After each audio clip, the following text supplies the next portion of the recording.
Lin Yu, in the midst of a fierce battle against the demon boss, met an untimely demise but was unexpectedly granted the chance of rebirth, returning to a decade prior. At this moment, the pivotal opportunity to alter his fate, the mobile game Misty Immortal Path had yet to activate its mechanism for feedback on cultivation levels.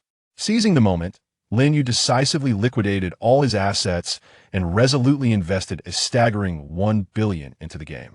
Within the realm of the game, Lin Yu, utilizing his immense financial resources, swiftly ascended to dominance across various leaderboards, becoming an unparalleled entity. When the recharge option was ultimately closed and the game began to provide feedback on cultivation levels, all players were left dumbfounded by Lin Yu's extraordinary prowess. We thought the ascension phase marked the pinnacle of the game. Little did we know he had transcended into immortality through his investments. As the game progressed, even more astonishing developments unfolded. The demon bosses from the game began to manifest in the real world, intent on subjugating everything, plunging the world into endless panic and chaos. Yet, at this critical juncture, Lin Yu emerged as a savior, standing defiantly before the demon bosses and commanding with authority, "You, tiger demon, transform into your true form and guard the entrance to my home." Chapter 1. Before the feedback of rebirth begins. Blue Star, Dragon Country, suburbs of coastal city. Within a magnificent villa, Lin Yu abruptly awoke, sitting up in bed. Sweat dripped from his brow, his eyes revealing a lingering terror. "Did I not die? What is happening?" Lin Yu murmured, glancing at his pristine hands. He distinctly recalled perishing at the hands of an ancient demon, his soul unable to escape, utterly shattered. Surveying his surroundings, he found himself in a bedroom adorned with elegant Chinese decor. Beneath him lay a soft, luxurious bed that was undeniably valuable. This bedroom, was once Lin Yu's very own home. He had lived here since childhood, until the game Misty Immortal Path began providing feedback on players' cultivation levels. The entire world descended into chaos. Not only in Dragon Country, but in every nation, a game offered feedback on cultivation levels. In addition to cultivation, various magical artifacts, mounts, and rare treasures began to surface in the real world. Yet, that was not all. As time progressed, even NPCs and villainous bosses from the game would materialize. The civilization of Blue Star was nearly obliterated, with former players of these feedback games engaging in battles against evil adversaries. However, the game's bosses proved too formidable, ultimately leading to the defeat of humanity's strongest warriors. Lin Yu himself had fallen to a powerful demon boss from Misty Immortal Path. In a flurry, Lin Yu grasped his phone from the bedside and opened the calendar. February 7th, 2123. At this moment, only 7 days remained until the game began providing feedback on cultivation levels. Although he was a wealthy heir, he had not invested excessively in the game, having spent merely tens of thousands for casual enjoyment. Lin Yu's standing in the game barely placed him within the top 100 ranks. As the time approached for the game to provide feedback on cultivation, players rushed to recharge and enhance their in-game strength, only to discover the recharge option had been abruptly closed, making it exceedingly difficult to elevate their cultivation and capabilities. Misty Immortal Path was a heavily monetized game, with numerous opportunities for investment, particularly in the later stages, where advancing one's cultivation without financial input became nearly impossible. With urgency, Lin Yu scrolled through his phone screen, soon spotting the familiar icon. Misty Immortal Path was indeed still active. He hastily opened the game. Accompanied by a grand and majestic melody, the game interface gradually materialized on Lin Yu's screen. Before him appeared a familiar game prompt. Upon seeing this, a slight smile crept onto Lin Yu's lips. Previously, such prompts had been a source of annoyance, but now they felt remarkably endearing. In just 7 days, the possibility of recharging would vanish. Enhancing his cultivation in the game would become a Herculean task. This was undoubtedly a monumental opportunity for him. Without hesitation, Lin Yu clicked the purchase button within the game. Upon completing his transaction, various items, including spirit stones, appeared in his inventory. Lin Yu's character, named Real Person Riding the Wind, was a cultivator who had reached the out-of-body stage. The game featured 10 cultivation realms, ranging from the lowest to the highest: Chi training, heart movement, foundation establishment, golden elixir, nascent soul, out of body, divided spirit, combined body, cave void, and great ascension. Currently, the highest cultivation level within the game was the combined body stage. It was rumored that the player had invested several million. The game's VIP tiers had reached the pinnacle of level 10. In contrast, Lin Yu, having invested over 40,000, was merely at VIP level 7. As a reincarnated being, Lin Yu understood the significance of VIP levels. A higher VIP level accelerated a player's cultivation speed, with each tier increasing the rate by 10%. When the game began to provide feedback on cultivation, it would also be proportional to the VIP level. For instance, with a VIP level of 7, Lin Yu would receive 70% of the cultivation feedback. In his previous life, he had only attained 70% of the feedback. Lin Yu's VIP level was not particularly high, and it was not due to a lack of funds that he had not reached the nascent soul stage. Rather, he had played the game for enjoyment, never anticipating that it would eventually provide feedback on cultivation levels to players. However, times had changed. Lin Yu began to tap eagerly on the screen. Upon opening the events section, a dazzling array of monetization options unfolded before him. The Today Special featured 3 tiers of gift packs priced at 6 yuan, 128 yuan, and 648 yuan. Without hesitation, Lin Yu purchased them all. Congratulations to the esteemed VIP 7 player real person riding the wind. You have successfully purchased the game gift pack. Your VIP experience points have increased by 782, and you are now 37,780 points away from becoming the distinguished VIP 8 player. We hope you continue to strive and advance further on your path of cultivation. In the game, VIP points directly corresponded to the amount spent, straightforward and unembellished. Lin Yu had previously invested over 40,000. To reach VIP 8, a total investment of 80,000 was required. After purchasing the daily special gift packs, 3 new packages appeared, titled Keep Up the Good Work gift packs. These also came in 3 tiers, 128 yuan, 648 yuan, and 1,888 yuan. Lin Yu decisively bought them all again. Following that, new gift packs labeled Step by Step Ascend emerged, priced at 648 yuan, 1,888 yuan, and 5,888 yuan. After purchasing the Step by Step Ascend packs, another new offer materialized, called Glorious Eternity Gift Pack, priced at 12,888 yuan. Lin Yu resolutely invested once more. In less than a minute, he had spent over 20,000 in the game. Having completed his purchases, Lin Yu refrained from rushing to spend further. Instead, he opened his character's inventory and began utilizing the various elixirs within. With 7 days remaining until the game's recharge option closed, he had ample time. Since the game's bosses began appearing, Lin Yu had not played for nearly a decade, so he needed to reacquaint himself with it. Among the items purchased were countless elixirs, including over 100 mystical origin pills capable of enhancing cultivation. Lin Yu selected a mystical origin pill and chose to use it. Instantaneously, his character was enveloped in a dazzling golden glow. System prompt: you have used a mystical origin pill. Your cultivation has increased by 1,000 points.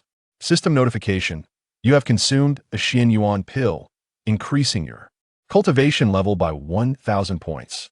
System notification: you have consumed a Xian Yuan pill, increasing your cultivation level by 1,000 points.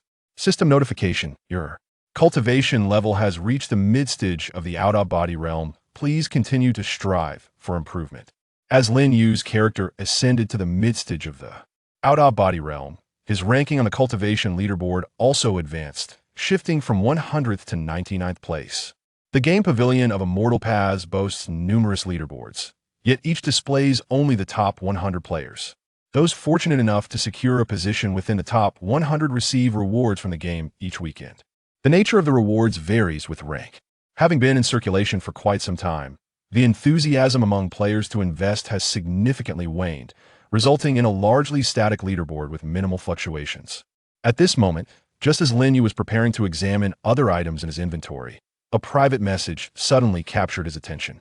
Brother Qingfeng, the cultivation leaderboard has remained unchanged for a week now, and with the weekend rewards approaching, your sudden rise seems rather unsporting, does it not? The message was sent by the player who had just been surpassed by Lin Yu on the leaderboard, known as the real Mahayana Realm. However, Upon reading this private message, Lin Yu's expression turned icy. Real man Yifeng. This individual was no paragon of virtue. After the emergence of the game's antagonist bosses, he had surprisingly allied himself with them, becoming an enemy of humanity. Now, Lin Yu's objective was to discreetly invest, enhancing his character's strength to its zenith before the game commenced its feedback on cultivation. Among the players on the leaderboard, many were far from honorable.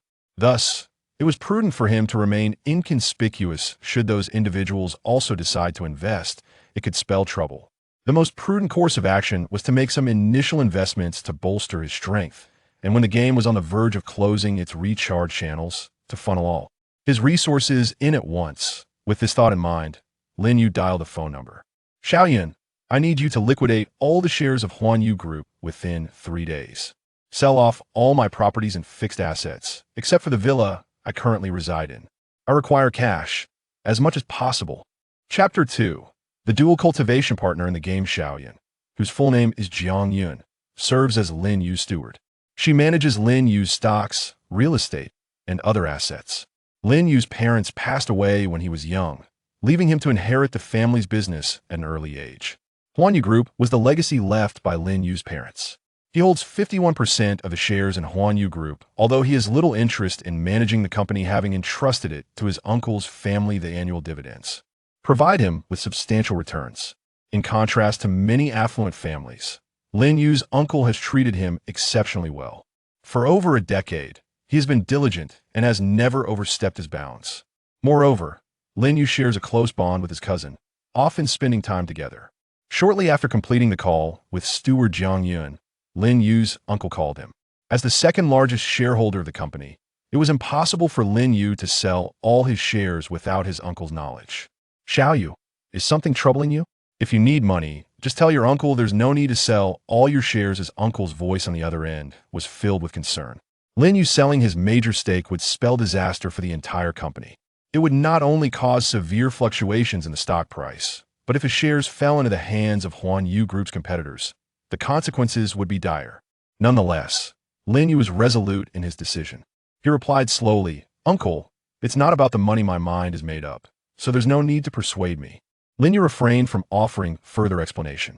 After all, the notion of a mobile game providing cultivation feedback was utterly beyond comprehension. No one would believe such a tale, especially a middle-aged man like his uncle, who would find it exceedingly hard to accept. On the other end of the line, Lin Yu's uncle attempted to continue his argument, but Lin Yu interrupted him.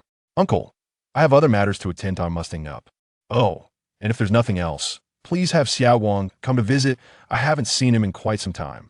With that, Lin Yu ended the call. Xiao Wang, known as Lin Wang, is Lin Yu's cousin. After hanging up, Lin Yu opened his phone and resumed his operations. If his uncle were astute enough to send his cousin Xiao Wang to visit, Lin Yu would take the opportunity to introduce him to the game. This could be Xiao Wang's chance. However, if Xiao Wang did not come, Lin Yu could do little. As chaos loomed, Lin Yu resolved to enhance his strength to its utmost, ensuring his survival in the impending new world. First, Lin Yu checked his WeChat balance. After a decade, he was unsure of how much disposable cash he possessed. The balance stood at over 400,000. Next, he examined his bank accounts. Lin Yu possessed 2 bank cards. Since he rarely spent money, most of his funds have been invested in real estate, resulting in limited cash on hand. Both bank accounts combined totaled over 3 million. Adding the WeChat balance, his total assets amounted to approximately 4 million. Having assessed his financial situation, Lin Yu once again opened the pavilion of Immortal Path's mobile game. Directly converting 4 million into spirit stones was not the most optimal choice. The game offers numerous gift packs, which are far more economical than purchasing items directly from the in-game shop with spirit stones. Lin Yu re-entered the pavilion of Immortal Paths. Previously, each time he launched the game, he would encounter this. It was a nuisance to close it manually each time. But now, a slight smile graced Lin Yu's lips as he decisively clicked the recharge button. He opened the event interface. He had already purchased the daily discount gift pack. However, there were still many other gift packs available. Without hesitation, he clicked to purchase any gift pack he encountered. Congratulations to player Chung Fengjinren. You have received the glorious treasure gift pack, including 10 blue artifact refining stones and 10 purple artifact refining stones.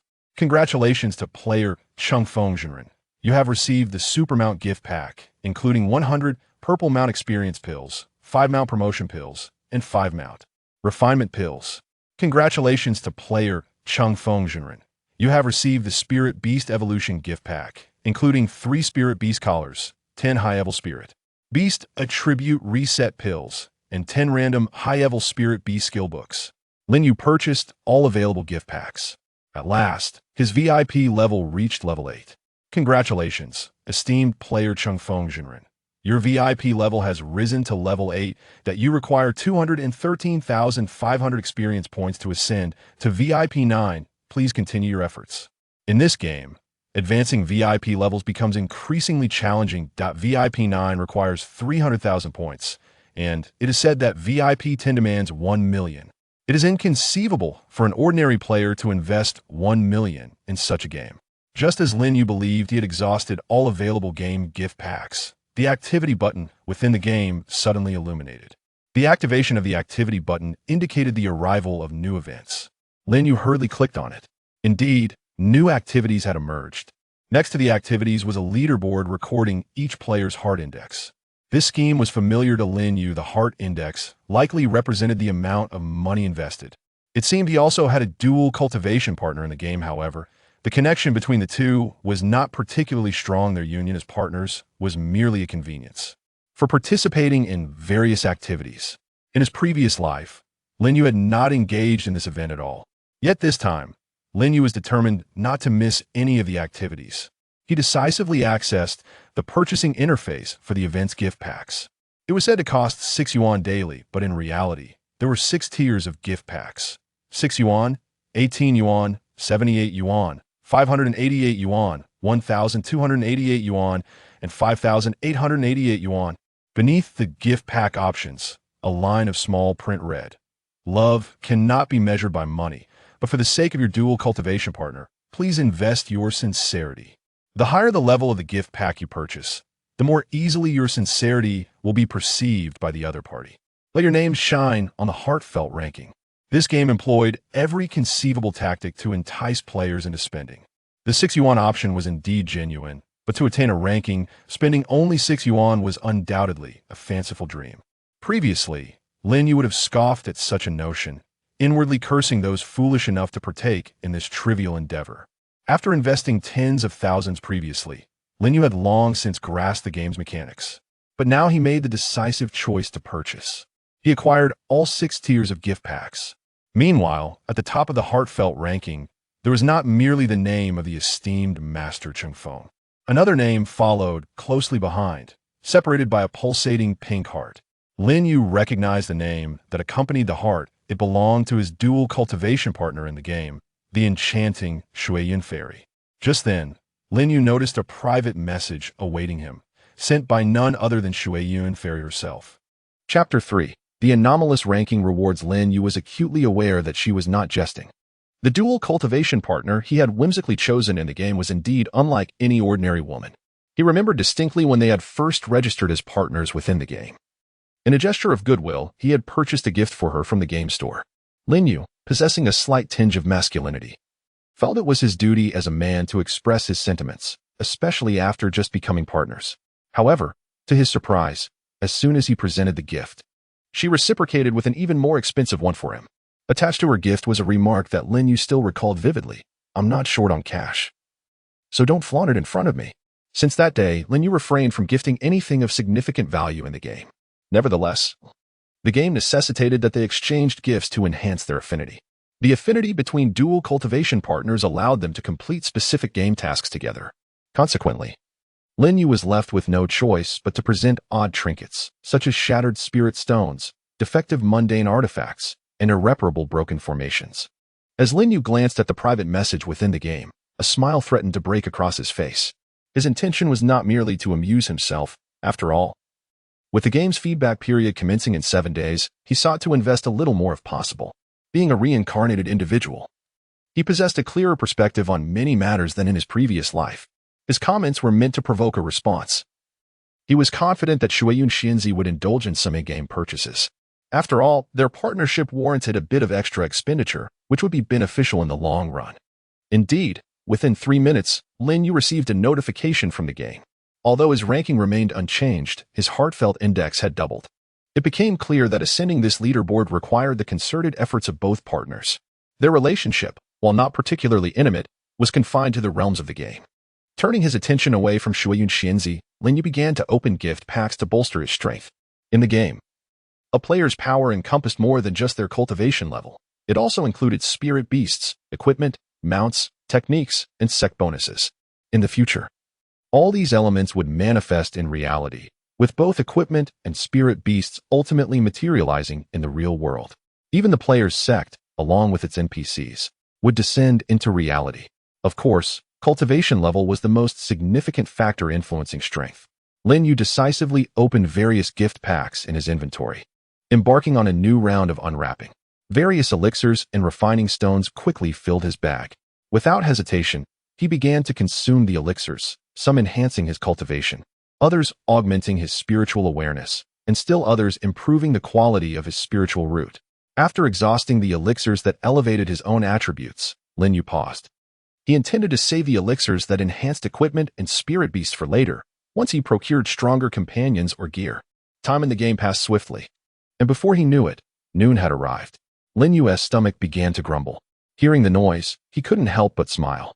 Since the game's cultivation feedback began, he had not eaten in quite some time, and it had been ages since he had experienced the sensation of hunger.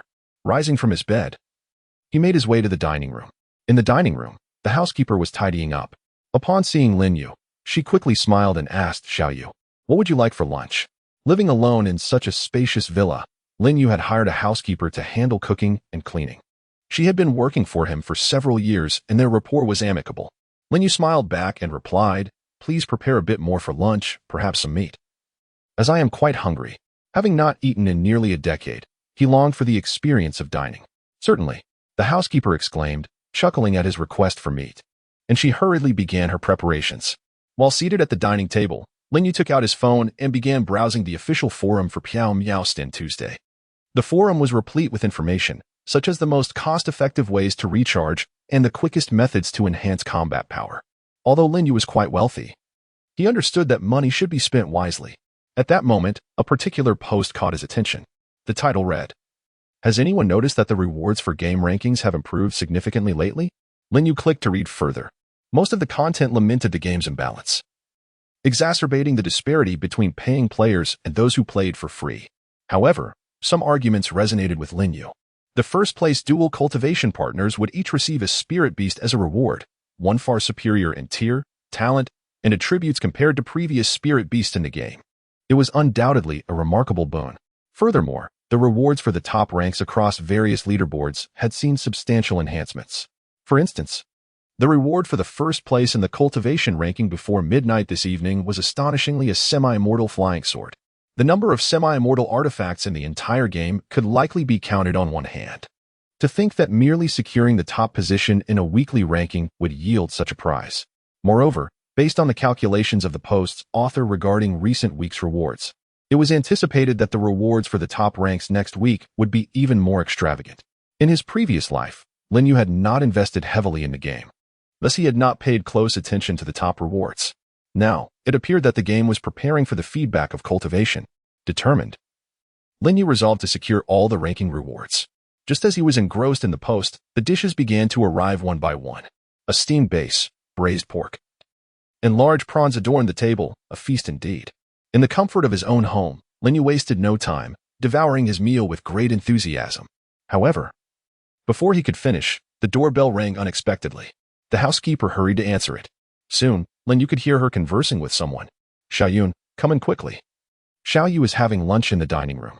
The visitor was Lin Yu's steward, Jiang Yun. Although she served as his steward, she did not reside in the villa, only coming by to report on important matters. Before long, a woman clad in a black suit and skirt, complemented by black stockings and framed glasses, appeared in the dining room. Jiang Yun was relatively young, a year his junior, but she had already graduated from a prestigious foreign university with a degree in finance. Not only was she attractive, but her professional acumen was also commendable. This was why Lin Yu entrusted her with the management of his assets. She was both pleasing to the eye and capable. However, Lin Yu found her somewhat aloof. With her impressive credentials and beauty, it was not uncommon for such women to exhibit a certain coolness. Even in the presence of Lin Yu, her employer, she seldom displayed a smile. Soon, Jiang Yun approached the dining table. Lin Yu was still savoring his meal, taking generous bites of the braised pork. Boss, I would like to confirm with you face to face. Are you truly intent on liquidating all your shares and fixed assets? Jiang Yun stood before the table, gazing directly at Lin Yu, her expression earnest. Chapter 4. The leaderboard of cultivation. Jiang Yun nodded and remarked, after all, the interests involved in your proposal are substantial. I must inquire directly. Lin Yu casually tossed a piece of braised pork into his mouth. Jiang Yun's responsible demeanor was precisely why Lin Yu felt at ease in trusting her with the management of his assets. She continued, however, liquidating such an enormous sum of cash at once is no simple feat. The group has stringent regulations regarding the flow of shares from major stakeholders, especially for someone in your position as the largest shareholder. The time frame you've provided is rather tight. If you attempt to liquidate everything in such a short span, the price may depreciate by at least 20% below its actual value. Lin Yu waved his hand, interrupting her report. He directly inquired, just tell me, how much cash can I expect if all my assets are liquidated? He was unconcerned with the intricacies involved. His primary focus was on how much he could recharge before the cultivation feedback in the game Misty Immortal Path began. Upon hearing Lin Yu's question, Jiang Yun sighed. Her boss was undeniably impatient. Yet, she had prepared for this.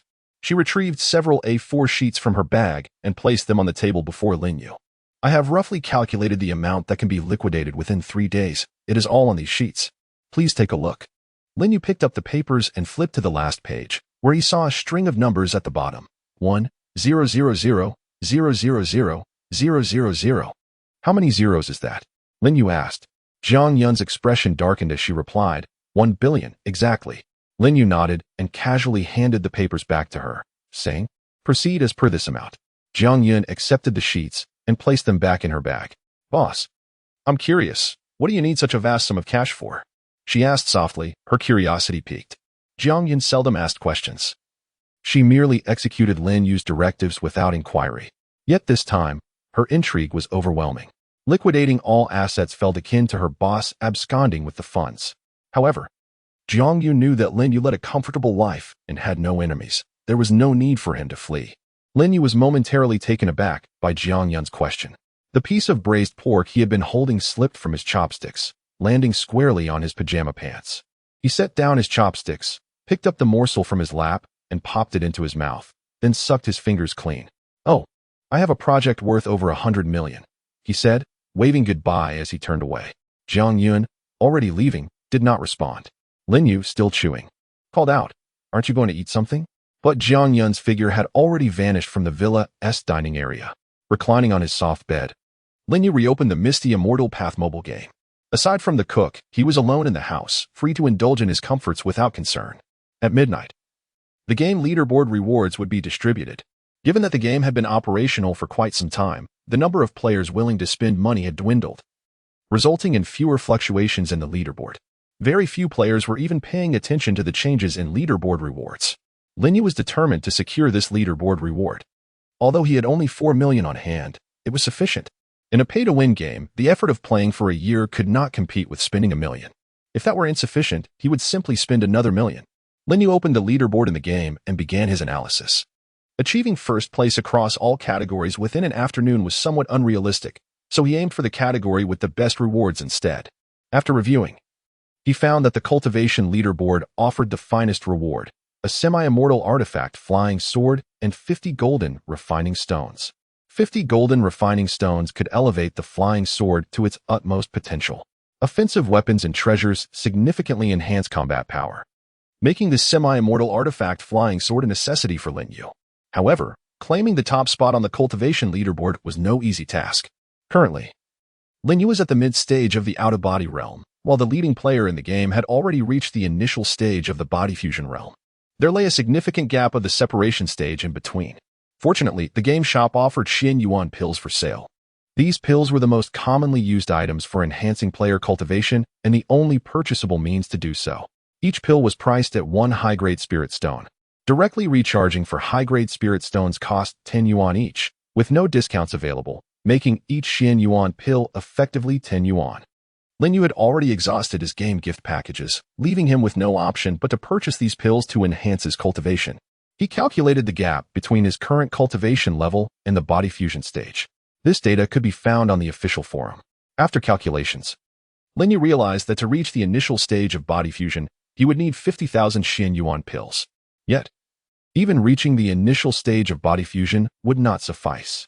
Without hesitation, Lin Yu decided to spend money and miss the Immortal Path without remorse. Opening the recharge panel, he directly entered the amount of 100,000 high-grade spirit stones. Dear VIP 8 player, riding the wind, do you wish to spend 1,000,000 cash to purchase 100,000 high-grade spirit stones? Please note, game items are non-refundable once sold. It must be said that aside from some monetary pitfalls, Misty Immortal Path was quite considerate. At least it warned players before making substantial purchases. As a reborn individual, Lin Yu was acutely aware that there were no developers behind this game. Games with manifest cultivation worldwide had no developers. How they appeared was a mystery, even to Lin Yu. With determination, Lin Yu pressed the recharge button on his phone. A million was merely a warm-up. He had 10 billion to go. Dear VIP 8 player, riding the wind, you have recharged 1,000,000 yuan. And your VIP level has been upgraded to level 10. Please continue your efforts. Simultaneously, Lin Yu's character's VIP status changed from VIP 8 to VIP 10. VIP 10 represented the highest level within the game. Upon reaching this status, future cultivation feedback would be returned at a rate of 100%. Next, Lin Yu opened the game shop to purchase Xian Yuan pills. Dear VIP 10 player, riding the wind, the quantity of Xian Yuan pills you wish to purchase exceeds your bag's storage limit.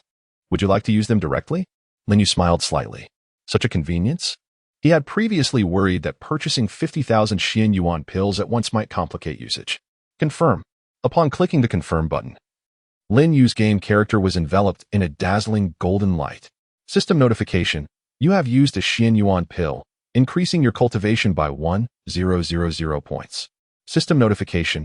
You have used a Xian Yuan pill, increasing your cultivation by 1,000 points. System notification.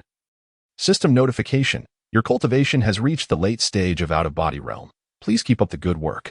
System notification. System notification. Your cultivation has reached the late stage of body fusion realm. Please continue your efforts. The golden light of cultivation enhancement flickered for a full 2 minutes before gradually subsiding. Lin Yu's gaming character has ascended to the late stage of the harmonization realm.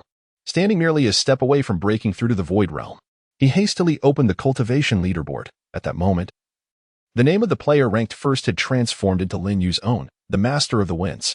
A faint smile graced Lin Yu's lips as he began to explore the other leaderboards. Being at the pinnacle of the cultivation leaderboard was not sufficient. Lin Yu then turned his attention to the Spirit Beast leaderboard. In this cultivation mobile game, Spirit Beasts hold immense significance, augmenting the combat prowess of players considerably. Once the Spirit Beasts from the game manifest in the real world, they will undoubtedly serve as formidable allies for the players. Chapter 5. The Master of the Long River sect. Throughout the night, Lin Yu immersed himself in recharging his account. As he replenished his funds, he purchased an array of equipment and elixirs to enhance his strength. By dawn, he had expended a staggering 4 million, leaving him with only a few 100,000 remaining. Perhaps due to the stagnation in the game's leaderboard, his sudden emergence went unnoticed by the top players for quite some time. It was not until midnight, when the game distributed leaderboard rewards, that many players were jolted awake.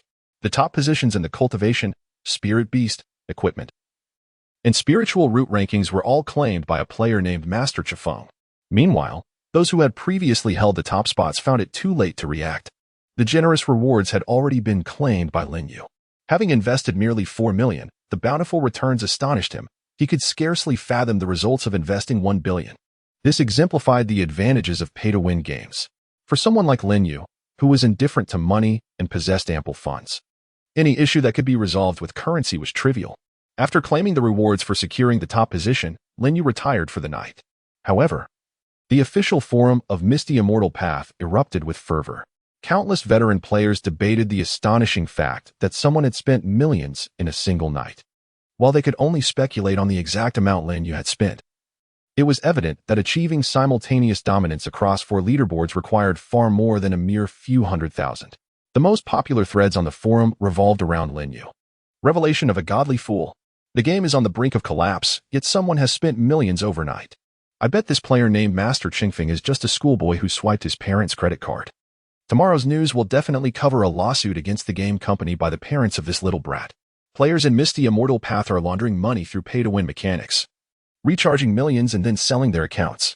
Just wait for tomorrow's mobile game account trading announcements. Even winning the lottery wouldn't warrant such extravagant spending. This world is absurd. I am the most beautiful female player in Misty Immortal Path. Please help me uncover the true identity of Master Chingfeng. I am willing to offer my hand in marriage. As dawn broke, Lin Yu awoke with the sun's first rays. Although he rose early, he relished the refreshing sleep he had just experienced.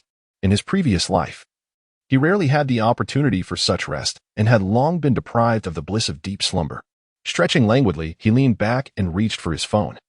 Opening the Misty Immortal Path mobile game, a chorus of private messages chimed in, a scenario Lin Yu had anticipated. Most of these messages came from friends within the game. However, two particular messages caught his attention. One was from the player who had previously held the top position and was now relegated to second place. Songyun Demon Master, kid. Dare to share your address with me? Songyun Demon Master was indeed the former top player, a practitioner of demonic cultivation. In Misty Immortal Path, players can choose between celestial or demonic paths, but being a demon cultivator does not make one a villain. It merely signifies a different path of practice. Lin Yu was quite familiar with the name Songyun Demon Master, as in his past life, this individual was one of the players who had allied with the demonic factions, significantly impacting the balance of power among players. However, now that his rank had slipped, Lin Yu envisioned how furious he must be. The most infuriating moment would undoubtedly come when he learned that Misty Immortal Path could reward players based on their cultivation levels, certainly leading him to despise Lin Yu for usurping the top spot. Lin Yu couldn't help but smile at the thought. He then turned his attention to the final private message, which was from Watercloud Fairy. To his surprise, this usually reticent player had reached out to him twice in recent days. Watercloud Fairy, have you lost your mind? How much have you spent? Aren't you afraid of your parents punishing you? While engaging in idle chatter might not yield much, Watercloud Fairy's words had a different intention. Perhaps a little provocation would encourage her to spend more. Lin Yu resumed his exploration of the game. The rewards from achieving the top 4 ranks were substantial. He decisively upgraded his character once more, donning all his equipment and consuming various elixirs to boost his cultivation and spiritual roots. After utilizing all his items, Lin Yu began to investigate other aspects of the game. Everything he was doing was aimed at maximizing his strength in preparation for the forthcoming feedback mechanism that would enhance player cultivation, to bolster his power.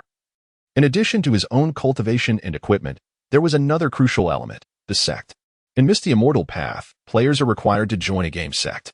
Within a sect, players can complete various tasks, gain rewards, and receive protection from senior members.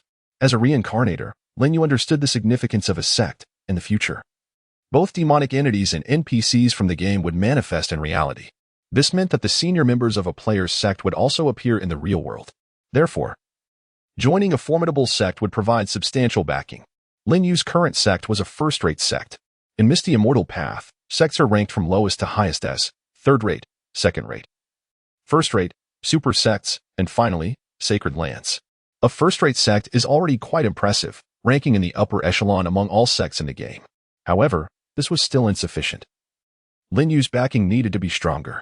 2 options lay before him, either switch to a more powerful super sect or sacred land, or contribute resources to elevate his current sect's rank. After careful consideration, Lin Yu opted for the latter. The reasoning was simple. Upon leaving a sect, a player must wait 7 days before rejoining another, and it was uncertain whether the super sects or sacred lands had available slots. Changing sects posed too great a risk, as it could leave him isolated.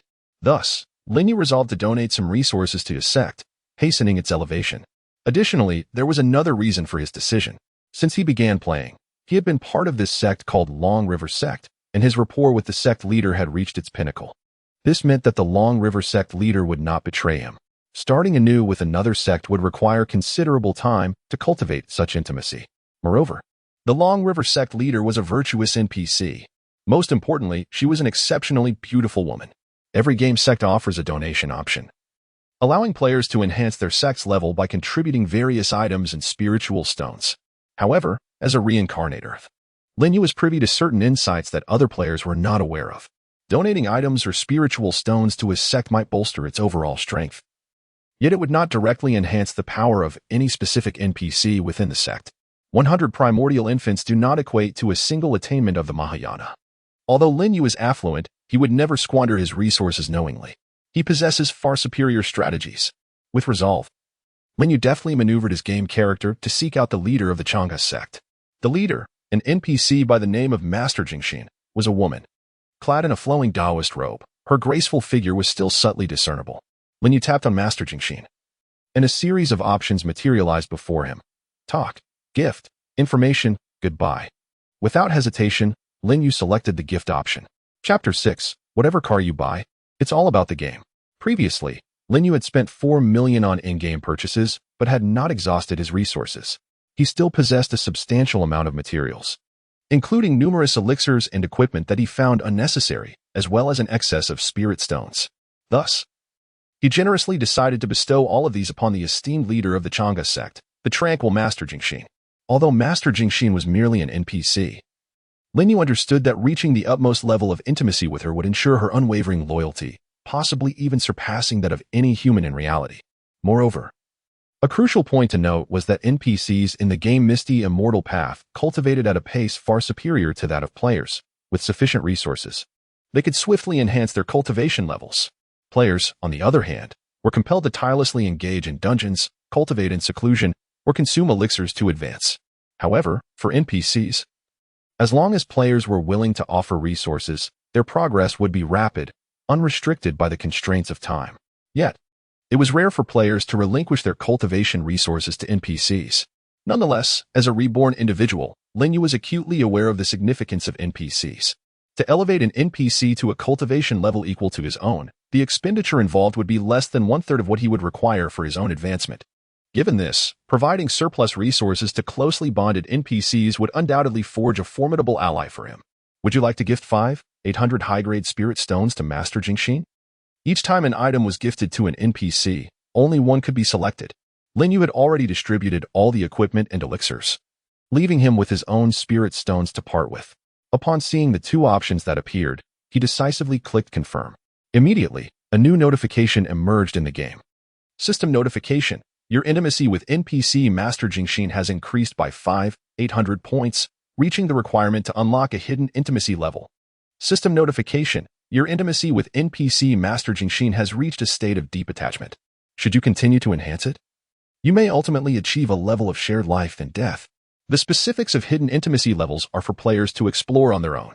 Taken aback by this revelation, Lin Yu had not anticipated the existence of hidden levels of intimacy with NPCs. Previously, he had only been aware that the highest level was one of unbreakable intimacy, at which point NPCs typically would not betray players. However, the effects of reaching the state of deep attachment were unknown to him. Furthermore, the prospect of shared life and death beyond that was intriguing.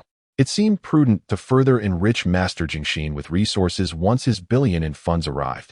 Perhaps he could cultivate a backing even more formidable than himself, one that would remain utterly loyal. After indulging in the game for a while, Lin Yu prepared to rise for breakfast. The ant had already prepared the meal.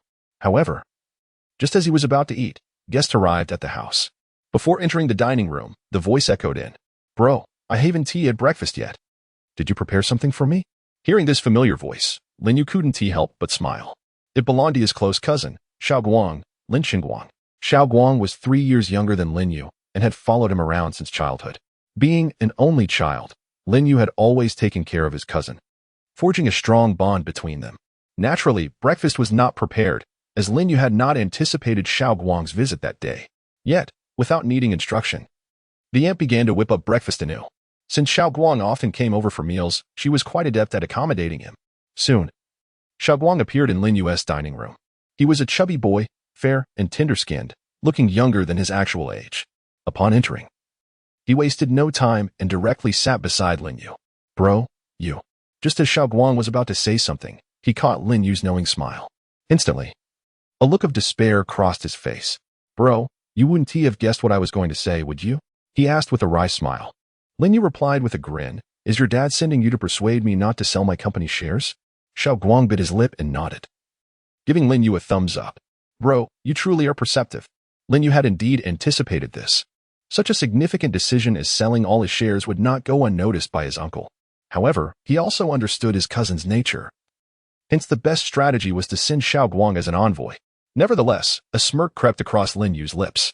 Their close relationship might not result in Xiao Guang successfully persuading him. Rather, it could lead to Lin Yu enlisting Xiao Guang to his own cause. Xiao Guang, do you trust me? Lin Yu inquired.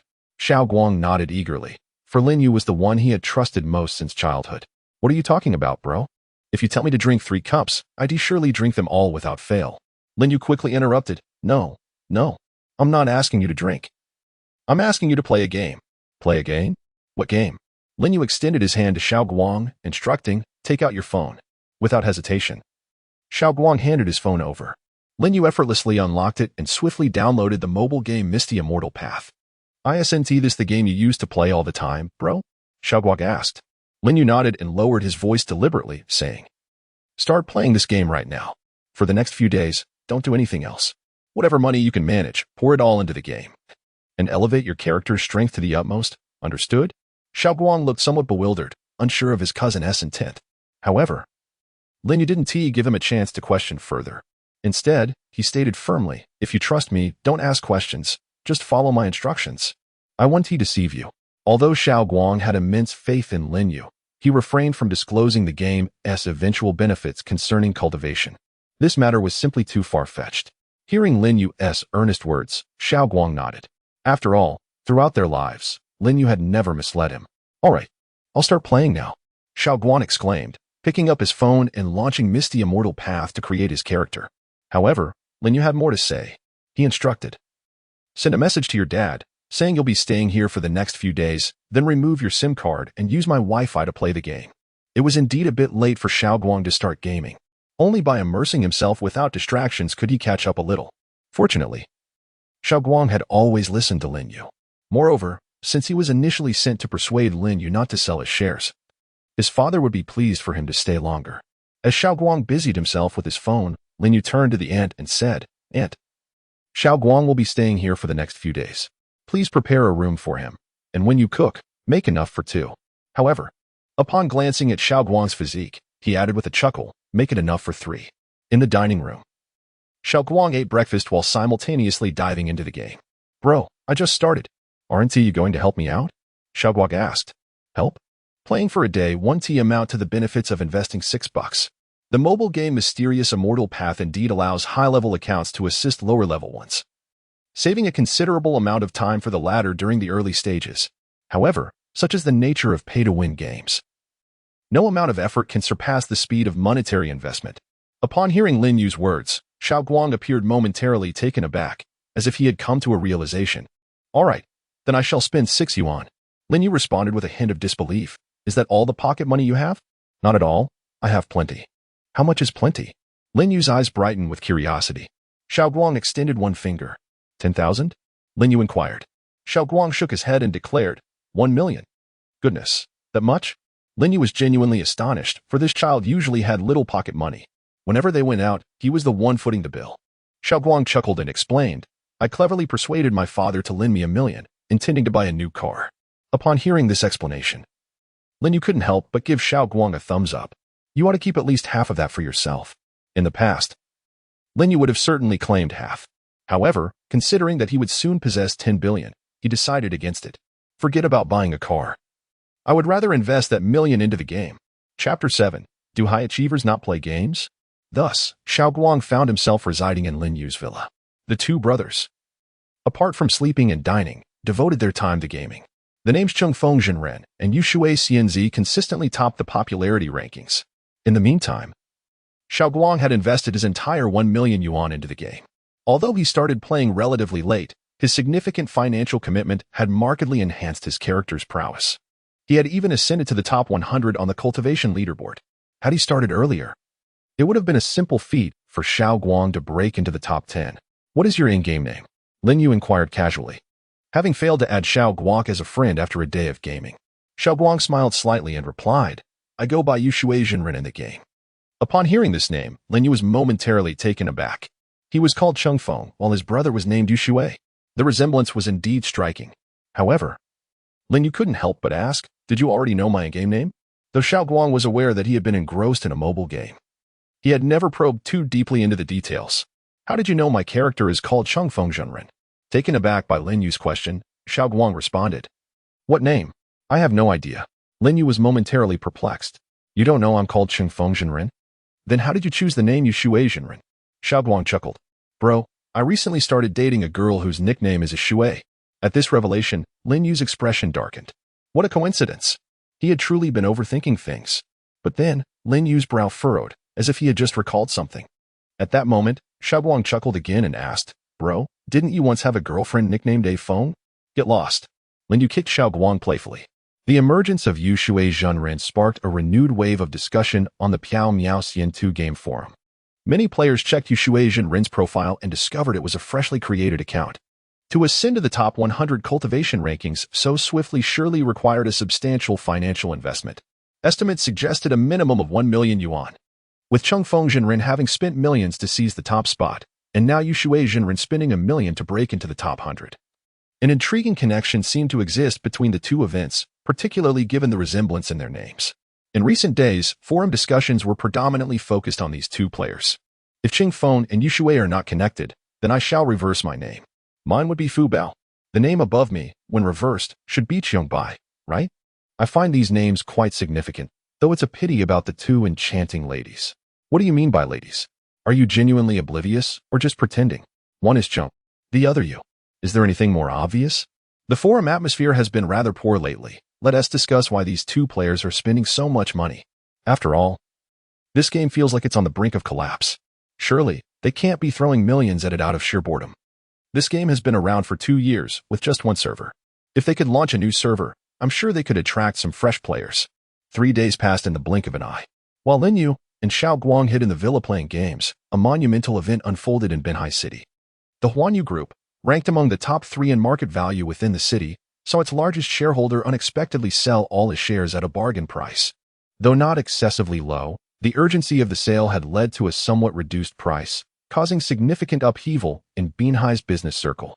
Meanwhile, in an independent villa on the outskirts of Binhai City, a slightly plump middle-aged man, upon receiving a phone call, slammed his hand on the table and rose abruptly. His countenance was grim. A middle-aged woman hurried in, concerned, and asked, "What's wrong, Lao Lin? Why are you so furious?" Lao Lin sighed heavily and replied, "I asked Xiao Guang to persuade Xiao Yu, but after 3 days, I've heard nothing," and he isn't answering his phone. Now, it seems Xiao Yu's shares have been sold. The woman's face displayed shock. So soon? It's only been a few days. Indeed, just 3 days. I don't know why Xiao Yu is so eager to liquidate his assets. The middle-aged man contemplated as he prepared to leave, muttering, "I must go find Xiao Yu personally." However, the woman held him back. The change of the primary shareholder was a monumental event for Huan Yu Group. When Lin Yu was the major shareholder, he took no interest in the company's affairs, allowing his uncle to wield significant influence over the group's operations. His words effectively represented the decisions of Huan Yu Group, which had facilitated rapid development. Yet, with a new primary shareholder in place, future decisions would likely require the input of the new majority. After a moment of reflection, the man ultimately decided to stay. He sighed again and said to the woman, "Go check on Xiao Yu to see if he is facing any difficulties or issues. I'll handle the company matters." Despite his frustration, Lin Yu was still his beloved nephew. Having lost his brother and sister-in-law early on, he had always regarded Lin Yu as his own child.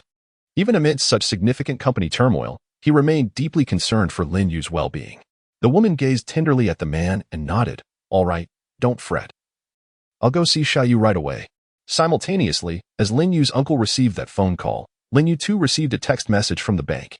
"Dear esteemed customer of XX Bank, your savings account ending in 0001 has received a deposit of 1,000,000,000 yuan on February 11th at 1803. Current balance, 1,000,320,000 yuan." Upon reading the message, Lin Yu's eyes brightened, and a subtle smile graced his lips. Xiao Guang, who was engrossed in the game, quickly leaned over, peering at Lin Yu's phone, and asked, "Bro, what's got you so elated? Get back to your game." Lin Yu hurriedly shoved Xiao Guang away. He couldn't let him see this. Otherwise, he would surely beg for a share of the fortune. Lin Yu was all too familiar with the boy's tendencies. At that moment, Lin Yu also received a call from Jiang Yun. "Boss, Did you receive the funds? Yes, I did. Well done. You'll receive a bonus at the end of the year. Upon hearing about the bonus, Jiang Yun's mood noticeably lifted. Lin Yu was indeed a generous employer. Jiang Yun had received a substantial year-end bonus the previous year, and it seemed this year would be even more rewarding. Thank you, boss. But what are my tasks moving forward? Jiang Yun suddenly inquired. Jiang Yun's original role was to manage Lin Yu's assets. However, with all assets converted to cash, it appeared there was little for her to do. Lin Yu pondered briefly and realized there was indeed no immediate work to assign. However, perhaps in the future, there would be. For now, there is no work. Take a paid leave, but keep your phone on standby. I'll call you if anything comes up. With that, Lin Yu ended the call. At that moment, the young boy Xiao Guang, who had been kicked away by Lin Yu, approached again. Brother, hasn't Sister Jiang Yun found a boyfriend yet? Xiao Guang asked mysteriously. Lin Yu furrowed his brow slightly. Don't you have a shui? He inquired. Xiao Guang hurriedly clarified. What I mean is, you and Sister Jiang Yun are quite compatible. You are of similar age, and she is not only beautiful and graceful but also an exceptional student. Xiao Guang often visited Lin Yu, thus he naturally knew Jiang Yun. However, Lin Yu merely scoffed and remarked, you should focus on your games. Someone like Jiang Yun, an outstanding student, wouldn't he be interested in someone like us who only knows how to play games? As he spoke, Lin Yu lifted one foot. Upon seeing this gesture, Xiao Guang quickly stepped back in alarm, muttering, how do you know that an exceptional student doesn't play games? Chapter 8. The hidden VIP levels in the game. In a high-rise apartment within an upscale community, Jiang Yun stretched lazily after hanging up the phone, then reclined on the sofa by the floor-to-ceiling window. Taking a paid vacation was indeed delightful. After 3 exhausting days, she finally had the chance to indulge in gaming. It's time for some fun, Jiang Yun mused to herself as she opened the mobile game Immortal Path. Soon, the grand and majestic music filled the air, and the familiar interface appeared before her. Jiang Yun was, in fact, the dual cultivation partner of Lin Yu in the game, known as the Water Cloud Fairy. However, neither Lin Yu nor Jiang Yun were aware of this connection, as their conversations typically revolved around work, and they had never discussed gaming. If Lin Yu were to discover that Jiang Yun was the Water Cloud Fairy, he would surely be left speechless. Recently, Jiang Yun had been busy assisting her boss, Lin Yu, with financial matters, leaving her little time to play during the day. She had only logged into the game briefly during lunch the previous day. Now, seeing the familiar interface for in-game purchases, she contemplated closing it to focus on playing. Initially, she had spent quite a lot on in-game purchases, but her enthusiasm waned over time. However, this time, she hesitated and, almost unconsciously, clicked the confirm button. Why did I click confirm? Jiang Yun thought, bemused. But having already committed, she decided to spend 648. While not as affluent as Lin Yu, Jiang Yun often spent thousands on gaming, a habit partly influenced by her dual cultivation partner, the real-life Lin Yu, who had recently taken to spending extravagantly. Jiang Yun was not one to take advantage of others, which added to her perplexity. Nevertheless, her interest in spending increased slightly due to this situation. Since she had already engaged in the event, she aimed for the top spot. Her competitive nature was evident, as she had achieved a VIP level of 7 in the game. Meanwhile, in Lin Yu's villa, Xiao Guang's mother, Lin Yu's aunt, had finally arrived, though her visit was brief. Her primary reason for coming was to check on her nephew, Lin Yu, to ensure he was well. Seeing them both lively and in good spirits, she departed with ease. She seldom involved herself in company matters and had complete trust in Lin Yu, who was far more responsible than her own son.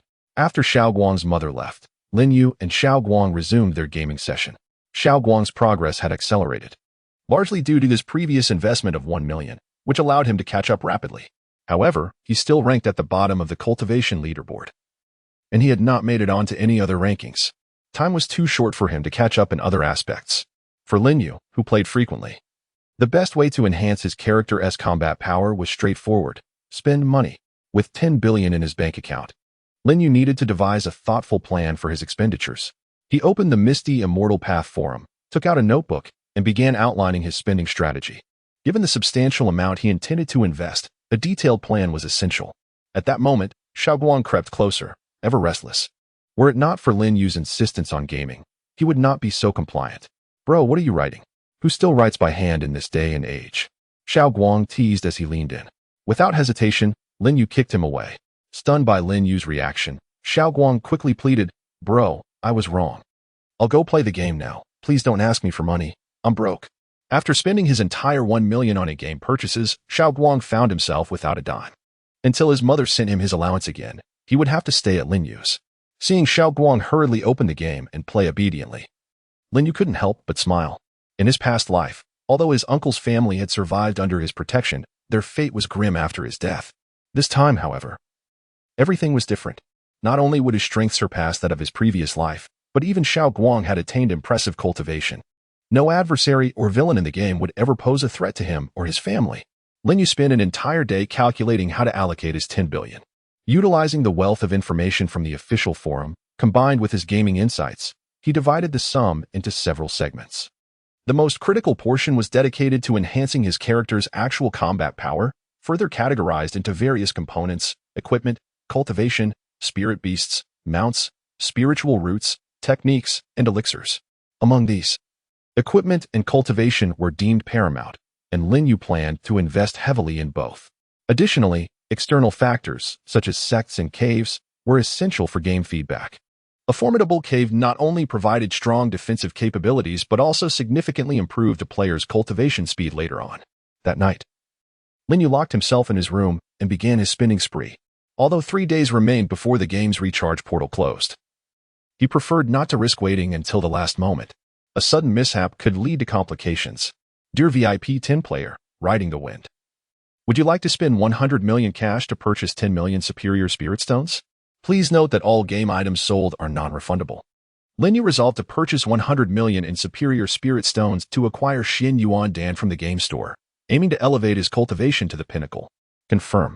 For the first time since the launch of Misty Immortal Path, a player had recharged in the hundreds of millions.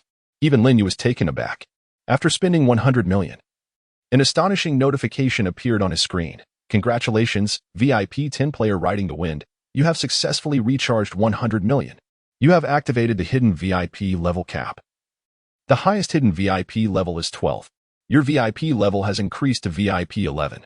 You are 900 million away from reaching VIP 12. Lin Yu was utterly astounded. The game featured hidden VIP levels. Once a player's VIP level reached 10, they could receive a full 100 return on their cultivation. If they were to reach level 12, would that not mean a 120 return?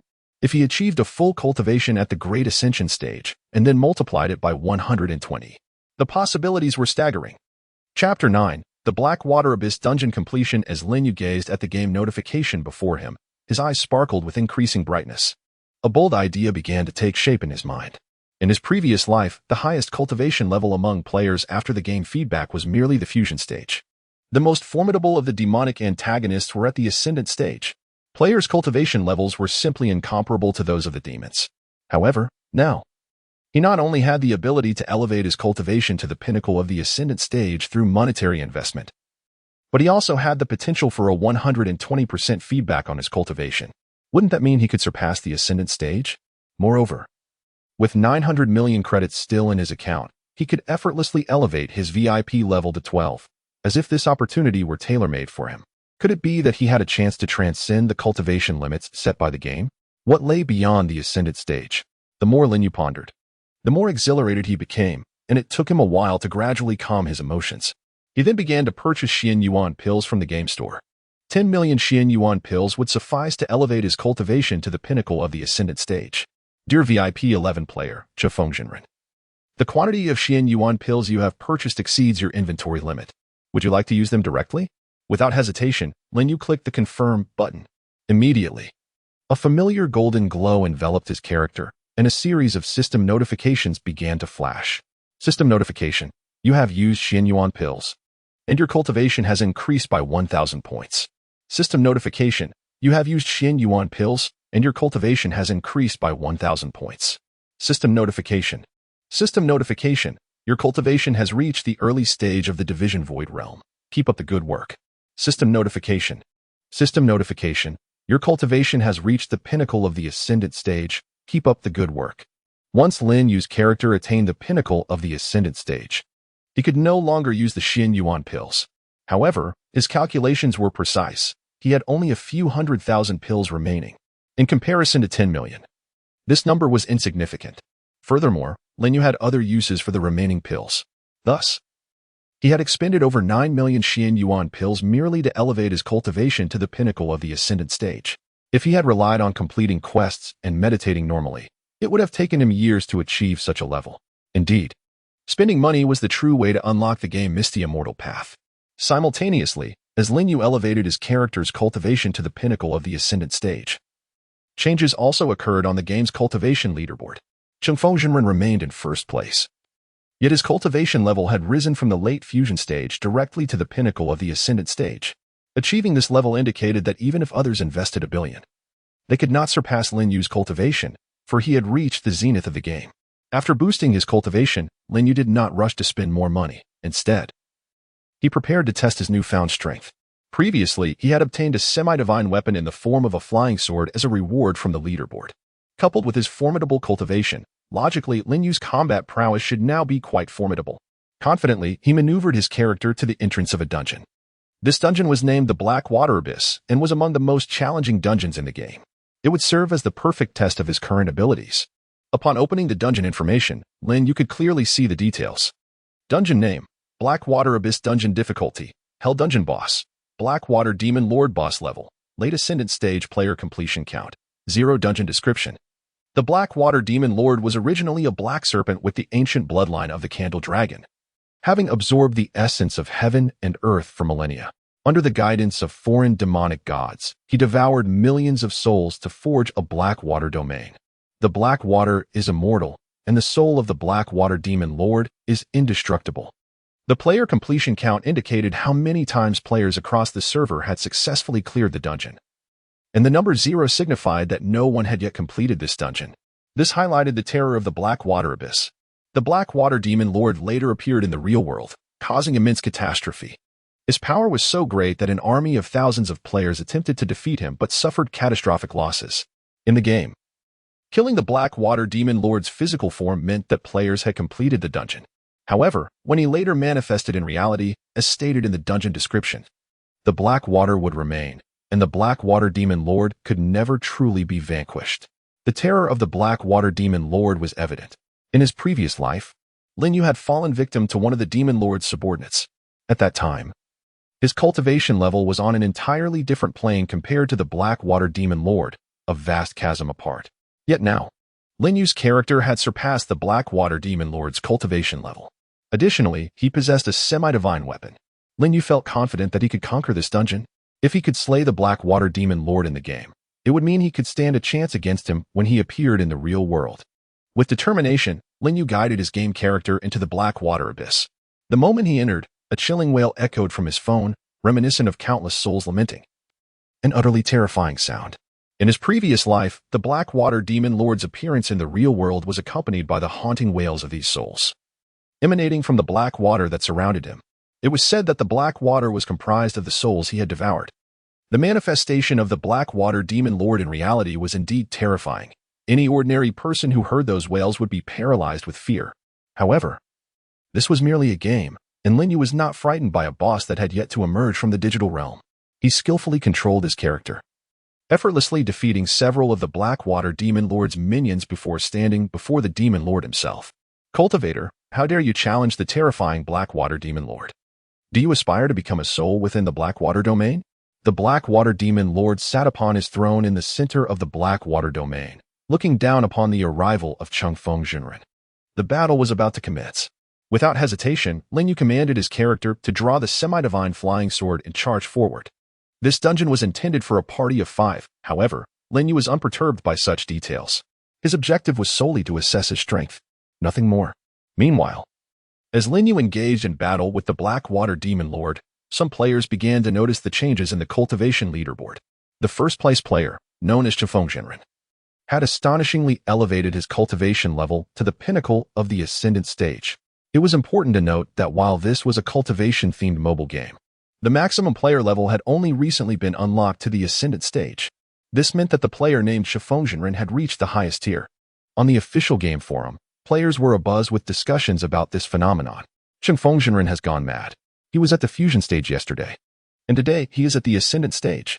Did his cultivation soar like a rocket? Even a rocket wouldn't ascend this rapidly. He must have consumed yuan pills. Consumed yuan pills? Have you calculated how much cultivation is required to ascend from the fusion stage to the ascendant stage? It would take billions to achieve that solely through pills, wouldn't it?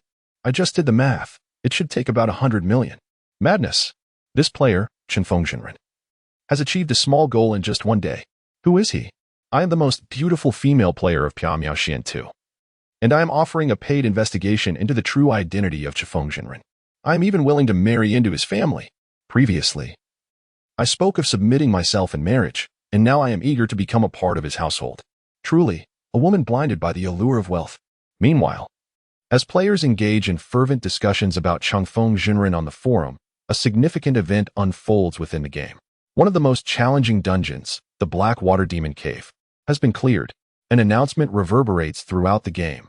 Announcement. Congratulations to player Qinfeng Jinren for being the first to clear the Black Water Demon Cave dungeon. Receiving the first completion reward, the semi-divine artifact, the Yushu robe. Note, the Black Water Demon Cave is a 5-person dungeon, and as Qinfeng Jinren has completed it solo, the reward has been quintupled. Chapter 10. The Semi-Divine Artifact Storage Ring. A semi-divine artifact. Once again, a semi-divine artifact. Lin Yu felt a surge of excitement.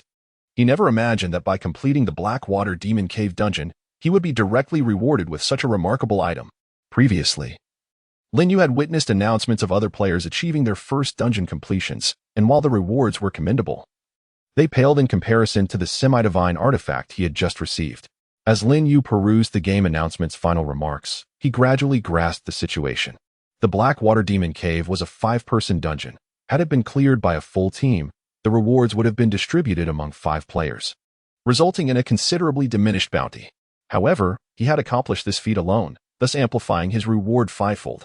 With exhilaration coursing through him, Lin Yu donned the semi-divine artifact, the Jade Void Robe. This robe, of a delicate azure hue, featured intricate black patterns at the cuffs and collar, with a captivating yin-yang symbol emblazoned upon the back.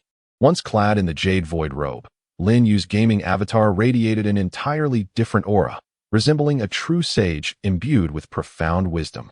At present, Lin Yu possessed 2 semi-divine artifacts, a weapon and a robe. In the entirety of the game, such artifacts were exceedingly rare, numbering no more than 10, typically acquired by the top-ranking players through considerable investments of time and resources. Yet now, Lin Yu had stumbled upon a novel strategy.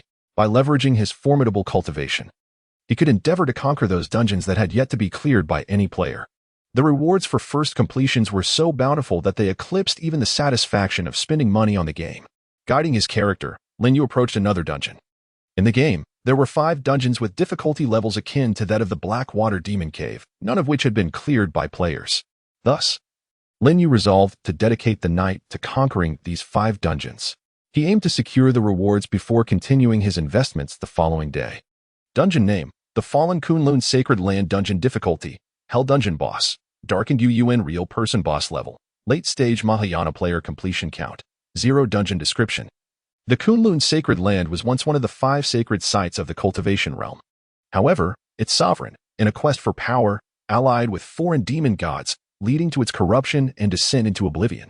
At that moment, just as Lin Yu was preparing to continue his dungeon run, a sudden knock echoed through his room. Outside, Xiaoguang called, "Brother, open the door. I know you're awake." I saw the server-wide announcement in the game. As a fellow player, Xiaoguang was privy to the news of Qinfeng Jinren's successful completion of the Black Water Demon Cave. Lin Yu rose to open the door. Xiaoguang, with an expression akin to that of a mischievous thief, entered with a peculiar grin. "What is going on?" Lin Yu inquired. Xiaoguang glanced at Lin Yu's phone, chuckling softly. "Brother, you must have several semi-divine artifacts by now, right?"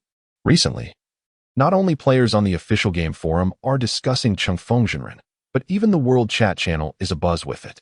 It was clear that Xiaoguang had learned about Lin Yu's possession of 2 semi-divine artifacts. Upon hearing Xiaoguang's words, Lin Yu furrowed his brow slightly but nodded nonetheless. Xiaoguang rubbed his hands together and said, "Brother, why don't you gift me the equipment you no longer need? I'm still stuck with inferior spiritual artifacts. It's quite pitiful." In the game, artifact rankings range from low to high. Mortal artifacts, treasure artifacts, spiritual artifacts, law artifacts, earth artifacts, heaven artifacts, semi-divine artifacts, and divine artifacts. Xiaoguang had invested a significant sum into the game, yet he still found himself clad in low-tier spiritual artifacts. Indeed a sorry state. However, Lin Yu shook his head. Go play for now. I'll give you some equipment in a couple of days. Fine. Xiao Guang reluctantly exited Lin Yu's room. Lin Yu's reasoning for this decision was clear. Giving Xiao Guang the equipment at this moment held little value. Retaining the gear would allow Lin Yu to capitalize on the game's feedback mechanics when they began to return equipment, potentially yielding a 120 return on his gear. There was a possibility that even his semi-divine sword and robe would benefit from this feedback due to his VIP status. Therefore, it would be prudent to wait until the equipment's feedback was processed before bestowing it upon Xiao Guang. Once Xiao Guang departed, Lin Yu resumed his dungeon runs. That night promised to be sleepless. Completing the remaining 4 dungeons would likely extend well into the early hours of dawn. Meanwhile, the entire player base of the game the Immortal Path was in a state of unrest. Throughout the night, 5 server-wide announcements were made.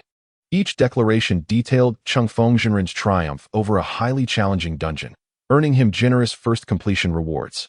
The 5 dungeons had bestowed upon him 5 pieces of equipment, all semi-divine artifacts. It was utterly outrageous. Had a team of 5 players achieved first completion, players believed the rewards would have been limited to heaven-tier artifacts. Yet, unexpectedly, a single player had secured 5 semi-divine artifacts. With 5 semi-divine artifacts in hand, coupled with extraordinary cultivation, players could hardly fathom the strength of the individual known as confronting. They speculated that even half of the players on the leaderboard would stand no chance against him. At that moment, in the outskirts of Beihai City, not far from Lin Yu's villa, a man in his 30s lay in bed, fiddling with his phone. Beside him lay a scantily clad, alluring woman, yet he appeared utterly disinterested in her presence, finding greater amusement in the device in his hands. However, his expression was far from pleasant. Damn it, has this confronting lost his mind? He has spent so much money and managed to clear 5 high-difficulty dungeons in a single night. 5 semi-divine artifacts. This is excessive. I don't even have one. Should I invest some money as well? Just 3 days prior, his cultivation ranked below mine. I wonder how much he has spent. Infuriating. The middle-aged man cursed silently. He was none other than Yifeng Jinren, who had once held the 100th rank on the leaderboard, only to be surpassed by Lin Yu. Ultimately, he had merely spent on a few 648 packages, as this was merely a mobile game. Unlike Lin Yu, who came from wealth, while he was also affluent, his earnings were hard-won, required to support a family, and reserved for investments. As for confronting, he could only harbor envy and perhaps a tinge of jealousy. The man opened the chat interface, scrutinizing Confronting's avatar. After a moment of contemplation, he chose not to voice his thoughts. Speaking up would only make him appear foolish. Finally, around 5 in the morning, Lin Yu completed all 5 dungeons. Yawning, he closed the game and lay down to sleep. He slumbered soundly until noon. Upon waking, Lin Yu discovered Xiao Guang still asleep. The lad appeared to have pulled an all-nighter, sleeping even later than Lin Yu had.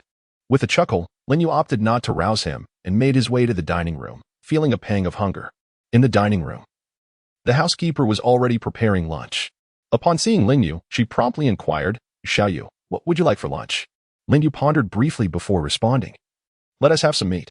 The housekeeper smiled gently, certainly. Lin Yu sat at the dining table, opening the official forum for the mobile game the Immortal Path. However, after browsing for a while, he closed the forum. There was nothing of interest lately. All the players were merely discussing their own affairs. He was well aware of his own circumstances and saw no need to entertain the baseless speculations of others. Thus, Lin Yu decided to delve back into the game, beginning to examine the 5 pieces of equipment he had acquired the previous night. These 5 items were the semi-divine robe, jade void robe, semi-divine boots, flying cloud boots, semi-divine hat, illusory feather hat, semi-divine necklace, soul-casting necklace, and the semi-divine storage ring, starry sky ring. Among them, the item that brought Lin Yu the greatest satisfaction was the storage ring. To his knowledge, this particular storage ring was likely the only semi-divine grade storage ring in the game. Generally, storage rings are of a lower tier compared to other magical artifacts. Lin Yu's previous storage ring was already quite commendable, being a low-grade Earth tier ring with a capacity of 100 slots. However, this semi-divine storage ring, the Starry Sky ring, had not even been refined yet and already boasted a remarkable 500 slots. If refined to its highest level, could it not achieve a capacity of 1,000 slots? Chapter 11. Dominating the equipment rankings. The storage ring, a magical artifact, is nearly indispensable for every cultivator. In the realm of gaming, it can also be referred to as the player's backpack. The higher the quality of the storage ring, the more it can hold, which is reflected in the number of slots available in the game. However, as a reincarnator, Lin Yu understood that once the storage ring manifested in the real world, those slots would transform into genuine space. One slot equates to approximately 1 cubic meter. In his previous life, Lin Yu possessed a storage ring with 100 slots. However, due to his VIP level being only 7, the space translated to roughly 70 cubic meters in reality. Now, he astonishingly found himself in possession of a semi-immortal storage ring with an initial capacity of 500 slots. Generally, when equipment is refined to the highest level, its quality or capability can be enhanced by roughly 50%. The same applies to storage rings. When refined to the utmost level, it should reach 1,000 slots. If 120% of that is reflected in the real world, it would amount to 1,200 slots. 1,200 slots equate to 1,200 cubic meters, an absurdly vast storage space. With such an expansive capacity, Lin Yu could imagine storing virtually anything. Lin Yu glanced at the equipment refining stones he had on hand and commenced the refinement of the semi-immortal storage ring, the Starry Ring. In the game Immortal Path, refining stones are categorized into 3 qualities: blue, purple, and the most expensive, gold. The principal distinction among these refining stones lies in their success rates. The success rate for blue refining stones is 50%. A failure results in a 2-level drop in the equipment's refinement level. Purple refining stones have a 70% success rate, and failure leads to a 1-level drop. Lastly, the golden refining stones boast a 100% success rate, ensuring no possibility of failure. As a pay-to-win game, it is deemed unacceptable not to provide a refining stone that guarantees a 100% success rate for paying players.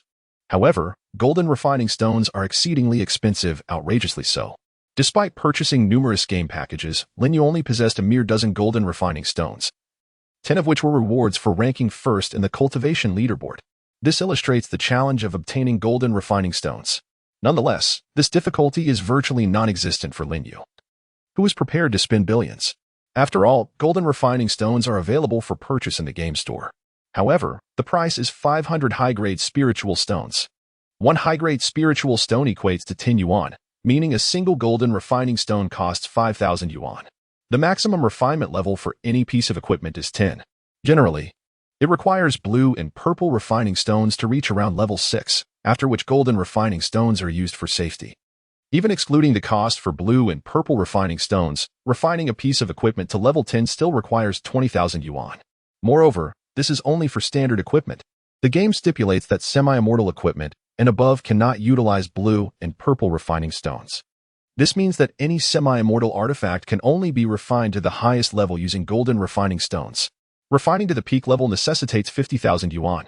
Among the players on the leaderboard, only the top-ranked Songyun Demon Lord has refined his attacking semi-immortal artifact to level 10. The other semi-immortal artifacts have low refinement levels. Few would spend 50,000 yuan to refine a piece of equipment. Yet for Lin Yu, 50,000 yuan is merely a trifling sum. Without hesitation, Lin Yu resolutely began spending money. He expended a total of 250,000 yuan to purchase 50 golden refining stones directly from the game store. Adding the dozen he previously possessed, Lin Yu now had over 60 golden refining stones. At this moment, he owned 6 semi-immortal artifacts. Esteemed VIP 11 player Lin Yu, do you wish to use a golden refining stone on the semi-immortal storage ring, the Starry Ring? Confirm system notification. Your semi-immortal storage ring, the Starry Ring, is now at refinement level 1. With the guaranteed success of golden refining stones, there was indeed no cause for concern.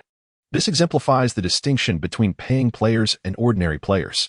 Before long, Lin Yu elevated the refinement level of the semi-immortal storage ring to the maximum level of 10. At this point, the attributes of the Starry Ring had undergone a remarkable transformation.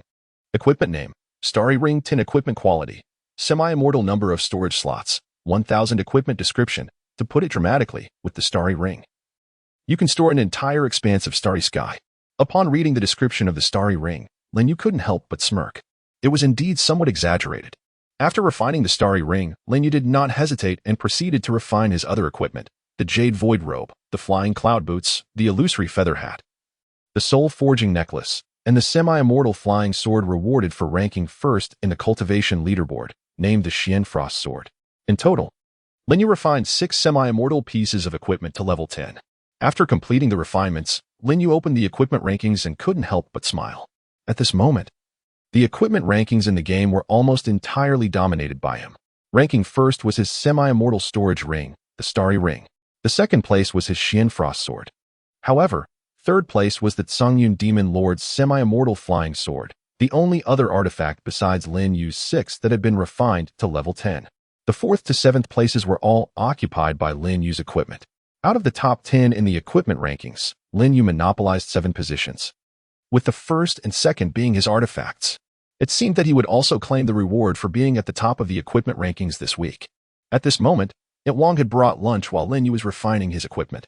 The meal was quite sumptuous. Lin Yu shut down the mobile game and opened the official forum, devouring his food while perusing the messages. Being able to enjoy delicious food is indeed a source of great joy. However, during his previous life, after the game's cultivation feedback began, Lin Yu scarcely had the opportunity to enjoy a good meal. The entire world had undergone tremendous changes. Despite being among the top 100 players in Misty Immortal Path, Lin Yu could only be swept along by the torrent, unable to escape. But now, things were different. He had acquired sufficient power to live the life he desired. While eating, Lin Yu inquired of Aunt Wang. Aunt Wang, I recall that you live alone. Is that correct? This overseas studying daughter seemed to fill Aunt Wang with pride, as she often spoke of her. However, aside from that daughter abroad, Aunt Wang had no other family. Lin Yu remembered that shortly after the cultivation feedback in his previous life, Aunt Wang abruptly disappeared and stopped coming to work. He had specifically visited her home, only to find it empty. He had no idea where she had gone. Yet, Lin Yu was certain that something unfortunate must have happened to her. Otherwise, given Aunt Wang's character, she would not have left without a word. After pondering for a moment, Lin Yu said, Aunt Wang, why don't you move in here? After all, this large house has plenty of rooms. You can choose any one you like. Aunt Wang had worked for Lin Yu for a long time, possessing a commendable character and exceptional cooking skills. If she lived here, with him around, nothing tragic would occur. Aunt Wang hesitated slightly. She indeed finds herself in need of financial support. Although her daughter is studying abroad on a scholarship, her expenses overseas are quite substantial, necessitating assistance from her mother. A doubling of her salary would be most welcome. Aunt Wang pondered for a moment before inquiring, which room will I be staying in? Lin Yu smiled and replied, feel free to choose. There are plenty of rooms. Lin Yu felt a sense of joy, as this arrangement was mutually beneficial. Aunt Wang would gain a secure refuge, while Lin Yu would acquire the right to indulge in delightful cuisine in the future. The date was February 11th. And Lin Yu recalled vividly that the game would begin to reflect his cultivation on February 14th at midnight. This meant he had 2.5 days remaining. Currently, Lin Yu still had 900 million unspent. He remembered having watched a film in which the protagonist was tasked with spending 1 billion within a month. Lin Yu found that notion to be absurd. Was it truly so difficult to exhaust 1 billion? Not to mention 100 billion. He could easily spend that amount in mere seconds within the game. However, Lin Yu did not possess 100 billion, only 1 billion. Therefore, careful planning was essential to maximize the enhancement of his character's strength in the game. Chapter 12, Sacred Beast. Ink Chilin on the official forum of the mobile game Misty Immortal Path. The discussions surrounding the enigmatic figure known as the Master of Wind have proliferated. Nearly every post revolves around this individual, and it seems that with each passing day, the Master of Wind unveils new surprises for the players, or perhaps shocks. Lo and behold, the Master of Wind has once again made waves on the equipment leaderboard, dominating 6 out of the top 10 slots. It raises the question of whether other players can even compete. Have you seen that top-ranked piece of equipment? The semi-divine storage ring, simply outrageous. My own storage ring holds a mere 50 slots, while his boasts an astonishing 1,000. The fact that the number 1 item on the leaderboard is a storage ring is quite absurd. It appears that the Master of Wind has an abundance of wealth. A storage ring refined to level 10. How much does he intend to store? I must take my leave. I'm off to help the most beautiful female player track down the Master of Wind's residence. She promised me a reward of 1 million. Wait. I want to join too. My father works in the registration department. If I claim to be the Master of Wind's brother, staying in the room next to his, would you believe me? At that moment, Lin Yu, the subject of much discussion among the players, reclined comfortably on his bed. He opened the Misty Immortal Path mobile game once more. The game truly understands each player's inclinations. It dawned upon Lin Yu that he had been a fool. He chuckled to himself and promptly clicked to recharge. Upon viewing the contents of the recharge package, he nodded in approval. The recharge package is indeed more cost-effective than purchasing spirit stones directly. The value of the items within exceeds 100,000, yet the package costs only 58,000. A fair game indeed. He bought all 6 tiers available. The names of the two players remained at the top of the leaderboard for quite some time, costing him over 100,000 in total. Following this, Lin Yu retrieved the paper he had written on that day, densely scribbled with his expenditure plan. Below, it should pertain to spirit beasts. Lin Yu mused to himself. Spirit beasts are the most advantageous companions for enhancing a cultivator's combat prowess. In nearly every cultivation game, they hold significant importance, and the Immortal Path is no exception. Furthermore, to effectively stimulate players' willingness to invest, the spirit beast system within the game is remarkably extensive. The tiers of spirit beasts, from lowest to highest, are fierce beasts, demon beasts, rare beasts, immortal beasts, divine beasts, and sacred beasts. The enhancement of spirit beasts can involve leveling up, attribute boosts, and skill acquisitions. In essence, spirit beasts are an endless pit of resources. Of course, the most crucial aspect remains the tier of the spirit beast. The highest tier obtainable in dungeons is the immortal beast level, albeit with a very low acquisition rate. To acquire higher tier spirit beasts, there exists but one method, the spirit beast lucky roulette, reputedly the most deceptive and costly activity in the Immortal Path.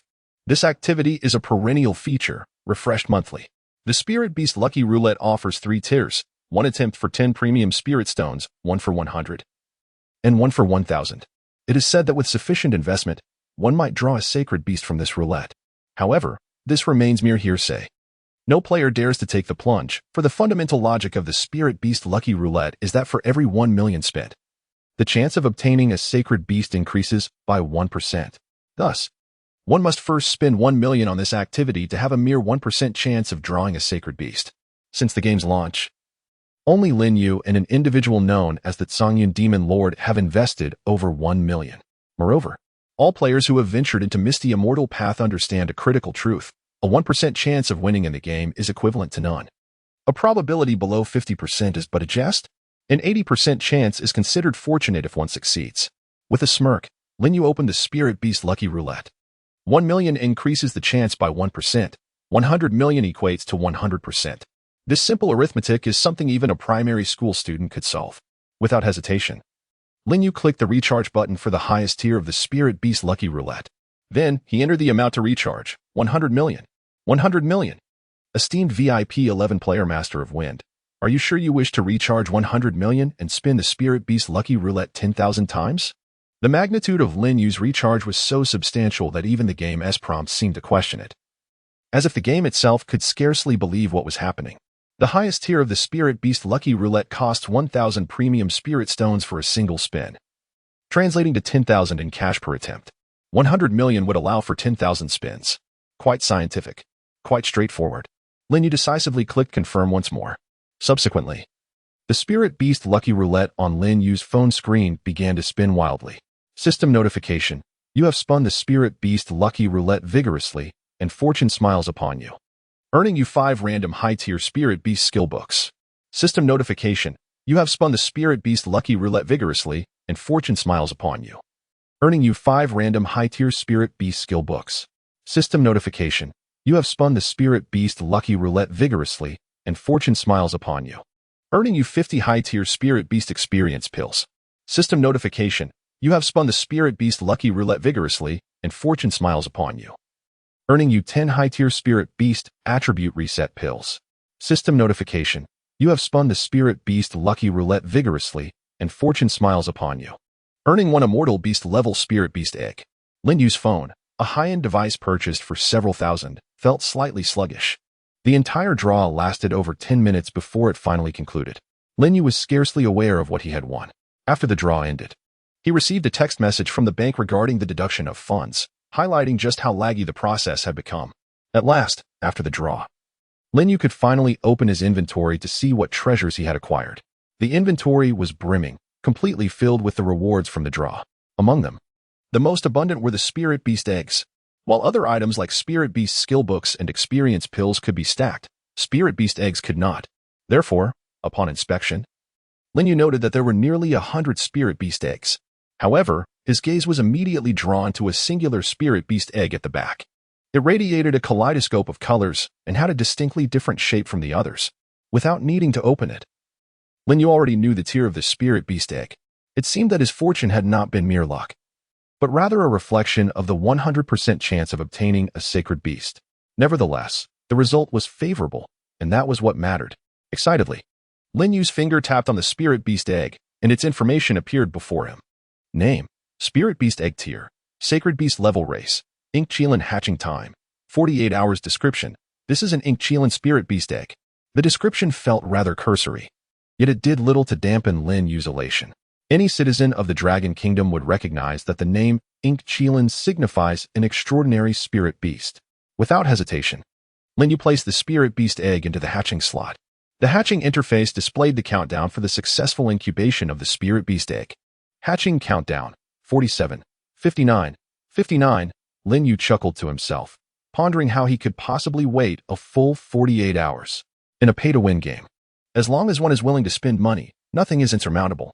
Lin Yu accessed the game shop and spent 300 yuan to purchase the Spirit Beast Acceleration Elixir. Though the name of this elixir sounds quite mystical, it is merely an accelerator. Spirit Beast Acceleration Elixir, upon use, it will ensure the immediate successful hatching of a Spirit Beast egg without affecting the quality of the Spirit Beast. Chapter 13. Advanced Adventure Exploration. After using the Spirit Beast Maturation Pill, the countdown on the hatching interface came to an immediate halt. Lin Yu gently tapped the screen, and a deep green light materialized beside his character. It was a pet that exuded an air of dominance, adorned with twin horns and a lion-like physique, yet cloaked in dark green scales. The Inkchilan was not particularly large, standing merely at the waist of the Master of Wind. However, this was just a first-level Inkchilan. As the level of spirit beasts increased, their size would also evolve. At this moment, despite the high quality of the Inkchilan, its level was still somewhat lacking. To enhance its combat prowess, Lin Yu knew he must elevate the Inkchilan's level. He certainly did not hesitate.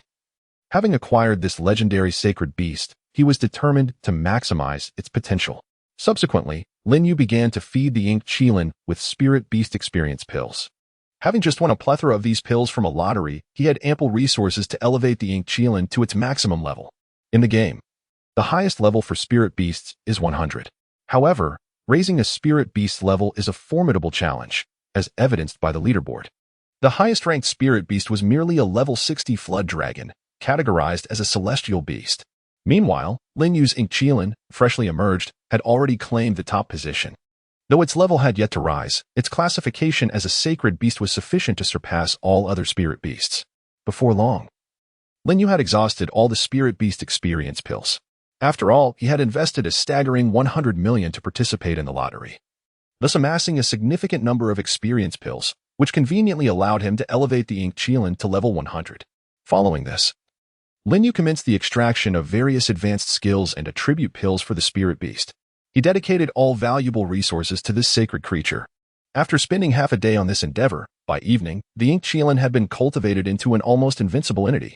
On the Spirit Beast leaderboard, in addition to displaying the tier and level of each Spirit Beast, it also indicated their combat power.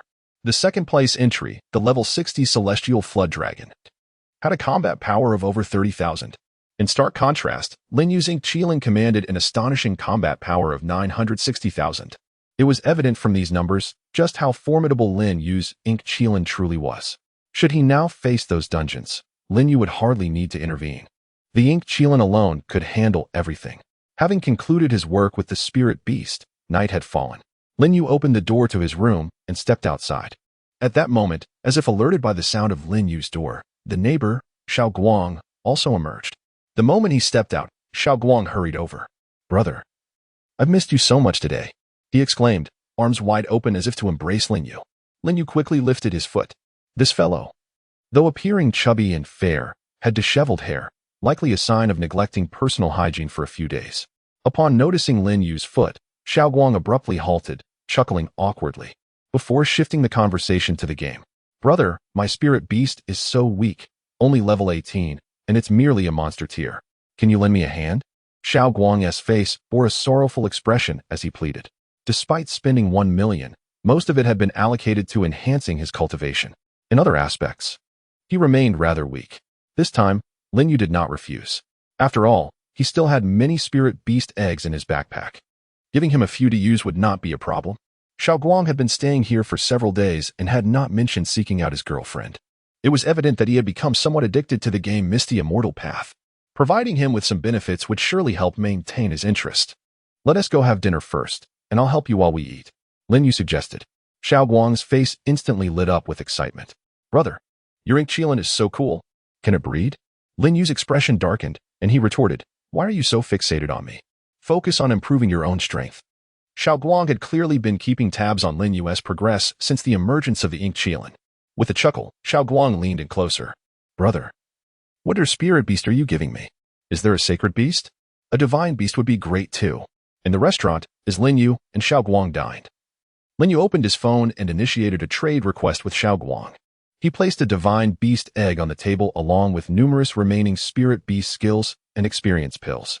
Divine beasts were considered quite powerful in the game, as aside from Lin Yu, the strongest other players could muster were merely celestial beasts.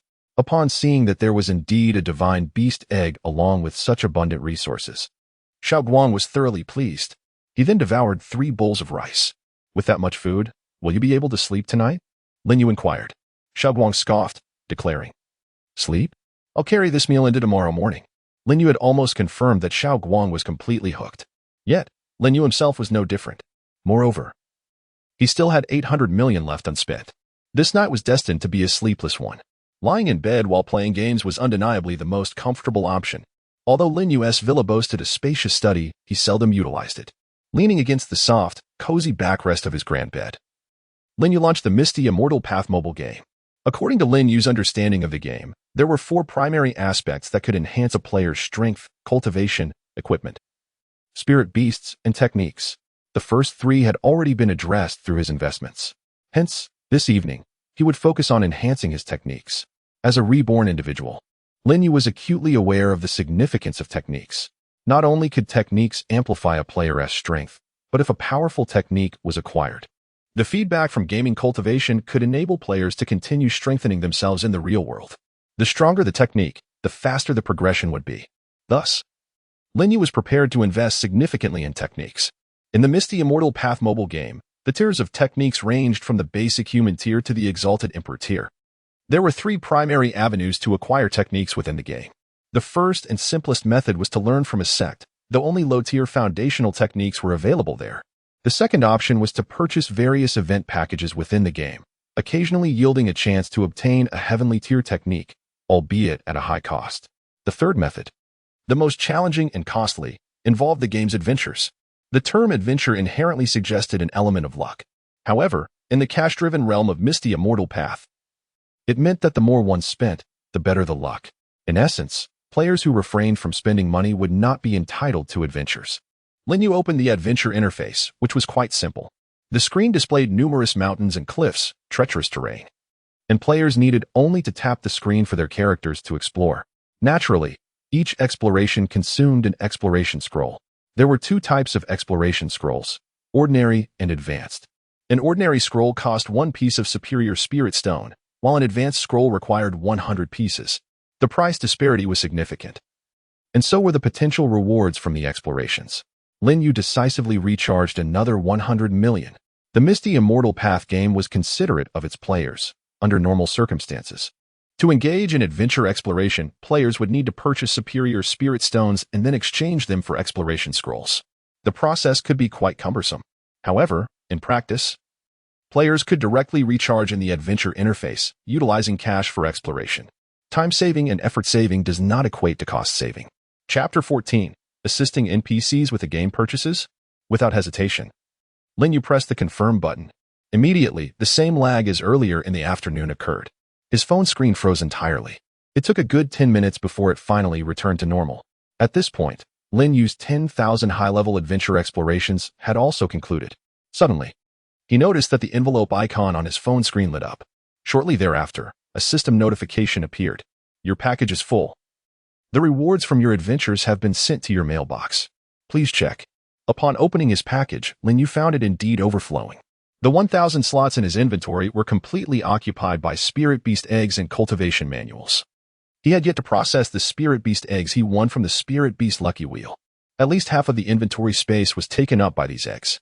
He then clicked on the sect leader, the ever-stoic Jinxinjinren, who rarely ventured outside the sect. Gift, Lin Yu decided to bestow upon her all the useless spirit beast eggs and various spirit beast skills in one go. He was unsure why Jinxinjinren possessed such ample storage space, but she graciously accepted all he offered. Lin Yu opened his mailbox to retrieve the cultivation manuals.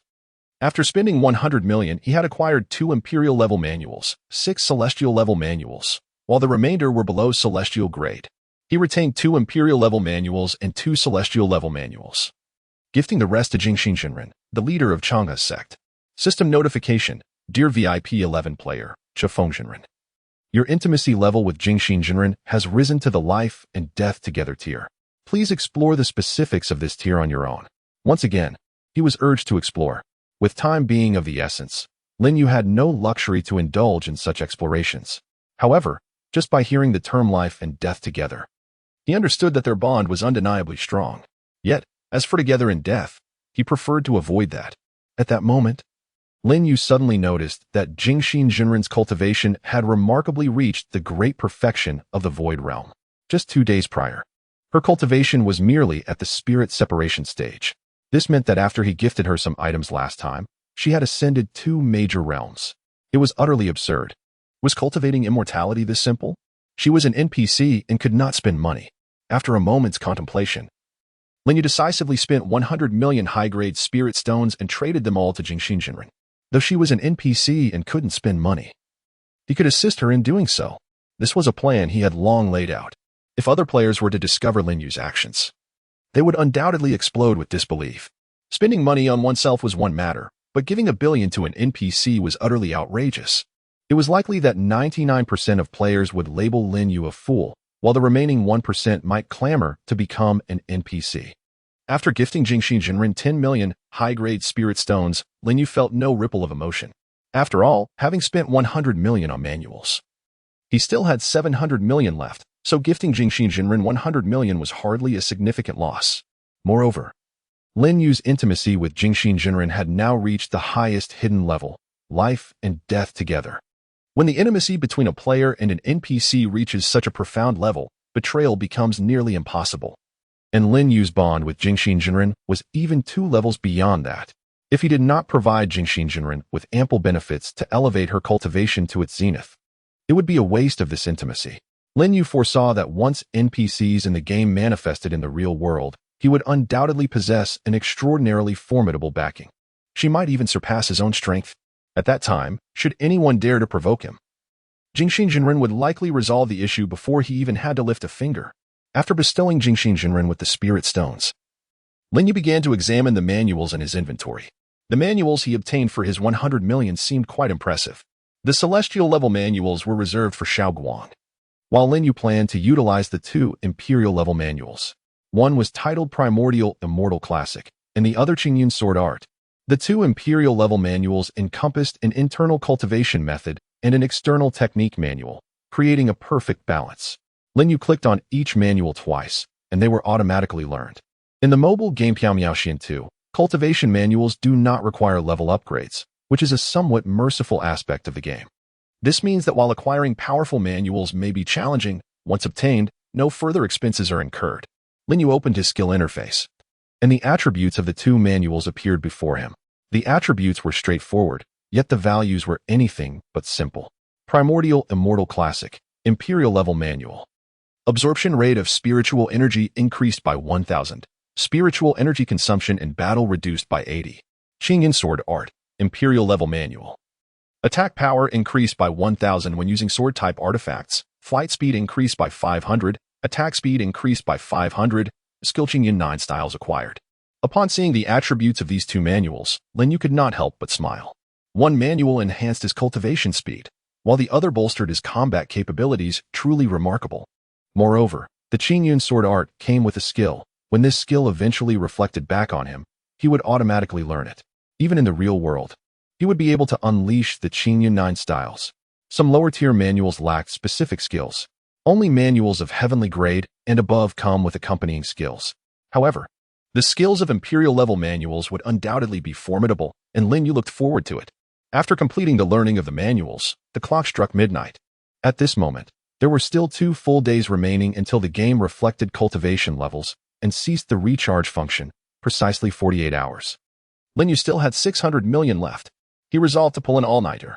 The night was relatively quiet, ideal for making in-game purchases. Time waits for no one. With only 2 days left, The sooner he expended his funds, the more at ease he would feel.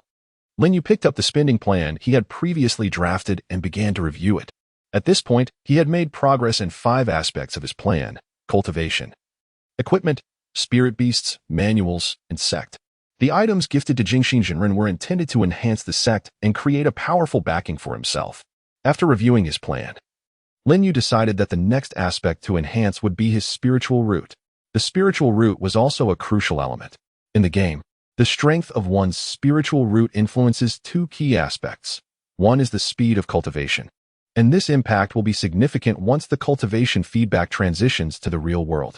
After all, in the real world, players can only rely on their own cultivation to enhance their levels. A stronger spiritual root results in a faster cultivation speed, coupled with a decent manual.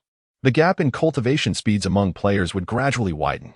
The second aspect is that a player's spiritual root allows their attacks to carry additional attribute damage. Typically, players cultivate a single attribute of spiritual root to maximize the added damage. The higher the tier of the spiritual root, the greater the additional damage. In the game, spiritual roots are ranked as follows, from lowest to highest: low-grade spiritual root, middle-grade spiritual root, high-grade spiritual root, earth spiritual root, heaven spiritual root, celestial spiritual root, divine spiritual root, and Tao spiritual root. At present, Lin Yu's spiritual root was merely a heaven spiritual root. Meanwhile, at the top of the spiritual root leaderboard was none other than the familiar figure, Songyan Demon Lord. Lin Yu smiled faintly, for he was on the verge of becoming the second. Chapter 15. Investigating the game's excessive charges. Lin Yu was still burning the midnight oil. Over the past few days, apart from eating and sleeping, he had immersed himself in gaming, neglecting everything else. Unbeknownst to him, his extravagant spending had become a sensation, transcending beyond his circle. On the official forum of the Immortal Path, nearly every post revolved around the player known as Confronting Jinren. Other types of discussions were swiftly drowned out. Many players were closely monitoring Confronting Jinren's financial journey, with some threads dedicated to meticulously tracking Lin Yu's expenditures. According to calculations from various players, this Confronting Jinren had reportedly spent over 200 million. This was a conservative estimate. Such an amount of the game spending had never been witnessed across the gaming community. The absurdity of spending 200 million on a game was already staggering. Had they known that Lin Yu had actually spent 400 million and intended to invest 600 million more, their astonishment would have reached new heights. Due to Lin Yu's outrageous actions, discussions began to proliferate across various gaming forums.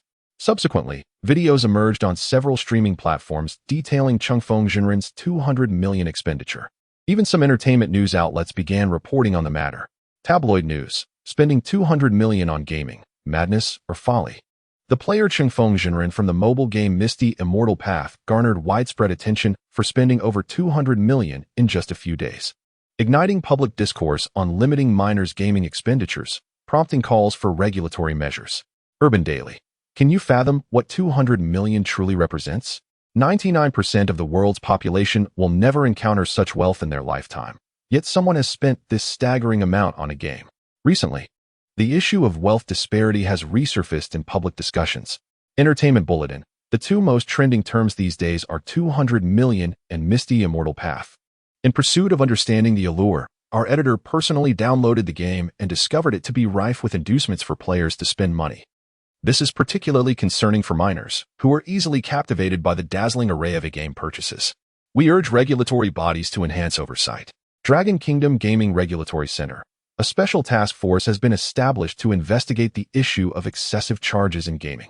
In the capital city, within the director's office of the Dragon Kingdom Gaming Regulatory Center, an elderly man, appearing to be in his 50s, sat behind his desk, his expression icy. Before him stood several staff members, heads bowed, resembling children caught in wrongdoing. Bang! The elder slammed his palm on the desk and rose abruptly. You were assigned to investigate the game the Immortal Path, yet after an entire day, you've uncovered nothing? What are you doing? Are you fools? His frustration was palpable. In recent days, news surrounding the Immortal Path had flooded the internet, placing tremendous pressure on him. He had to personally deploy some of his most competent staff to look into the matter, only to find that they had discovered nothing after a day. A young man, his face drawn, spoke up: Director, we have explored every possible avenue to investigate this game, but it seems to vanish into thin air. Its registered address is a retirement home. The director's face hardened. What happened to your professional skills? An incorrect address indicates that this game is illegal. How was its game license approved? How did it secure its official forum URL? What about its bank account? The young man attempted to explain further. Director, we've investigated all of that.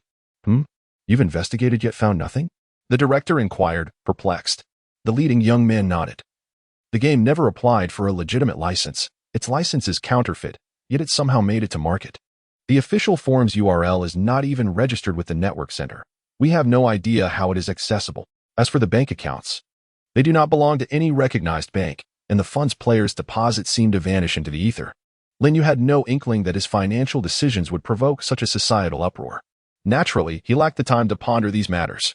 With less than 2 days remaining until the game adjusted its feedback mechanisms and ceased its charging options, Lin Yu was determined to devote all his energy to spending. Pouring himself a cup of coffee to invigorate his spirits, he opened the game's spiritual root interface. Players possess 5 types of spiritual roots: gold, wood, water, fire, and earth. Typically, players select a single attribute to concentrate their resources upon. Lin Yu had exclusively enhanced his gold attribute. Now, his gold spiritual root had achieved the level of celestial root.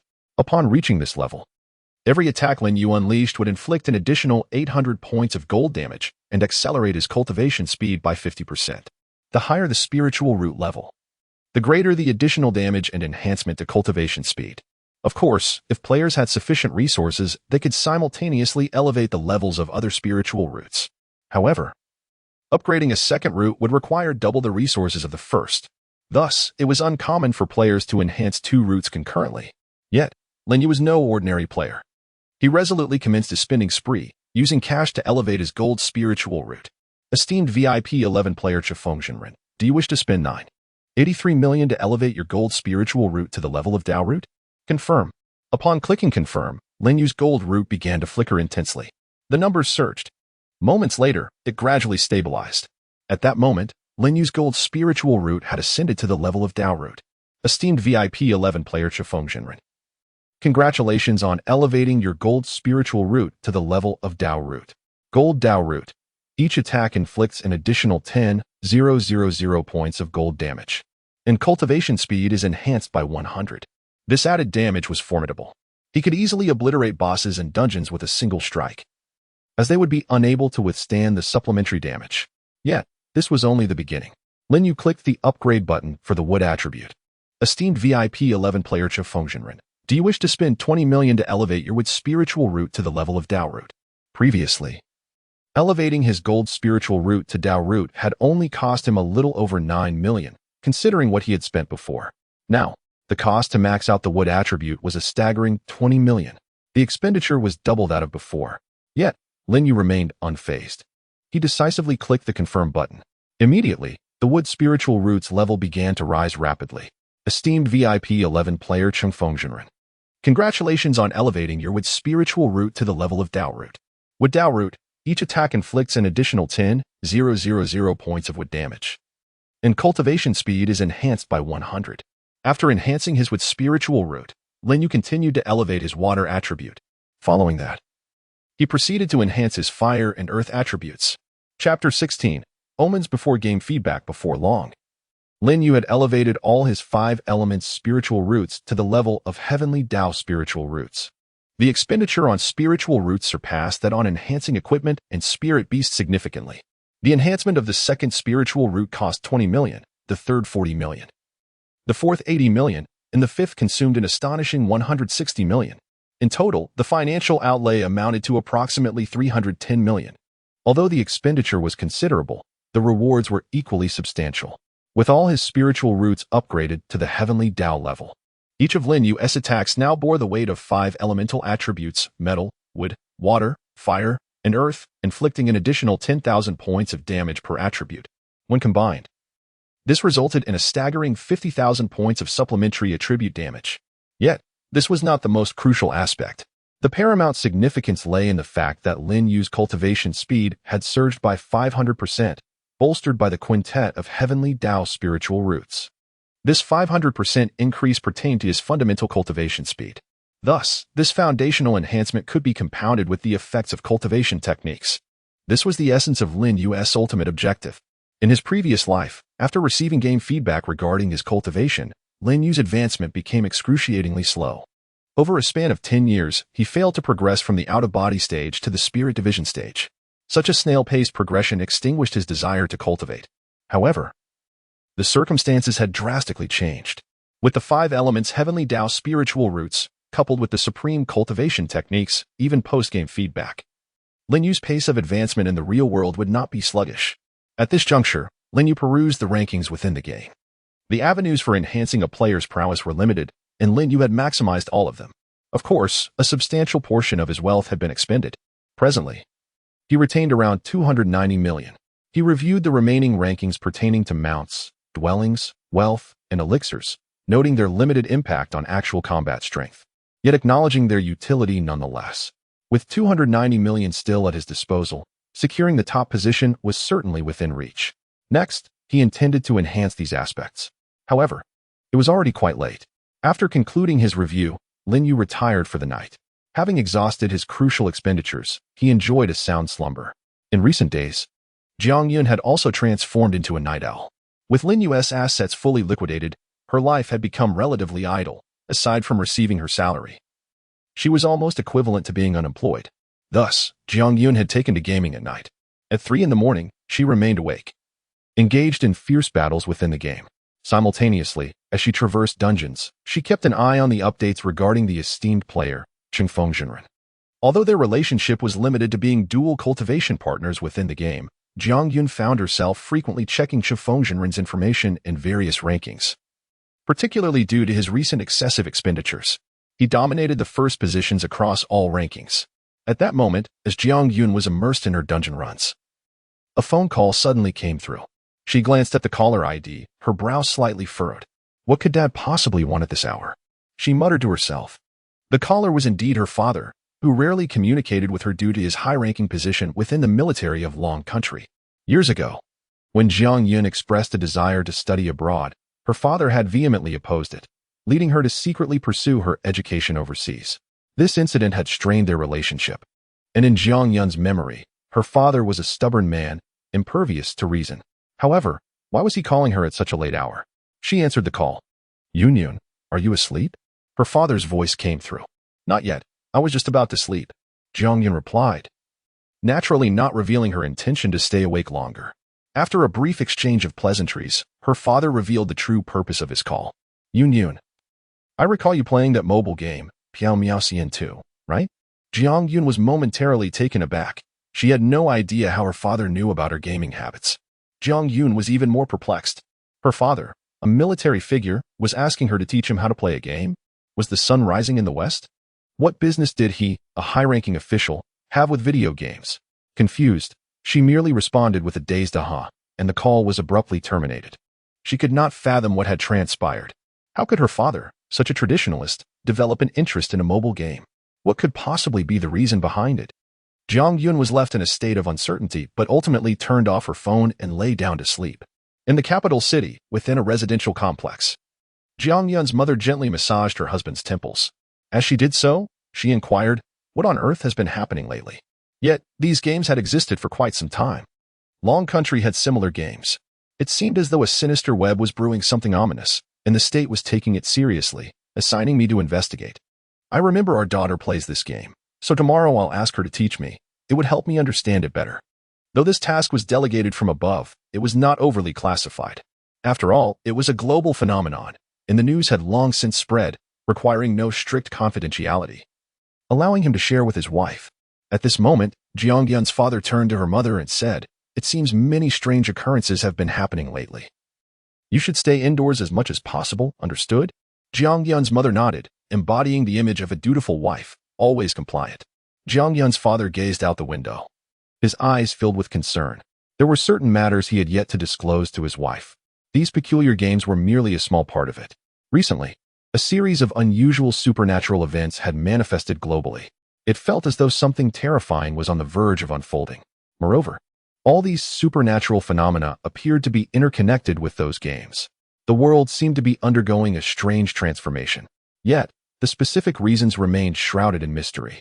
Jiang Yun's father was the head of the investigative team assigned by Long Country to probe these incidents.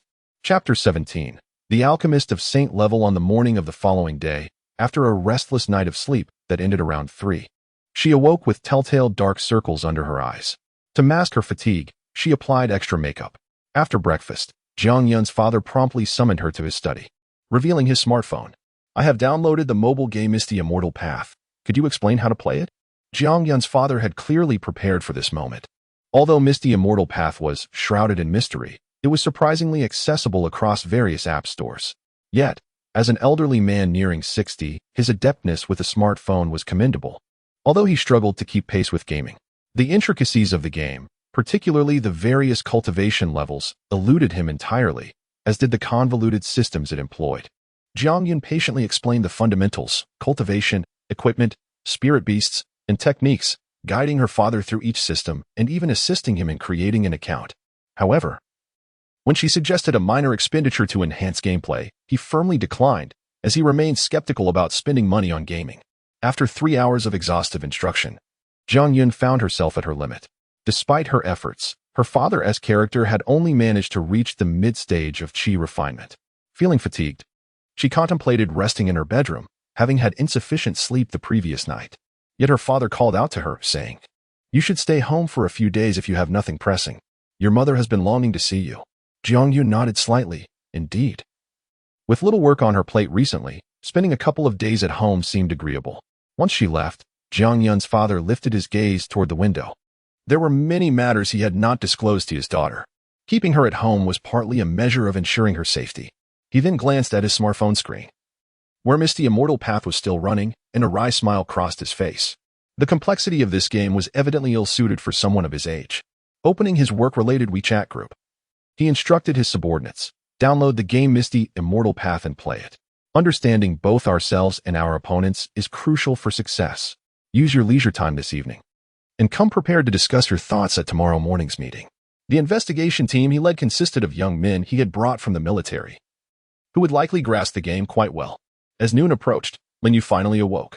Yesterday, Wang had moved into the villa, and Xiaoguang's gaming journey was steadily progressing. Lin Yu's prowess in the game had also reached its pinnacle, leaving him in high spirits. The only task remaining was to expend the remaining 290 million. Even a slight enhancement in strength was preferable to hoarding his wealth. In the future, as game cultivation feedback manifested in the real world, the value of money would diminish, while formidable strength would become the paramount factor for survival and comfort. Reclining on his bed, Lin Yu reopened the game. Confirm. The cost-effectiveness was exceptional. However, he had discovered that the special gift package could not be endlessly redeemed. After 3 attempts, it would no longer be available. Thus, he and his companion consistently held the top spot on the leaderboard, having spent hundreds of thousands in the process. Yet for Lin Yu, that amount was merely a drop in the bucket, as he had already invested over 700 million into the game. The areas left for enhancement were limited. In a day and a half, he had ample time. Lin Yu accessed the alchemy interface. Potions played a crucial role in the game, with a myriad of types available, some for healing, others to help players break through barriers, and some that granted eternal youth to mortals. Lin Yu resolved to acquire a stock of each potion, ensuring he would have whatever he desired once the game's effects translated into the real world. Crafting potions himself would be more convenient, while also allowing him to refine his alchemy skills.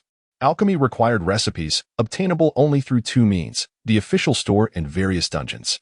Dungeons yielded diverse recipes of varying quality, seemingly the only aspect of the game that wasn't exploitative. Moreover, recipes could be traded, meaning players could sell them on the marketplace for profit. Many non-spending players relied on this method for income. However, having a recipe alone was insufficient for alchemy. The most critical component was the alchemy furnace. Higher-tier potions necessitated corresponding quality furnaces, which could only be upgraded through expenditure. Without hesitation, Lin Yu spent money to elevate his furnace to the highest level. This upgrade was relatively inexpensive, totaling just over 3 million. He then proceeded to purchase all the recipes he had yet to learn from the official store. Following that, he browsed the trading market, acquiring every recipe available, regardless of tier. With these preparations completed, Lin Yu began his alchemical endeavors, simultaneously purchasing the materials required from the store and the marketplace. As long as one was willing to spend, nothing was beyond reach. Typically, alchemy consumed a substantial amount of time. However, under Lin Yu's unrestrained spending, he could accelerate any waiting period through monetary means. Throughout the afternoon, he repeated this process, buying materials, crafting potions, and hastily bypassing waiting times. Gradually, his alchemist level increased. In the game, alchemist rankings progressed from novice to master, culminating in the esteemed titles: Alchemist, Master Alchemist, Grandmaster Alchemist, Alchemist Sovereign, Alchemist Emperor, and finally, Saint Alchemist. Previously, Lin Yu had little interest in alchemy, hence his rank had only reached that of a senior alchemist. However, after an afternoon of relentless potion crafting, he ascended to the rank of Saint Alchemist. Higher levels significantly boosted both the efficiency and quality of potion crafting. His ranking on the alchemist leaderboard soared from outside the top 100 to the very first position. In total, he spent 30 million that afternoon, not only achieving the highest alchemist level, but also stockpiling a vast array of potions of various grades. All of these would manifest in the real world as the game's feedback took effect. That evening, Lin Yu had a light meal before logging back into the game. Upon entering, he received a notification: Dear VIP 11 player, Confronting, your sect, Chang'a sect, has experienced a significant power increase, elevating it from a first-rate sect to a super sect. Congratulations, you have earned 8,000 cultivation points. A friendly reminder: your sect will further elevate upon reaching the sacred land level, at which point players will enjoy the privileges of sacred land disciples. The treatment of disciples in the sacred land ensures that their cultivation speed within the sect is enhanced by an additional 20%. The success rate for alchemy and artifact refinement is augmented by 10%, and the recovery rate of spiritual energy is increased by 10%. Each week, spiritual stones will be distributed as a stipend based on the player's position and rank within the sect. Chapter 18. Appointed as the Deputy Sect Master. Lin Yu was taken aback. Within the span of a single meal, his sect had remarkably ascended from a first-rate sect to a super sect. He hastily maneuvered his character to return to the sect. Indeed, the sect master, Jingxinjinren, had achieved the stage of great ascension.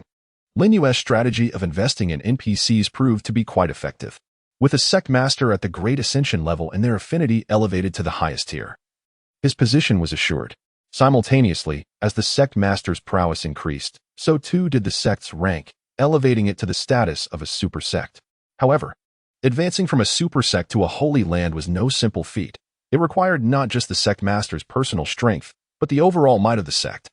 Lin Yu revisited the previous system notifications. He was surprised to discover the numerous benefits tied to the sect's elevation to a holy land, which he had previously been unaware of. It seemed he must contribute even more significantly to fortify his sect. He opened the donation interface of the sect and proceeded to donate cash directly, having researched the required resources for upgrading from a super sect to a holy land. He entered the figure without hesitation: 30 million. This sum automatically converted into 3 million high-grade spirit stones. Lin Yu confidently clicked the confirm button. Immediately, 2 system notifications appeared before him. System notification: due to your outstanding contribution, your position within the sect has been elevated to the level of Deputy Sect Master. System notification: your sect's strength has significantly increased, elevating its rank to Holy Land level. You have received 80,000 points of cultivation and the status of a Holy Land disciple. The 80,000 points of cultivation were of little concern to Lin Yu, as he had already reached the pinnacle of his abilities, and further growth was unattainable. What intrigued him were the various enhancements associated with the status of a Holy Land disciple. Moreover, he had not anticipated becoming the Deputy Sect Master of Chang'a sect. Previously, he had never donated to the sect. He had only presented gifts to the sect master, Jingxinjinren. Thus, his position had only been that of an inner disciple, achieved through completing tasks rather than through donations. Within the sect, the ranks of disciples progressed from lowest to highest as follows: errand disciples, outer disciples, inner disciples, direct disciples, stewards, elders, and finally, the Deputy Sect Master. There could only be one Deputy Sect Master in each sect, which meant Lin Yu now held a position that was second only to the Sect Master within Chang'a sect. While this role seemed to hold little practical utility at present, given that he could not command NPCs to act, it would bear greater significance once the game transitioned into reality. He envisioned a future where he could command legions of disciples to overwhelm their foes, a sensation of absolute authority that he found exhilarating.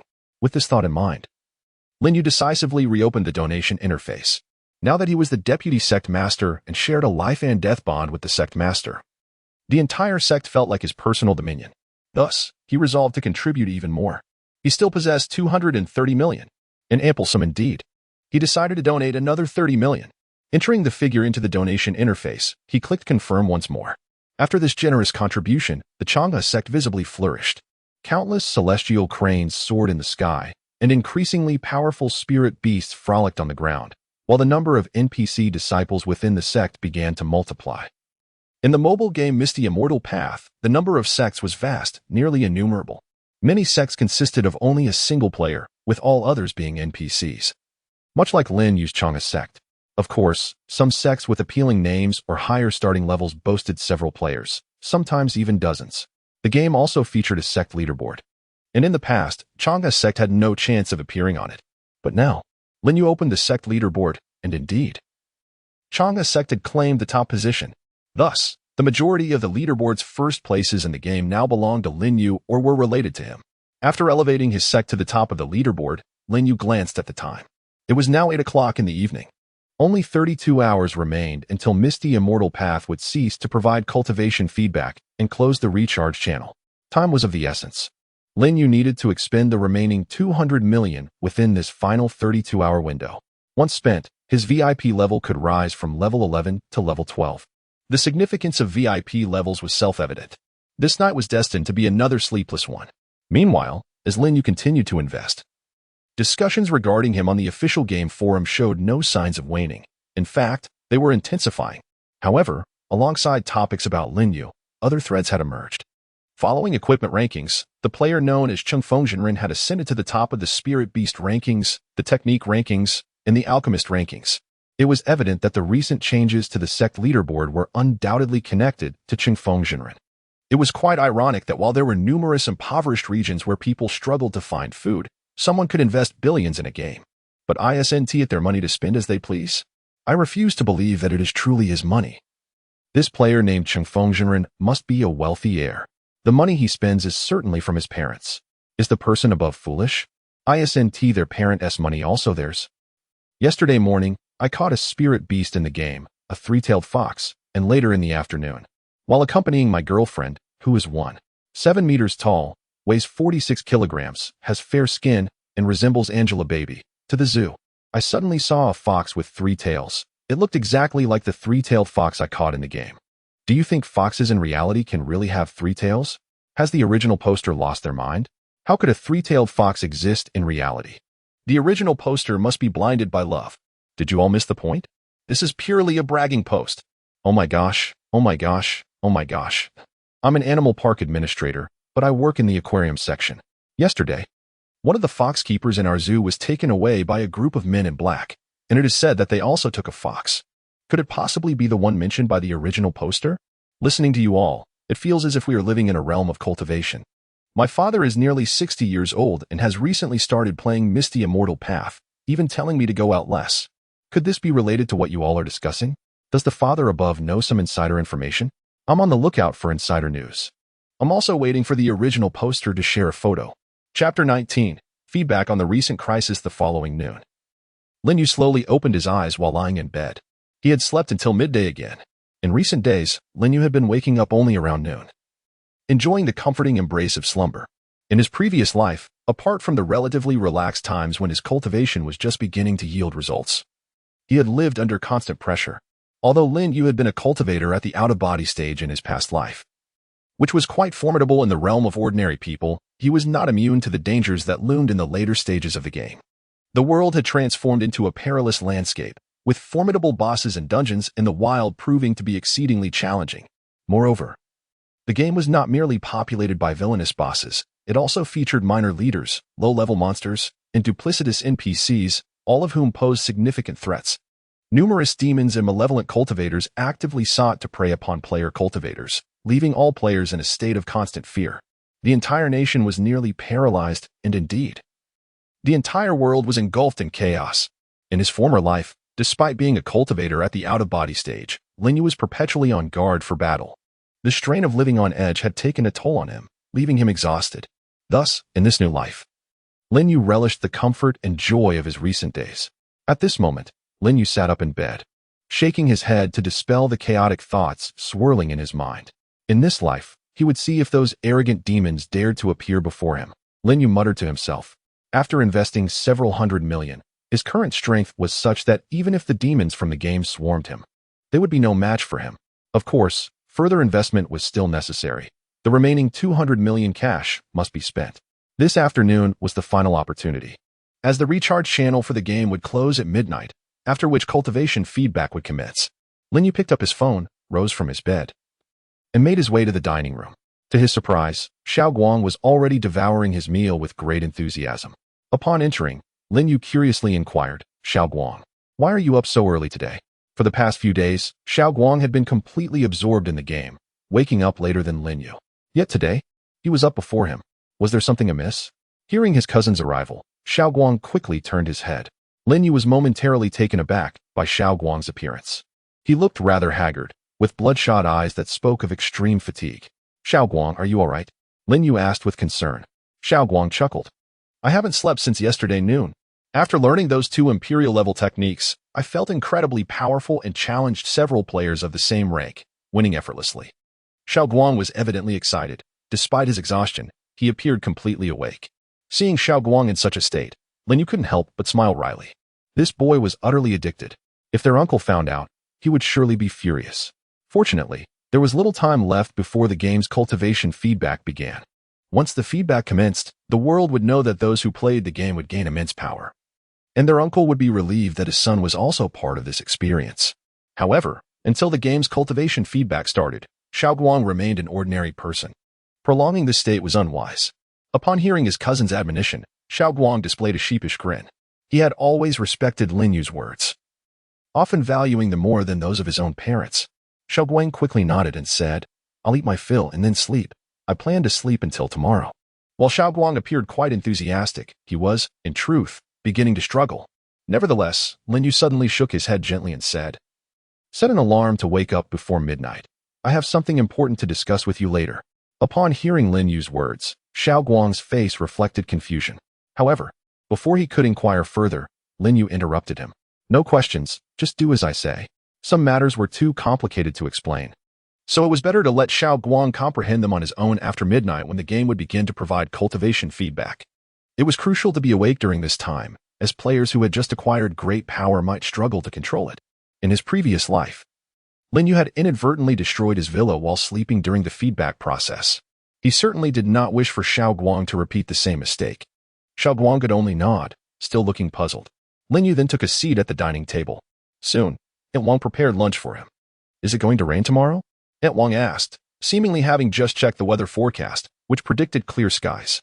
Lin Yu offered no elaborate explanation, merely smiling and stating, "Weather forecasts can sometimes be inaccurate. Just follow my instructions."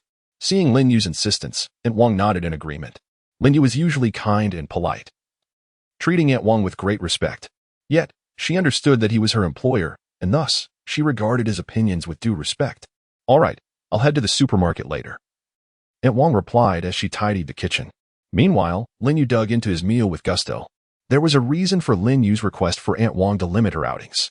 As the game's cultivation feedback commenced, many players gained extraordinary abilities. Yet their qualities varied greatly.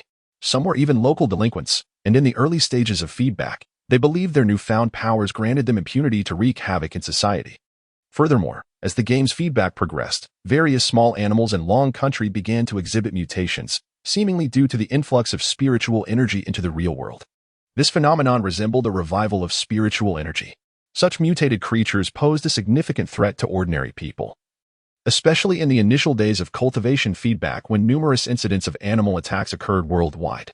Thus, Lin Yu urged Aunt Wang to stock up on food while the game's feedback had not yet begun, ensuring safety during the most perilous initial days.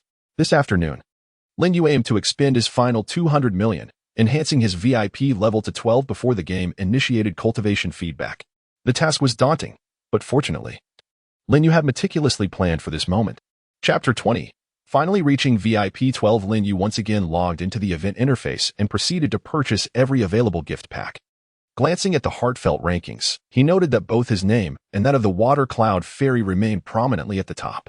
Furthermore, as time had passed, few players had continued to spend money on the game, solidifying their first-place position.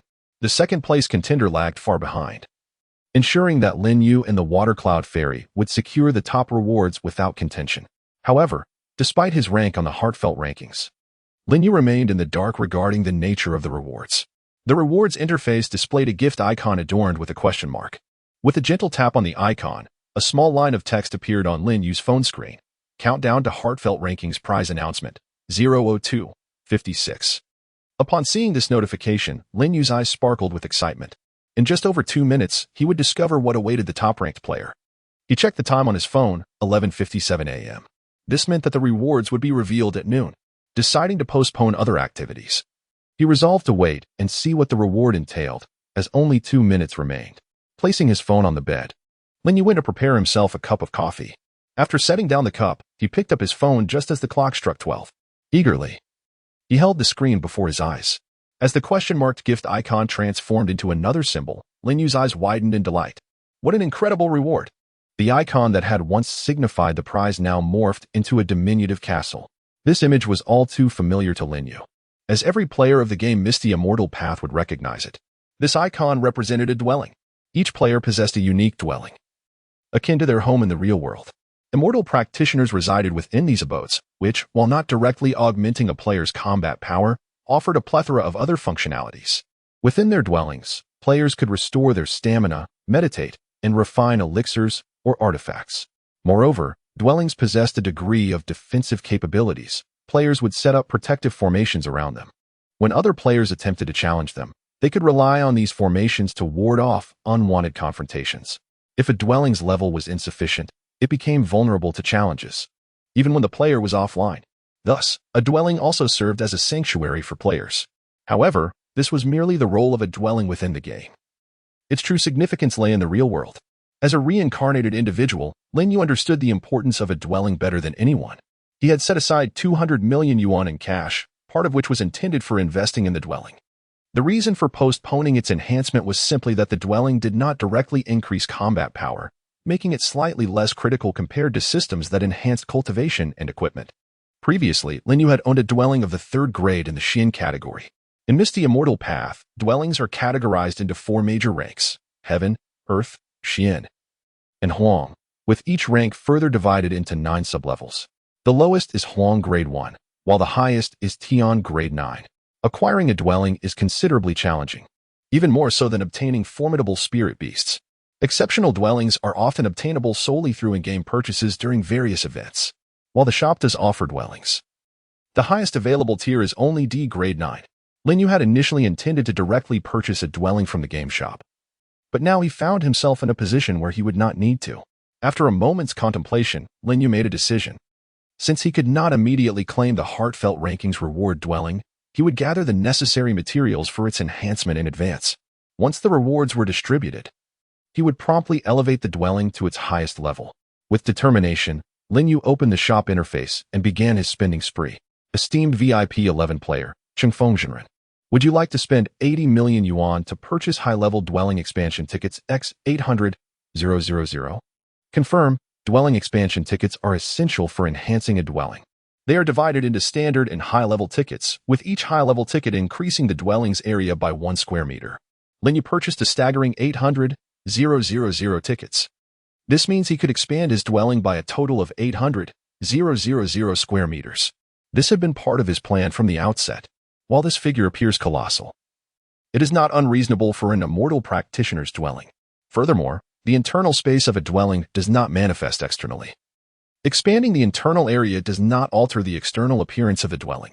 After acquiring the high-level expansion tickets, Lin Yu invested an additional 20 million yuan to equip his dwelling with a formidable protective formation. All the materials for the formation were now prepared.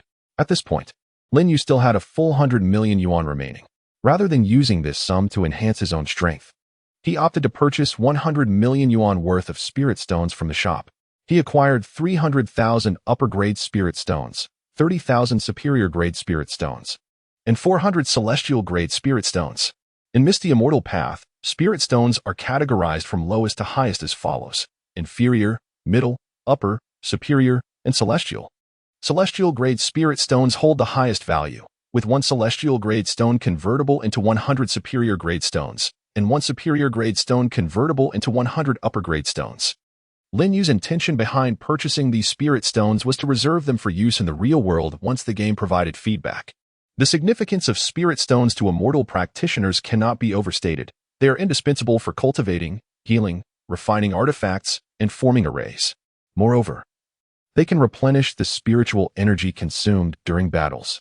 In essence, spirit stones are even more vital to immortal practitioners than food is to ordinary people.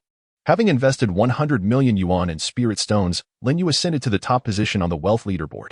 Simultaneously, immediately after his purchase, a system notification echoed through the game. System notification, congratulations. Your total expenditure has reached 1 billion yuan, elevating your VIP status to the highest hidden level, VIP 12. Chapter 21. The blossoms in full splendor. Observing the golden emblem of VIP 12 adorning his character's head, Lin Yu felt an overwhelming sense of relief wash over him. At this moment, all his monetary investments had culminated. The balance on his bank card dwindled to a mere few hundred thousand. Coupled with his villa, this constituted the entirety of Lin Yu's assets. Yet, he remained unperturbed. As long as the game provided him with spiritual cultivation, the money held no value. Mere scraps of paper. A single top-grade spirit stone could fetch at least 1 million in the real world, and he possessed 3 million of them. However, the crux of the matter lay in his own strength. Rarely did Lin Yu set aside his phone, closing the game interface. Time spent in the game flew by. Presently, it was 4 in the afternoon, with 8 hours remaining until the game resumed its cultivation feedback. Lin Yu decided to take a moment to unwind and rest, for he had much to accomplish after those 8 hours. He stepped outside into the vast courtyard of his villa. The garden was abundant with flowers and trees, and after dedicating so much time to enhancing his character's abilities, the sight of these vibrant blooms instantly uplifted his spirits. Taking a deep breath, the fragrant aroma of blossoms filled his senses. Perhaps due to his prolonged absence from the garden, Lin Yu suddenly perceived the flowers as exceptionally vivid and beautiful, as if they had just been watered. At that moment, Aunt Wang wheeled a cart into the courtyard. Lin Yu promptly approached her with a smile, assisting her in bringing the cart inside. A large supermarket was conveniently located just a few hundred meters from his villa, making it easy for Aunt Wang to procure groceries. She found it somewhat puzzling why Lin Yu had suddenly asked her to stock up, as inclement weather typically posed no significant hindrance to food procurement. This cart should suffice for a week, Aunt Wang remarked cheerfully. With 3 residents in the villa, including little Guang, whose appetite could rival 2. Aunt Wang had purchased a substantial amount of food. As she spoke, she glanced up at the clear, cloudless sky. It seems your weather forecast is inaccurate, little Yu, she teased. Lin Yu shook his head slightly, replying, whether my weather prediction is accurate will be revealed by midnight. As a reincarnated individual, Lin Yu was well aware of the weather conditions for the coming days. He vividly recalled that on the night of the game, as feedback, thunder and lightning had raged, casting the world into chaos. Following that, 3 days of torrential rain ensued, transforming the world into a realm of rebirth. Aunt Wang, skeptical of Lin Yu's words, laughed. Then I won't be able to sleep, waiting for midnight. With that, she prepared to organize the newly acquired groceries in the kitchen. At this juncture, Lin Yu suddenly inquired, Aunt Wang, did you water the flowers in the courtyard? Aunt Wang paused, then shook her head. I just moved in a couple of days ago and have been quite busy. I haven't had the chance to tend to them. Lin Yu nodded slightly but continued with a smile. Oh, I thought these flowers looked so vibrant that you must have just watered them. Aunt Wang, puzzled, observed the flowers. They do appear more radiant than a few days ago, but I genuinely haven't had time to water them. Upon hearing her response, Lin Yu seemed to ponder something. Aunt Wang, I'm fine now. You may return to your tasks, he said. Although Aunt Wang was unsure why the flowers appeared more vivid, she dismissed the thought, reasoning it might be little Guang who had watered them. Lin Yu's thoughts diverged from Aunt Wang's. He understood that little Guang was not the type to tend to flowers. Clearly, the transformation of these blooms seemed intertwined with the impending feedback from the game that night. In his previous life, Lin Yu had not paid much attention to such details. As time passed, each second felt elongated with anticipation. Meanwhile, on the outskirts of the capital city of Longhua, a 3-story office building stood, heavily guarded by armed sentries. Inside, on the 3rd floor, Jiang Yun's father presided over a meeting. Approximately 20 individuals filled the room, most appearing rather youthful, with the eldest in their 30s and the youngest barely in their 20s. They all exhibited an air of alertness and discipline indicative of military backgrounds. Seated at the head of the large conference table, Jiang Yun's father spoke calmly. You have all been experimenting with that game for 2 days now. Let us hear your thoughts. As he finished speaking, the attendees began to share their insights. Sir, After playing the game Piamiao 2 for the past 2 days, I found it to be an ordinary pay-to-win cultivation game. The content within holds no peculiarities, if anything is strange. It is the exorbitant spending cap. Typically, one can reach the pinnacle of most pay-to-win games with expenditures in the tens or hundreds of thousands. But this game demands at least hundreds of millions to attain ultimate combat prowess. Sir, I have investigated the spirit beasts within the game and discovered several anomalies. The mutated spirit beasts appearing domestically seem to have counterparts within the game, suggesting a low probability of coincidence. I believe the recent mutations in animals are intricately linked to this game. Sir, aside from playing Piamiao 2, I have engaged in numerous similar games. But this one raises the most suspicion. Sir, I have delved into various online forums and unearthed considerable useful information.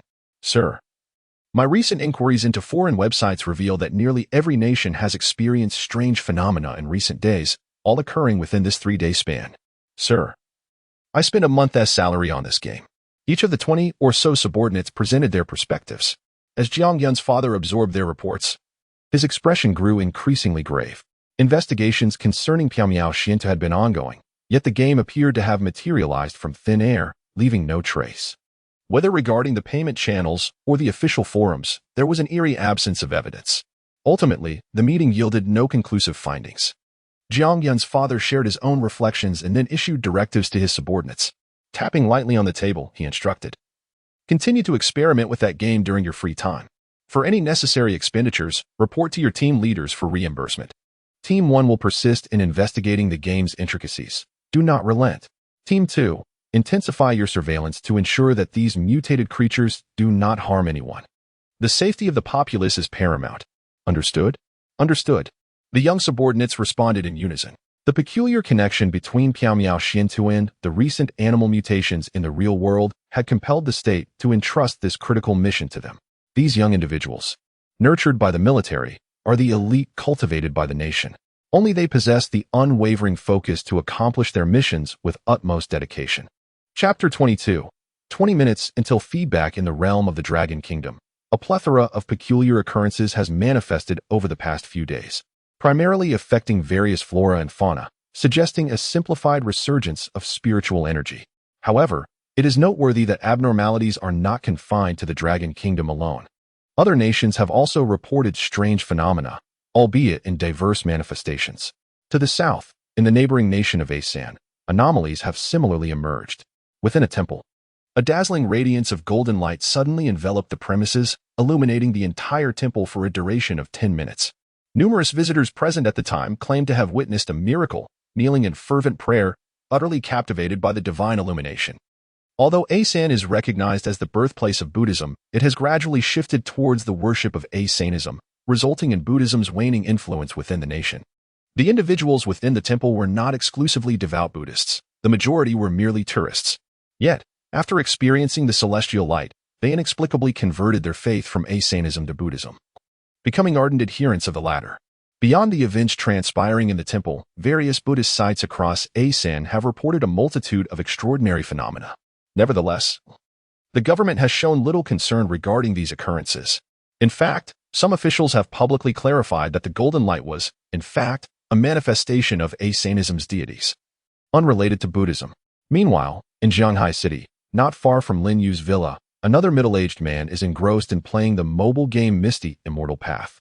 He is known as Fengzhenren within the game, despite a recent lack of financial investment in the game.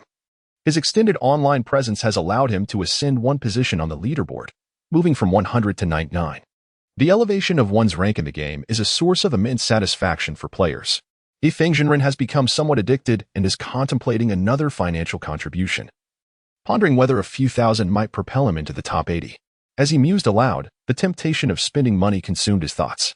However, just as he was about to click the recharge button, his phone rang, interrupting his decision. Upon answering, he heard the voice of a deputy captain from his company's transport team. "Mr. Gao, we're short a driver tonight. Both of our backup drivers have taken leave, and I cannot find anyone else. Could you please think of a solution?" The middle-aged man, surnamed Gao and named Gao Sheng, grew up in a family of modest means. Facing considerable hardships, he eventually became a long-haul truck driver, and through persistent effort, secured the position of the team leader, eventually inheriting the fleet after the previous captain's passing. This transition marked his ascent from driver to captain and owner of the fleet. Hearing the deputy captain's words, Gao Xing frowned slightly. Both backup drivers are unavailable?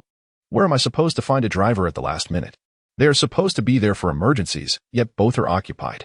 The deputy captain hesitantly continued. They both had drinks at noon. Once they've been drinking, they are entirely unfit to drive. The consequences of being caught drinking for truck drivers are significantly more severe than for regular drivers. Gao Xing, growing impatient, replied, "Then let South just park one truck." The deputy captain's voice returned, "That's not feasible, Mr. Gao. The cargo we're transporting tonight is crucial and must be delivered by tomorrow morning." With a sigh, Gao Xing reluctantly conceded, "Fine, I'll head over to cover for them. From now on, anyone who drinks at noon can consider themselves dismissed." With that, he ended the call, glancing at the game's recharge interface on his phone with reluctance before shutting it down. "I'll recharge tomorrow and focus on improving my skills," he thought to himself. Gao Xing made his way to the garage, entering his luxurious vehicle and speeding towards the parking lot of his fleet. Within a mere 10 minutes, 10 large trucks set off towards the horizon. This journey would require a long haul, with an arrival time set for 5 o'clock the following morning.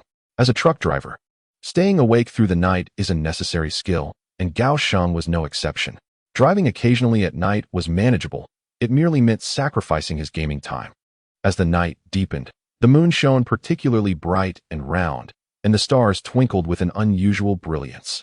Gao Xing felt in good spirits, listening to music as he navigated the truck towards their destination. Time passed slowly until 11:30, when Lin Yu was finally roused by the sound of his alarm. He believed that resting early would prevent drowsiness later in the night, allowing him to better absorb the game's feedback. After a moment's thought, he decided to check on his friend Xiaopeng, worried that he might still be asleep and inadvertently acquire formidable power in his dreams, potentially causing trouble for Lin Yu. He knocked on Xiaopeng's bedroom door, and the boy, bleary-eyed, opened it. Clearly, he had not yet awakened. "Freshen up a bit and come to the study with me," Lin Yu instructed. Xiaopeng, still half asleep, nodded without questioning the reason. Lin Yu, phone in hand, arrived first at the study. While waiting for Xiaopeng, he refrained from launching the game and instead opened the official forum. He recalled that in his previous life, players had mentioned that an announcement would appear on the forum 10 minutes before the game's feedback began. At that moment, the clock read 10:40. There were still 20 minutes until the feedback and 10 minutes before the announcement. Seizing the opportunity, Lin Yu casually browsed the posts on the official forum, noting that nearly half of them were related to him.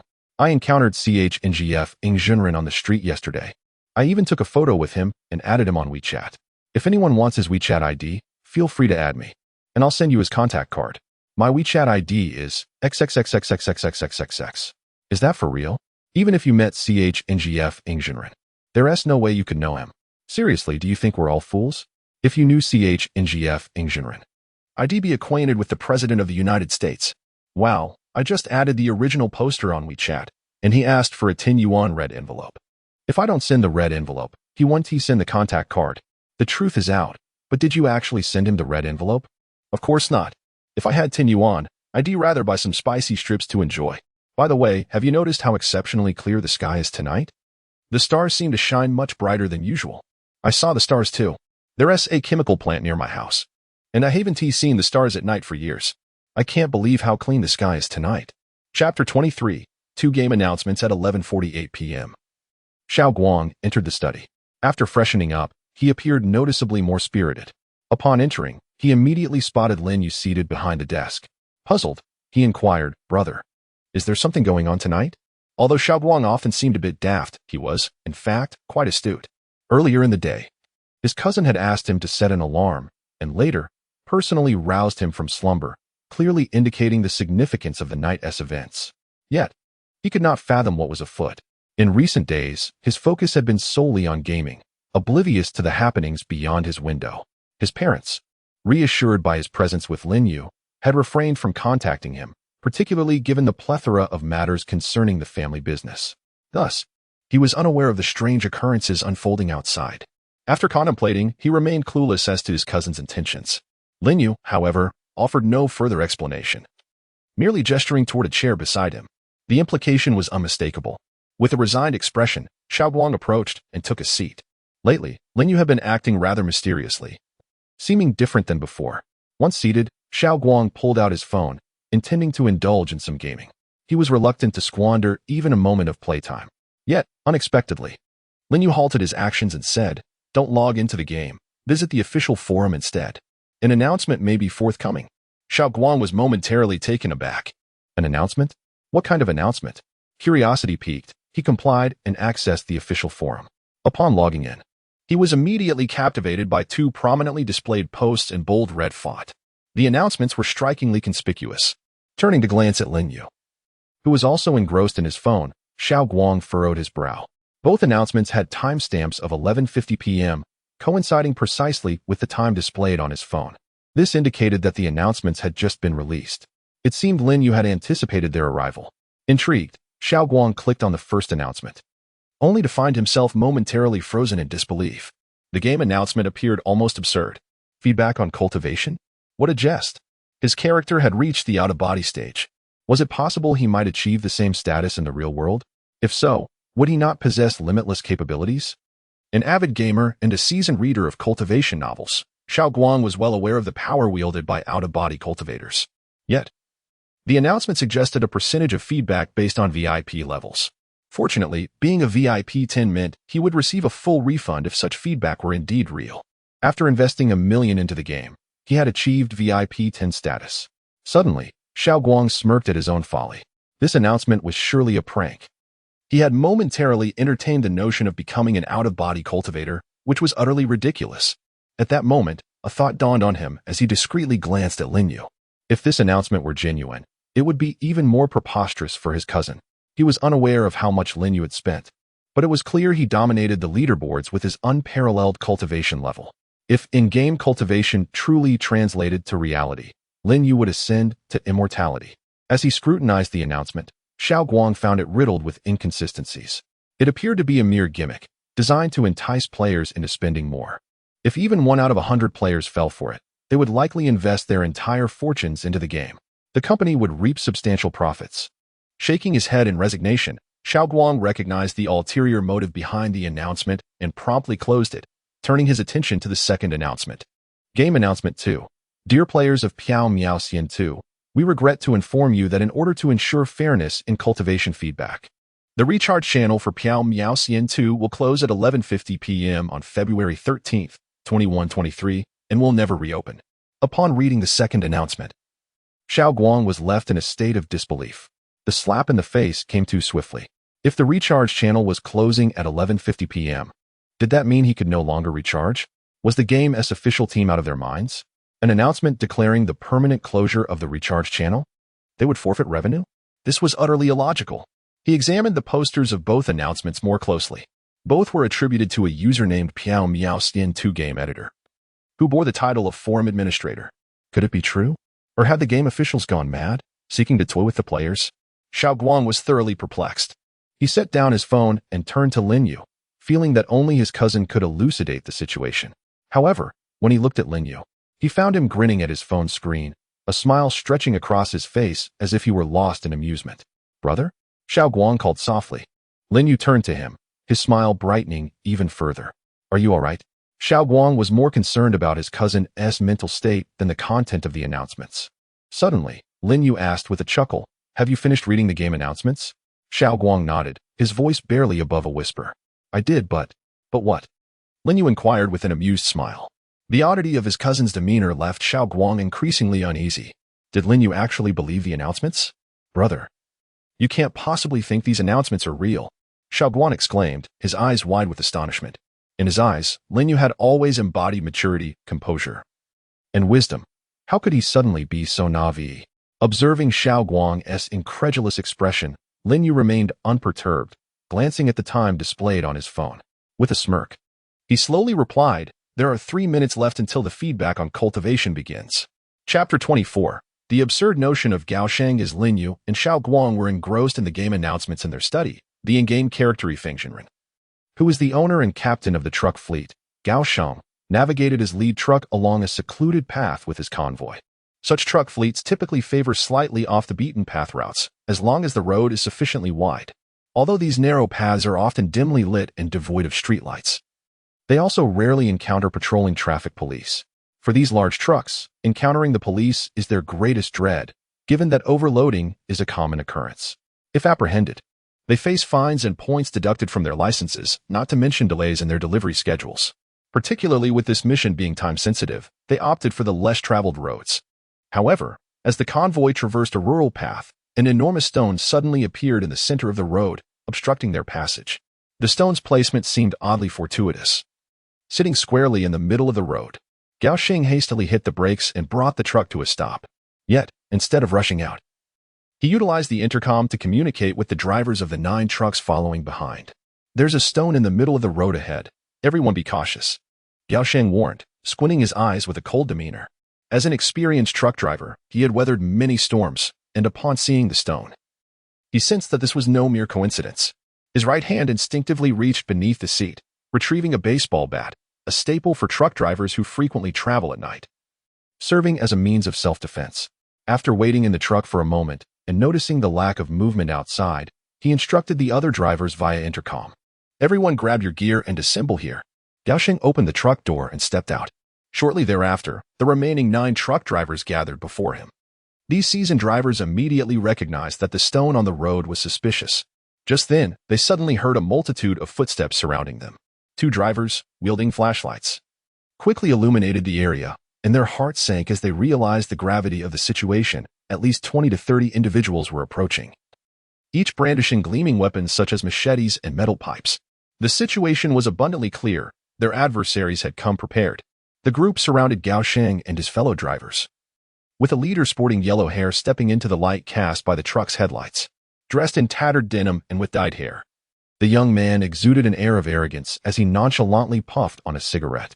"You guys have been sneaking along this road for over half a month, and your trucks have ruined the already poor quality of our village roads," he sneered, flicking his cigarette but at Gao Sheng's feet. Gao Sheng immediately grasped the implication behind the yellow-haired leader's words.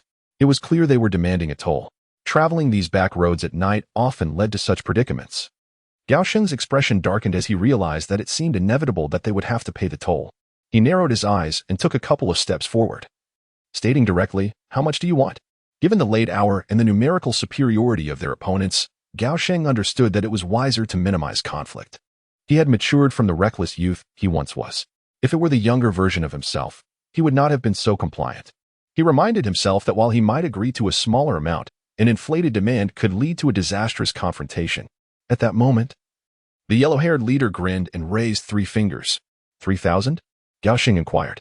The surrounding men erupted into laughter, finding the figure comical. 3,000 was indeed a meager sum. It would barely suffice as compensation for their efforts.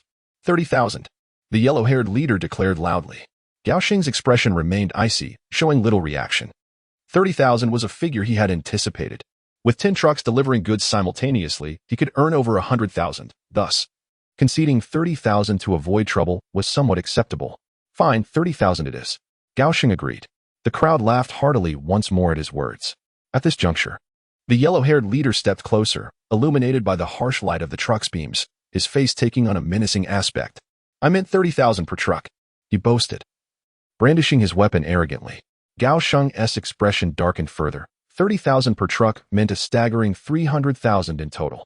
Did they think he was an ATM? Anger surged within Gao Sheng, his face flushing with rage. He recalled his younger days when he could easily handle 7 or 8 punks like the yellow-haired leader. He surveyed the surrounding adversaries. Though numerous, they appeared to be mere ruffians, seemingly weak and feeble.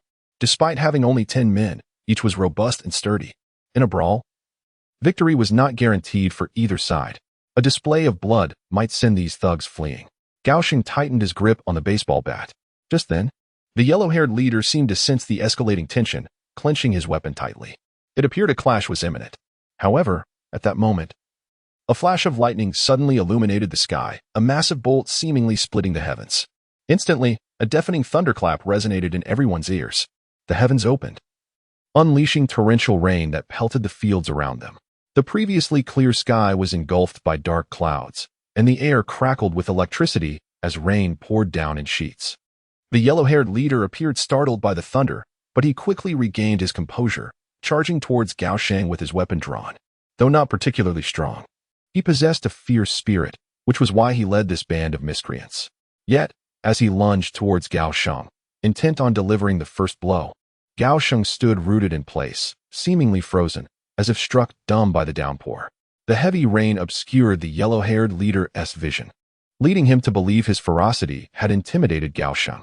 Unbeknownst to him, after the lightning strike, Gao Sheng felt an inexplicable surge within him, as if his body were inflating like a balloon.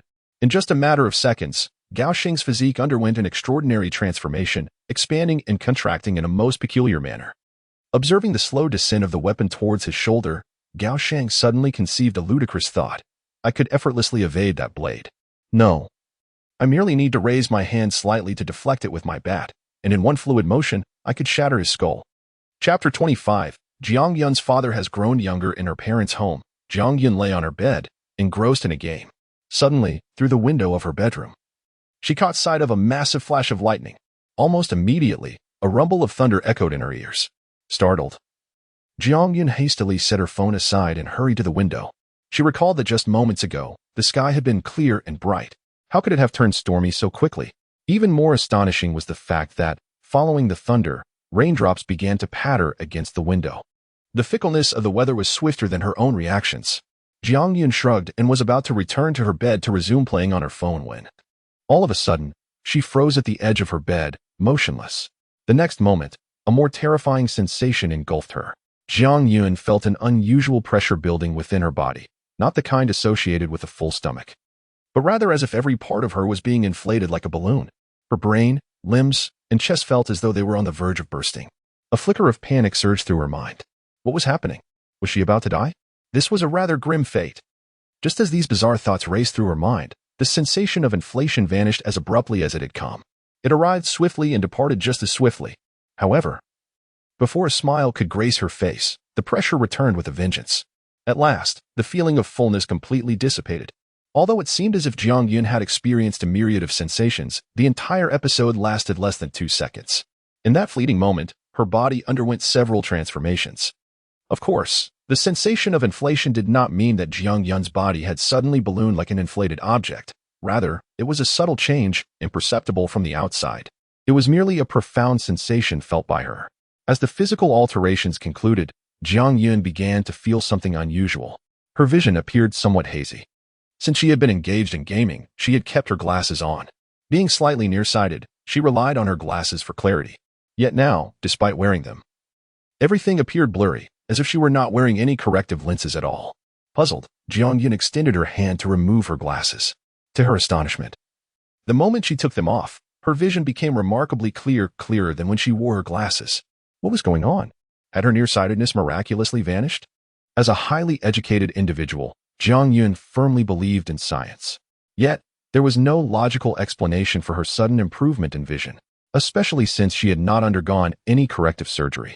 She glanced at her hands, and then at a painting hanging on the wall of her bedroom, eager to determine the extent of her restored eyesight. However, just as she attempted to scrutinize the artwork, she felt as if something had shot out from her mind.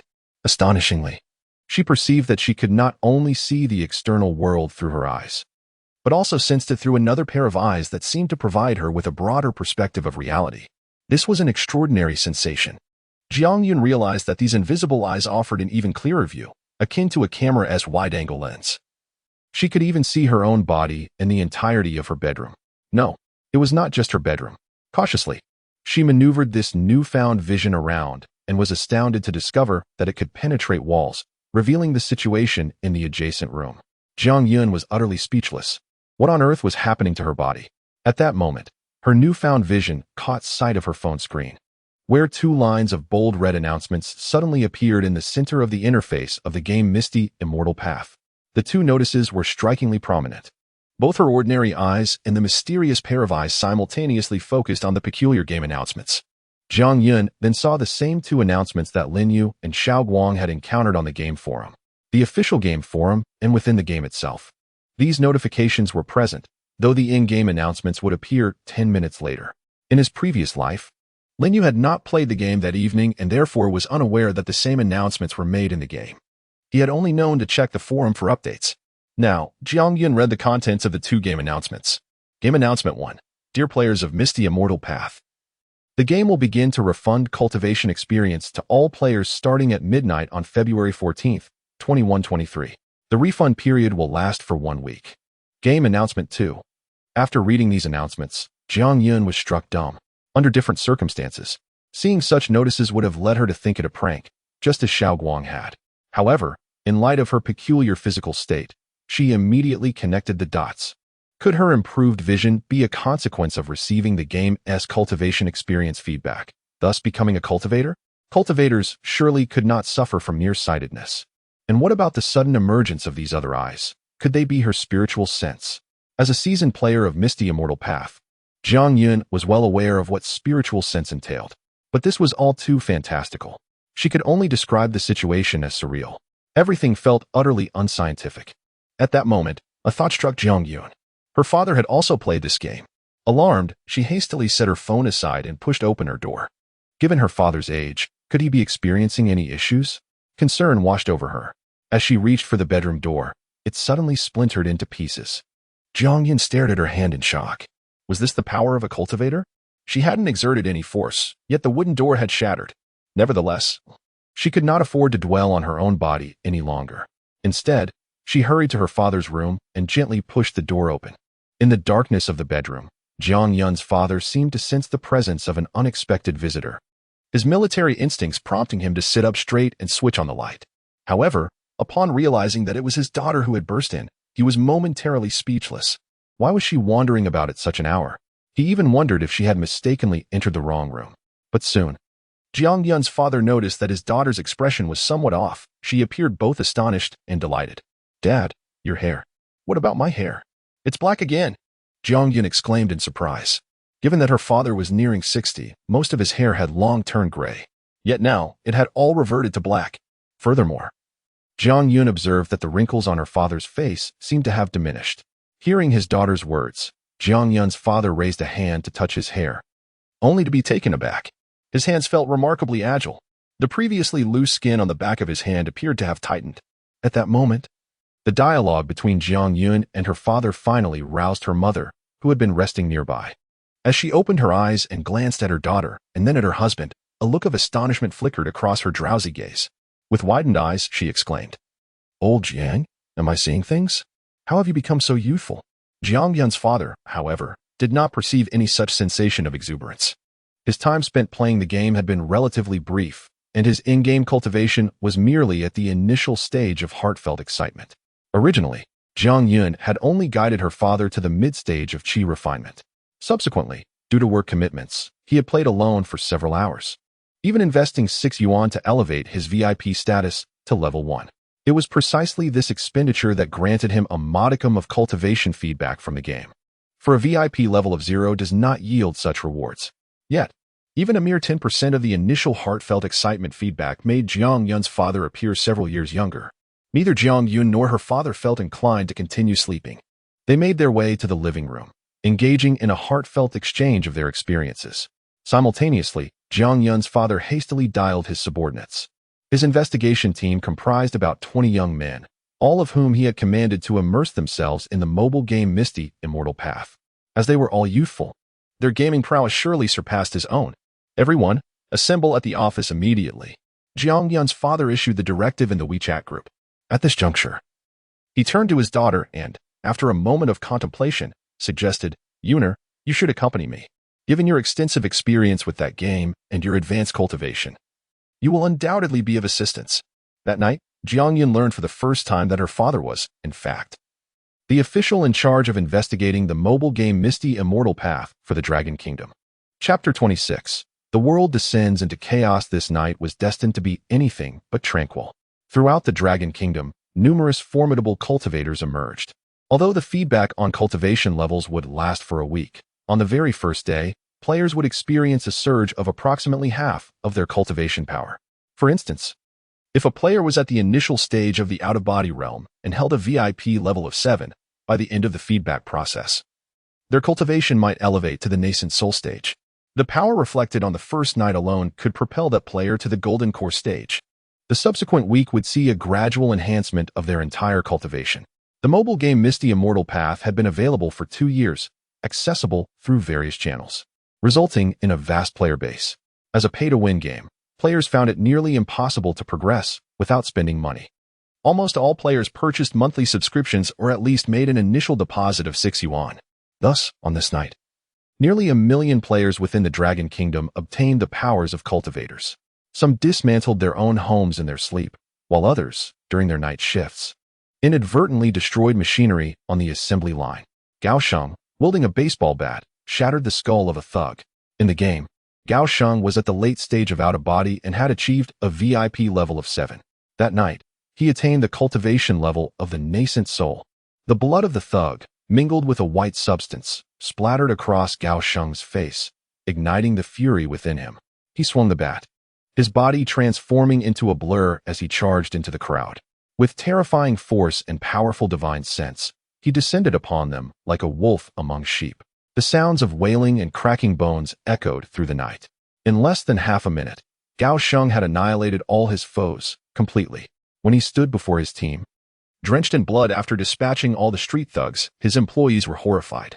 At that moment, Gao Sheng resembled a demon from hell. Their gazes, once filled with respect, were now replaced by fear and trepidation. One driver, so frightened he turned to flee, triggered a mass exodus among the other drivers, who could no longer contain their terror and ran away as well. They abandoned their trucks, terrified that the demonic Gao Sheng might turn on them too. Gao Sheng did not pursue them, he simply stood there, bewildered. Having just acquired his newfound power and being confronted by those thugs, he had acted without hesitation. Now, however, he had finally calmed down. A torrent of emotion swirled within him: concern, fear, astonishment, and a hint of exhilaration. He was unaware of the source of his strength, yet he understood that he was no longer the same. After standing in silence for a considerable time, Gao Sheng turned to survey the bodies around him. The ground was soaked with blood, devoid of any survivors. The torrential rain transformed the blood into a small stream. Suddenly, Gao Sheng realized the gravity of his actions. Despite his newfound power, this was the Dragon Kingdom, where intentional homicide was a grave offense. His heart raced violently. He was not a criminal mastermind. And with so many witnesses present, he knew he could not absolve himself of suspicion. Freshly emerged from a state of rage, the thought of silencing witnesses had never crossed his mind. At this moment, all he could contemplate was hiding or escaping. Gao Sheng cast one last deep glance at his 10 trucks and then fled into the darkness. Perhaps he would never again be able to serve as the captain of the convoy. However, after taking only 2 steps, he sensed something was amiss. His steps felt unusually light, as if he could leap skyward with a mere exertion of force. A glint of determination sparked in his eyes as he crouched slightly and suddenly propelled himself upward. Amidst the pouring rain, Gao Sheng struggled to control his erratic flight, soaring into the air towards his villa. As time passed, his speed increased. Within the villa's safe lay his savings from the past years. His singular thought was to retrieve his money and then vanish. Although endowed with immense power, Gao Sheng's mindset remained that of an ordinary person, lacking the intelligence and composure commensurate with his cultivation. In addition to the turmoil in the Dragon Kingdom, on this night, every nation on Blue Star experienced a similar phenomenon, with games granting players extraordinary powers. In the Eagle Nation, a vampire-themed game empowered players. Hundreds of thousands caught the scent of blood that night, resulting in tens of thousands of desiccated corpses appearing across the land. The entire nation descended into chaos. In the land of the Three, countless beams of Buddhist light illuminated the ground, as millions of players joined their hands in prayer, chanting Amit Ba. That night, numerous idols and temples of the 3 faiths were destroyed, as the splendor of the Buddha seemed to radiate once again over the land. In the United States, a game adapted from a comic book bestowed formidable powers upon its players. Giant green behemoths rampaged through city streets, capable of crushing cars with a single step. Countless green giants clashed, creating an apocalyptic scene, while figures crackling with lightning unleashed devastating bolts. Individuals clad in golden and crimson armored suits soared through the sky. Though these suits were merely the earliest generation, it appeared that more advanced versions had yet to manifest. The entire world was thrown into disarray. Leaders from various nations convened emergency meetings overnight, deploying military forces in an attempt to address the chaos. Yet, the military was powerless against these supernatural abilities. The terrifying green giants could withstand artillery fire, while the lightning could easily obliterate soldiers within armored tanks. Meanwhile, the vampires vanished into the shadows of the night. In the Dragon Kingdom, Jiang Yun's father received a mysterious phone call on the way to work with his daughter. Upon hanging up, his expression grew increasingly grave. "Dad, what on earth is happening? Is it true that the game has granted powers?" Jiang Yun, still in disbelief, asked. Her father nodded slightly and replied, "Not only our Dragon Kingdom, But other nations are experiencing the same phenomenon, and many are in turmoil. Jiang Yun was further astonished upon hearing her father's words. Every country in the world is witnessing games granting powers?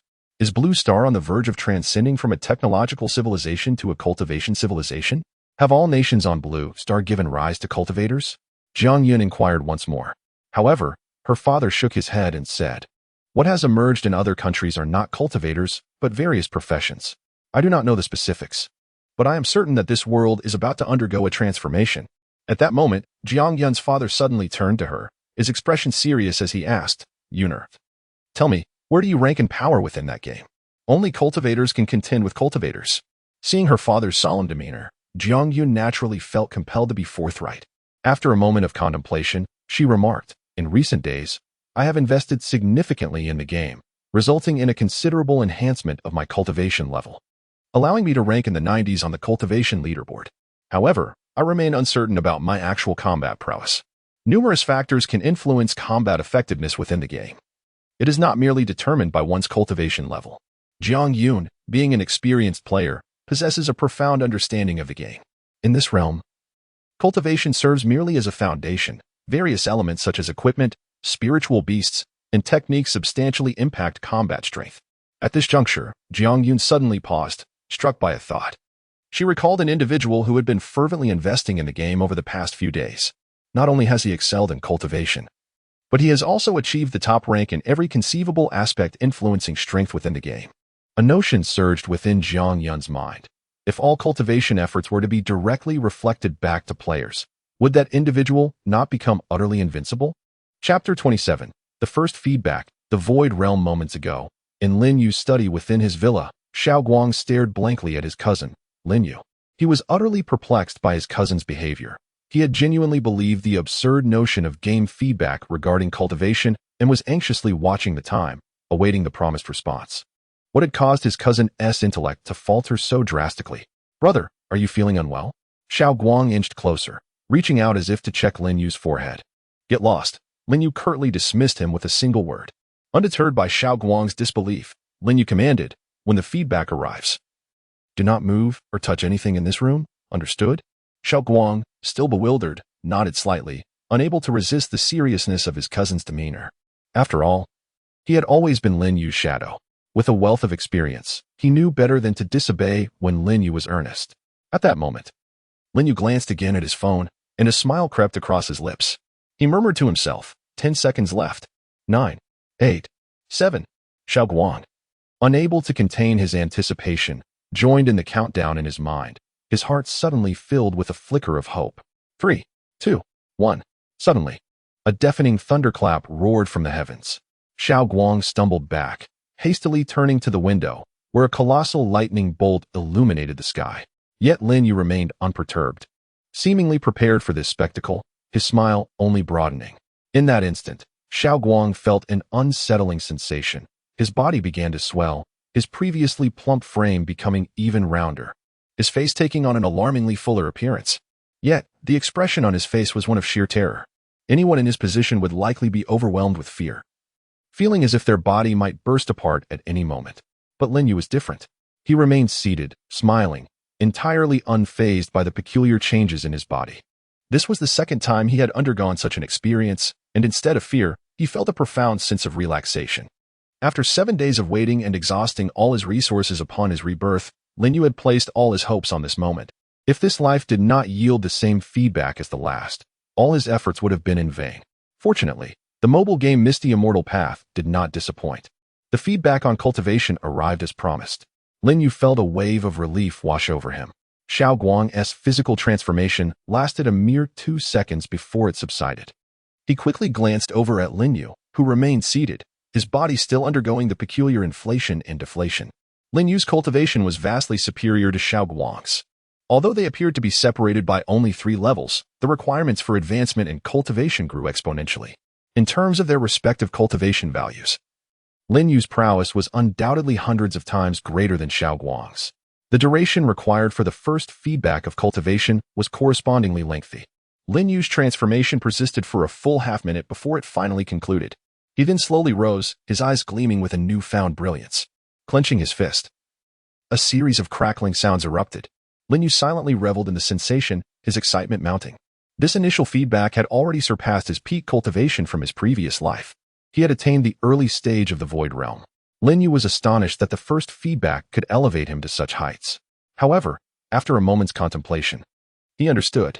In this life, his VIP level had risen to 12, guaranteeing a 120 feedback on his cultivation. Thus, this initial feedback had propelled him into the Void Realm. At that moment, Xiaoguang could no longer contain his curiosity. Brother, have we truly become cultivators? While Lin Yu was still absorbing the game as feedback, Xiaoguang had already experimented. He pressed a finger lightly on the table, creating a small hole in the surface of Lin Yu's desk. Lin Yu observed Xiaoguang's astonished expression, then looked down at the small indentation in his desk, his face darkening. This desk cost me 1,000,000. Xiaoguang's face blanched. He hurriedly covered the hole with his hand, a sheepish grin on his face. Brother, I didn't mean to. I can't afford to replace $1,000,000 desk. Lin Yu sighed as he gazed at Xiaoguang's hand, which had left an imprint in the desk surface. Only then did Xiaoguang realize he had inadvertently created a mark. Embarrassment washed over him. After giving Xiaoguang a disapproving glance, Lin Yu headed outside. Within his villa, there was a gym. The spacious area was perfect for acclimating to his new abilities. Xiaoguang followed Lin Yu into the gym. Lin Yu did not rush to test his own powers. As a reborn individual, he was well aware of the capabilities of cultivators. In this life, he simply needed to adapt to his elevated cultivation tier. First, he needed to help Xiaoguang adjust to his newfound abilities. If Xiaoguang could not control his body, the house would surely suffer. Standing in the center of the gym, Lin Yu faced Xiaoguang and began to speak slowly. Cultivators have bodies that differ greatly from ordinary individuals. Your immediate task is to adapt to your current form. Allow me to guide you through the process. Xiaoguang nodded eagerly, no longer interested in questioning the bizarre circumstances. It was clear that he had become a cultivator, and rather than dwell on the reasons, he preferred to envision the future. First, you must learn to utilize your spiritual awareness to observe your surroundings. Close your eyes. Although it was Lin Yu's first time teaching someone, his wealth of experience allowed him to conduct the session adeptly. Half an hour later, Lin Yu had imparted the essential knowledge. Observing Xiaoguang diligently attempting to harness his newfound strength, he encouraged, try it a few more times on your own. If you have any questions, feel free to ask. Having set Xiaoguang on his path, Lin Yu turned his attention to exploring his own abilities. Since the initial feedback had primarily focused on cultivation, the process was relatively straightforward. Lin Yu sat down cross-legged, his vast spiritual awareness instantly manifesting within the training room. He felt his spiritual awareness was extraordinarily powerful, at least dozens of times stronger than in his previous life. Excitedly, he directed his awareness outward, soaring above the training room. Despite the torrential rain outside, it had no effect on his perception. His formidable awareness gradually settled above Jianghai City, revealing the entire cityscape within his mind. He could see every raindrop and all the players in Jianghai City who had received cultivation feedback, yet due to the vast disparity in their strengths, they remained oblivious to his scrutiny. Numerous players had received cultivation feedback in Jianghai City. Some individuals exhibit an extraordinary level of excitement, while others are in disarray. And it appears that there is yet another individual, in a state of panic, hurtling towards me. This is a player at the nascent soul stage. It seems he has yet to master control over his own body, as he flies in a rather erratic manner. Lin Yu's expansive consciousness detects a hint of bloodlust emanating from him. Following this, Lin Yu's awareness traces the direction from which he approaches and soon encounters the lifeless body scattered between Jiahai City and Lingshi. This individual appears to have committed murder. However, Lin Yu chooses not to intervene. Such instances of recent cultivators losing control and resorting to violence will undoubtedly multiply tonight. In the future, this world is destined to descend further into chaos. Lin Yu's intentions are not to act as a vigilante in this tumultuous reality. He has but two goals. One is to safeguard his family, and the other is to ensure that the malevolent entities from the future do not obliterate the world he cherishes. Chapter 28. The heavenly ninth grade cave abode. The potency of the divine consciousness within the void realm surpassed Lin Yu's expectations. His awareness could nearly envelop the entirety of the dragon kingdom, and this was merely the void realm. Lin Yu dared not contemplate the magnitude of his consciousness once all his cultivation was fully realized. However, he was certain that once his cultivation reached its zenith, no demonic boss would be able to evade his perception. Even if they were concealed underground, he could effortlessly unearth them. The thought of this exhilarated Lin Yu even further. In his previous life, those demonic bosses had often plunged him into despair. Now, it was their turn to face hopelessness.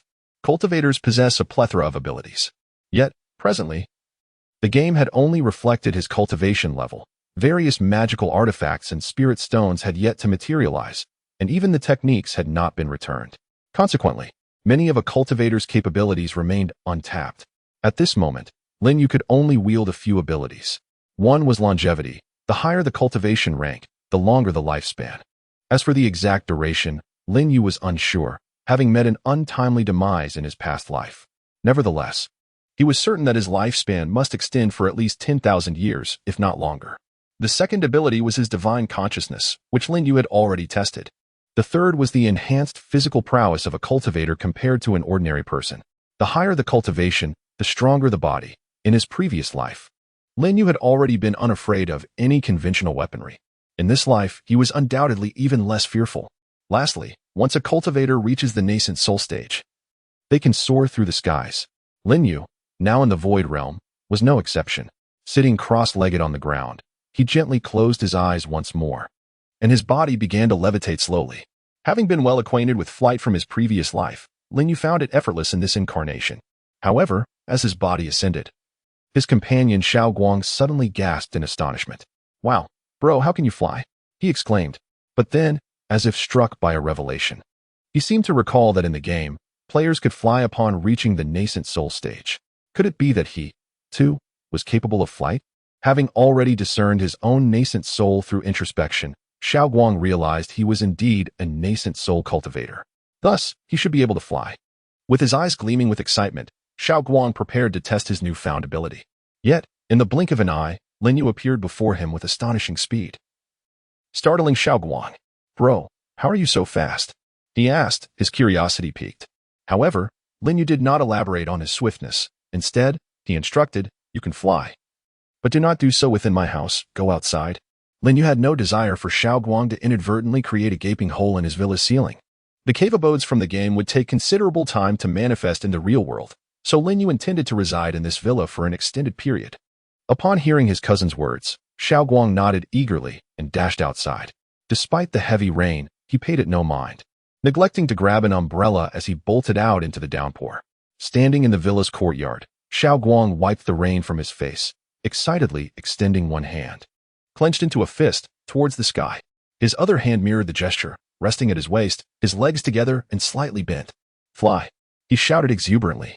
Inside the villa, Aunt Wang, already startled awake by the thunder, suddenly heard someone shouting in the courtyard. She hurriedly pulled back the curtains to peer outside. To her surprise, it was indeed raining heavily. Could the weather forecast have been wrong? She pondered, momentarily taken aback. Then, she caught sight of the figure standing in the courtyard, fair-skinned and slightly plump. It was none other than Lin Yu's cousin Xiao Guang. Yet, what was he attempting with that peculiar stance? Aunt Wang found it puzzling. In such torrential rain, why was he not using an umbrella? Did he not fear catching a cold? She quickly grabbed an umbrella, intending to take it to Xiao Guang. However, as she reached the front door and pushed it open, she froze in place. In the courtyard, Xiao Guang's feet were slowly lifting off the ground as he began to fly. Though his form was somewhat unsteady and he struggled to maintain the peculiar pose, he was indeed airborne. The flight capability of a nascent soul cultivator was innate, requiring no formal training, only practice to achieve smoothness in movement. Aunt Wang stood at the doorway, her eyes wide with astonishment as she exclaimed, "My goodness, a superhero." At that moment, while Xiao Guang attempted flight amidst the rain, Lin Yu, after nearly half an hour of experimentation, had gained a comprehensive understanding of his current strength. It could be said that in this world, Lin Yu was nearly invincible. This was still the initial phase of his cultivation feedback. In a week, once all his cultivation was reflected, he would become even stronger. Everything was proceeding according to Lin Yu's meticulous plan, without any deviation. Seated at his desk, Lin Yu picked up his phone and opened the mobile game Immortal Path. This game was only playable for 7 more days, for once the cultivation feedback concluded, the game would permanently cease operations. In other words, the opportunity to enhance his in-game prowess was confined to these final 7 days. However, the potential for improvement was limited, as the game's recharge channels had already closed. Without spending money, advancing one's cultivation was exceedingly challenging. Furthermore, The number of players eligible for cultivation feedback had been conclusively determined. Even if someone registered a new account, they could not ascend in VIP level, thus rendering them ineligible for feedback. The ratio for VIP 0 players was also 0. Yet, Lin Yu was different. He still had numerous avenues for enhancement. Beneath the castle icon, there was a button labeled Claim. Without hesitation, Lin Yu clicked the button. Immediately, he received a notification from the game. Upon reading the message, Lin Yu felt a surge of excitement. Heavenly 9th grade cave abode. Lin Yu swiftly opened the cave abode interface. At that moment, the interface for his cave abode within the game had transformed into a dazzling spectacle, suffused with ethereal energy, resembling a celestial paradise. In his previous life, Lin Yu's cave abode had only reached the Xian grade 3rd tier, due to his low VIP level. It had transformed into a yellow grade 9th tier upon reflection in the real world. The yellow grade was the lowest of the 4 tiers: Heaven, Earth, Xian, and Yellow. Nevertheless, despite its lower rank, Lin Yu felt a surge of joy as it was still infinitely superior to his current villa. Now, he possessed a heavenly 9th grade cave abode, and with his VIP level at 12, he could only wonder what tier it would be upon its manifestation in the real world. As a reincarnated soul, Lin Yu could not even fathom the grandeur of his cave abode. After all, the cave abode that had ranked first in the previous life was merely a Earth grade 9th tier. Compared to his abode, it paled in comparison. At this juncture, Lin Yu did not remain idle. He opened his backpack interface and began utilizing the high-grade cave abode expansion tickets he had previously purchased. System notification: would you like to simultaneously use 800,000 high-grade cave abode expansion tickets to enhance the scale of your cave abode? Confirm. Chapter 29. The Management Office of Cultivators with 800,000 high-level cave expansion vouchers at his disposal. Lin Yu found himself with an astounding area of 800,000 square meters, coupled with the inherent space of a 9th-tier heavenly cave. The total area of Lin Yu's dwelling would undoubtedly exceed 1 million square meters. This figure may not seem particularly intuitive, yet when juxtaposed with a standard football field, which spans over 7,000 square meters, it becomes evident just how vast his cave truly is. In fact, the interior of Lin Yu's cave could comfortably accommodate over 100 football fields. A surge of excitement coursed through Lin Yu as he contemplated the implications. With such an expansive space, devoting the area equivalent to a football field solely for a bedroom was hardly a challenge. Imagining a bed the size of a football field brought a grin to his face. Now that was what one might call a grand bedroom. Lin Yu had always harbored a fondness for luxurious, plush beds. In that moment, a fleeting image of the water cloud fairy entered his mind, his sole companion within the game. Though he remained oblivious to her identity in the real world, in his previous life, Lin Yu had never actively sought her out. Nor did he know what had become of her. His lack of pursuit stemmed from a singular focus on enhancing his cultivation, leaving little room for other considerations. Moreover, with the emergence of demonic bosses from the game into reality, self-preservation had become a daunting challenge, rendering any search for the water cloud fairy impractical. However, this life was markedly different. Lin Yu now possessed the ability to safeguard himself, with strength that could render him invincible. If he were to locate the water cloud fairy in this lifetime, he would certainly not allow her to fall into peril. Of course, if she insisted on residing in his grand bedroom, he would have little recourse. With a chuckle, Lin Yu dismissed the thought, recognizing it as mere jest. Within the game, he and the water cloud fairy were tied for the top spot on the affection leaderboard, suggesting she too had a 9th-tier heavenly cave. While her dwelling may not rival his in size, a spacious bedroom was certainly within reach. Lin Yu shook his head lightly, casting aside the myriad of distracting thoughts. His current mindset was vastly different from his past. With unrivaled power came a sense of liberation and ease. At that moment, he turned his attention to reinforcing the defensive array surrounding his cave. All the necessary materials had been prepared. He merely needed to establish the formation. Meanwhile, in the capital, a significant meeting was underway in a conference room at Jiang Yun's father's workplace. He announced a critical order, one that had been issued from above. Jiang Yun's father had not anticipated the gravity of the situation. Present in the room were not only his subordinates but also Jiang Yun herself, who was still somewhat bewildered. She had thought she was merely accompanying her father, only to find that upon learning of her gaming prowess, he insisted she join his organization. Bringing her directly to the conference room, without further ado, Jiang Yun felt somewhat at a loss for words. However, being her father, she found it difficult to refuse. At the head of the conference table, her father began to speak. You are likely aware of the events that transpired at midnight. However, The situation is far more severe than you might imagine. It has been confirmed that the mobile game Misty Immortal Path has indeed transmitted a portion of its cultivation power back to players, some of whom have gained formidable strength. According to police reports, the number of emergency calls made tonight has surged to 10 times the usual amount, with violent incidents erupting across the nation. While we do not have an exact count of Misty Immortal Path players, estimates suggest the numbers are substantial. The higher-ups have mandated the dissolution of our current unit and the establishment of a new organization called the Management Office of Cultivators, with me appointed as its first director. We need to assess your VIP levels and cultivation powers in the game. The young men in the room, all players of Misty Immortal Path and many of whom had invested money in the game, were eager to report their standings.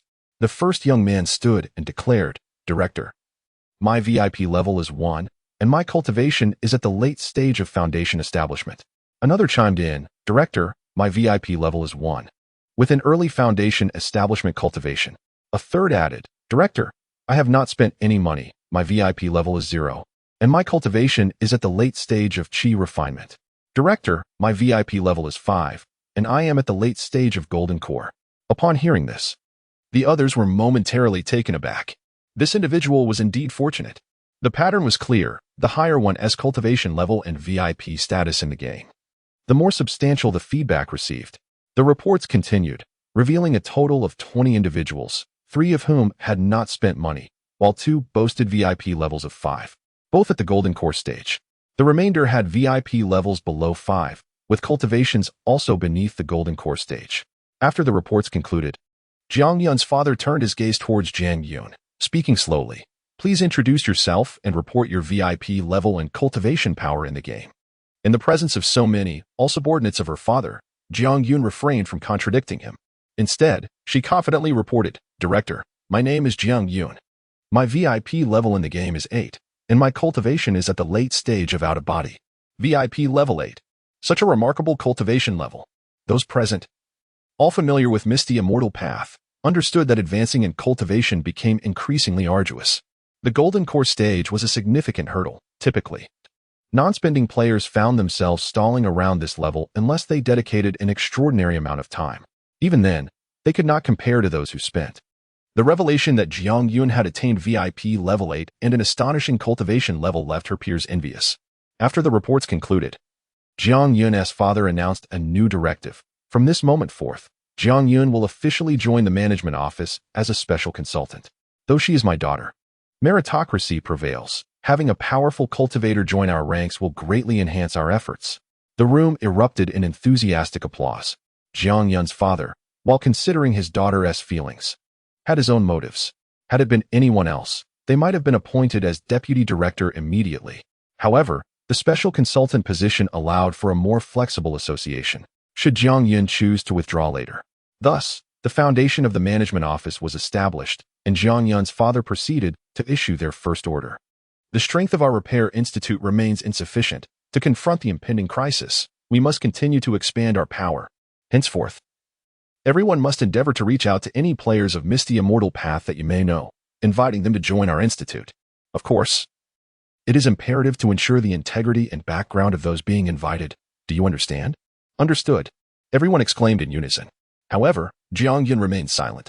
Upon hearing her father's words, her mind once again wandered to that name, Chengfeng Jinren. If he were to join the Repair Institute, would it not significantly enhance our strength? Chapter 30. More absurd ranking rewards. After Jiang Yun's father issued his command, everyone began to bustle about. They took out their smartphones to contact players they knew. Simultaneously, Jiang Yun's father sought out a few subordinates who had spent money on the game and assigned them individual tasks. It appeared that these 3 non-paying subordinates were unlikely to engage in fieldwork in the future. However, they were well suited for internal roles. Having worked there for a considerable time and possessing significant knowledge about the game Misty Immortal Path, the tasks assigned by Jiang Yun's father were straightforward. They were to publish recruitment advertisements across various platforms. The strength of the regulatory bureau needed to be enhanced swiftly to tackle the complex situations that might arise in the future. Under normal circumstances, a governmental entity like this would not be allowed to recruit so liberally, but the current situation warranted exceptional measures. Soon, recruitment announcements for the Regulatory Bureau appeared on various job platforms, even gracing the official forum of Misty Immortal Path. The posting sparked fervent discussions among players. Was this recruitment information genuine? A regulatory bureau for cultivators? It seemed authentic. The officials acted swiftly, establishing an organization to manage cultivators right after receiving their feedback on cultivation levels. Truly commendable for our great dragon country. However, the recruitment notice failed to mention benefits or compensation. It remained unclear if there would be social insurance and housing funds. Come on, the person above is delusional. This type of unit offers a solid job security, not to mention that it ranks among the best in the entire dragon country. Exactly. Why question the benefits of such an institution? Just apply without hesitation. I'm off to make a call for inquiries. Once I figure out how to fly, I'll register. The person above is impressive. They can fly already. Undoubtedly a formidable player at the nascent soul stage. How enviable. Not long after the recruitment information was disseminated, the phone lines of the Regulatory Bureau were overwhelmed. The citizens of Dragon Country, unlike those from other nations, largely retained faith in their government. Although the world was increasingly chaotic, people believed that once the state intervened, the turmoil would surely be quelled. At this moment, Jiang Yun's father approached her, offering an apologetic glance before saying, "My dear, the Regulatory Bureau has just been established, and we are in dire need of personnel. I had no choice but to involve you in this. I hope you won't hold it against me." Jiang Yun smiled nonchalantly, replying, "No worries. After all, you are my father. Besides, I've been rather free lately. It's only right that I lend a hand." Her words brought a soft smile to her father's face. It was evident that his daughter had matured. She was no longer the rebellious child she once was. Jiang Yun's perspective had undergone significant transformation, especially tonight, as she observed her father, at his age, tirelessly working for the country. She couldn't help but feel concerned for him. Fortunately, her father had received some feedback on his cultivation, which, albeit modest, had made him considerably more robust than before. At that moment, Jiang Yun's father spoke again. "Yun, do you know any of the higher-ranking players in the game? Perhaps you could try to bring a few strong individuals over?" His primary concern remained the establishment of the Regulatory Bureau. Only by fortifying it could they ensure that ill-intentioned cultivators would not act out of line, thus safeguarding the citizens of Dragon Country. Upon hearing her father's words, Jiang Yun pondered briefly before nodding slightly. "I do know a few, but not many. I'll give it a try," she replied softly. Her interactions with other players in the game had been limited. She preferred to play solo. The player she had communicated with most was her in-game partner, Cheng Feng. Yet their conversations revolved solely around the game. Their relationship was particularly close, as they had never met in real life. Nor had they engaged in any dual cultivation outside the game. Jiang Yun's father gently patted her shoulder before turning to leave. Completely unaware that the person his daughter intended to contact was her dual cultivation partner from the game. Jiang Yun had never mentioned her in-game marriage to her father, as it was a concept too startling for someone of his generation. Taking out her phone, Jiang Yun opened the misty Immortal Path game. She navigated to her friends list, locating Cheng Feng's name, which was automatically placed at the top due to their status as partners. To her surprise, Cheng Feng was online at that moment. There weren't many players online. Most were busy examining the changes in their abilities after recently gaining cultivation. Cheng Feng, having received substantial feedback on his cultivation, was expected to be enhancing his skills rather than playing the game, which took Jiang Yun aback. Seeing Cheng Feng online made her hesitate. How should she approach him? Jiang Yun pondered anxiously. In Jianghai City, Lin Yu spent half an hour placing all the materials into a grand formation. With a brilliant flash of light, a massive array enveloped his cave dwelling. This formation was known as the Starfire Thunder Array. It was reputed to be a formidable defensive array, combining both lightning and fire attributes based on the arrangement of the celestial bodies. The power of this array was undeniable, especially considering Lin Yu had invested 20 million to create it, making it a one-of-a-kind feature in the entire game. Gazing at the array and his cave, Lin Yu couldn't help but smile. In the future, when the game's cave feedback materializes in the real world, he would possess an expansive and invulnerable dwelling. After finalizing the cave, Lin Yu opened the game's leaderboard. Each week, the game distributed rewards based on the leaderboard rankings, with the reward details announced a day prior. Now, the reward content had been revealed, and the distribution time was set for midnight tonight, precisely 24 hours after the game's feedback on cultivation. From the previous leaderboard rewards and the discussions he had encountered on the official forum, Lin Yu had anticipated that this round of rewards would be exceedingly generous. Yet, upon witnessing the prizes for each ranking, he was still taken aback. Indeed, the rewards were lavish. Compared to the last round, The offerings were even more impressive. For instance, the reward for the cultivation leaderboard last time was a semi-immortal flying sword, which had already been an extraordinary prize. Yet this time, it was even more outrageous. It was still a flying sword, but it had reached the level of an immortal weapon. If this immortal sword were refined to level 10 and underwent a 120% feedback, how powerful would it become? Lin Yu felt a surge of anticipation. Fortunately, he had previously invested a substantial sum of 100 million spirit stones, even with the recharge channels closed. He could still purchase golden equipment refinement stones in the game shop using superior spirit stones. All players in the top 100 of the cultivation leaderboard would receive rewards, but the best prize awaited the first-place winner. At present, Lin Yu reigned supreme atop all the leaderboards in the game. After perusing the rewards for the cultivation leaderboard, he turned his attention to the rewards of the other rankings. Indeed, none fell short of expectations. At that moment, Lin Yu suddenly noticed a private message. Typically, he would automatically filter out such messages. As being the strongest player in the game, he often found himself inundated with requests for private conversations. He had little patience for idle chatter. However, this time, the message was from the water cloud fairy. A faint smile graced Lin Yu's lips as he opened the message. To his surprise, the conversation did not revolve around the game. I would like to invite you to join the cultivator management office. Would you be willing? The water cloud fairy's words were direct, devoid of any circumlocution. Her tone seemed courteous and gentle, a stark contrast to her usual commanding demeanor when she conversed with him. Yet, upon seeing the term cultivator management office, Lin Yu's brows furrowed slightly. He was well aware of this organization. In his previous life, he had had some interactions with its members, though they were superficial. While the organization represented a righteous cause and was an official establishment of the Dragon Kingdom, its overall strength was rather mediocre. Lin Yu slowly shook his head. Had the request been of a different nature, he might have considered accepting it. However, he had no intention of joining such an organization. Aligning himself with the Cultivator Management Office would feel akin to donning shackles, as it would necessitate reporting and explaining even the most trivial actions, which clashed with his inherent disposition. Chapter 31 I soar swiftly. Behold, Lin Yu harbored quite an affection for the water cloud fairy. However, he found it difficult to acquiesce to the matter at hand. He slowly typed, I am not one for constraints, my apologies. Lin Yu spoke the truth. He genuinely disliked being restrained. Moreover, having achieved unparalleled strength, it would be rather foolish to willingly impose limitations upon himself.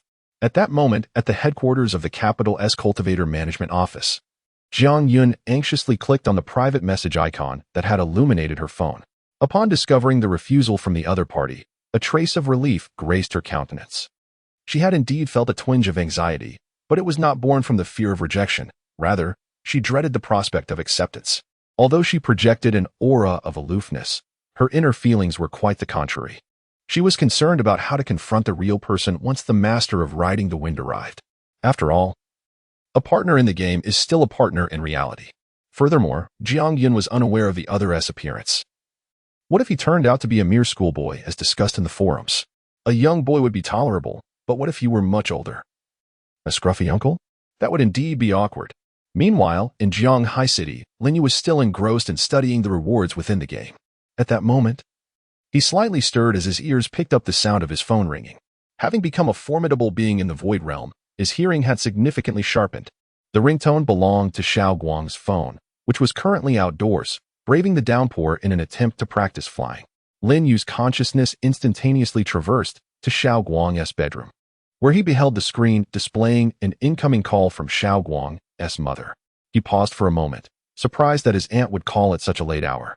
Hastily, he rose and made his way to Xiao Guang's room, picking up the phone. Xiao Guang, Xiao Guang. His aunt's voice came through, laced with urgency. Lin Yu quickly responded, Aunt, it's Xiao Yu. What is the matter? Upon hearing her anxious tone, Lin Yu unleashed his consciousness, which swiftly enveloped the vicinity near his uncle's residence. He soon discerned a colossal green figure wreaking havoc on the streets nearby. This creature towered at approximately 4 to 5 meters, its muscles bulging with explosive strength. With each step, the ground trembled violently beneath it. It seemed to have just acquired tremendous power and was now releasing its pent-up energy in a frenzy. Numerous vehicles lay in ruin, while pedestrians fled in every direction.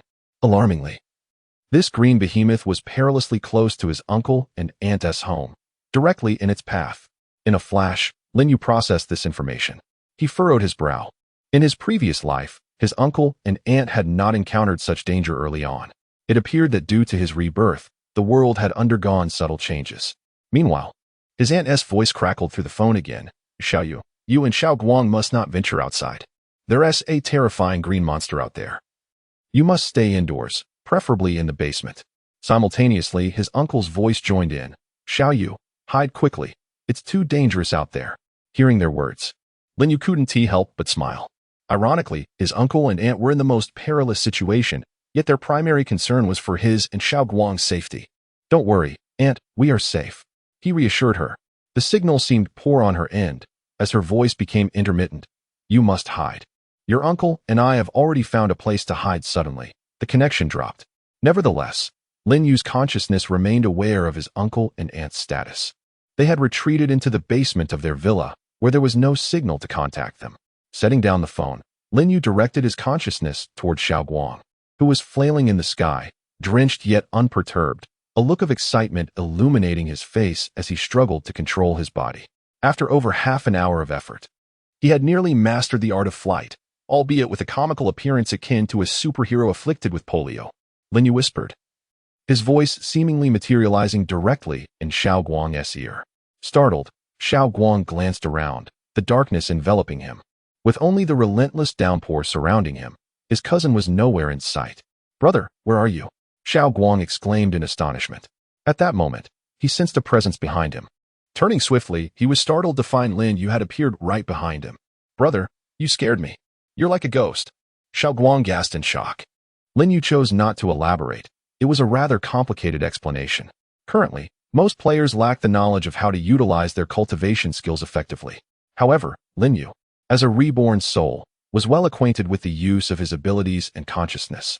The telepathic communication he had just employed was a fundamental application of his consciousness. His sudden appearance was merely a result of his remarkable speed in flight, having mastered it in his previous life and now, with his cultivation at the Void Realm. He soared even faster. Let us not dawdle. We must fetch your parents. Your home is no longer safe. Lin Yu urged. Xiao Guang's expression shifted to one of alarm. Are my parents in danger? He inquired hastily. Lin Yu shook his head. Not yet, but we must move. Do you want me to carry you? Upon hearing that his parents were not in immediate peril, Xiao Guang felt a wave of relief wash over him. Excitement returning to his features. No need. I can fly fast enough, he declared, clenching his fist and extending an arm forward in a superhero pose. With a grin, he turned to Lin Yu. Brother, watch me lead the way. And with that, Xiao Guang took off into the air, his speed reminiscent of a clunky old vehicle. Lin Yu found himself at a loss for words, not because Xiao Guang was slow, but because he was heading in the wrong direction. You're going the wrong way, Lin Yu exclaimed. Xiao Guang halted abruptly, embarrassment flooding his face. In the inky darkness of night, it was understandable to lose one's bearings. Oops. My mistake, he chuckled sheepishly, revving up his speed once more. Lin Yu could no longer bear to watch. He swiftly moved behind Xiao Guang, placing a hand on his back, and in an instant, their figures shot through the sky like a meteor, leaving only Xiao Guang's frantic cries behind. Ah, too fast. Wah, Chapter 32. The power of the cultivator Lin Yu appeared to be in no particular haste. This was primarily because his spiritual awareness had been continuously monitoring the situation at his uncle's residence. The imposing green figure was one he recognized well. In his past life, Lin Yu had crossed paths with such beings, originating from a game feedback from America. Upon their strength being reflected, these hulking individuals seemed to be influenced by a singular thought of destruction that filled their minds. This individual might be a foreigner who had played that game, or perhaps a native of the Dragon Nation who had engaged with foreign games. Such scenarios were not uncommon.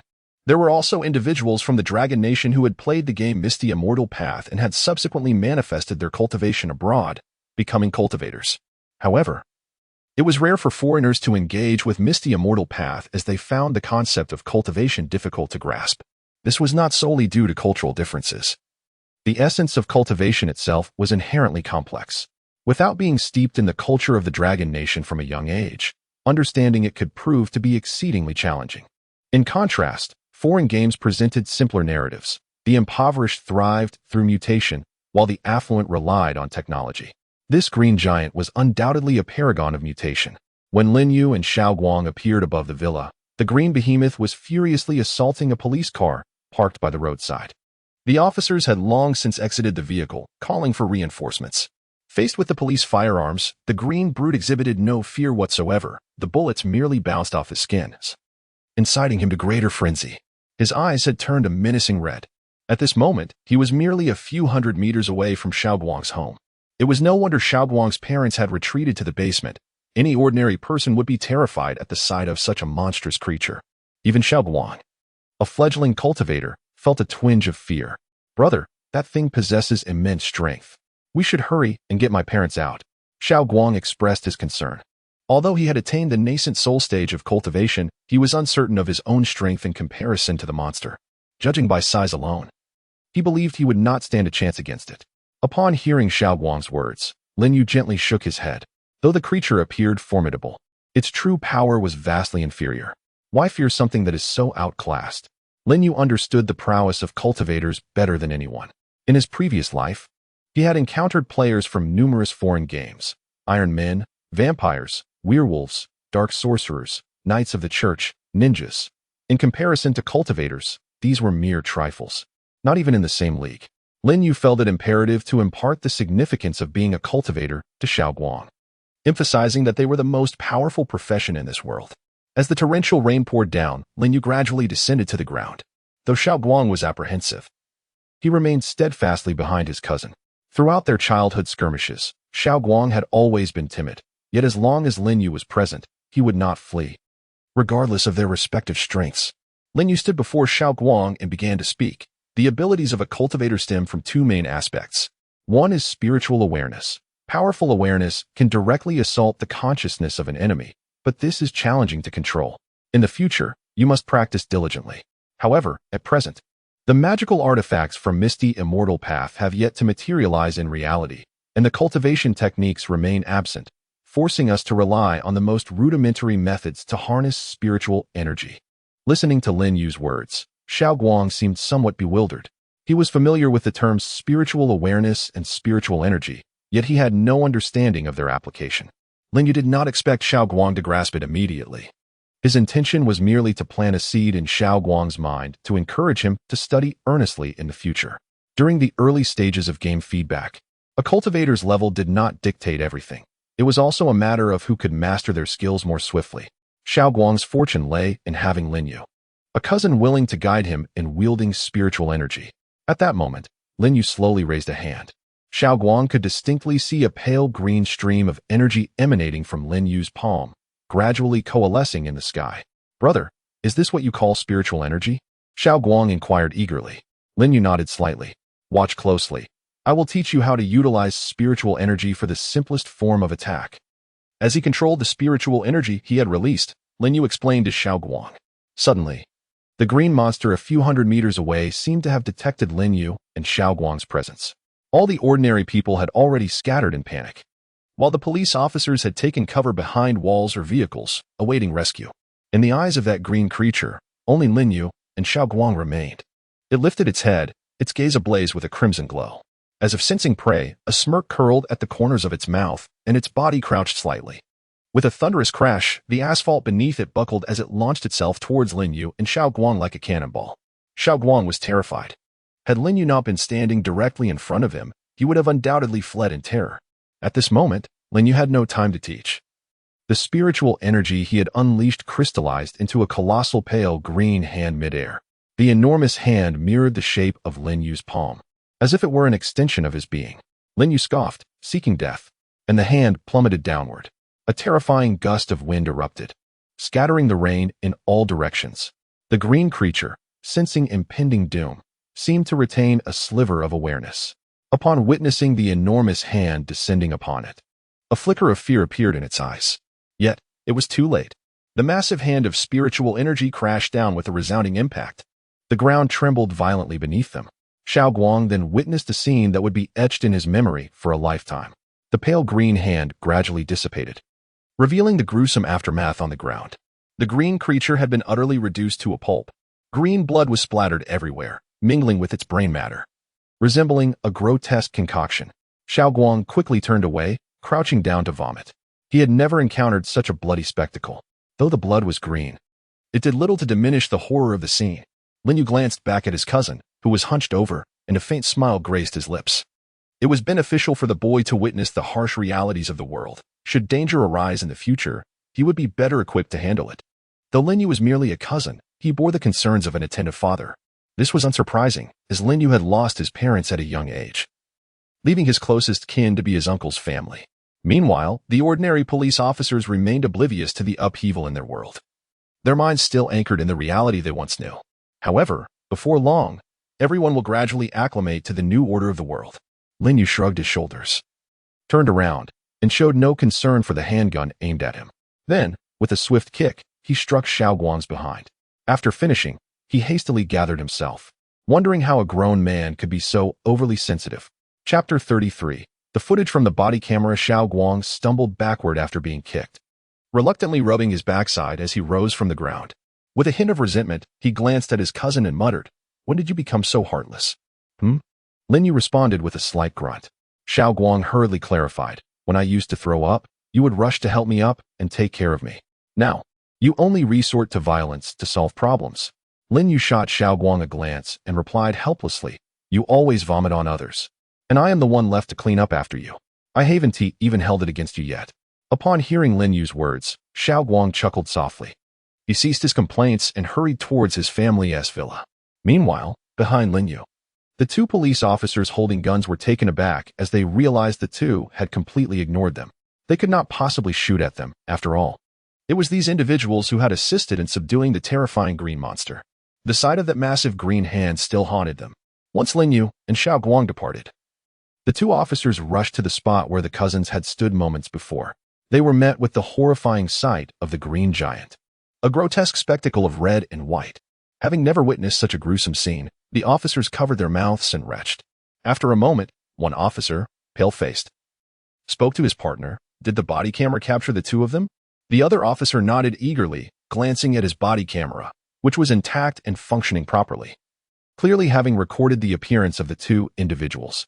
They exchanged glances and nodded slightly. Since they had captured their likenesses, there was no need to pursue them at the moment. Once back at the station, it would be straightforward to ascertain the identities and addresses of the two via the footage. Soon, the reinforcements they had called for arrived at the scene.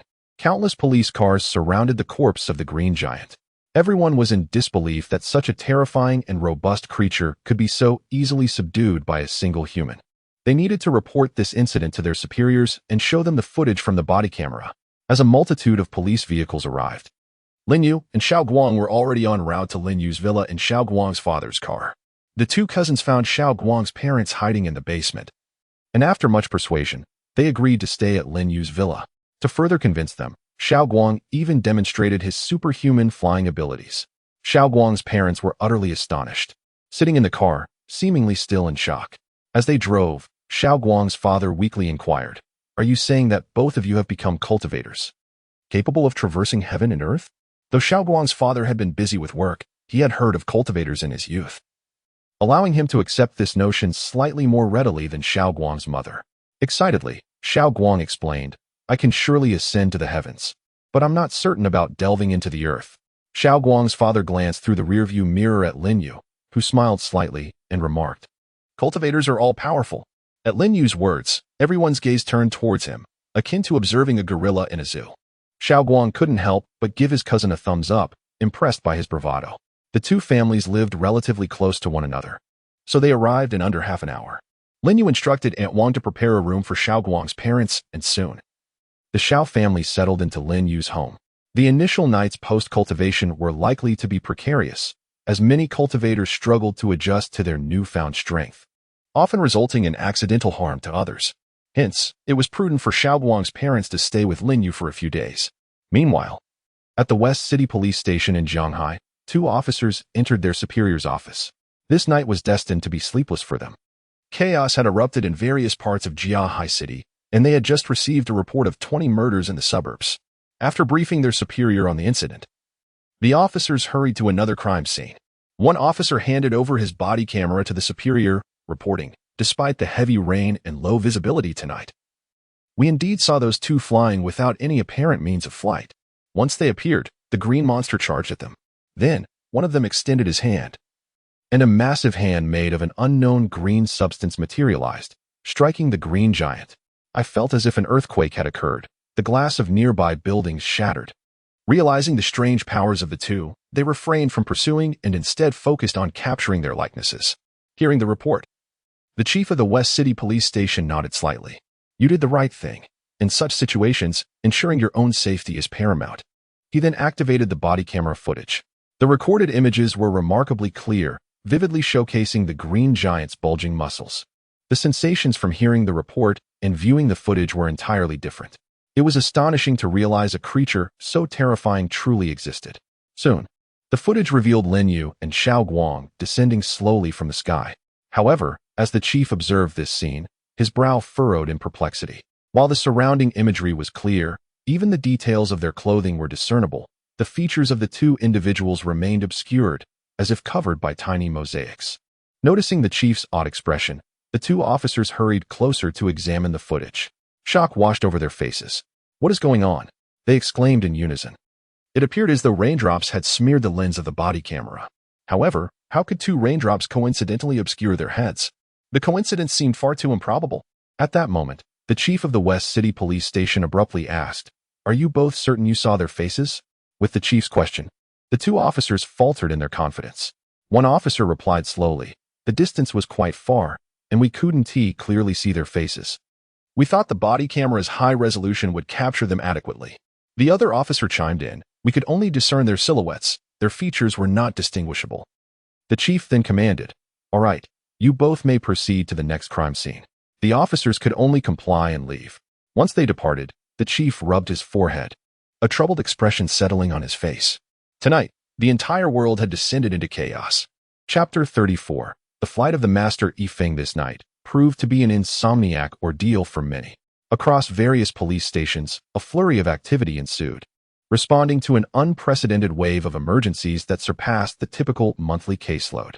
The officers could only attend to violent incidents, leaving matters of public property damage unattended. In the capital, the Bureau of Cultivators mobilized its entire staff, with a portion led by Jiang Yun addressing the myriad crises in the vicinity, while another group hastily began reviewing applications from prospective recruits. The Bureau's office was ablaze with light, as hundreds flocked to apply for positions, all of whom were players from the mobile game Immortal Path. Most of these applicants were young, with some still in school. The allure of a job at a national agency drew them in, for the prestige of a state-run entity is indeed formidable. Under normal circumstances, even graduates from prestigious universities might find it challenging to secure such opportunities. This rare chance compelled many to seize it. Countless ordinary citizens also found themselves awake, their rest disrupted by the chaos unfolding around them, their phones flooded with news updates and short videos chronicling the turmoil. Those with resources sought refuge in basements, while others fortified their doors and windows. Xiao Guang's parents struggled to find sleep, not due to the sudden change in environment, but because they were astounded by their son's transformation. Xiao Guang's father had initially intended to discuss the sale of shares in the Huan Yu Group with Lin Yu, but now, that concern paled in comparison to the fact that both Xiao Guang and Xiao Yu had become cultivators. What exactly is a cultivator? Xiao Guang's mother pondered restlessly in bed, turning to her husband for answers. Xiao Guang's father shook his head, admitting he couldn't quite explain it. In his youth, the term cultivator had only just emerged, and the entire cultivation system was yet to be established. He was only vaguely familiar with it. He took out his phone to search for information, but soon found himself inundated with advertisements rather than substantial content. Will Xiao Yu and Xiao Guang face danger as cultivators? What if they were to fall from the sky while flying? Xiao Guang's mother fretted, unable to rest. Her husband rolled his eyes, urging her to calm her worries and get some sleep.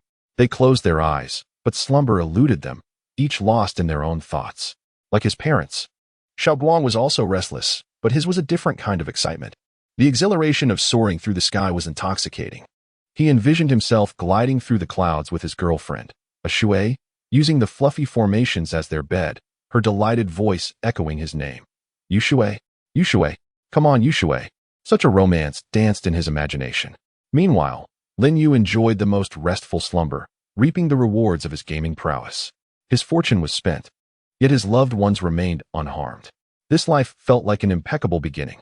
However, for the Master Yifeng, Gao Sheng, this opening was fraught with peril. Having just received his cultivation feedback, he had taken the lives of over 20 individuals, with many witnesses left behind. At that moment, Gao Sheng had no intention of silencing the witnesses. Opening his safe, he gathered his savings, gold and cash, stuffing them into a bag and encasing it in a plastic layer before departing his home. He cast one last look at his dwelling, steeling himself as he embarked on his escape. Jianghai City, a coastal metropolis, offered an escape route to the east, the only direction that could swiftly lead him out of Long Country.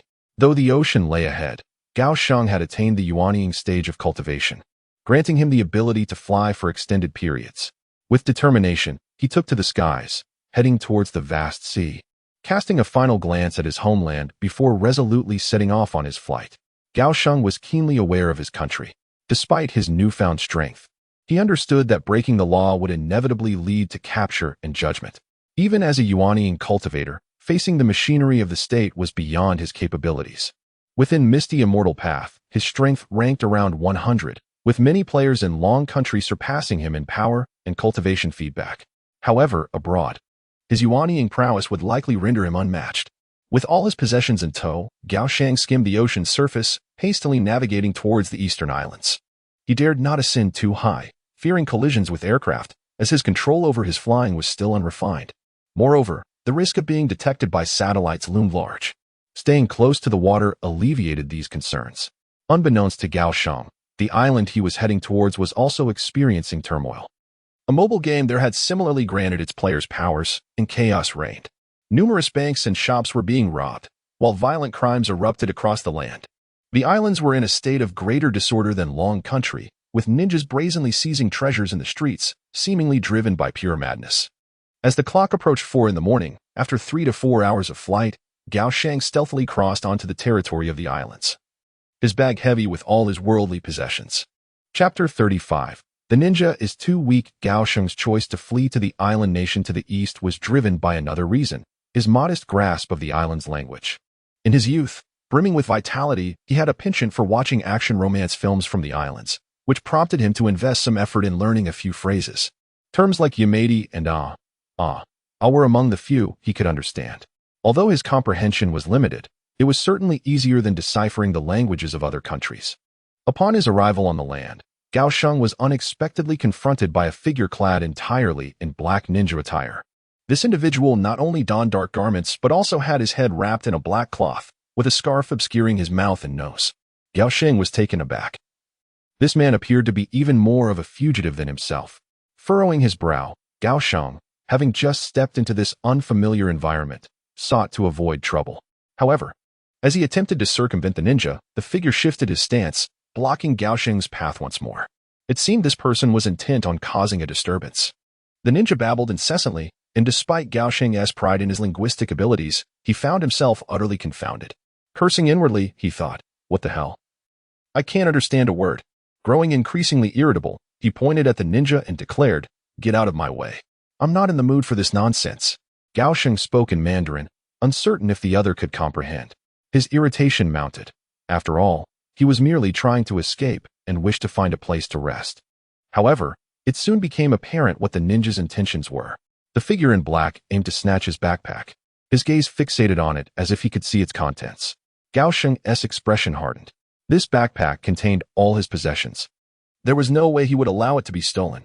To his astonishment, the ninja, realizing there was a language barrier and that Gao Sheng had no intention of handing over his bag, leaped into action. He positioned his hands behind his back, leaned forward, and dashed toward Gao Sheng with surprising speed. Although his running style was clumsy, he moved swiftly, circling around Gao Sheng with an odd determination. Dust swirled around them as the ninja continued to mumble incomprehensible words. Just then, the ninja abruptly changed direction and lunged at Gao Sheng. He crouched low, hands pressed against the ground, one leg lifted as if preparing to kick Gao Sheng in the stomach. The ninja's speed was impressive. If struck, Gao Sheng could find himself airborne. Is this robbery or murder? He cursed inwardly once more. Despite the ninja's rapid movements, Gao Sheng observed everything with clarity. After attaining his nascent soul cultivation, he had undergone significant changes, including enhanced vision. Had this been prior to his cultivation, he surely would not have perceived the ninja's actions. It dawned on him that this island also had its own cultivation feedback system, and the man before him was likely a player of that game. A ninja, indeed? Gao Sheng mused. While he found such animated portrayals childish, he had seen characters resembling ninjas in the island's action romance films. Though they were dressed quite differently, far less covered than this individual. Though the black-clad figure moved swiftly to Gao Xing, it appeared as if in slow motion.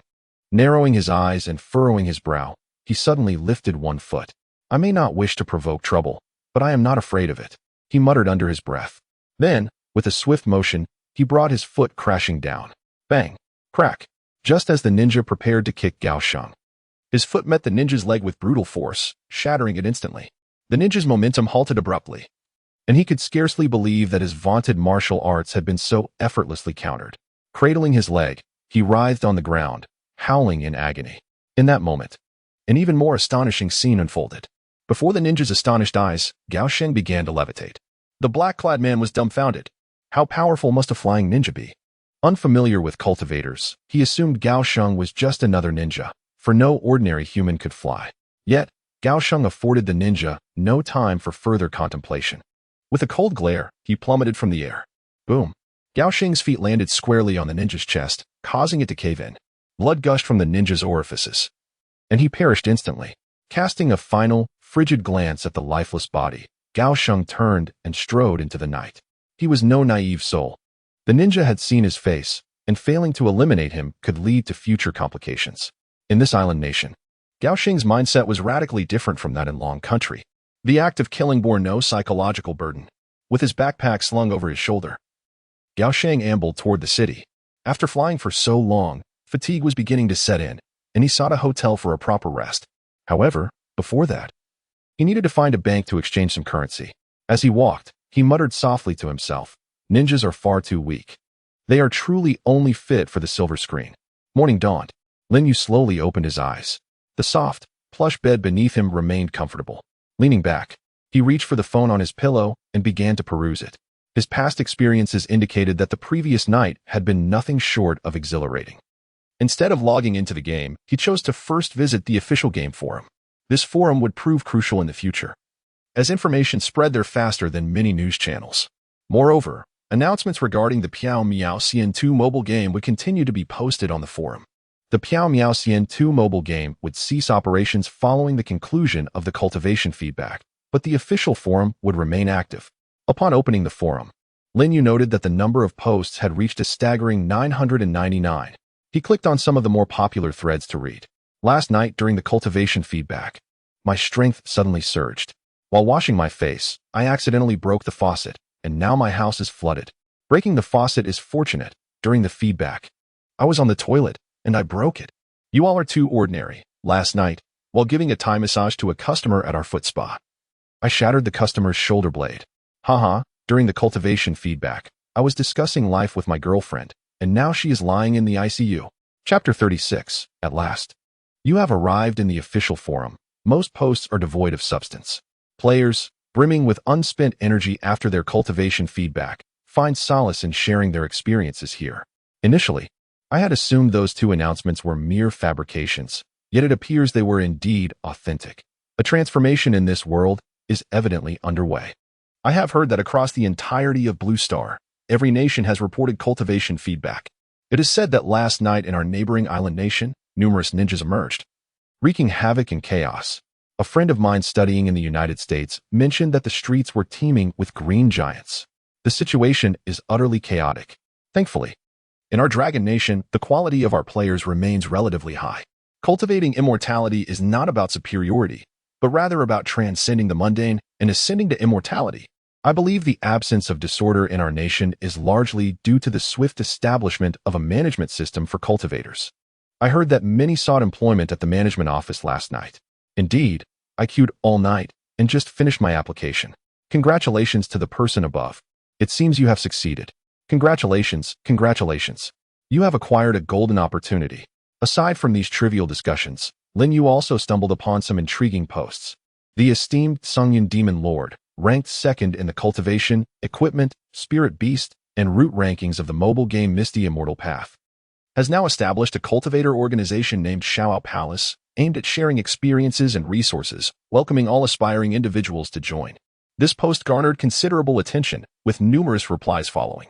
Upon seeing this post, Lin Yu's expression shifted slightly. The name Xiaoyao Palace was familiar to him. In his previous life, this Tsungyan demon lord had also founded Xiaoyao Palace. Initially, all seemed well, but subsequently, when the demonic bosses from the game breached into the real world, Xiaoyao Palace quickly became their accomplice. However, this time, the situation differs slightly from his previous life. In the past, Tsungyan demon lord held the top rank across all major leaderboards. His formidable cultivation and immense charisma were undeniable. Yet in this lifetime, after Lin Yu's rebirth, the top ranks have all shifted to him, and his prowess far surpasses that of the second-ranked. Clearly, the Tsungyan demon lord's appeal now pales in comparison to Lin Yu's previous life. Lin Yu clicked on the post to read further. A thumbs up. Tsungyan demon lord is magnificent. The name Xiaoyao Palace is melodious. Count me in. Having such a cultivator organization is indeed beneficial for exchanging experiences. I wish to join. May I inquire about the requirements to join Xiaoyao Palace? Is it acceptable if I am only at the Qi refinement stage? The Tsungyan demon lord responded. There are no requirements to join Xiaoyao Palace. Any cultivator is welcome. The early replies appeared relatively normal, but soon the tone began to shift. Why is the Tsungyan demon lord ranked second? Where is the first? Do you think the first-ranked Changfeng might also join Xiaoyao Palace? What nonsense! With Changfeng cultivation, how could he possibly be interested in such a small organization as Xiaoyao Palace?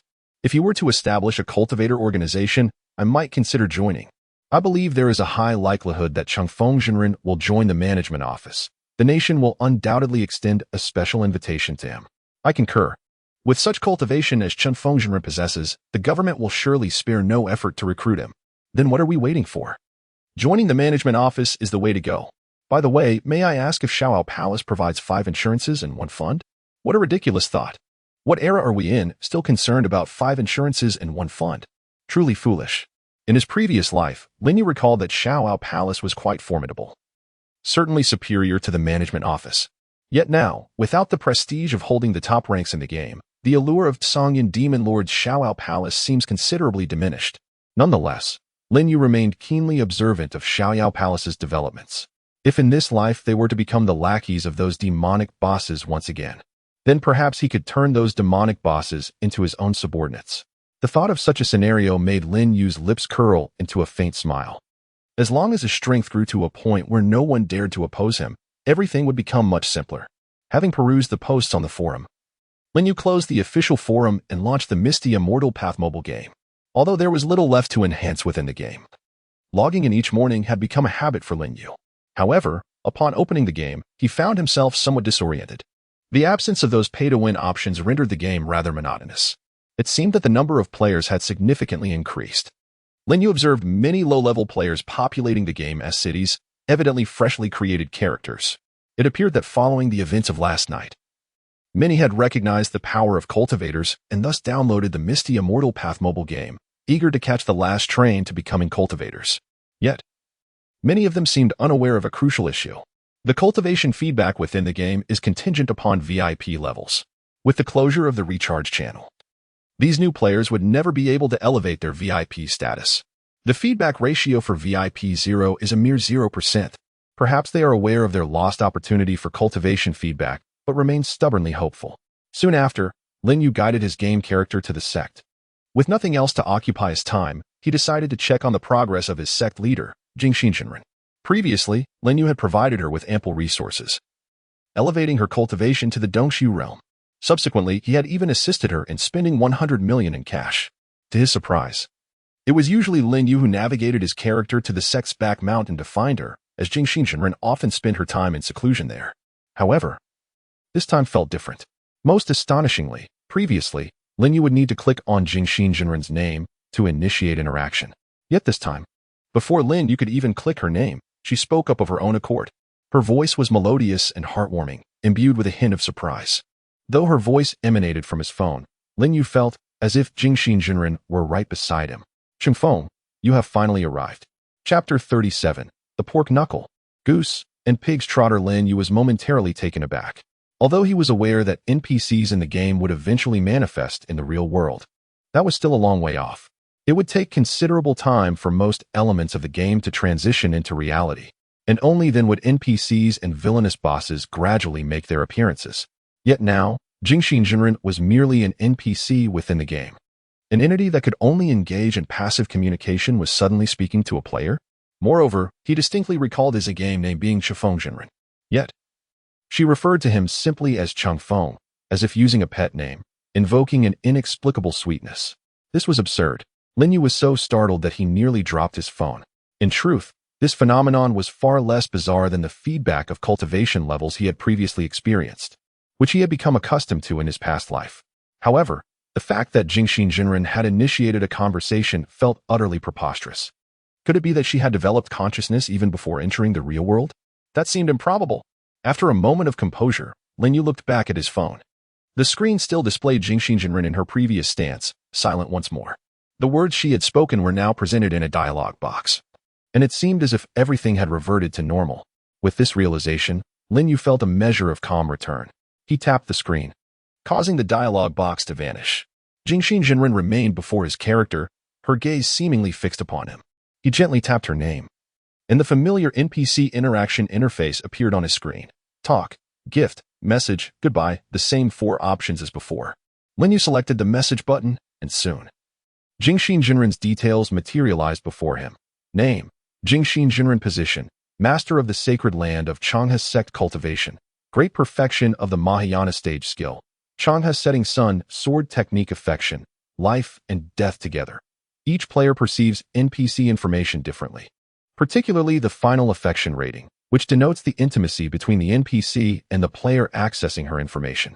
However, the significance of life and death together was still unclear to Lin Yu. Perhaps only after Jinxin emerged from the game would he truly comprehend it. As for her cultivation level, Lin Yu had anticipated this. The great perfection of the Mahayana stage mirrored his own. Such an investment of 100 million in cash certainly paid off. With such wealth, Jinxin must undoubtedly be the richest woman among all NPCs in the game. In that instant, Jinxin's voice, soft and melodious, echoed from the phone once more. This startled Lin Yu, causing him to swiftly turn off the screen. Should she converse with him like this after materializing in the real world, it would be one thing, but as an NPC, her tone was truly unnerving. Resolving to put his phone away, Lin Yu stepped off the bed. It was getting late, and breakfast awaited, particularly since his uncle and aunt had just arrived and required special arrangements. In the kitchen, Aunt Wang was already preparing breakfast, placing a pork trotter into the pressure cooker. Upon seeing Lin Yu, she cheerfully inquired, "Xiaoyu, how about some pork knuckle for breakfast?" Aunt Wang had grown accustomed to this routine, and since Xiaoguang ate even more than Lin Yu, she felt it necessary to provide ample meat, even in the morning. Lin Yu smiled awkwardly at Aunt Wang's words and replied, "We can't serve only meat. My uncle and aunt enjoy vegetarian dishes too." Aunt Wang chuckled, retrieving a handful of greens from the sink. "Don't worry, I'm preparing those as well." With Aunt Wang bustling about in the kitchen, Lin Yu felt reassured. Just then, Aunt Wang quietly asked, "Xiaoyu, I saw Xiaoguang flying yesterday. Has he become one of those cultivators?" Lin Yu was momentarily taken aback. She was aware of cultivators? He nodded, realizing this was not something he could conceal. After all, Aunt Wang was practically family. "How did you know about cultivators?" he queried. Perplexed, Aunt Wang smiled mysteriously. "My daughter called me last night from her studies in America. She mentioned that many people were flying in the sky, and she read online about the situation in Longhua, saying it was dangerous and I should be cautious." After a moment's thought, she added, "Cautious about what?" "Xiaoguang isn't dangerous at all." Aunt Wang, who was not well versed in the internet, had only encountered Xiaoguang as a cultivator. Given Xiaoguang's chubby appearance, his flying antics seemed far from perilous. Lin Yu quickly understood, realizing that Aunt Wang's daughter had witnessed the players whose abilities had transitioned from the game. However, the situation in America during the early stages of feedback was likely far more hazardous than in Longhua. Thinking for a moment, Lin Yu said, "Aunt Wang, if your daughter needs any assistance, please let me know. Perhaps I can help." Aunt Wang nodded appreciatively. "Thank you, Xiaoyu. You've already helped us immensely." Aunt Wang was genuinely grateful. Lin Yu's salary was significantly higher than that of a typical nanny, at least 3 times more, which was sufficient to cover her daughter's expenses while studying abroad. At that moment, footsteps echoed from outside. Lin Yu's uncle and aunt were finally up. They seemed to have overheard the conversation in the kitchen and entered together. Upon their arrival, Lin Yu was momentarily stunned. Both bore dark circles under their eyes, resembling pandas. Clearly, they had not slept well the previous night, which was entirely understandable given the shock they had received and the revelation of their son becoming a cultivator. As they stepped into the kitchen, they too were taken aback, noticing the large pork trotter partially visible in the pressure cooker. "Xiao Yu, do you eat this every morning?" Aunt Lin asked in surprise. Before Aunt Wang could respond, Lin Yu quickly interjected. Sometimes, honesty was not the best policy. He rubbed his belly and smiled. "I just really enjoy it. I might have put on a few pounds these past couple of days." Aunt Lin looked down at Lin Yu's slightly protruding belly and scoffed. "Xiao Yu, you don't need to cover for Xiao Guang. He's practically turning into a..." As a mother, she naturally disapproved of her son gaining too much weight. Lin Yu's uncle appeared hesitant to respond, highlighting the family dynamics. Lin Yu could merely chuckle awkwardly.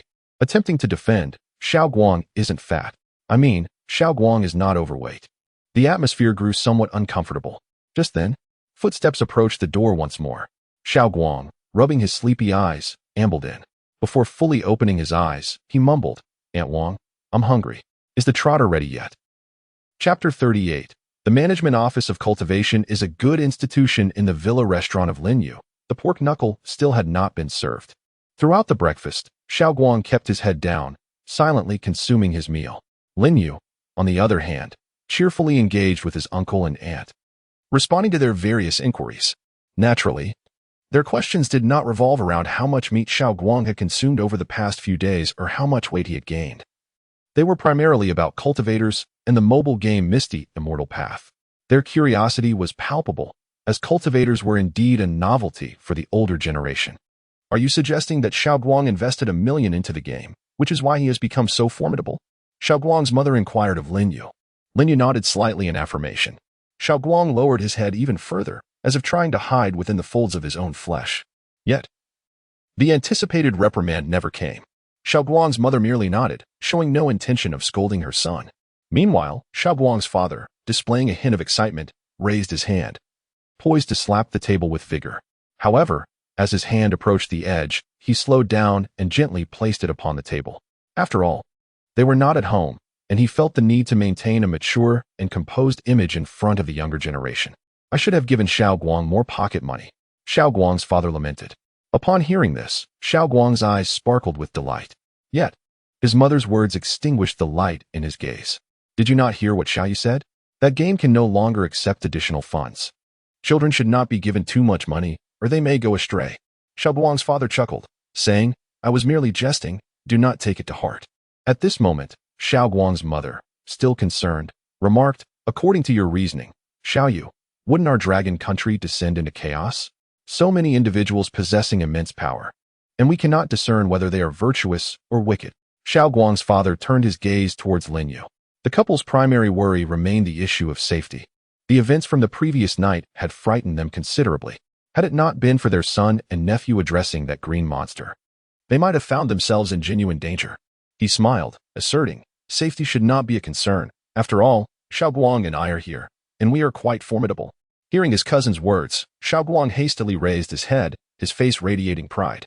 "Mom, Dad, you can rest assured. I can ensure your safety." After a moment's thought, he added, "Of course, it is mainly because my brother is so capable." Lin Yu concurred. "In addition to the two of us, the nation has established the Cultivator Management Office, which houses many powerful individuals, akin to a police department specifically for managing cultivators. Dragon Country will not descend into chaos." Lin Yu spoke with conviction, for he had experienced it all before. In his previous life, during the early feedback phase of the game, Dragon Country stood as the most stable among all nations on Blue Star. Under the management of the Cultivator Management Office, the vast majority of cultivators adhered to the law. However, that was not the case later on. Once the demon bosses from the game emerged, Dragon Country fell into disarray. Those demon bosses would not submit to management, and the power of the Cultivator Management Office paled in comparison to those formidable foes. Yet, this life was different. Upon hearing Lin Yu's explanation, the uncle and aunt felt considerably reassured. The older generation held greater faith in the strength of the nation. As long as the state intervened, there would undoubtedly be no issue. The Cultivator Management Office is indeed a commendable institution, the uncle even remarked. At this moment, within the office building of the Cultivator Management Office in the capital city, a meeting was being held with all members present. After a night of screening, over a dozen new members had joined the office and immediately immersed themselves in their duties. While many had applied, the background checks required additional time. Those who joined initially were all individuals known to the office. At the head of the conference table sat Jiang Yun's father, with Jiang Yun beside him. Jiang Yun's cultivation level remained the highest in the meeting room. Gently tapping the table, Jiang Yun's father stated, "I understand that everyone has worked diligently and has not slept a wink through the night, but we are at a critical juncture. As the core force in maintaining national stability, we must not falter. In the future, the Cultivator Management Office will establish branches in various cities, yet currently, the headquarters in the capital is the only one that has been successfully set up. Therefore, if any cities experience severe incidents involving cultivators, we must be the ones to intervene. Based on the information I have received, 10 cities experienced significant violent incidents last night, and each of you will need to travel to address these matters. Now, I will hand over to Comrade Jiang Yun to announce the travel arrangements." Fortunately, most of the personnel at the Cultivator Management Office were cultivators who had received feedback on their abilities, allowing them to endure a sleepless night. Particularly those at the Golden Dance stage and above hardly required sleep. Upon hearing her father's words, Jiang Yun picked up the prepared notes and stood up. "Chao Chuang, go to Jiangnan City. A family of 3 has been murdered, initially believed to be the work of a cultivator. Liaise with the local police. Li Zhifei, head to Huanghai City. There has been a prison break where 2 guards were killed, and surveillance footage suggests the assailant may be a cultivator." Jiang Yun assigned 9 individuals to 9 different cities.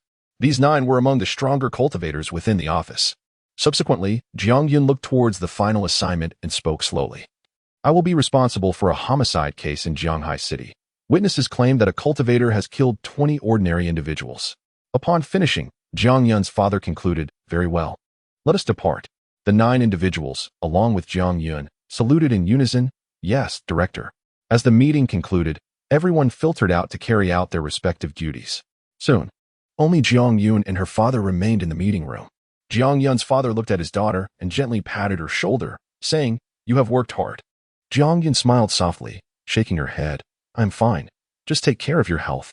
Jiang Yun was still quite concerned about her father, considering he had received very little feedback on his cultivation. Moreover, given his age, staying up late could be quite detrimental to his health. Jiang Yun's father smiled back. "I feel great. Despite not sleeping all night, I am more spirited than before."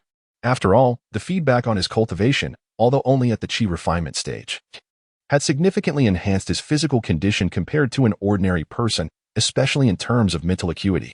At that moment, Jiang Yun's father suddenly adopted a serious expression, addressing his daughter. "The reason for your assignment to Jianghai City is not only due to the high-impact homicide case, but also because the establishment of the Cultivator Management Office there has progressed rapidly. They need a model to set an example for other cities, and you are familiar with Jianghai City.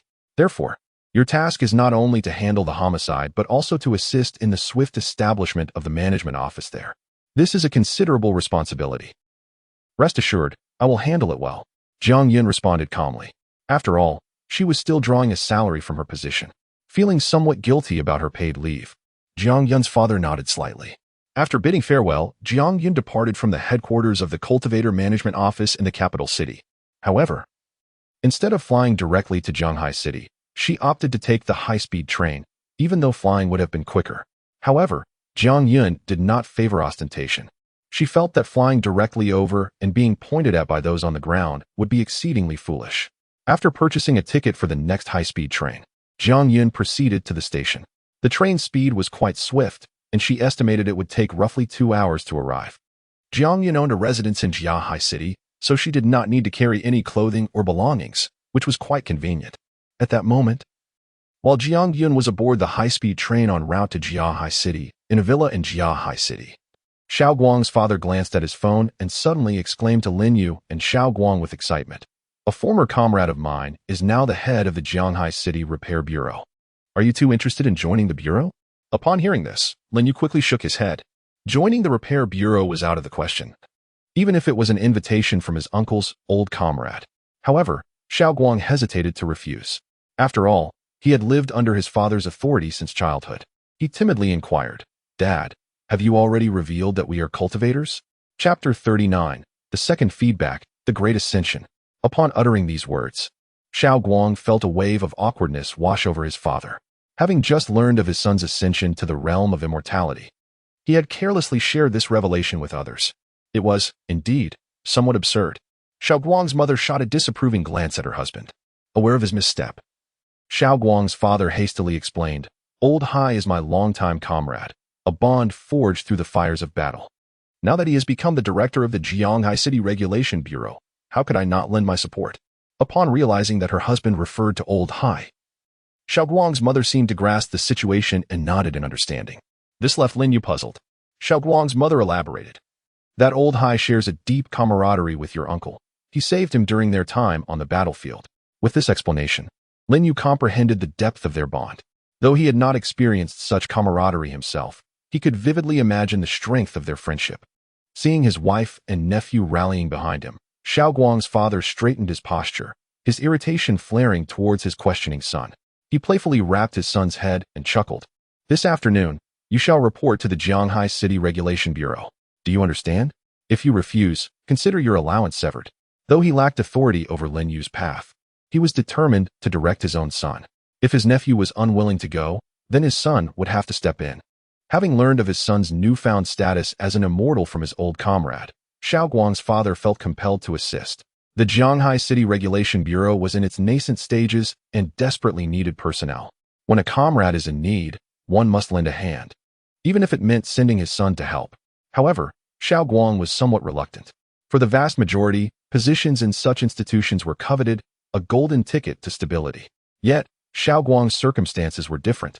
He hailed from a prosperous family and had no worries regarding sustenance. Moreover, his inherently carefree and playful disposition made him apprehensive about the demands such a position would entail. Dad, must I go? Xiao Guang meekly inquired. His father shot him a pointed look and replied curtly, No. The simplicity of those two words deflated Xiao Guang's spirit. In that moment, Xiao Guang's mother intervened, smoothing over the tension. Your father merely wishes for you to assist Uncle Hai, to add to his numbers. Once the Jianghai City Regulation Bureau is fully established and no longer in need of personnel, you shall be free from obligation. At her words, Xiao Guang's expression softened. He lifted his gaze to his father, his eyes seeking confirmation of his mother's assertion. Xiao Guang's father nodded slowly. Indeed, that is permissible. Instantly, Xiao Guang's spirit soared. Dad, could you first inquire about the salary for the position at the Regulation Bureau? Scram. After breakfast, Lin Yu reclined upon his grand bed. The plush mattress seemed to beckon him at all hours. During the first week of feedback from the game, only his cultivation was affected, allowing Lin Yu a respite with little to occupy his time.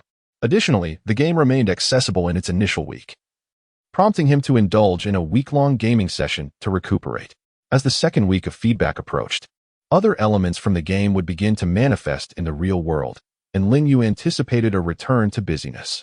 He opened the game and perused the various leaderboards. Finding no change, his top position remained as steadfast as a mountain.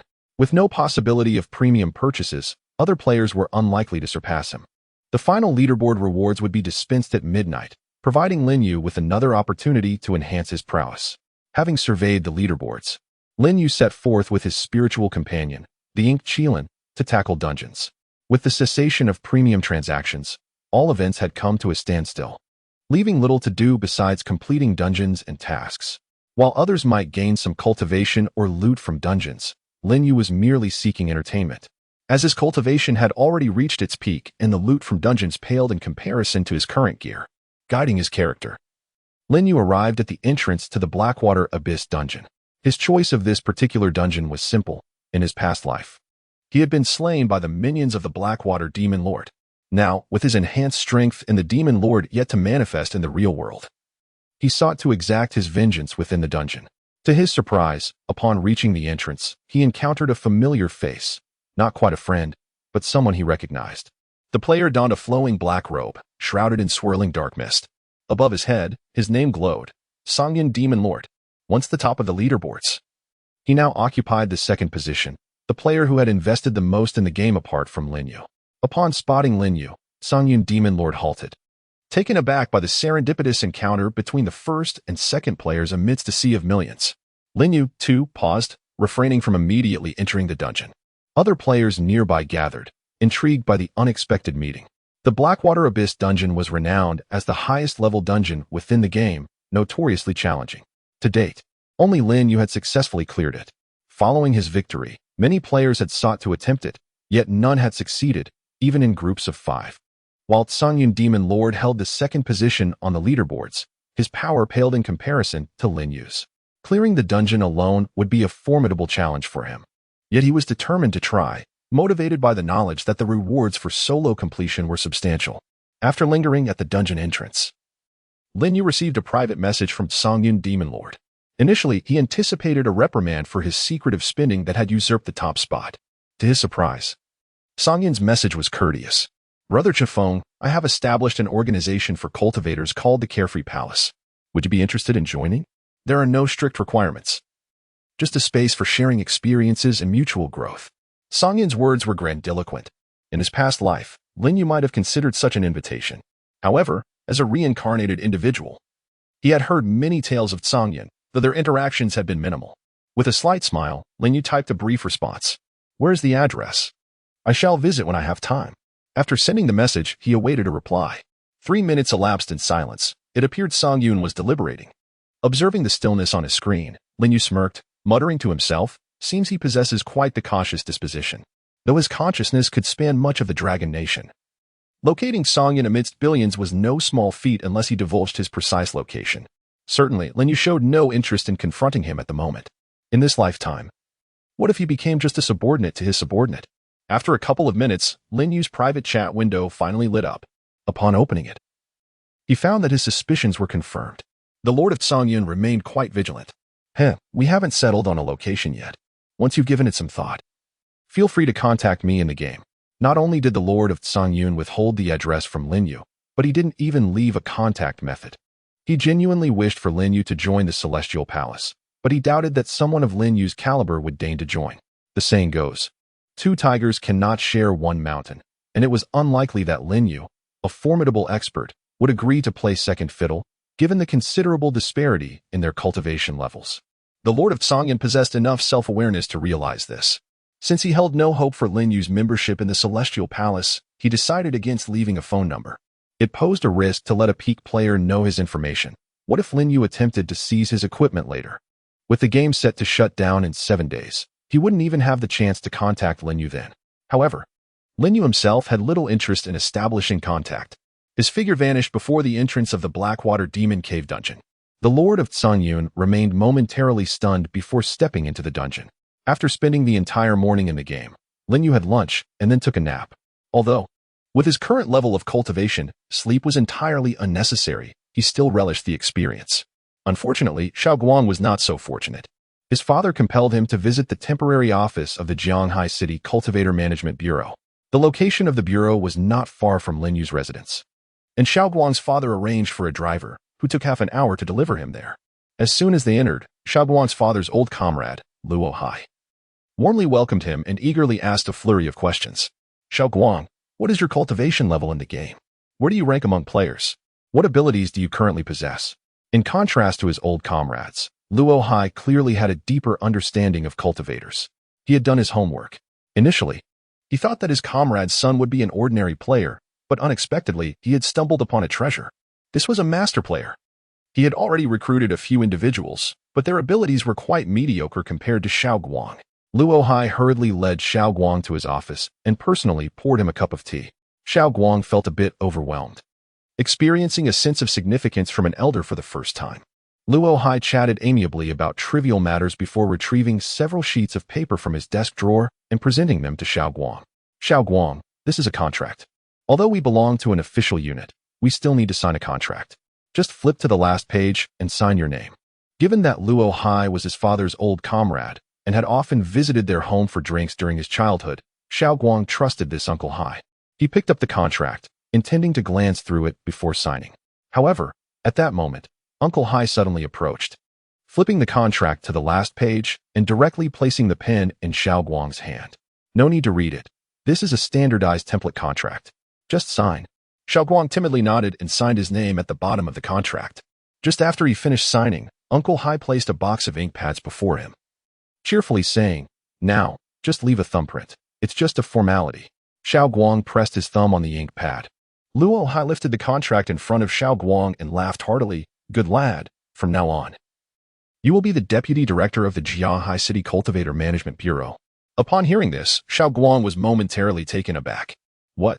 Deputy director? I just arrived. How could I possibly be the deputy director?" My mother said I was only here to help out, to fill a quota. If I become deputy director, how can I leave? He glanced at the overly excited Uncle Hai and meekly inquired, Uncle Hai, I'm not particularly keen on being deputy director.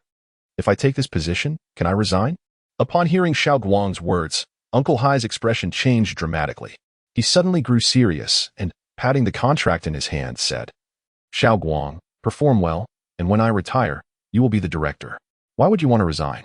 Besides, you've already signed the contract, which explicitly states that apart from normal retirement upon reaching a certain age, the only other options are disability retirement or retirement due to death. There is no such thing as an early resignation. Even for disability retirement, it would at least require a severe injury. Upon hearing Uncle Hai's words, Xiao Guang was utterly dumbfounded. This was a trap. Yet, Uncle Hai began to chuckle again. Hiki, I just contacted your father before you arrived. Ultimately, Xiao Guang remained at the Cultivator Management Bureau. In the afternoon, there was a meeting that he, as the newly appointed deputy director, was naturally required to attend. At 3 o'clock, Xiao Guang reluctantly followed Uncle Hai into the meeting room. By this time, several individuals were already present. They were players from Misty Immortal Path, whom Luo Hai had recruited that morning. Their abilities ranged from mediocre to just passable. None had even reached the Golden Core stage. As soon as they sat down, Luo Hai began introducing them. This is our newly appointed deputy director of the Jianghai City Cultivator Management Bureau, named Lin Wang, who possesses an out-of-body stage cultivation level in the game and is currently at the nascent soul stage. Upon hearing Luo Hai's introduction, several colleagues quickly applauded, their faces reflecting respect and envy. Merely revealing his cultivation level had already earned Xiao Guang their recognition. At that moment, Luo Hai announced, Please wait a moment. The headquarters of the capital's Cultivator Management Bureau has dispatched a special envoy to guide our work, and they will arrive shortly. Just as Luo Hai finished speaking, footsteps echoed from outside the conference room. Soon after, a tall, athletic woman dressed in sporty attire appeared before everyone. Upon seeing this figure, Xiao Guang was instantly stunned. He abruptly stood up from his seat, exclaiming, Sister Yin, what are you doing here? Later that evening, Lin Yu browsed the official forum before logging back into the game. The time had nearly reached midnight. However, Lin Yu was in no rush to play. Instead, he set his phone aside, quietly waiting for something.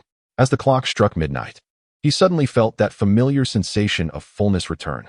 The feeling swelled, then contracted, as if an invisible force filled Lin Yu's body before being compressed into his flesh. Of course, there was also the nascent soul. Lin Yu's nascent soul sat within his dantian. As the nascent soul of a cultivator at this stage had only just formed, it appeared quite small, resembling a child. However, Lin Yu's nascent soul bore an uncanny resemblance to him, possessing delicate features that made it look like a miniature version of Lin Yu. Both Lin Yu and his nascent soul engaged in the same cycle of swelling and contracting. Lin Yu had grown accustomed to this sensation. It was the feedback of cultivation from the game. Yet, even in his past life, Lin Yu could not comprehend how the mobile game Misty Immortal Path could inexplicably provide players with such feedback regarding their cultivation and equipment. The swelling of the body signifies the enhancement of one's cultivation. However, Lin Yu remained unaware of the origin of this power. This time, the swelling and contraction persisted for approximately half a minute before gradually coming to a halt. Yet, even after the feedback of his cultivation ceased, the changes within Lin Yu's body did not stop. Suddenly, he felt numerous impurities within him dispersing through his pores into the air, as if his body had become purer and more invigorated. Lin Yu's primordial spirit unexpectedly expanded slightly, and a trace of celestial energy began to coalesce at the forehead of his spirit, slowly sinking into it.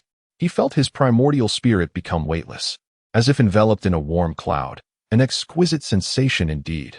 As Lin Yu gently opened his eyes, a glimmer of brilliance flashed momentarily. In his previous life, he had never experienced such a feeling, yet now he was acutely aware of his state. He had evidently reached the Great Ascension stage. The game had elucidated the characteristics of attaining this stage. First, a body that is unobstructed, pure, and immaculate. Second, the primordial spirit condensing the first wisp of celestial energy, preparing for the eventual transformation of all bodily energy into celestial power. Furthermore, this wisp of celestial energy entering his body would greatly benefit his primordial spirit. Lin Yu was astonished that merely the feedback from the second day had enabled him to attain the Great Ascension stage. Although he was still at the initial phase, he could already perceive a significant increase in his strength. If this rate of feedback continued, Lin Yu felt confident he would achieve the mid-stage of great ascension by tomorrow, the late stage by the day after, and complete perfection shortly thereafter. This was merely the first 5 days of the feedback period, which would last a total of 7 days. Could he truly surpass the limits of the highest cultivation level in the game with a 120% feedback rate? Lin Yu's eyes sparkled with anticipation. At this moment, while Lin Yu was absorbing the feedback, all the premium players of Misty Immortal Path were similarly receiving their cultivation feedback. However, compared to Lin Yu's experience, their duration was notably brief. Even the second-ranked player, the Tsangyan Demon Lord, found his feedback lasting only 4 or 5 seconds. Once the feedback concluded, Lin Yu assessed his current cultivation and prowess. Compared to his previous state in the Void Realm, the range of his spiritual awareness had expanded at least twofold. The entirety of the Dragon Kingdom lay within the reach of his consciousness, extending even to neighboring countries. Curious about the situation in these lands, Lin Yu's spiritual awareness swiftly traversed to the skies above an eastern island nation. It was midnight in the Dragon Kingdom, and already past 1 in the morning on the island. Yet, chaos reigned there. Lin Yu's vast consciousness could clearly observe numerous figures clad in black darting about the streets.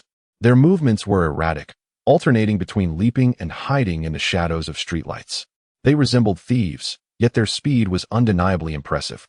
In a city near the western coast of the island, 2 factions of black-clad individuals were embroiled in a violent clash. Their skills were mediocre, yet they were numerous and ruthless, each wielding a gleaming katana aimed at the vital points of their adversaries, showing no signs of mercy.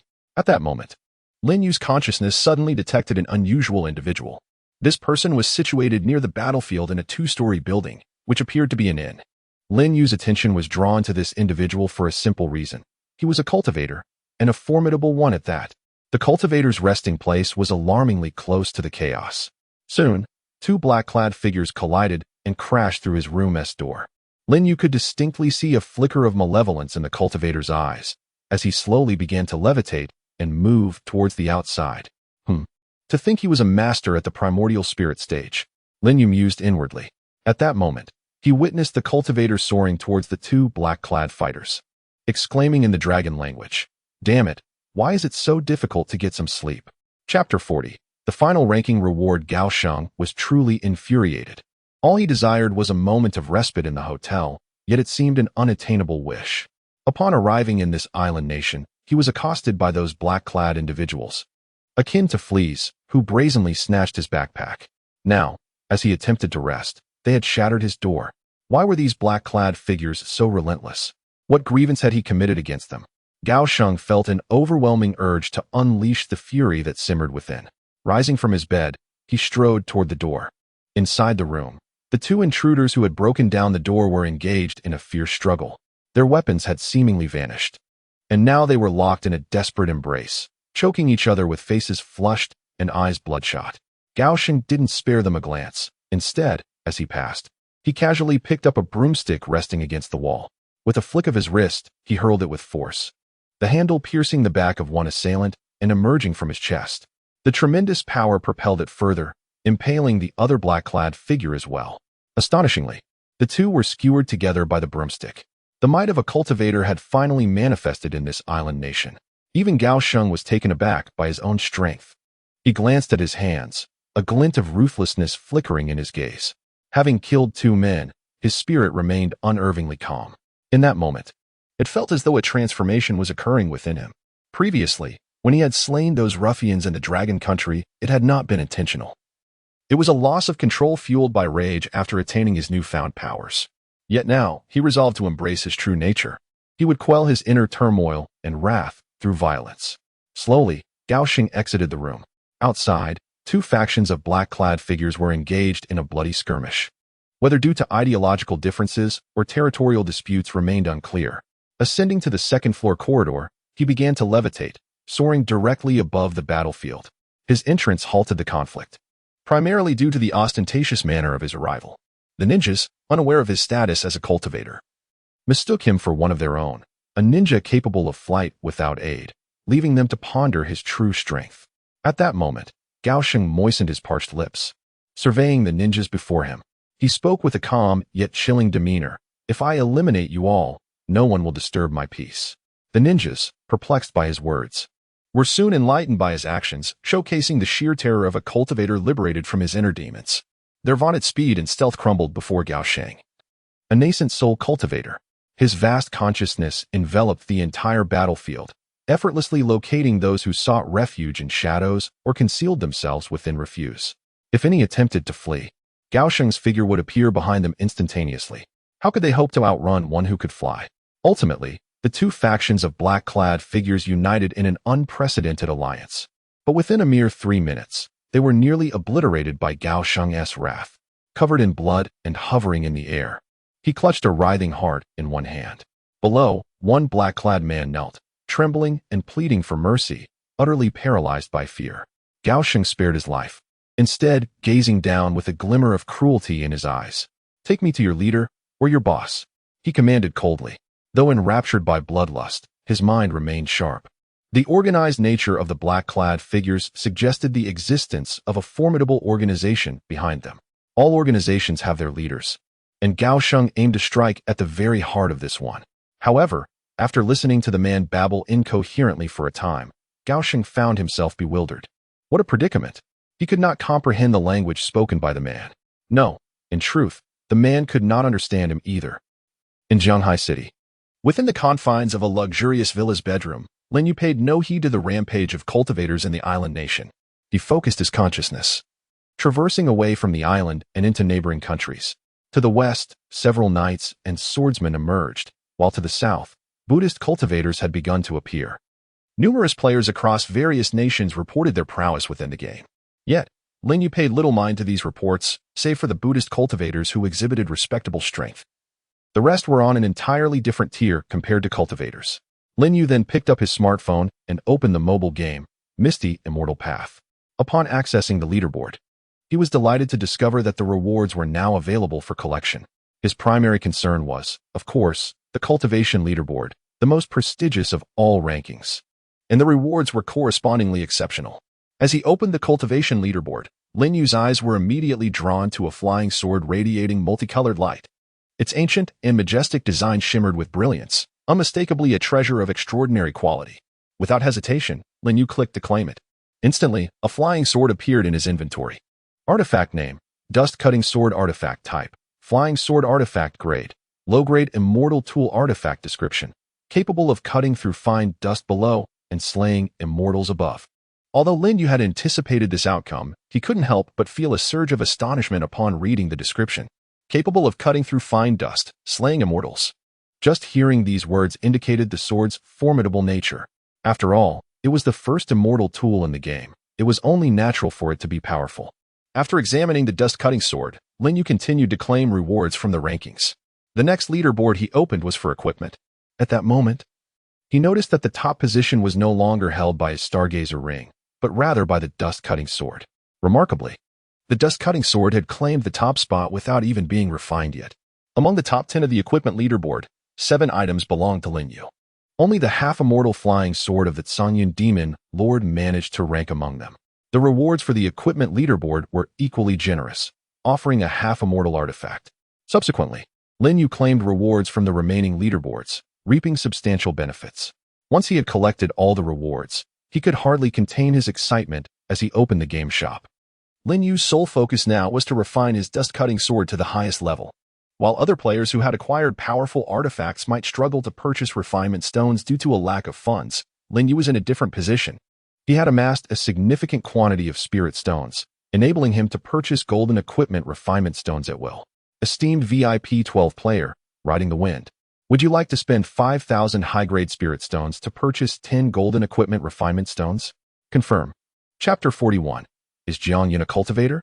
Lin Yu had previously acquired a staggering 1 billion spirit stones, with 3 million of them being high-grade spirit stones.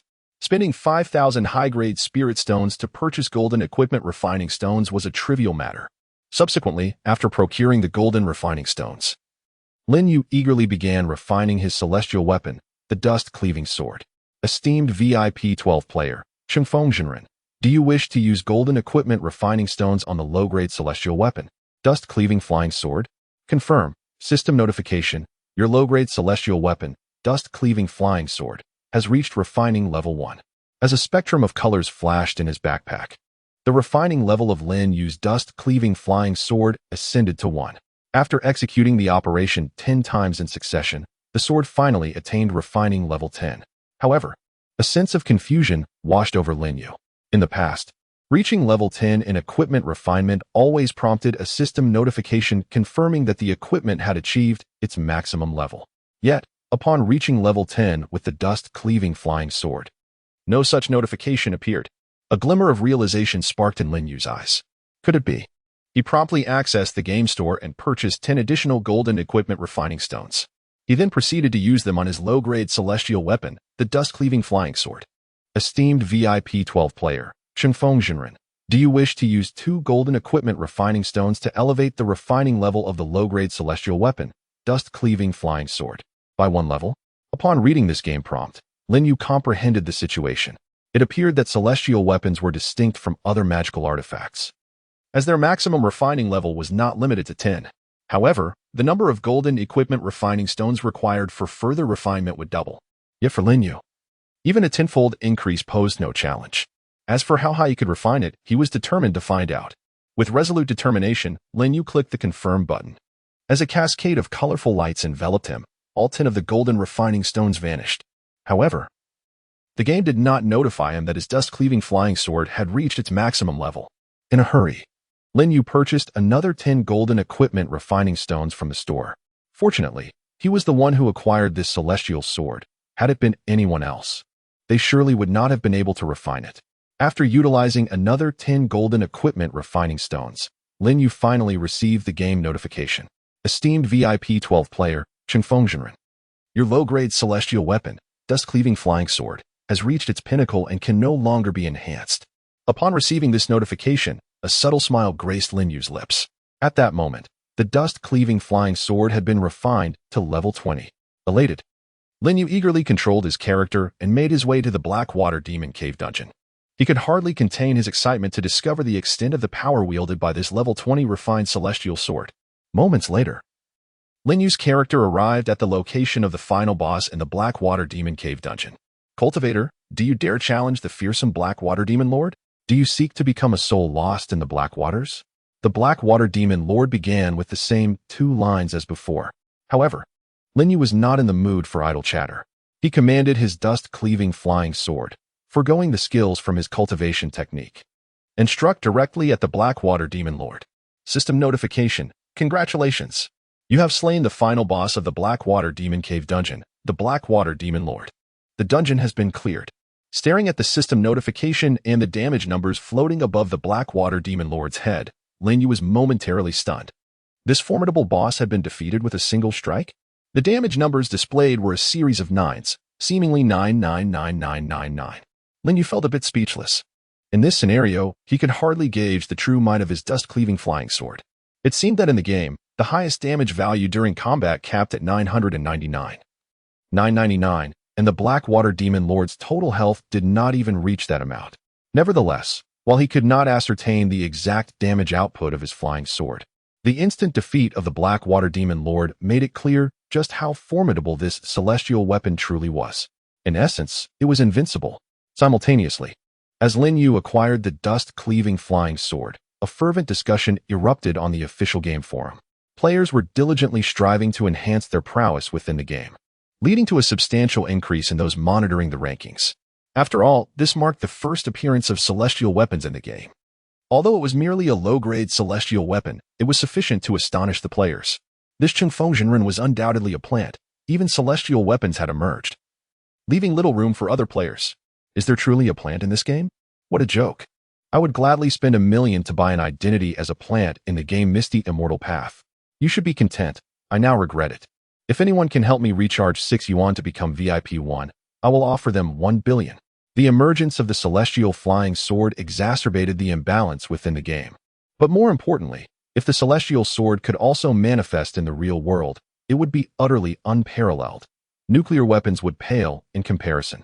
Regret fills me. Had I known the game would reflect cultivation, I would have invested all my possessions, a mere 3,000, into it. I don't even need a celestial weapon. A semi-celestial weapon would suffice, right? What are you thinking, wanting to buy a semi-celestial weapon for 3,000? To obtain a semi-celestial weapon, one would likely need to spend hundreds of thousands, and the true celestial weapon needs no further discussion. Have you noticed that Changfeng Jinren's celestial weapon has been refined to level 20? It's simply outrageous. At 1 o'clock in the morning, while Lin Yu was organizing the rewards he received from the game rankings, Xiaoguang, possessing considerable cultivation and with no equipment feedback in the game to threaten his life, posed almost no risk to Lin Yu's safety. Thus, Lin Yu had not been attentive to Xiaoguang's movements. "Brother, are you asleep?" Xiaoguang whispered outside Lin Yu's bedroom door. Usually, he would have barged in without hesitation, but now, with Xiaoguang's parents residing in Lin Yu's villa, he had suddenly become more polite. "I'm not asleep. Come in," Lin Yu replied. Upon hearing Lin Yu's words, Xiaoguang hurriedly pushed the door open and entered. As soon as he stepped inside, he excitedly exclaimed, "Brother, guess who I saw today?" Engrossed in his game, Lin Yu was not in the mood for guessing. Without raising his head, he casually asked, "Who?" Xiaoguang, with an air of mystery, approached Lin Yu and whispered, "Sister Yuan. I saw Sister Yuan." Noticing Lin Yu's lack of surprise, Xiaoguang hastily elaborated, "I encountered Sister Yuan at the Jianghai City Regulatory Office. She is actually a cultivator." Upon hearing this, Lin Yu finally lifted his head, his face displaying a hint of astonishment. "What? Jiang Yun is a cultivator? Does that mean Jiang Yun is also a player of the mobile game Misty Immortal Path?" Lin Yu had always assumed that someone as academically gifted as Jiang Yun would not indulge in such games. Seeing his cousin's spirits lifted and seemingly interested, Xiaoguang chuckled and continued, "I never expected to run into Sister Yuan at the Jianghai City Regulatory Office. Not only is she a cultivator, but she also possesses formidable abilities, as she was sent by the headquarters of the regulatory office in the capital, implying she holds a high position." After a brief pause, it seemed Xiaoguang recalled something and added, "By the way, brother, isn't Sister Yin your employee? Has she changed jobs?" Chapter 42. Jiang Yun and the Celestial Maiden of Water Clouds. Upon hearing Xiaoguang's words, Lin Yu was momentarily taken aback. A job change? The real world was rapidly transforming into a fantastical realm, and yet, the concern was about changing jobs. Furthermore, a job change would be quite fortuitous. After all, he had no work to assign her, having invested all his assets into the game. Moreover, the concept of future assets had become rather trivial. As more elements from the game began to permeate the real world, the most valuable currency in the Dragon Kingdom would inevitably be spirit stones. Spirit stones would supplant cash and gold, emerging as the paramount currency. It would be imprudent to entrust Jiang Yun with the management of spirit stones. With his Starry Sky Ring, he could comfortably store as many spirit stones as he desired. A job change? Splendid. However, Lin Yu did not anticipate that Jiang Yun was also a cultivator. He inquired, "Is she still in Jianghai City?"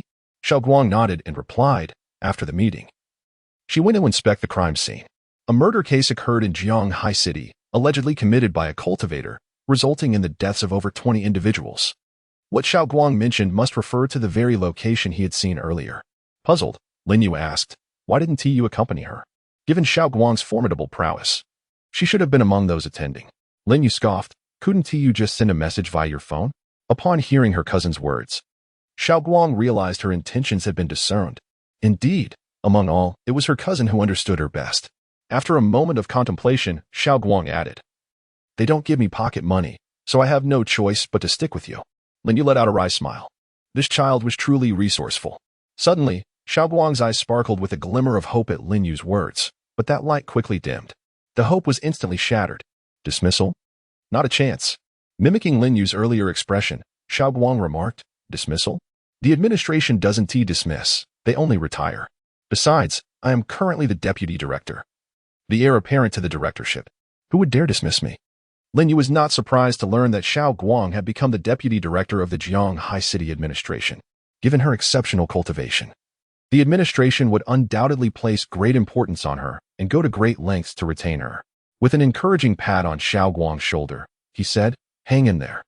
The peace and stability of Jianghai City will rely on you in the future." Lin Yu nodded, insisting, "Hurry, while the game is still operational. Seize every opportunity to enhance your abilities." Xiaoguang had previously invested $1 million in the game, and the resources she had purchased were not yet fully utilized. While the game remained active, there was a chance to further augment her strength. Eager to play, Xiaoguang overlooked the deeper implication in Lin Yu's words. He had no intention of revealing that the game would soon be permanently shut down, as doing so could expose his identity as a reborn individual. It was acceptable for his strength to be known, but it was best that only he was aware of his rebirth. After the second feedback of cultivation, Xiaoguang had indeed experienced an enhancement in her abilities. She had grown more accustomed to her cultivation level. Thus, even though it was already past 1 in the morning, she was not the least bit drowsy. After Xiaoguang departed, Lin Yu placed his phone beside his pillow and swiftly directed his vast consciousness to the skies above Jianghai City. In less than a second, he discerned a familiar figure, Jiang Yun. At that moment, Jiang Yun was meticulously examining the crime scene. The corpses on the ground had been gradually removed by the police. Yet the stench of blood lingered in the air, seemingly unable to dissipate. Furrowing her brow, Jiang Yun diligently scrutinized every corner. She remained oblivious to Lin Yu's consciousness, as his cultivation level was several tiers above hers in the Great Ascension stage. Lin Yu not only observed Jiang Yun but also discerned her cultivation level, core formation. Jiang Yun had reached the core formation stage, given that the game had only provided feedback on her cultivation twice. This suggested that her cultivation level in the game must be at least in the out-of-body stage. The number of cultivators at the out-of-body stage within the game was quite limited, and female characters were even rarer. The gender of characters in the game was determined by the player's real identity, leaving no room for choice. Therefore, female characters in the game were predominantly female players in reality. Suddenly, Lin Yu contemplated a possibility. Jiang Yun, Shui Yin? What a remarkable coincidence. The similarity of their names was striking. Moreover, based on the cultivation level of the celestial maiden of water clouds, it corresponded precisely with Jiang Yun's current level. Could it be that Jiang Yun was indeed his dual cultivation partner, Shui Yun, from the game? In his previous life, after the game feedback, Lin Yu's life had diverged from Jiang Yun's. She seemed to have relocated to the city where her parents resided. He hadn't anticipated her joining the administration. Lin Yu frowned slightly. The administration was hardly a safe institution. His decision not to prevent Xiaoguang from joining was motivated by her proximity in Jianghai City. With his strength, he could assist her at any moment. Yet, Jiang Yun appeared to be working at the headquarters of the administration. Oh, she has switched jobs. Why should I be concerned? Lin Yu mused. Nonetheless, he remained vigilant regarding Jiang Yun's movements. After all, they were once partners in cultivation. Monitoring Jiang Yun's safety with his consciousness did not require excessive energy. At Lin Yu's level, it sufficed to allocate a fragment of his consciousness for that purpose. As he kept an eye on Jiang Yun, he opened the game and resumed his study of the final weekly rewards on the leaderboard. Meanwhile, in the island nation, Gao Sheng hovered in midair, pondering for quite some time. Finally, his eyes lit up as if he had discovered a solution. He gently descended and approached the ninja kneeling on the ground. A cruel smile crept across his lips. Then, amid the ninja's panicked expression, he placed a hand atop the ninja's head. A surge of immense consciousness flooded into the ninja's mind. Although the cultivation techniques and Misty Immortal Path had yet to provide feedback, and Gao Sheng lacked any soul-searching spells, his cultivation had nonetheless reached the core formation stage, allowing him to achieve many feats simply through the sheer power of his consciousness. For instance, he could probe into the memories of his adversaries. However, this method of memory retrieval was rather brutal. As the overwhelming consciousness surged into the ninja's mind, the latter's eyes rolled back, and white foam began to spill from his mouth. The terrifying consciousness obliterated his brain, leaving Gao Sheng with only a fragment of memories. Yet, this fragment was sufficient. The ninja collapsed to the ground, his body convulsing uncontrollably. His brain was utterly ruined. Subsequently, Gao Sheng slowly lifted his head and gazed toward the city ahead. At the pinnacle of the tallest building in the city, it appeared to be the lair of the ninja's superior. Gao Sheng's body began to rise as he soared toward the towering structure. Chapter 43. Do cultivators need morning exercises? It must be said that Gao Sheng possesses a remarkable talent for cultivation. At the very least, his ability to extract memories is quite extraordinary. Especially considering he has only been a cultivator for a mere day, he has already mastered this skill, surpassing the innate capabilities of the vast majority of cultivators. Within less than 2 minutes, Gao Sheng arrived at the rooftop of a towering building. His spiritual awareness revealed an opulent presidential suite on the top floor. Within the lavish room, a man and a woman lay on a large bed, seemingly in deep slumber after an intense engagement. Standing atop the building, Gao Sheng ultimately refrained from violently crashing through the roof, as he found the tranquility of the penthouse rather appealing. It offered a respite where he would not be disturbed. He flew to the side of the building, shattering the glass of the living room with a forceful kick, and entered. The sound of breaking glass startled the man awake, who swiftly retrieved a handgun from beneath his pillow. He quietly descended from the bed, peering into the living room. The woman hastily wrapped herself in a sheet, curling up at the edge of the bed. At that moment, a man's voice echoed from the living room. Gao Sheng, employing a clumsy rendition of the local language, asked, "Do you wish to live?" While extracting the memories of a ninja, he unexpectedly discovered that he had acquired a rudimentary understanding of the language. Although limited, he could comprehend a few usable sentences. The man, armed with a handgun and concealed at the bedroom door, bellowed in response. However, due to the rapidity of the man's speech and Gao Sheng's scant understanding of the words, he could not decipher the conversation. Gao Sheng advanced cautiously toward the bedroom. Soon, his figure came into view of the man, who promptly raised his gun, preparing to fire. Yet, just as his finger pressed the trigger, Gao Sheng's form vanished before his eyes, reappearing right in front of him. One of Gao Sheng's hands seized the gun with a vice-like grip. With a slight exertion, the solid firearm, along with two of the man's fingers, was crushed. The excruciating pain elicited a frantic howl from the man. In that instant, Gao Sheng turned his gaze toward the woman on the bed. Ignoring the anguished man kneeling on the ground, he strode directly toward her. A sly smile crept across Gao Sheng's lips, reminiscent of a ravenous wolf discovering its prey. He abruptly yanked away the sheet enveloping the woman and lunged at her, finally releasing the pent-up emotions of the past few days. In the room, the man observed Gao Sheng seemingly oblivious to his presence and prepared to sneak away. However, a flash of light suddenly darted before him. A pin penetrated the palm of his other hand, driving it forcefully into the wall of the bedroom. He recognized the pin. It was one he had left on the bedside table. Gao Sheng, panting heavily, addressed the pin man in broken local language. "Move again, and I will kill you." 10 minutes later, Gao Sheng sat on the edge of the bed as the woman trembled, helping him don his clothing. Slowly rising, he approached the window to admire the nightscape of the city. He then turned to the man still impaled against the wall, stating, "I need you to summon your people here." Gao Sheng appeared as a demon from the depths of hell, instilling fear in the heart of this once fearsome ninja gang leader, quelling any thoughts of resistance. Gripping his injured hand, the man, enduring excruciating pain, awkwardly picked up his phone to call his subordinates. He had many followers, having established his own ninja organization on the first night of the game's feedback, leveraging his considerable strength and formidable wealth. He aimed to solidify his position amidst the chaos of the emerging era, but never anticipated encountering a monster like Gao Sheng. He instructed his men over the phone, "Bring everyone to the top of the city building." After about 10 minutes, several individuals began arriving at the metropolitan skyscraper. Upon seeing their leader so pathetically pinned to the wall, his subordinates were eager to intervene, but he restrained them. He was acutely aware of his own limitations. Witnessing Gao Sheng's ability to crush a gun with bare hands and move with a speed that eluded his perception, he realized he could never match such a demon. Even if all his followers rushed at once, it would be futile. He could only hope that his compliance would spare his life. As the first of his men entered, Gao Sheng's excitement surged. He approached the newcomer and placed his hand atop the man's head. In an instant, his overwhelming spiritual awareness obliterated the man's consciousness. Fragments of shattered memories, combined with a few phrases of the local language, constituted Gao Sheng's entire acquisition. He had discovered a means to overcome his linguistic shortcomings. A series of lifeless bodies accumulated within the presidential suite atop the skyscraper. Gao Sheng's smile morphed into one of increasing madness.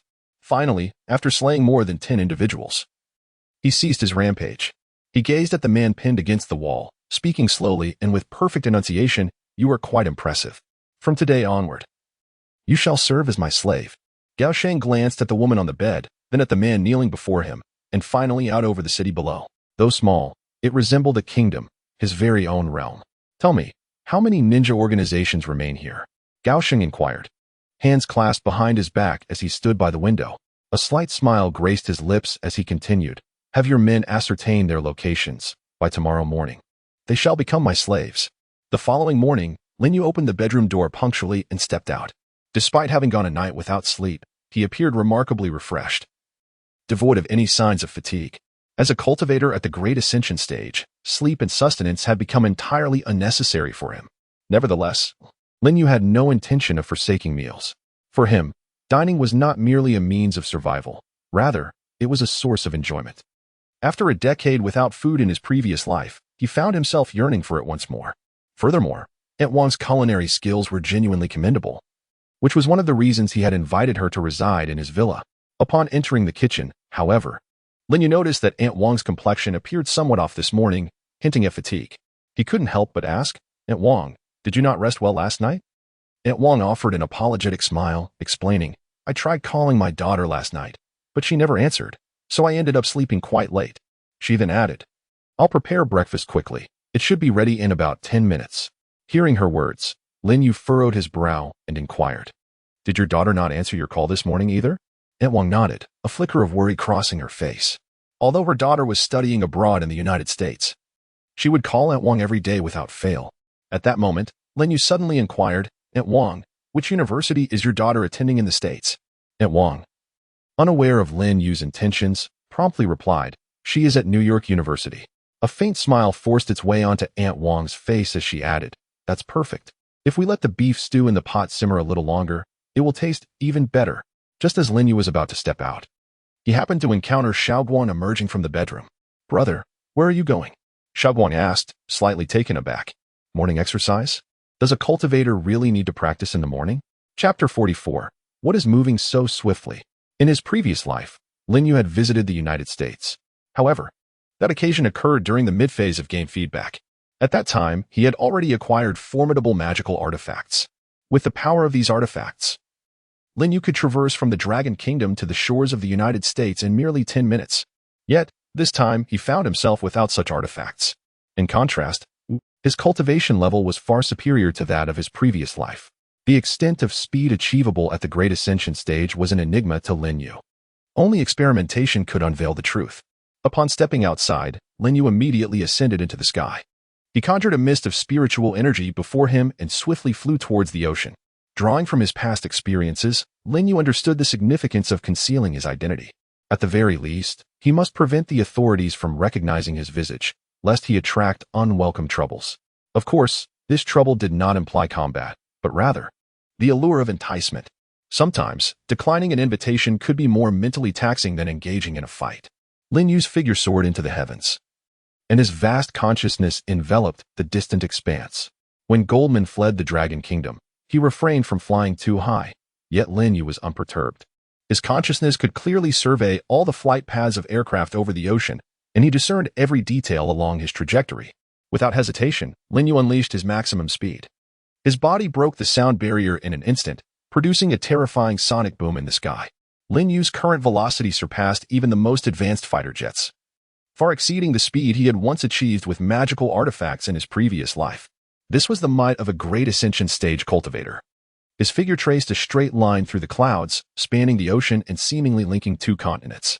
Simultaneously, as Lin Yu raced towards the United States, a soldier responsible for satellite surveillance and defense at the Pentagon stared in shock at the screen before him. He was momentarily dazed. After a few seconds, he recalled his duty and urgently stood up, shouting, "Sir, an unidentified flying object has been detected, heading in our direction." The soldier hastily resumed his seat and began operating the computer. Yet, after a brief interval, the screen revealed nothing. He reported urgently, "Sir, its speed is too fast. Our satellites cannot capture a complete image." Too fast. The officer was perplexed. What could possibly move faster than a satellite? Are you mistaken? What could travel at such a speed that it eludes our satellites? The officer clearly struggled to comprehend the situation. Even the world's fastest supersonic fighter jet could not evade satellite detection. The soldier, anxious, attempted to use the satellite to identify the object. But all he could see was a blurred silhouette. In the blink of an eye, that indistinct shape vanished from the screen. At this moment, the officer seemed to recognize that something was amiss. He quickly inquired, "What is its current location?" Although the image was absent, the approximate position could still be discerned. Glancing at the computer screen, the soldier reported hastily, "Sir, it is currently at the center of the Pacific Ocean." The officer nodded, swiftly retrieving his phone to contact his superior. "General, we have detected a rapidly moving unidentified object at the center of the Pacific, approaching the mainland. I recommend deploying fighter jets to intercept." While the officer was reporting the situation, he understood that deploying aircraft was no trivial matter. However, just as the two were still on the call, the soldier suddenly whispered, "Sir, the target has entered U.S. airspace." The officer paused, astonished. U.S. airspace? Traveling from the Pacific Center to U.S. airspace would take even the fastest supersonic fighter jet 20 minutes. In the time it took to make a phone call, the unidentified object had already reached U.S. Airspace? The officer grew anxious, hastily relaying to his superior, General, I request immediate deployment of fighter jets. The target has entered our maritime airspace. At that moment, before the general could respond, the soldier glanced at the computer screen and stood up again. Sir, the target has entered U.S. airspace. The officer was dumbfounded. He had barely finished his phone call when the target was already above the U.S. Was this flight or teleportation? The officer quickly looked at the computer screen, but it displayed nothing. Frowning, he interrogated the soldier. Are you certain it's not a computer malfunction? The soldier, bewildered, replied, it shouldn't be a computer fault, right? The officer's expression darkened. Pointing at the screen and demanding, if it's not a malfunction, then where is the target now? The computer screen had returned to a state of calm, as if the target had never existed. Hearing his superior's question, the soldier hastily checked the screen again, operating the computer frantically, but ultimately failed to locate the previous target. Turning to his officer, he saluted and stated, Sir, I am certain it's not a computer fault. The target should have landed.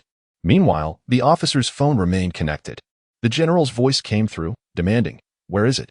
Hurry and tell me the coordinates. How can I deploy fighter jets otherwise? The general's tone was filled with dissatisfaction. Finally, the officer returned the phone to his ear, seemingly unfazed by his superior's fury, and with a vacant expression stated, General, there is no need to deploy fighter jets, just send tanks instead. When Lin Yu arrived at NYU, following the address provided by Aunt Wong, he found himself silently hovering above the university. Below him, the entire campus had been reduced to ruins. Countless cries of despair reached Lin Yu's ears. Some lay bloodied on the road, while others were trapped beneath collapsed floors, moaning in agony. In the distance, a fierce battle was unfolding. The combatants were clad in armored suits, facing off against a group of colossal green giants. These green giants resembled those Lin Yu had encountered in Jiahai City. Both sides comprised approximately 6 or 7 individuals, yet the destruction wrought was horrifying. Each step of the green giants seemed to threaten the ground with a crater. At this moment, however, Lin Yu had no time to focus on the skirmish. He rapidly extended his consciousness, searching through the debris for signs of life. The appearance of Dragon Kingdom citizens was relatively easy to discern, and having seen a photo of Aunt Wong's daughter, he anticipated locating her without difficulty. Indeed, within 10 seconds, Lin Yu spotted Aunt Wong's daughter beneath the rubble of a building. She was huddled in a corner, in a precarious space beneath collapsed floors and bricks, looking rather perilous. Fortunately, she appeared to have sustained no significant injuries. Upon this discovery, Lin Yu felt a wave of relief wash over him. If one were to wait for rescue to arrive, it is likely that by the time her body is unearthed, it would already be cold. Lin Yu shrugged slightly. Although he was not particularly fond of joining organizations like the Bureau of Regulation, one must acknowledge that the Bureau played a significant role in preventing Longwu from descending into chaos during its early days, unlike other nations. Without hesitation, Lin Yu's formidable spiritual energy surged forth instantaneously. Chapter 45. Mr. Magnet and the Green Giant. Now that Lin Yu had arrived, the life of Aunt Wong's daughter was assured. Even in the face of a nuclear strike, Lin Yu's current prowess would effortlessly safeguard her. Thus, he felt at ease. His vast spiritual energy swiftly traversed the ruins, reaching Aunt Wong's daughter. At that moment, she was on the verge of a mental breakdown. Darkness enveloped her, rendering her unable to see even her hands. Buried too deeply, she could hear not a sound from the outside world. Most despairing of all, her phone had been lost in the chaos, leaving her utterly cut off from any means of communication. In this confined space, precariously close to further collapse, she dared not move a muscle. Even as her limbs grew stiff from maintaining the same position, she remained frozen in fear, uncertain of how long she had been trapped. Suddenly, in the pitch blackness, she sensed an entity drawing near, wrapping around her like soft cotton. Almost immediately, she felt her body begin to ascend. Terror gripped her. In such a dark environment, such an eerie occurrence made her feel as though she had encountered a ghost. Yet, she remained still, aware that the debris above could collapse at any moment. Any sudden movement might lead to her demise beneath the rubble. This gentle force soon propelled her body upward, colliding with the debris overhead. It was not her body that struck the rubble, but the unseen power that impacted it. Panic surged within her. Was she truly to be crushed? Yet, soon she was left in awe. The force accelerated, lifting her swiftly toward the heavens. The ruins continued to crumble, but the protective layer around her ensured she remained unscathed. What on earth was happening? In less than 5 seconds, Aunt Wong's daughter found herself gazing once more at the brilliant blue sky, tears of joy streaming down her face. Simultaneously, she beheld a figure hovering in mid-air, reminiscent of the celestial beings from myth. Though she could not discern his features, it was evident he bore an Eastern appearance. She was oblivious to how he had rescued her, but felt an overwhelming urge to express her gratitude. Just as she prepared to voice her thanks, a thunderous sound erupted from afar. Thud, thud, thud, thud. The ground seemed to tremble beneath her. A colossal green giant was racing toward them, trailed by an entire horde of similar giants. Lin Yu glanced toward the previous battlefield. Those clad in steel armor had soared too high. The earthbound green giants appeared to have lost their target. Consequently, they had set their sights on her and Lin Yu. Though he wore no armor, he floated in the sky alongside them, albeit at a lower altitude. A wry smile crossed Lin Yu's face as he muttered, "These dim-witted creatures seem to have found their soft target." He had some understanding of these green giants. After gaining their powers, most would become rather frenzied, only gradually regaining control over the other thoughts within them in later stages. Seeing the lumbering giants charge toward them, Aunt Wang's daughter was gripped by profound fear. She had seen news reports about these behemoths. Their immense strength allowed them to crush steel and send heavy trucks flying with a mere kick. If they caught her, she would surely meet a gruesome end, perhaps even worse than being buried beneath the rubble. At that moment, she suddenly noticed the man who had saved her slowly raising a hand. What was he intending to do? A strange thought crossed her mind.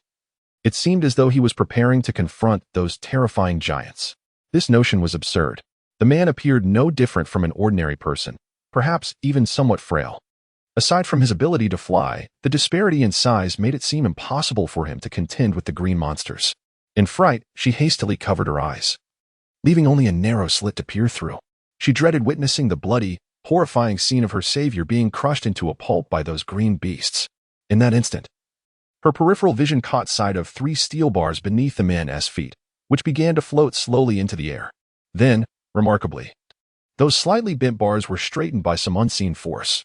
Moments later, they shot forth with incredible speed.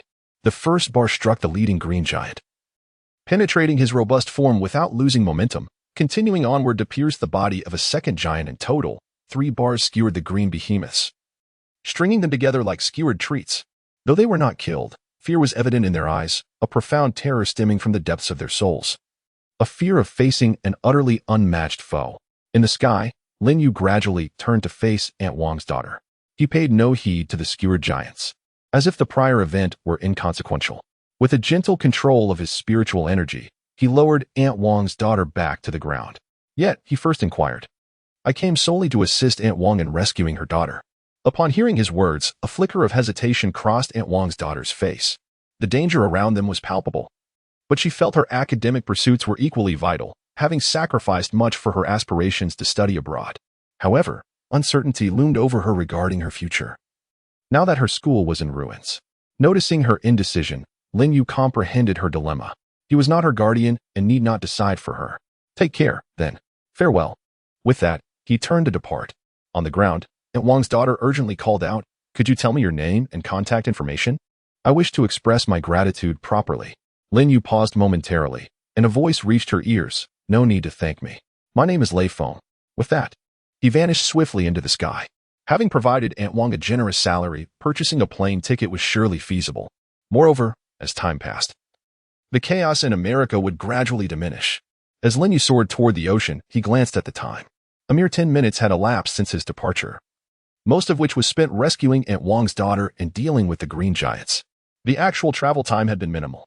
When Lin Yu reappeared above the surface of the sea, an alarm blared once more at the Pentagon's satellite monitoring station. However, this time, the soldier had learned his lesson. Upon witnessing the terrifying velocity, he realized that it must be the same entity as the unidentified flying object from earlier. At that moment, hearing the alarm, the officer hastily returned to the soldier's side and inquired, "What is it? Have you discovered anything new?" The soldier promptly reported, "Sir, there is nothing amiss. It is merely a computer malfunction." Chapter 46. Elevating the renown of our cultivators. The meal had already begun to be served, yet none had touched their chopsticks. Lin Yu hurried over and took a seat. At that moment, Aunt Wang approached with a large basin. Even before she arrived, a rich aroma of meat wafted into Lin Yu's nostrils. A genuine smile adorned Aunt Wang's face, indicating her delight. Without needing to ask, Lin Yu surmised that Aunt Wang's daughter must have promptly reassured her of her safety after being rescued. Lin Yu smiled and accepted the large basin of beef. He nodded appreciatively. The excuse of a dead phone battery still resonated with the elderly, though it would be hard for the younger generation to believe. In this day and age, who would allow their phone to run out of battery? A dead phone feels worse than death itself. Fortunately, Xiao Guang was entirely captivated by the basin of beef before him, oblivious to Aunt Wang's words. Otherwise, he would have surely voiced his opinion, perhaps commenting on the lengthy standby time of modern phones or the ubiquity of portable chargers. Just then, Xiao Guang's mother seemed to notice the sparkle in her son's eyes and immediately frowned. With an expression of disappointment, she remarked, "All you think about is food. You behave like a fool when you see something delicious. Don't you realize how hefty you've become? Take a lesson from your cousin. Morning exercises are beneficial." Upon hearing his aunt's words, Lin Yu quickly lowered his head, his face slightly flushed. Morning exercise was out of the question. He had never engaged in it throughout his life. As for why he wasn't overweight, it was purely a matter of genetics. Xiao Guang, hearing his mother's comments, felt a slight twitch at the corners of his mouth as he glanced at the beef and then at his father. Uncertain whether to seek his father's intervention or simply indulge in the meal. Ultimately, he mustered the courage to confront his fears, raising his head with determination and addressing his mother. "Can I eat my fill first before going for a morning exercise?"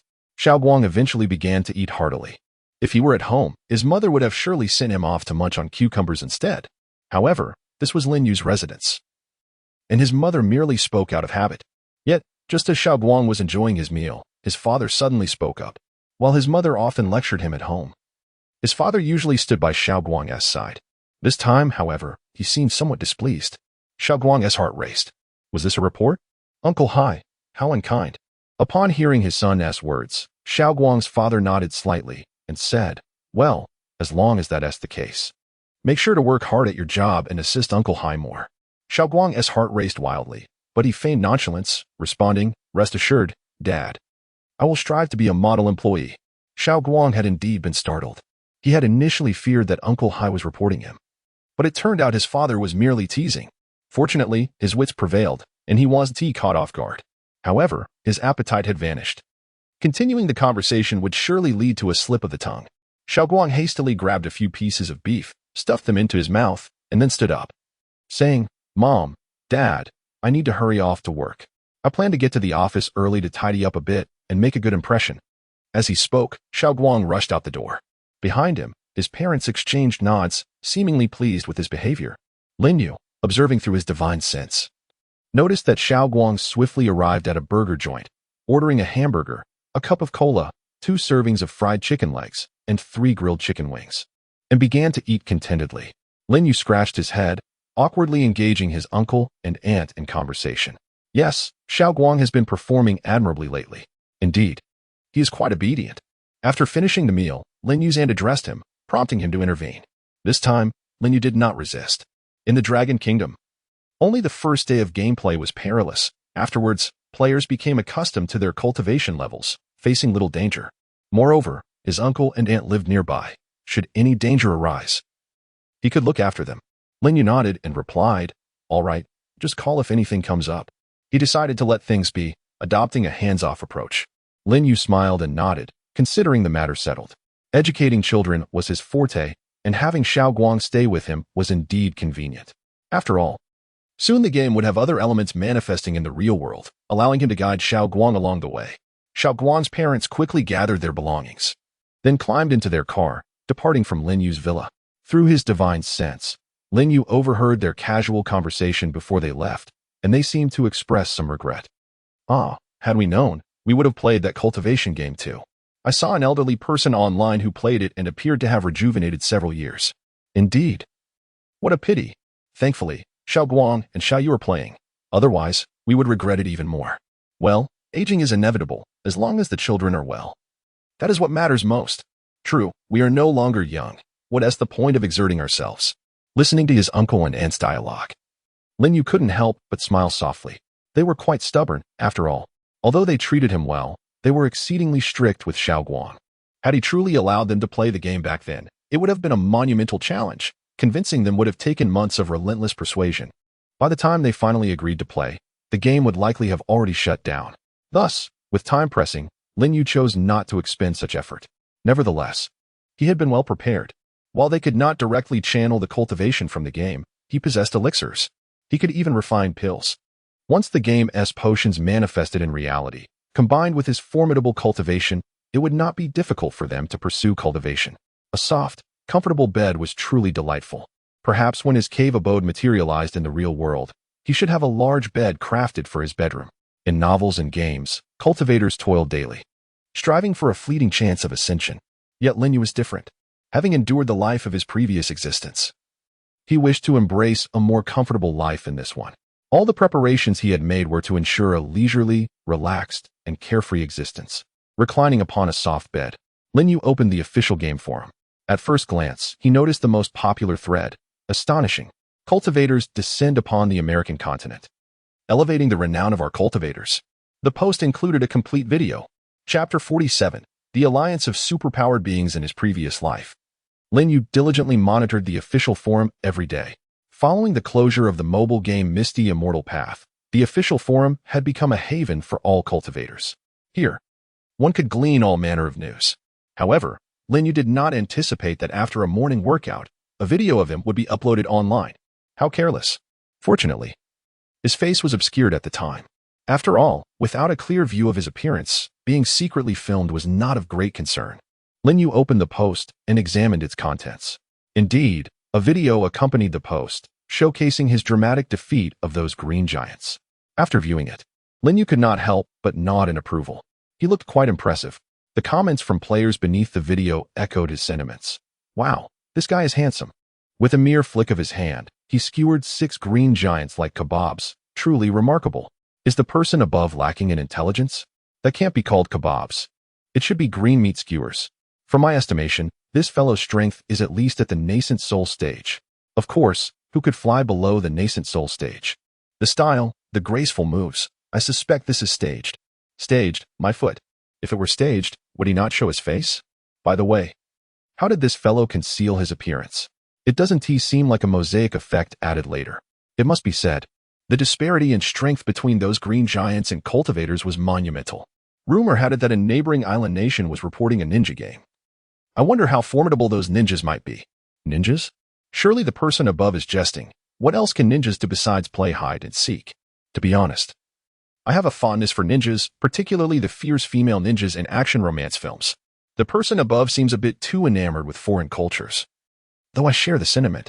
Aside from this widely discussed post, Lin Yu also took note of several intriguing threads. For instance, the Cultivation Management Office was still recruiting. Not only was the headquarters in the capital seeking personnel, but various branches across the country were also hiring. It appeared to be quite a bustling affair. The recruitment post from the Cultivation Management Office garnered the highest number of replies among all threads. Cultivation Management Office recruitment for the stability of the Dragon Nation. And to ensure your family and friends can enjoy a secure living environment, are you willing to lend a hand? As long as you possess cultivation skills and integrity. The Management Office welcomes your participation. Is it acceptable if my cultivation is at the chi refinement stage? How about the heart movement stage? Am I eligible if I'm still a minor? What if I'm 80 years old? Can I apply with a criminal record? Do you offer social insurance and housing funds? The person above suggests a visit to a mental health clinic first. Branches of the Cultivation Management Office were also recruiting. Naturally, not all cities had established such offices. Only a select few were ahead of the curve. The Jianghai City Cultivation Management Office was actively seeking local cultivators to join, promising the guidance of top-tier players ranked among the top 100 in cultivation strength. By joining, you not only serve the nation but also receive invaluable mentorship from these elite players. Missing out would be a loss. Well, being among the top 100 in cultivation strength means they're truly formidable. At least, they must be at the nascent soul stage. I would love to join. So would I, though I wonder if they accept those at the chi refinement stage. Is social insurance and housing funds provided? In contrast to the fervor surrounding the recruitment post from the Cultivation Management Office, the heat surrounding the recruitment post from the Free and Easy Palace was rather lackluster.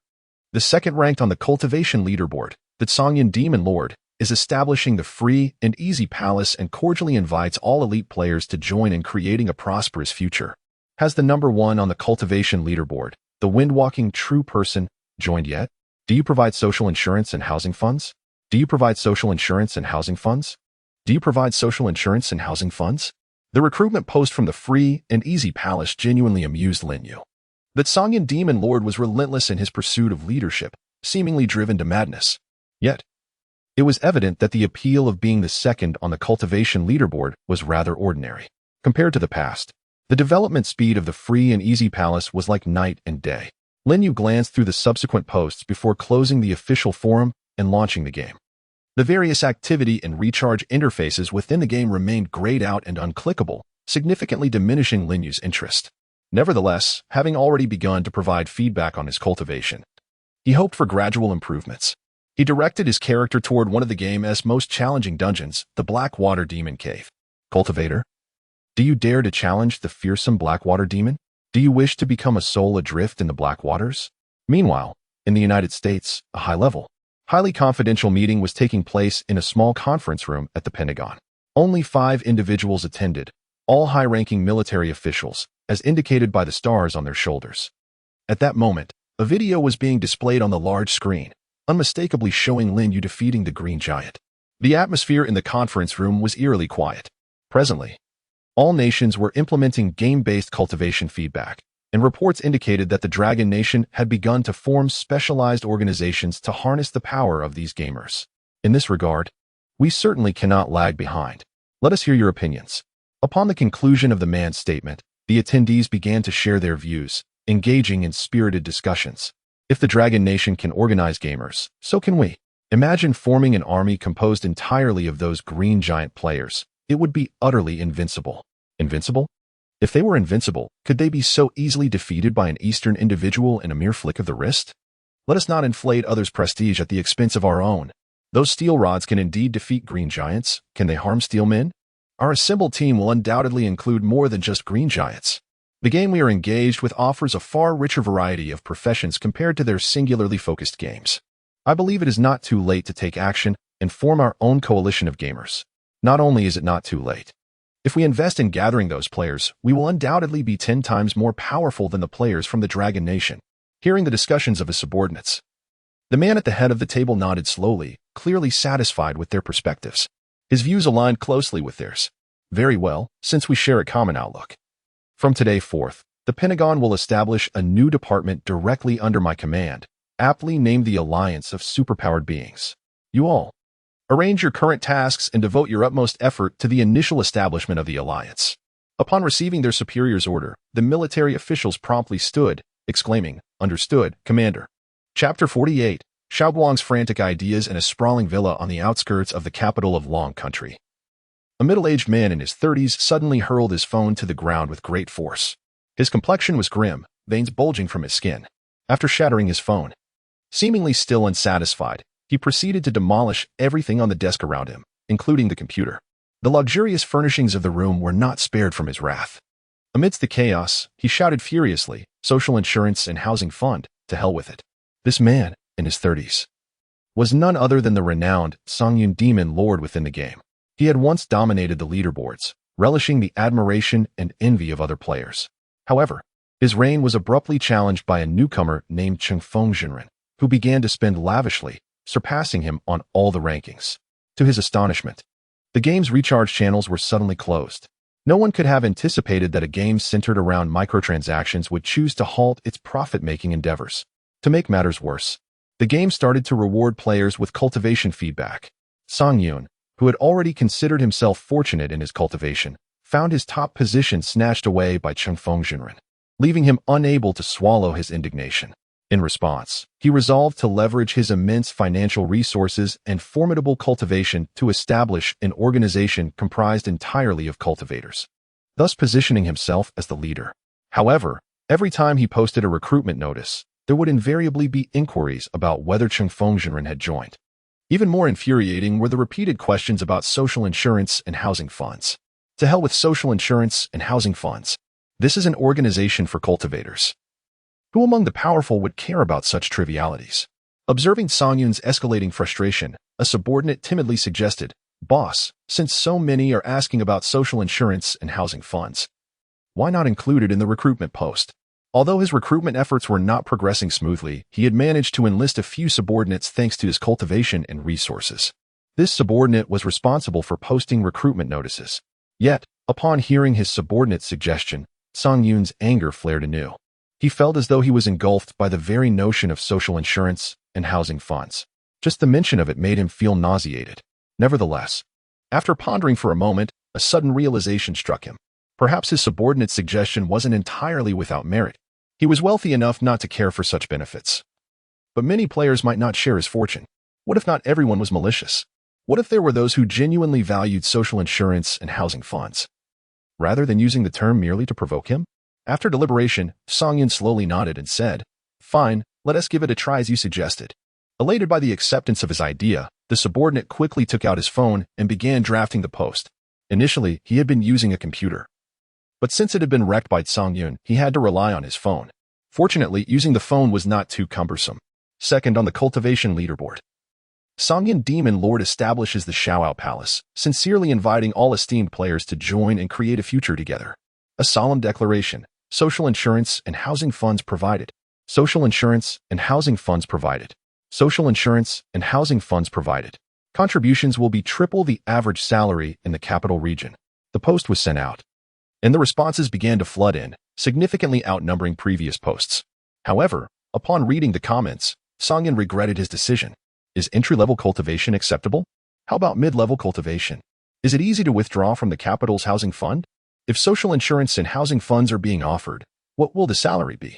Has the number 1 on the cultivation leaderboard, Fengzhenren, joined? After glancing at the inquiries for a while, Song-Yun lost interest. He found that there were very few rational minds online. He simply could not bear the absurdity.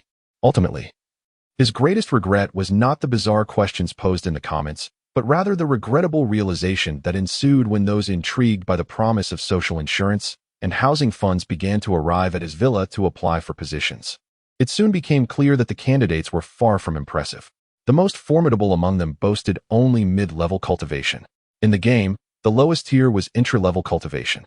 Yet, none of those who had come to apply even reached the late entry-level rank. Quickly, Song-Yun understood the crux of the issue. Truly powerful players would undoubtedly disregard such meager benefits. With their cultivation levels, earning money was a simple task. Moreover, those who cared about social insurance and housing funds likely lacked financial means, which would hinder their ability to invest and consequently lead to lower cultivation levels. It was a vicious cycle. Ultimately, it was those who valued social insurance and housing funds, with low cultivation levels, who had come to him, rendering his Xiaoyao Palace more akin to a charitable organization. As he observed his boss's increasingly grim demeanor, the subordinate became anxious. It was he who had suggested the idea of offering social insurance and housing funds. He cautiously approached Song-Yun and asked, "Boss, should I send them away?" After much contemplation, Song-Yun let out a heavy sigh. With few subordinates, it was better to treasure them. Let them stay. It's better than having no one. After all, they are cultivators. And even the least among them is superior to an ordinary person. As for social insurance and housing funds, it won't cost much. Relieved by Song-Yun's words, the subordinate exhaled deeply. "All right, boss, I'll go help them settle in." The subordinate hurried out, anxious to avoid inciting Song-Yun's wrath again. Just then, Song-Yun suddenly called out to him. The subordinate froze, beads of sweat forming on his forehead. Song-Yun slowly spoke. "Remove the mention of social insurance and housing funds from the recruitment post." Around 11:50 p.m., upon entering the house, he rushed to Lin Yu's bedroom. Xiaoguang chuckled foolishly, scratching his head as he said, "It's been several days since I've seen my girlfriend A Shui, so I thought I'd indulge a few times tonight." "A few times?" Xiaoguang grinned again, holding up a finger. "Once? All night?" Lin Yu, exasperated, remarked, "Are you aware that at midnight there will be cultivation feedback?" Upon hearing his cousin Lin Yu's question, Xiaoguang's eyes sparkled as he smiled mysteriously. "Of course. I know the body will swell up multiple times in an instant. I was actually planning to let my girlfriend experience the delightful sensation of my body swelling up during the cultivation feedback at midnight." Hearing this, Lin Yu finally understood why their uncle and aunt had chosen to distance themselves. This kid truly lacked common sense. Educating him would be a formidable challenge. Lin Yu sighed softly, picked up his phone, and accessed the official game forum. He quickly located a post he had previously seen. Lin Yu handed the phone to Xiaoguang, who took it with a puzzled expression. During last night's cultivation feedback, I was busy discussing life with my wife. And now she's still lying in the intensive care unit." Chapter 49. Goldman Sachs' reckless notions. After perusing the post, Xiaoguang fell into a contemplative silence. A shiver of trepidation coursing through him. He lifted his gaze to his cousin, a flicker of gratitude blossoming within his heart. Xiaoguang felt an irresistible urge to sincerely express his thanks to his cousin. Bro, get lost. All right. Though Xiaoguang's wish remained unfulfilled, he was not alone in his contemplation. There existed another, akin to his own thoughts, Yifeng, the esteemed Goldman. At this moment, it was 11:50 in the evening. Clad in a soft and comfortable white bathrobe, Goldman sat on the plush sofa in the presidential suite atop the Metropolitan Building. A glass of red wine cradled in his hand, savoring a delicate sip. The night's scenery outside appeared particularly enchanting. Earlier that day, leveraging his formidable prowess and the amassed intelligence from numerous subordinates, he had subdued the largest ninja organizations in the island nation. He did not unleash a massacre, rather, he merely dispatched a few thousand disobedient ninjas, who, with their inherently submissive nature, then became his loyal followers. Of course, Goldman was indifferent to their loyalty, for his cultivation far surpassed theirs. He felt akin to a giant who had entered a kingdom of dwarfs. Even if they were disloyal, they posed no threat to him. His immense power endowed him with unwavering confidence. Just then, a gentle knock echoed at his door. Goldman smiled slightly and, in a more refined version of the island's dialect than the locals, said, "Come in." The door creaked open, revealing 5 female ninjas. However, their attire was markedly different from that of their counterparts. The fabric was scant, revealing crucial areas. Goldman nodded in satisfaction. This was the quintessential image of a ninja, as he remembered it. The subordinate at the door promptly and respectfully shut the door once more. The 5 female ninjas arranged themselves within the room. Goldman drained his wine glass, a small serving worth hundreds of thousands, which to him seemed no different than a soda from a fast food establishment. Yet, he preferred red wine. It embodied life, while the latter represented mere indulgence. Goldman glanced at his watch. It was now 11:55. Only 5 minutes remained until the third feedback of his cultivation. Time was of the essence. He smiled gently at the female ninjas in the room and instructed, "Go." At midnight, within the bedroom of Lin Yu's villa, Lin Yu slowly set down his phone, waiting in silence. At that moment, his spiritual consciousness suddenly sensed something descending rapidly from the heavens, swiftly coalescing around him like a massive cotton candy, enveloping him entirely. Then, a portion of this intangible essence burrowed into his skin, entering his body through his pores and merging directly with his flesh and blood. Another portion penetrated through his dantian, entering his primordial spirit. As these ethereal entities infiltrated his being, his primordial spirit and body began to swell rapidly. The degree of inflation was not substantial, merely giving the sensation that his body was being expanded. However, the actual change in size was minimal. Soon after, his body contracted, then expanded again. Unlike the previous 2 times, Lin Yu maintained his spiritual awareness on this feedback of cultivation. Upon reaching the Great Ascension stage, he seemed capable of perceiving the invisible essence descending from above and entering his being. At this juncture, a thought arose within Lin Yu. If he could detect the feedback from his own cultivation, could he not seize the feedback from others? However, this notion was swiftly dismissed by Lin Yu himself. While usurping another's cultivation was indeed a possibility, the issue lay in the fact that the cultivation of other players besides himself was far too feeble. Even the player ranked second, the Zhongyan Demon Lord, was merely at the integration stage, falling 2 major realms short of his own power. It was akin to a wealthy individual attempting to snatch a meal from a beggar. Thus, attempting to seize the cultivation of other players held no significance for him. Having dismissed his own idea, Lin Yu began to quietly attune himself to the state of his body. As his body and primordial spirit continued to swell and contract, his cultivation soared. Soon, Lin Yu sensed that he had broken through his current bottleneck, advancing to another tier, mid-grade ascension. As anticipated, the third feedback had elevated his cultivation from early grade ascension to mid-grade ascension. Approximately half a minute later, the third feedback concluded, stabilizing Lin Yu's cultivation at mid-grade ascension. After assessing his now enhanced physical strength and sensory perception, he picked up his phone once more and opened the mobile game, Ethereal Path. With the frequency of cultivation feedback increasing, the closure of Ethereal Path drew nearer. Although there were few avenues left for Lin Yu to enhance his character within the game, indulging in some relaxation was still quite enjoyable. He maneuvered his game character to the entrance of the Blackwater Demon Cave dungeon, where players were densely packed. With the inability to spend money in the game, players sought to gather more resources within the dungeons. However, upon checking the dungeon's information, Lin Yu noted that his completion count for the Blackwater Demon Cave remained at 1. In the game, a single player's multiple completions were only recorded as 1. This indicated that, apart from himself, no other player had yet completed it. Given the dungeon's formidable difficulty, this was not surprising. Even a 5-man team would struggle against the Blackwater Demon. To say nothing of 5 players, even 500 would have little chance. Lin Yu chose not to dwell on this further and guided his game character into the dungeon. Before long, he dispatched the minions of the Blackwater Demon and stood before the demon itself. The Blackwater Demon remained dutiful. Immortal cultivator, you dare to challenge the fearsome Blackwater Demon once more? Do you wish to become a soul lost in the dark waters? As Lin Yu gazed at the Blackwater Demon's exaggerated display on his phone screen and listened to its unchanging dialogue, he suddenly found himself momentarily distracted. Something felt off today. He quickly enlarged the chat interface and found the Blackwater Demon's words. Immortal cultivator, you dare to challenge the fearsome Blackwater Demon once more? Once more?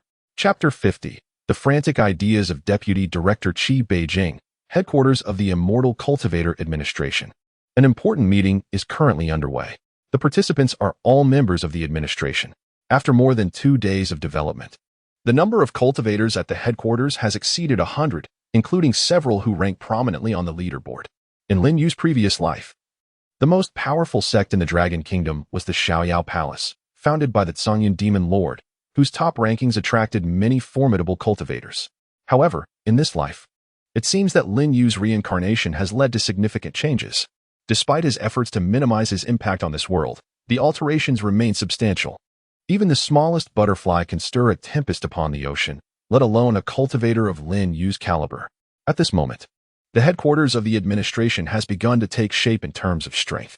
The highest-ranked cultivator is no longer Jiang Yun, but rather a young man appearing to be in his early 20s, seated prominently beside Jiang Yun's father. It is evident that his position is quite elevated. Even Jiang Yun, as a special advisor, must defer to him. Jiang Yun's father, seated at the center, slowly begins to speak. Today's meeting has 2 main topics. The first concerns how we should prepare to respond to the integration of elements from the game into the real world in 4 days. The second pertains to how we can expedite the construction of branch offices across various regions. As an official unit of the Dragon Kingdom, the administration, like other official bodies, must prepare in advance, often proposing several contingency plans to ensure no detail is overlooked. After his opening remarks, Jiang Yun's father hands over the authority to lead the meeting to the young man. He turns to the young man beside him and smiles, saying, "Now, regarding these 2 topics, let us invite our newly appointed Deputy Director Qi Changqing to lead the discussion." Upon hearing Jiang Yun's father's words, the man named Qi Changqing rises, his face adorned with a refreshing smile. "Hello everyone. For those who are new, allow me to reintroduce myself." As he speaks, the corner of his eye discreetly observes Jiang Yun, his gaze imbued with an unusual significance. Jiang Yun, seemingly distracted, fails to notice his peculiar look. However, the other cultivators present are acutely aware of Qi Changqing's interest in Jiang Yun, and they seem to share a silent understanding, as his infatuation is rather evident. Qi Changqing clears his throat softly, as if to remind Jiang Yun to pay close attention to his oratory, rather, his discourse. At the sound of his cough, Jiang Yun, caught off guard, displays a hint of apology on her face. Qi Changqing, while refraining from looking directly at Jiang Yun, keeps a keen awareness of her every movement. As he introduces himself, the room erupts in a chorus of astonished gasps from the newly inducted cultivators. The 10th rank on the leaderboard. He is undoubtedly among the 10 mightiest individuals in the entire Dragon Kingdom. Such power would likely render everyone in the administration combined incapable of matching him. Even with Jiang Yun included, the envy in their eyes is palpable. Simultaneously, as Qi Changqing concludes his introduction, the attendees further acknowledge his admiration for Jiang Yun. It is a classic case of beauty and talent, a match made in heaven. The meeting room fills with enthusiastic applause. Unbeknownst to Jiang Yun, who joins in the clapping, Qi Changqing does not immediately address the meeting's agenda. Instead, he turns to Jiang Yun with a confident and charming smile, saying, "Having recently arrived, my understanding of our headquarters' strength is still limited. I have heard that Advisor Jiang Yun possesses considerable prowess. Might you grace us with an introduction? Familiarity with each other's strengths could greatly assist my future work and our discussions ahead." Qi Changqing's proposition seems reasonable, and indeed, Jiang Yun is the most powerful individual at the headquarters aside from him. A bit taken aback, Jiang Yun nonetheless politely introduces herself. "I am Jiang Yun, known as Water Cloud Fairy in the game, ranked 90 on the leaderboard.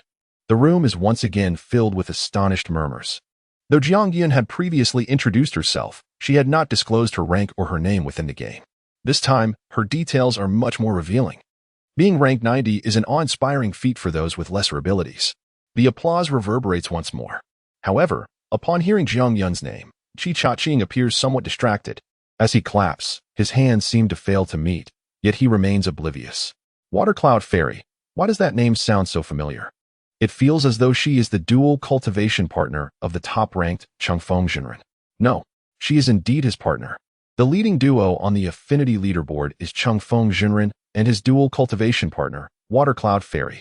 Qi Changqing's mind races as he grapples with the implications. The primary reason for his joining the Beijing headquarters was Jiang Yun. In terms of her appearance, figure, and demeanor, she is the most perfect woman he has ever encountered. He desires to pursue her. Though he has not yet initiated his pursuit, his feelings are far from concealed. Nearly all his colleagues at the headquarters are aware. Yet, who could have anticipated that Jiang Yun is the water cloud fairy in the game? Her partner is none other than the invincible Changfeng Jinren, whose power eclipses that of all others. Oh no, he has underestimated the situation. I must log into the game to confirm this. It is imperative to ascertain whether Water Cloud Fairy truly is Changfeng Jinren's dual cultivation partner. Qi Cha-Ching's thoughts are in turmoil. As a seasoned player of Misty Immortal Path and a fervent admirer of cultivation novels, he understands the chasm of strength between himself and Changfeng Jinren more than anyone. If Changfeng Jinren harbored any intention to eliminate him, he would need only a thought, and Qi Cha-Ching would cease to exist. The thought of such a fate sends chills down his spine. Qi Cha-Ching's complexion grows increasingly pale, beads of cold sweat forming on his forehead. Even when the head of the administration calls for him, he remains oblivious. Deputy Director Qi, please continue to lead the meeting. Deputy Director Qi? Little Qi? Are you all right? Startled, Qi Cha-Ching snaps back to reality, his expression vacant as he stutters. Director, I need to step out for a moment. Without a second thought for appearances, he hurriedly exits the meeting room. As soon as he stepped out, he hastily retrieved his mobile phone and launched the game Misty Immortal Path. His fingers trembled with anticipation as he attempted to tap on the excitement leaderboard. However, the various event interfaces within the game had all turned gray, rendering them utterly unresponsive. How could he have forgotten this? Qi Changqing felt as anxious as an ant on a hot skillet. Chapter 51. My acquaintance with Master Changfeng is limited ultimately. Qi Changqing confirmed his suspicions. He dialed a friend who also played the mobile game Mysterious Immortal Path. This friend was a classmate of his in reality, and they shared a deep bond. Having begun their journey in Mysterious Immortal Path together, Qi Cha-Ching, clutching the phone, stealthily slipped into the restroom. As soon as the call connected, he hastily inquired, "Brother's son, I need to ask you something." On the other end, his classmate's languid voice, as if still in slumber, responded, "What is it?" "I have no idea where your girlfriend was last night." Qi Changqing furrowed his brow, sensing something amiss. However, his urgency left no room for contemplation. He quickly replied, "I didn't ask about that. We've already broken up. What I want to know is, are you familiar with the character Shueyun Xianzi in the game?" Qi Cha-Ching indeed had a girlfriend once. No, several, yet all had ended in separation. At that moment, upon hearing the name Shueyun Xianzi, a cacophony of clattering sounds erupted from his classmate's end, as if the phone had slipped from his grasp. Soon, his friend picked it up and shouted into the receiver, "What the hell? Are you out of your mind? You're not actually thinking of pursuing Shueyun Xianzi, are you?" His classmate clearly knew him well. Merely asking for a name was enough for him to discern Qi Changqing's intentions. However, Qi Changqing hurriedly clarified, "No, I'm not pursuing her. I just wanted to know if you recognize the name Shueyun Xianzi." As soon as he finished speaking, his classmate's voice boomed through the phone. The volume was so high that it seemed to rouse a woman lying in bed. A familiar murmuring drifted through the line. "Why are you so worked up this early? Want to have another round?" The voice sounded vaguely familiar, but Qi Cha-Ching was too preoccupied to dwell on it. He yearned to uncover whether Shueyun Xianzi was indeed Master Changfeng's dual cultivation partner. Meanwhile, his classmate appeared unfazed by the woman's voice and quickly interjected, "Old Qi, if you're going to stir up trouble, don't drag me into it. If Master Changfeng comes knocking, don't mention my name." "Seriously, are you out of your mind? You dare to pursue Master Changfeng's dual cultivation partner? You might not even realize how perilous that is." His classmate continued to ramble, "Listen up, Qi Changqing. If you bring trouble upon yourself, don't betray your brother. If you provoke Shueyun Xianzi, you're as good as dead. Just don't expose me, all right? If you meet your demise, I'll take care of your family and girlfriend. Understood? Did you hear me? You'd best flee while you can. Don't linger in Longhua. Damn it. I should hang up quickly to avoid letting Master Cheng Feng see our call records. Don't forget to delete the call history. With that, the call abruptly ended. Clearly, they shared the same sentiment. Master Cheng Feng was not to be trifled with. From his friend's words, Chi Cha-ching finally ascertained that Shueyun Shinzi was indeed Master Cheng Feng's dual cultivation partner. Once this realization struck him, Chi Cha-ching felt as if all his strength had drained away. And he slowly sank to the restroom floor. He had landed himself in serious trouble, even if it was merely a dual cultivation partner in the game. Who could say what their relationship was like in reality? Of course, even if it was only a game connection, that was still Master Cheng Feng. Who among the players of mysterious Immortal Path could be unaware of the name Master Cheng Feng? No, I must devise a strategy to mitigate this crisis. I cannot sit idly by. A sudden idea ignited within Chi Cha-ching's mind. He was a man of action, never one to leave his fate to chance. Faced with the formidable presence of Master Cheng Feng, who had reached the pinnacle of the Great Ascension phase, there was only one course of action that might offer a glimmer of hope.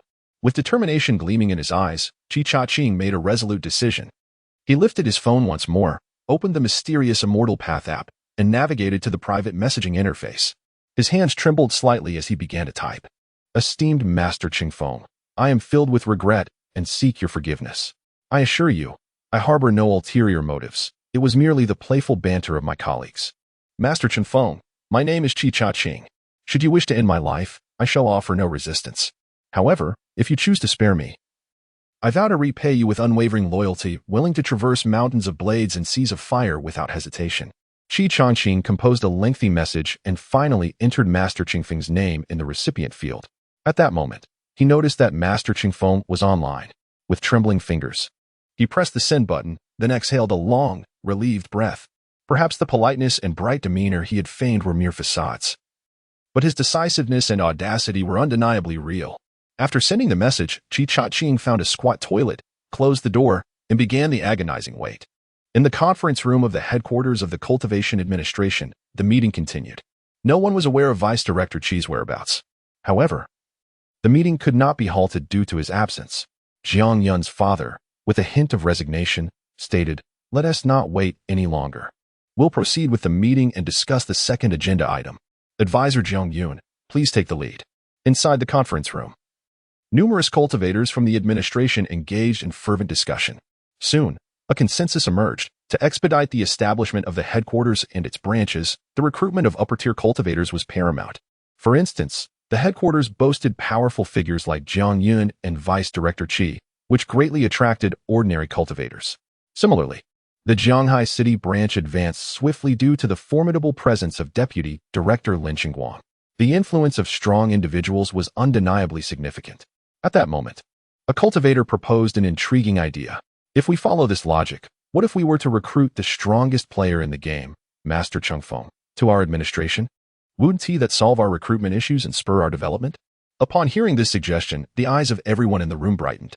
If there was one name that stood out as the strongest in the mysterious Immortal Path, it was undoubtedly Master Cheng Feng, whose prowess was on an entirely different level. As this cultivator's words resonated, someone in the conference room finally connected the dots to Chi Cha-ching's earlier observations. Upon hearing the name Master Cheng Feng, many began to realize something significant. They gradually turned their gaze toward Advisor Jiang Yun. It seemed that Advisor Jiang Yun had mentioned her in-game name was Shueyun Xianzi. That name had appeared to be Master Cheng Feng's dual cultivation partner. Wouldn't it be simple? Just have Advisor Jiang Yun invite Master Cheng Feng to join us. At that moment, a bold individual suddenly inquired, "Advisor Jiang Yun, why don't you invite Master Cheng Feng to join our administration?" Upon hearing this, Jiang Yun's face flushed crimson. Her father was sitting right beside her. If he discovered that she was married in the game, he would likely have a fit. Jiang Yun hastily began to explain, No, don't look at me. I'm not close with Master Cheng Feng. We've barely chatted and don't know each other well at all. Moreover, given his temperament, it's impossible for him to join the administration." Jiang Yun felt increasingly anxious. Hearing her explanation, a cultivator timidly raised a question. Why would Jiang Yun, the consultant, know about Cheng Feng's personality despite their lack of familiarity? Chapter 52. The Black Water Demon Lord's despair in the opulent bedroom of Lin Yu's villa in Jianghai City. He was immersed in his 10th run of the Black Water Demon Cave dungeon when a private message arrived. Lin Yu usually disregarded such messages, having received countless from various players ever since he topped the leaderboards. Lately, however, the influx of messages had diminished significantly, feeling somewhat fatigued from his repetitive endeavors. He casually opened the private message to take a glance. Esteemed Master Chengfeng, I am filled with remorse. I implore your forgiveness after reading a few lines. Lin Yu found himself at a loss for words. The message was a jumbled mess. Not bothering to finish it, he promptly closed the private message interface and resumed his dungeon runs. This particular dungeon posed little challenge for Lin Yu, and due to his frequent attempts, he had become quite adept at navigating it. The dungeon's elevated level ensured that each successful run yielded a fair share of loot. Although there were no significant first clear rewards left, any drops were better than none. Lin Yu deftly controlled his character and re-entered the Blackwater Demon Cave. The minions of the Blackwater Demon Lord required no effort on his part, as his Inkchilan eagerly dispatched them all. Before long, Lin Yu reached the innermost chamber where the Blackwater Demon Lord resided. At that moment, the Demon Lord rose slowly from his throne.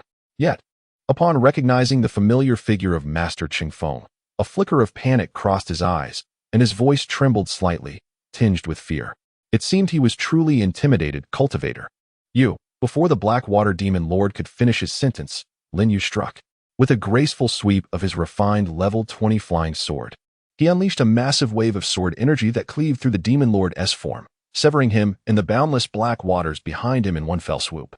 Since the game mechanics began to evolve, NPCs and demon bosses within the game had started to awaken a semblance of consciousness. However, they remained under the game's control for the time being. The Blackwater Demon Lord continued to recite his scripted lines, repeatedly meeting his demise and resurrecting. Yet, it seemed he had developed a rudimentary capacity for memory retention and exhibited emotions typically reserved for human beings in the real world. In his previous life, Lin Yu had never paid attention to these nuances. Therefore, when he learned that both Master Jingxin and the Blackwater Demon Lord were gradually acquiring self-awareness within the game, he was taken aback. However, as he delved deeper into this phenomenon, he began to acclimate to it. System notification, congratulations. You have slain the final boss of the Blackwater Demon Cave, the Blackwater Demon Lord. The dungeon is cleared. With the system's announcement, Lin Yu's character reappeared at the entrance of the dungeon. The loot from the dungeon was automatically transferred to the player's inventory, a most convenient feature. Nonetheless, the rewards were meager, and Lin Yu seldom bothered to inspect them. After all, with ample space in his inventory, he could easily accommodate the drops. In the game, inventory space was a precious commodity. Lin Yu's storage ring, classified as a semi-divine artifact and fully refined, boasted a capacity of 10,000 slots.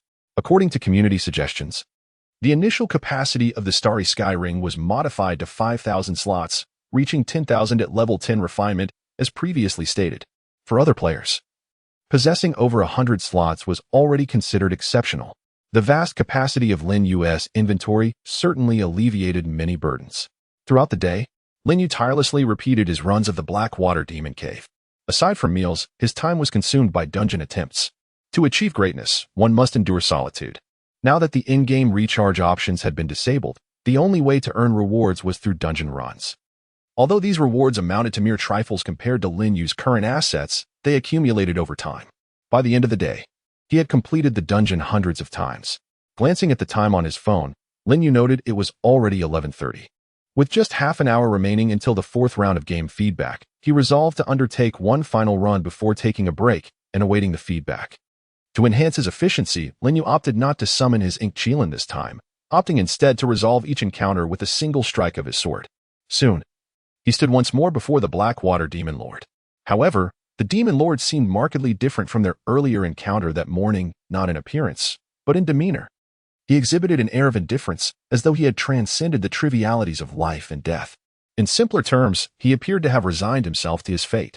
He even remained seated, no longer rising to deliver his lines. This time, he languidly uttered, "Cultivator, do you dare challenge the fearsome Blackwater Demon Lord? Do you wish to become a soul adrift in the Blackwaters?" The Demon Lord's mannerisms and expressions had shifted, yet his dialogue reverted to its original form. It remained uncertain whether the game system had corrected an anomaly or if the prior lines were simply a fluke. Lin Yu casually swung his sword, cleaving the Blackwater Demon Lord in two once more before promptly exiting the game. Checking the time again, he saw that there were still over 20 minutes until the fourth round of feedback. Lin Yu felt somewhat fatigued from the relentless dungeon grinding. Consequently, he opened the official forum to peruse the discussions. I have a substantial query, now that Master Chengfeng has achieved the pinnacle of cultivation within the game. Will he transcend to immortality upon the completion of all feedback? I share this query, but I also harbor a bolder theory. Perhaps ascending to immortality in the real world may invoke a heavenly tribulation. Master Chengfeng's situation is precarious. Goodness, that sounds quite plausible. Indeed, the game's cultivation limit is at the peak level, but the real world is an entirely different domain. If Master Chengfeng were to face a tribulation in reality, could he endure it? After all, the equipment within the game has yet to be accounted for. Heavens, if that's the case, cultivation is perilous. Thankfully, my cultivation is still below the pinnacle level. What cultivation level do you possess? Late-stage Shi refinement. Sigh, I wonder if Master Chengfeng will notice this post. If he does, he should prepare promptly. Even drafting a will might be prudent. Do you dare to speak so openly while remaining anonymous? Lin Yu's attention was immediately drawn to this post. However, he merely skimmed through it before moving on, for there could be no valuable insights within. After all, he was a reborn individual. Yet, the irony was that even he, as a reborn individual, remained unaware of what was to transpire. In his previous life, no player had ever attained the pinnacle level. While there were demon bosses and NPCs at that level, no one had ever faced a tribulation in the real world. Moreover, unbeknownst to others, he would not have to wait until the 7th day of feedback to reach the pinnacle level. Based on the current feedback pace, he would achieve late-stage pinnacle level by nightfall. Tomorrow, he would undoubtedly reach the pinnacle level. If tribulations truly existed, they would not wait for the 7th day. After a moment of silent contemplation, the clock struck midnight, signaling the commencement of the 4th round of feedback. As for whether he would encounter a heavenly tribulation, Lin Yu could only speculate in confusion, for no one had ever experienced such a phenomenon. Chapter 53. Everything is an unknown. The 4th cultivation feedback, as Lin Yu anticipated, elevated his cultivation from the mid-stage of the Great Ascension to the late stage. Following the conclusion of the feedback, Lin Yu promptly succumbed to slumber. Naturally, it was unnecessary for someone at the Great Ascension stage to sleep for the restoration of spirit. However, Lin Yu found himself devoid of other pursuits. After all, he was merely a vessel for the cultivation of the Great Ascension stage without the means to practice the techniques within the game, which had yet to reflect in his abilities.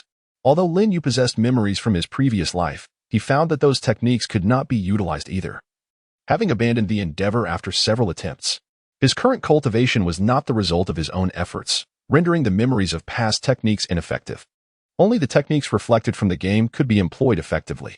The notion of creating a technique at the Great Ascension stage was utterly futile, as Lin Yu had no clue where to begin. His current state was rather hollow. It seemed that only after all aspects of the game had completed their feedback could he truly embody the complete power of a Great Ascension cultivator. Rather than risking futile attempts, he opted to patiently await the feedback on his cultivation. This day was rather mundane for Lin Yu. However, for Chi-Cha-Ching, the deputy director of the Capital Cultivation Administration, it was an excruciating ordeal, stretching across an entire day and night. Since learning of Jiang Yun's identity within the game the previous night, and sending a heartfelt apology to the esteemed Master Chengfeng, Chi-Cha-Ching had been in a state of anxious anticipation. His message had been sincere, yet he had taken no further action, merely putting on an act within the administration. If Master Chengfeng truly sought to retaliate, Chi mused, his lifeless body should have already cooled by now. Doubts began to swirl in Chi-Cha-Ching's mind. It was inconceivable that his private message went unnoticed. The game provided clear notifications, and Master Chengfeng had been online at the time. Ultimately, he could only conclude that Master Chengfeng simply did not care about him. His meager strength was hardly worthy of Master Chengfeng's attention, and he trusted his dual cultivation partner implicitly, believing she would not be swayed by such trivial antics. Observing Jiang Yun over the past few days, Chi-Cha-Ching sensed that she seemed entirely oblivious to his efforts. Everything finally aligned in his mind. Gradually, Chi-Cha-Ching rose from the toilet, where he had sat for an entire day and night, and as a powerful cultivator, his legs remained unencumbered by numbness. In fact, as clarity washed over him, his mind began to sharpen. Though Master Chengfeng did not regard him, he could not continue to prance before Jiang Yun like a fool. Such behavior would inevitably lead to complications. What he needed was to unequivocally express his intentions. He had no desire to pursue Jiang Yun. No, I must leave this place. Distancing myself from Jiang Yun, Chi-Cha-Ching's eyes began to shine with determination. He slowly pushed open the stall door and exited the restroom, which he had not left for an entire day. He then found himself standing before the director's office. Though it was past midnight, the director had yet to leave. Chi-Cha-Ching straightened his attire and gently knocked on the door. Soon, Jiang Yun's father's voice called out, "Come in." Chi-Cha-Ching hurriedly entered. Upon seeing him, Jiang Yun's father was taken aback. What affliction has befallen this child? At that moment, Chi-Cha-Ching appeared disheveled, his face etched with fatigue, as if he had just recovered from a severe illness. Jiang Yun's father quickly stood, pouring a cup of tea for Chi-Cha-Ching while expressing concern. "Shao-Chi, what has happened to you?" Though Chi-Cha-Ching had been absent for a day, Jiang Yun's father bore no ill will.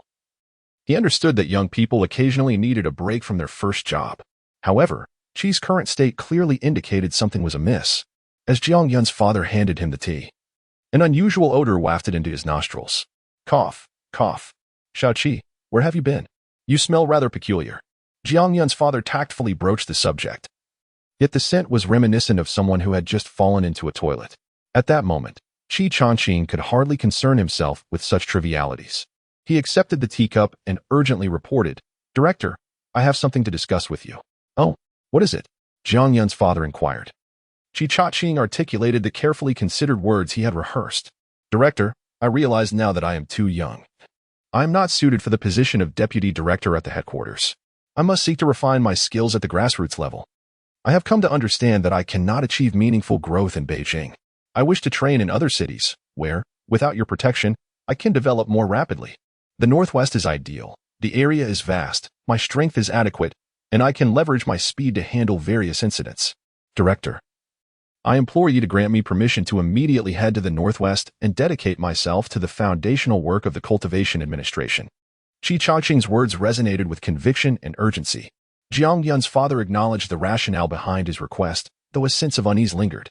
Ultimately, gazing into Chi-Cha-Ching's steadfast eyes, he slowly nodded in agreement. After all, this was not a resignation, merely a change of location for further development. Before Jiang Yun's father could utter another word, Chi-Cha-Ching stood tall, aligning his legs and executing a somewhat unrefined military salute. With that, he exited the director's office, leaving Jiang Yun's father in a state of bewilderment, as if his mind had been momentarily clouded. As time flowed on, the establishment of cultivation administrations across various regions led to a gradual decline in incidents involving cultivators harming others. It seemed that the feedback from the mobile game Ethereal Path was becoming less impactful. Yet, beneath the surface, currents of tension still surged in places unseen by the average person. The cultivation feedback from Ethereal Path had awakened many to the formidable power of cultivators, particularly among powerful capital groups, who began to extend olive branches to these practitioners. As the A-game spirit stones and equipment had yet to be reflected, the financial system of this world remained unscathed. Thus, under the manipulation and allure of wealth, various organizations of cultivators composed of players from Ethereal Path began to form. The competition for the strength of cultivators intensified, not only within the Dragon Kingdom, but also abroad, where similar factions emerged.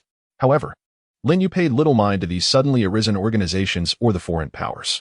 He understood better than anyone that the weak require the warmth of unity, whereas the strong revel in their freedom. February 19th, 2123. After 2 tranquil days, Lin Yu finally awaited his most significant cultivation feedback. 2 days prior, he ascended to the late stage of the Great Ascension, and the following day, he reached the perfection of the Great Ascension stage. This evening, he remained uncertain of what realm he might achieve next, or whether a heavenly tribulation would descend upon him. Everything was an unknown. Chapter 54. No risks. My brother is invincible. Lin Yu glanced at the clock. It was nearly 11 o'clock at night. The time had come. He rose from his room and made his way directly to the dining room. At this moment, the entire villa was shrouded in darkness, save for the light illuminating the dining area. Lin Yu felt no surprise at this. He pushed open the dining room door and entered, finding Xiao Guang indulging in a midnight snack. At that moment, Aunt Wang was exiting, seemingly having just prepared the snack for Xiao Guang. Upon seeing Lin Yu, Aunt Wang paused momentarily before smiling and asking, "Xiao Yu, are you hungry too? Would you like me to make you something to eat?"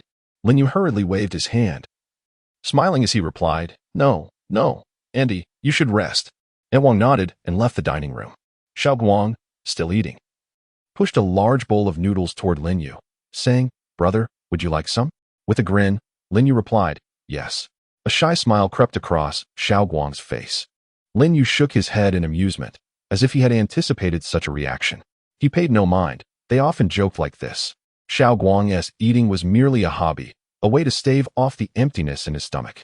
His cultivation had already reached the peak of the nascent soul stage. And after tonight's feedback, he might even ascend to the out-of-body stage, rendering the need for food unnecessary. As for Lin Yu, whether he had this bowl of noodles or not made little difference. Just as Xiao Guang was enjoying his meal, he suddenly paused upon hearing Lin Yu's words. He pushed the bowl of noodles toward Lin Yu and asked, "Brother, are you planning to run away because I didn't share my noodles with you?" Xiao Guang looked bewildered, interpreting Lin Yu's words as a farewell. Lin Yu chuckled softly. "Running away is unnecessary. I may just need to take a trip." He pondered for a moment, adding, "Perhaps for an hour, or maybe." Before he could finish, Xiao Guang interrupted him. "Brother, are you about to face a tribulation?" "Huh?" Now it was Lin Yu's turn to be puzzled. Xiao Guang quickly elaborated. "I saw it on the official game forum. There have been posts saying you are going to face a tribulation. I thought they were just joking." Lin Yu shook his head with a wry smile. The game forum was troublesome. He had intended to keep this from Xiao Guang to spare him worry. But now, it seemed there was no need for concealment. Lin Yu simply stated, "I don't know if there will be a heavenly tribulation. I suppose we'll face whatever comes our way." At that moment, Lin Yu felt something was amiss. Following his statement, Xiao Guang showed no signs of sadness. Instead, an inexplicable excitement lit up his face. "Brother, are you facing the tribulation tonight? Why aren't you excited? Where do you plan to go for it?" "I want to come and watch." "Huh?" "I've read in those cultivation novels that when a cultivator faces a tribulation, others who observe can gain insights and rapidly enhance their own cultivation." Hearing Xiao Guang's words, Lin Yu was at a loss. What was going through this kid's mind? Observing? Rapidly increasing cultivation? But it was clear that Xiao Guang harbored no worries about Lin Yu's situation. It seemed Lin Yu had overly concerned himself. After speaking, Lin Yu rose and left the dining room, thinking to himself, "Explaining my situation to Xiao Guang is akin to playing the lute to a cow." However, after some contemplation, he found some solace in this. A carefree spirit was certainly preferable to worry and fear, sparing him from shared sorrow. Upon exiting the villa, Lin Yu's figure soared into the air. He sought a more secluded location to receive tonight's cultivation feedback. If a tribulation were indeed to occur, it would be best to avoid any disturbances. After Lin Yu departed, Xiao Guang suddenly lost interest in his meal. He turned to gaze out the dining room window at the pitch-black sky, his fists clenched, an expression grave. He murmured to himself, "Brother, you must succeed in facing the tribulation. If not, being a loose immortal will suffice. You are my greatest idol. You absolutely cannot perish." "Oh, I forgot. In case of uncertainty, why didn't you let me save all the good items in the game for you? Just in case." No. There's no uncertainty. My brother is invincible." Lin Yu's vast consciousness swiftly located a deserted island. He descended onto the desolate land just minutes before the 6th cultivation feedback event of the mobile game Immortal Path. Finding a stone, he sat down and retrieved his phone, opening the game. Lin Yu placed all of his character's equipment, spirit stones, and various supplies into the mailbox. The mailbox system of Immortal Path was quite efficient, capable of storing a plethora of items. Many players utilized the mailbox system as a temporary inventory when their bags were full, provided the storage time did not exceed 7 days. After depositing nearly all of his possessions into the mailbox, Lin Yu entered Xiao Guang's game ID, Master Yushui, in the recipient field. However, he did not click the send button. This was merely a precautionary measure. Should a heavenly tribulation truly descend, and if the items within the game could not aid him, Lin Yu would immediately send them, even if he were to perish beneath the tribulation. Xiao Guang would be able to use the items he had sent to protect himself and his family. As for how to confront the heavenly tribulation, Lin Yu had no solid plan. After all, he was merely a half-baked cultivator at the Great Ascension stage. This was evident from his posture. A true cultivator would be sitting cross-legged on the ground, circulating their energy and enhancing their spiritual and mental state to the fullest. Yet, Lin Yu sat on that stone, propped up with one leg over the other, one hand holding his phone while the other flicked away an ant that had crawled onto his pants. At that moment, Lin Yu suddenly perceived strange phenomena reappearing in the sky. Not only above his head but also in the distant city, fluffy formations resembling cotton candy emerged. However, the cotton candy above him was considerably larger.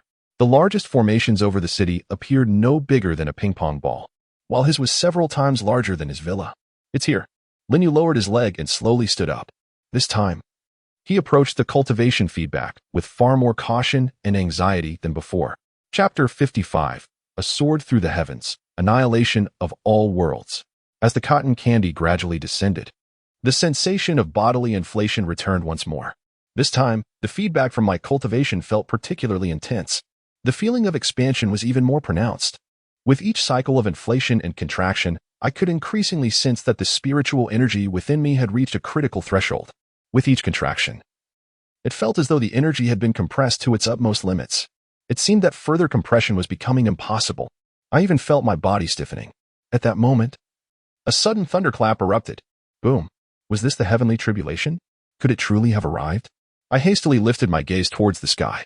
Above me, the heavens were almost entirely shrouded in dark clouds. Not a single star was visible. Even the surrounding air felt somewhat oppressive, as if a storm was imminent. Yet, something felt amiss.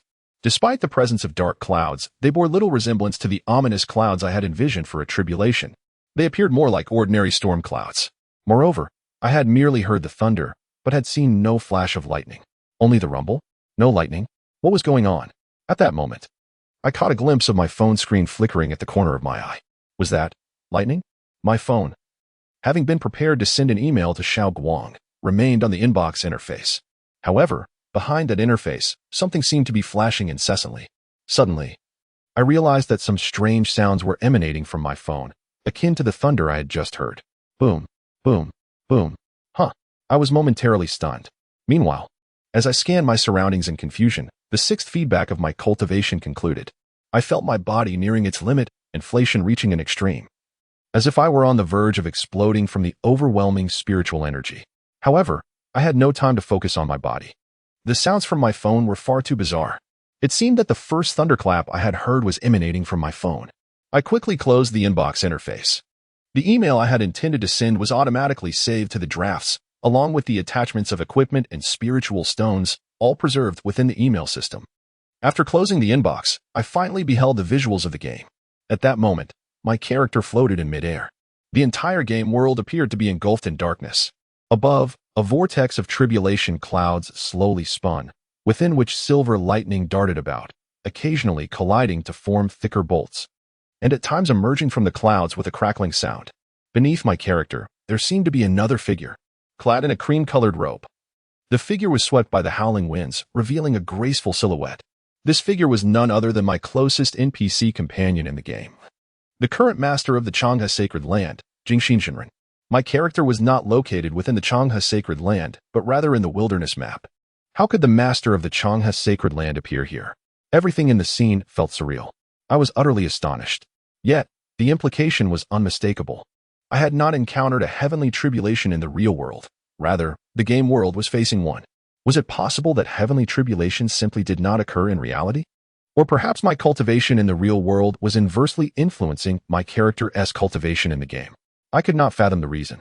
However, what mattered most now was to overcome the heavenly tribulation. I sensed that the tribulation in the game was equally significant to me. Just then, amidst the resounding thunder, a soft and gentle voice emerged through the speaker of my phone. It was the voice of Jingxin Jinren. Chengfeng, where is your magical artifact? I could even faintly perceive the worried expression on her face. She was concerned for me. Yet, this was not the time for astonishment or to dwell on Jingxin Jinren. Upon hearing her words, I realized that although my character stood majestically in midair, I bore no magical artifacts. The robe I wore was merely an ordinary one, incapable of serving as a magical artifact. My feet were bare, and I had no shoes. Not only that, but the flying sword was not circling around me either. Realizing this, I understood immediately. I had placed all my equipment into my inbox, preparing to send it to Xiao Guang, and had not retrieved it. At that moment, I felt as if I were facing the heavenly tribulation completely exposed. If I were struck down by the heavenly tribulation and failed to transcend it, it would truly be a farcical outcome. I hurriedly opened the inbox interface and retrieved all my equipment, quickly donning them.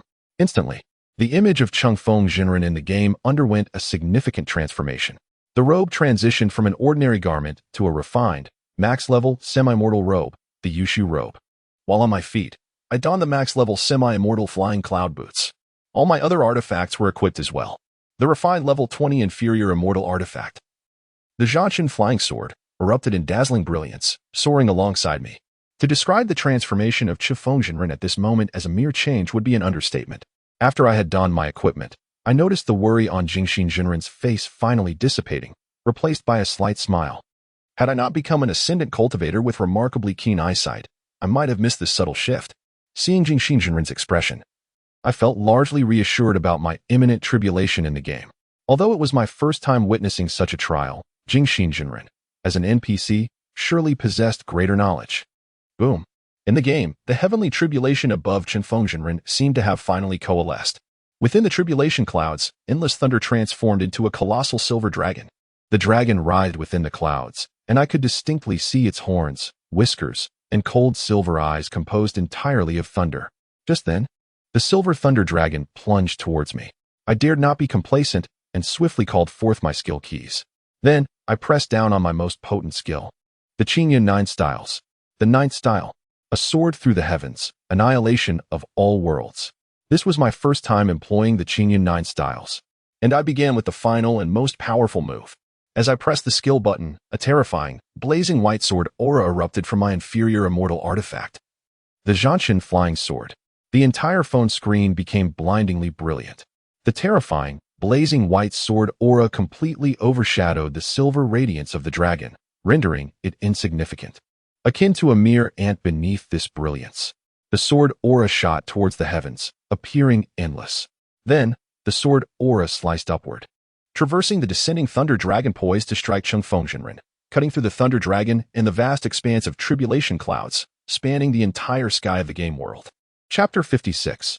Early stages of human immortal realm. Within the realm of the game Misty Immortal Path, the entire world seemed to have suddenly fallen into a tranquil silence. The sun gradually emerged, casting its radiant light upon the figure of the Windrider. In the game's visuals, Windrider slightly tilted his head, gazing towards the heavens. The silver dragon had vanished without a trace. The calamity clouds in the sky were split asunder by a sword's brilliance, revealing the bright sunlight above.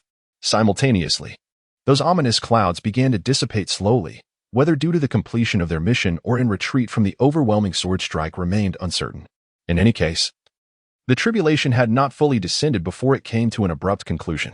Suddenly, enchanting melodies resonated throughout the game world, ethereal notes reminiscent of a celestial realm. The brilliant sunlight enveloped Windrider, as if draping him in a golden cloak. His form appeared to shimmer with a resplendent glow. Unbeknownst to him, the tranquil sage had disappeared from his previous location, leaving no trace behind. The celestial harmonies and golden radiance in the sky lasted only a fleeting moment before fading into obscurity. Meanwhile, the Windrider in the game appeared to have undergone a subtle transformation. At that instant, Lin Yu suddenly noticed that the world of cultivation displayed on his phone was undergoing a cataclysmic transformation. The land seemed to stretch outward, mountains appeared to rise incessantly, and rivers widened dramatically. Even the sky seemed to recede into the distance, as if the entire game world was rapidly expanding. However, just as these monumental changes occurred, a game announcement abruptly materialized at the center of the screen. Game announcement. Due to unknown reasons causing data chaos, the game will undergo emergency maintenance. The duration is unknown. Please stay tuned for updates on the official forum. Players are advised to log off within 5 seconds. Upon seeing this announcement, Lin Yu was momentarily taken aback. It seemed that the sudden maintenance was indeed related to his tribulation. No, it was not merely a suspicion. It was undoubtedly connected to his trial. Yet, Lin Yu could not comprehend how everything intertwined. Had the developers of Misty Immortal Path not anticipated that someone would invest so heavily? Did they not foresee that? After reaching a plateau in the real world, a character within the game would suddenly undergo a tribulation? Logically, such a scenario should have been foreseen. After all, this game was unlike any ordinary one. As the announcement appeared, a countdown timer commenced beneath it, starting at 5 seconds and quickly dwindling to 4. The countdown was moving alarmingly fast. The closure seemed rather urgent. At that moment, Lin Yu suddenly had a realization, seizing the opportunity before the server shut down. He hurriedly opened his character panel within the game. His gaze fell upon the character information in the upper right corner. Name: Windrider, cultivation, early human immortal realm. The game server was shutting down. Lin Yu's character was automatically logged off. Yet, upon witnessing this, Lin Yu had confirmed one thing. He had successfully transcended the tribulation. Or rather, his character within the game had succeeded in doing so. But before he could revel in this triumph, changes began to manifest in the real world as well. The once overcast sky suddenly brightened, revealing a clear blue expanse. The stars above shone exceptionally bright, and a subtle cascade of starlight descended upon Lin Yu. He suddenly felt his body undergoing a transformation. The intense pressure within him seemed to be receding, as if a formidable force was assisting in compressing his internal spiritual energy. Moreover, this force was not solely aiding in the compression, it gradually permeated his flesh and nascent soul, fundamentally altering both. Ultimately, with the aid of this overwhelming power, Lin Yu felt his internal energy break through a critical threshold. The sensation of swelling vanished in an instant, replaced by a profound sense of relief, akin to being immersed in a hot spring. Not only that, but Lin Yu found himself slowly levitating without any conscious effort, as if his body bore no weight. Previously, his flight had relied on the formidable spiritual energy of the Great Ascension stage, yet now, it felt as if flying had become an innate ability. The sky appeared as a familiar terrain, allowing him to traverse it with ease. This was merely one of the many transformations his body was undergoing. On this desolate island, Lin Yu began to explore each change in turn. Meanwhile, as Lin Yu was experiencing his tribulation in the game, the official forum soon became inundated with posts. Players, forced offline, flocked to the forum to seek answers and vent their frustrations. Did you hear that terrifying thunder in the game? How could it suddenly start thundering? Is someone undergoing a tribulation? Of course, I heard it. Not only thunder, but it felt like there was also a dragon's roar.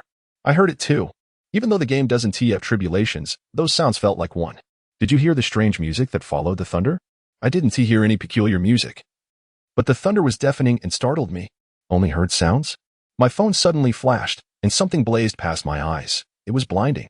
I saw it too. I didn't see anything. I don't know who ambushed me. I didn't even have time to react before I died. Fellow cultivator, I'm in the same boat. A flash of white light, and my character was killed. I was also slain. But I hurriedly checked the system prompt, and it seems the one who killed me was Windrider. I have no enmity with him. Why did he kill me? Alas, I dropped so much equipment and didn't even have a chance to pick it up before being forced offline. Wait, I'm looking for the coordinates of the character that got killed by Windrider. Coordinates, please. Hey, what level are you? The one who lost equipment to Windrider. Late stage chi refinement. Sorry for interrupting. Something is amiss. What on earth happened in the game today? The Immortal Path has never undergone emergency maintenance since its launch. It seems only Windrider can undergo tribulation in the game. He is the only one who has achieved the Great Ascension stage. Surely Windrider isn't transcending a tribulation, right? After all, the game's cultivation cap is the Great Ascension stage. Could it be that he can surpass the game's limits? Hard to say. The power of investment is limitless. On the official forum, most posts revolved around three main topics. The first was the unexpected emergency maintenance. The second discussed the strange sounds many players had heard, with some claiming it was thunder, others a dragon's roar, and even reports of a change in the game's background music, which was said to be more melodious than before. The third topic focused on a portion of players who had suddenly perished, often without any knowledge of who had caused their demise. Some individuals have placed the hats of their deceased game characters upon the head of the Windrider, inciting a torrent of criticism from players, as this appears to be an opportunistic attempt to capitalize on the Windrider's popularity. Aside from these three topics that have garnered the most discussion, there are also some peculiar posts. However, they were swiftly overshadowed. Just moments after the game's servers shut down, the walls of my villa suddenly cracked, startling me. Oh, what a coincidence. The walls of my house have cracked as well. Chapter 57. The Blue Star Power Arena this night is destined to be anything but tranquil. Although players were forcibly removed from the game, they found it difficult to sleep, flocking to the official game forum to voice their concerns. Numerous speculations regarding the unusual occurrences of the night were raised, yet none could be substantiated. Across the globe, only Lin Yu had a semblance of understanding about what had transpired. At this moment, on a desolate island in the heart of the Pacific Ocean, Lin Yu sat quietly atop a massive rock. He could not help but marvel at humanity's ingenuity. The moon indeed appeared just as it did in the images he had seen online. Lin Yu was uncertain whether he had truly transcended to a higher realm. Yet he was acutely aware that his body had undergone a profound transformation. His spiritual awareness had multiplied exponentially, allowing him to observe both microscopic entities and vast expanses with unprecedented clarity. In the future, it seemed likely that no one, whether engaged in astronomy or microbiology, could rival Lin Yu's insights, for while they merely studied, he could see directly.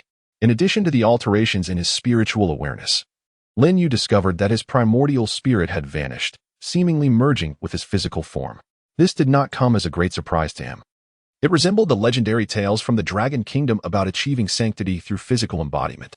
Lin Yu felt that his body had become extraordinarily powerful, surpassing even his strength during the Great Ascension phase. In his earlier readings of novels, he had encountered formidable cultivators capable of tearing through space and teleporting without having attained the celestial realm. Curious, Lin Yu decided to experiment. Extending one hand and aligning his fingers, he exerted all his strength to swipe downward through the air before him. With the game's equipment yet to respond, he resorted to transforming his palm into a blade, eager to discover whether he could indeed rend the fabric of space. As his palm struck downwards, Lin Yu distinctly observed the air before him parting violently. A tremendous sonic boom erupted across the island. Though he did not witness the anticipated spatial rift, a wave, reminiscent of a blade of energy, shot forth into the distance. A deep fissure suddenly manifested upon the ground, swiftly extending from beneath his feet to the vast ocean beyond. Soon, the entire sea surface was cleaved in twain by this formidable energy blade, slicing through the island and severing the waters towards the southwest. Lin Yu found himself momentarily dumbfounded. He had merely sought to test his ability to tear space, yet the consequences were far beyond his expectations. His vast spiritual awareness rapidly radiated outward, and his heart raced as he detected a massive island in the trajectory of the invisible energy blade, Oda Island. While it was indeed an island, it was home to a considerable population. Lin Yu hurriedly prepared to intercept the energy blade. He had no desire to inadvertently cause the deaths of hundreds of thousands, if not millions. However, in that instant, Lin Yu's spiritual awareness noted that the energy blade's potency appeared to be waning. After all, it was merely an attack executed with his hand, without the aid of any magical artifacts, so its power was not particularly formidable. His expansive awareness quickly calculated that the energy blade would likely inflict minimal damage upon Oda Island. Indeed, as the blade reached the land, it dissipated gradually, leaving only a few unusual coastal structures in ruins. Finally, Lin Yu breathed a sigh of relief. Yet, he also grasped an important truth. He could no longer afford to act as recklessly as before. He must exercise utmost caution in his actions. A single misstep could spell disaster for countless innocent lives. Even the potential annihilation of a nation was not beyond the realm of possibility. The thought of tearing space no longer intrigued him. The risks outweighed any benefits, especially since he had no need for spatial transportation. His current flight speed rendered travel exceedingly convenient. As Lin Yu pondered the changes within himself, he also noticed that Blue Star itself seemed to be undergoing transformations. It appeared to be gradually expanding, albeit at a sluggish pace, far less dramatic than the shifts he had witnessed in the realm of the game Misty Immortal Path. With Blue Star's slow growth, perhaps he would soon be able to act with less trepidation. It seemed this world was wholly distinct from the one he had previously known. Standing at the center of the island, gazing at the deep blue sea, Lin Yu mused, yet it became evident that such thoughts were overly naive. Even a mere display of his current cultivation and power could wield significant influence upon this world. At this moment, although Lin Yu's casual gesture had not resulted in any casualties, the terrifying scene had been captured by numerous satellites. Major powers on Blue Star recognized the peculiar occurrence in the Pacific Ocean. The Pentagon convened an emergency meeting to analyze the situation. What could this enigmatic mark in the Pacific signify? What weapon could produce such an effect? Despite uncertainty surrounding its origins, it appeared to be a blatant provocation, as the trajectory of the mark was directed towards their allies. I suspect it is a supersonic weapon developed by the Dragon Kingdom, one official asserted. Regardless of its nature, we must treat this with the utmost seriousness. I propose we dispatch a fleet immediately to gather intelligence and investigate the situation. Consensus echoed through the room. Have you considered the possibility that this might have been orchestrated by those Dragon Kingdom cultivators? Could their power truly be that formidable? One questioned incredulously. How could that be possible? Not even the most elite Iron Man squad or the Thunder God team could achieve such a feat. At that moment, the foremost figure in the Pentagon stood slowly, his expression grave. With a measured tone, he began, as many games begin to reflect strength back to players. Countries are gradually establishing their own player forces. Our understanding of the player strength in other nations is still woefully inadequate and superficial. As the leaders of Blue Star, we must ascertain the true capabilities of players from other countries. I propose that we take the lead in convening a global tournament, wherein players from various nations can compete, a grand event we shall call the Blue Star Power Arena. The ultimate aim of this event is to gain insight into the genuine strength of players from other nations, thereby providing valuable data for our future military strategies. Chapter 58. A gift for the people of Blue Star. As the feedback from various games commenced, the landscape of Blue Star was undergoing a tremendous transformation. However, it must be said that, on the surface, the most formidable power in Blue Star still appeared to be the United States. Under the auspices of the United States, invitations for the Blue Star Power Arena tournament were swiftly dispatched to high-ranking officials of various nations. Many countries promptly accepted this proposition. Notably, nations that were once subordinates of the United States were among the first to issue official announcements. The Eagle Nation proclaimed, "What a splendid proposal! One that greatly benefits the unity of the world's people." The F Nation declared, "Our players and warriors are eager and prepared to partake in this grand competition." The D Nation responded, "A commendable suggestion. We are in agreement." The Island Nation stated, "An excellent proposal. We shall consult the leader of the Ninja Alliance at once. We believe he will certainly consent to participate in this great event." The Island Nation acted swiftly, but their circumstances differed from those of other countries. While most nations had some grasp of the power held by gamers, the Island Nation boasted an exceptionally powerful organization known as the Ninja Alliance. All ninjas across the Island Nation had united under this alliance, and its leader could be regarded as the sovereign of the entire underworld of the Island Nation. Without his consent, even if the official government wished to heed the call to participate in the tournament, no competitors could be dispatched. In the dead of night, officials hastily flattered and presented gifts to secure an audience with the leader of the Ninja Alliance. 3 middle-aged men, clad in suits and visibly anxious, their foreheads glistening with sweat, were escorted by a ninja to the presidential suite on the top floor of the Metropolitan Building, where the leader of the Ninja Alliance resided. Before the king of the Island Nation's underworld, even representing the official powers of the nation, they dared not exhibit the slightest hint of complacency. Within the presidential suite, aside from the leader, there were 5 female ninjas dressed in traditional attire. Their demeanor was quiet and serene, seemingly aware of the arrival of unfamiliar visitors. Upon the arrival of the official envoys, the leader, dressed in a white bathrobe and barefoot, stood by the floor-to-ceiling window, holding a glass of red wine. He slowly turned to face them. "My time is limited. You have only half a minute to convey your purpose." Upon hearing the leader's words, the foremost middle-aged man hastily wiped the sweat from his brow and respectfully articulated his long-prepared speech. "Esteemed leader, our government has received an invitation from the United States to participate in a competition called the Blue Star Power Arena Tournament. The participants are the most powerful gamers on Blue Star. We come to seek your approval for our nation's ninjas to join this competition and elevate our national prestige." Upon hearing this, the leader slightly narrowed his eyes and regarded them. The 3 men immediately bowed their heads in trepidation, feeling insignificantly small before the leader of the Ninja Alliance. The leader took a delicate sip of red wine and murmured, as if to himself, "Elevating our national prestige, quite commendable." At this remark, the expressions of the 3 envoys brightened with excitement, as it seemed the leader shared their enthusiasm. However, they remained oblivious to the peculiar smile that curled at the corners of the leader's lips. After a brief pause, the leader glanced at the 5 female ninjas on the bed and slowly spoke. "Will 5 ninjas suffice for you?" The 3 middle-aged men furrowed their brows slightly at this, recognizing that 5 was not a substantial number. In such a grand, world-class tournament, a greater number of participants would undoubtedly enhance their chances of achieving commendable results and thereby augment their nation's influence. Yet, before the leader of the Ninja Alliance, the king of the underworld, they dared not voice any further demands. The foremost envoy wiped his sweat again, a blend of anxiety and difficulty evident in his voice as he replied, "5 will do." Hearing this, the leader nodded in satisfaction. However, his expression soon shifted to one of discontent. He snorted coldly and remarked, "Humph, you have no grounds to make demands. Besides, those 5 ninjas have important tasks to fulfill tonight." At the sound of the leader's disdainful snort, the 3 envoys trembled in fear and hastily responded, "We would not dare to offend. Please do not take offense, leader." The leader was not genuinely angered. In fact, he was in high spirits and had no desire to intimidate these envoys further. He spoke softly, "You may provide the location of the tournament to my subordinate. Before the event begins, I shall ensure that the powerful ninjas you require are delivered to the venue on time." With that, the 3 envoys finally breathed a sigh of relief. Given the leader's assurances, they felt confident that matters were settled.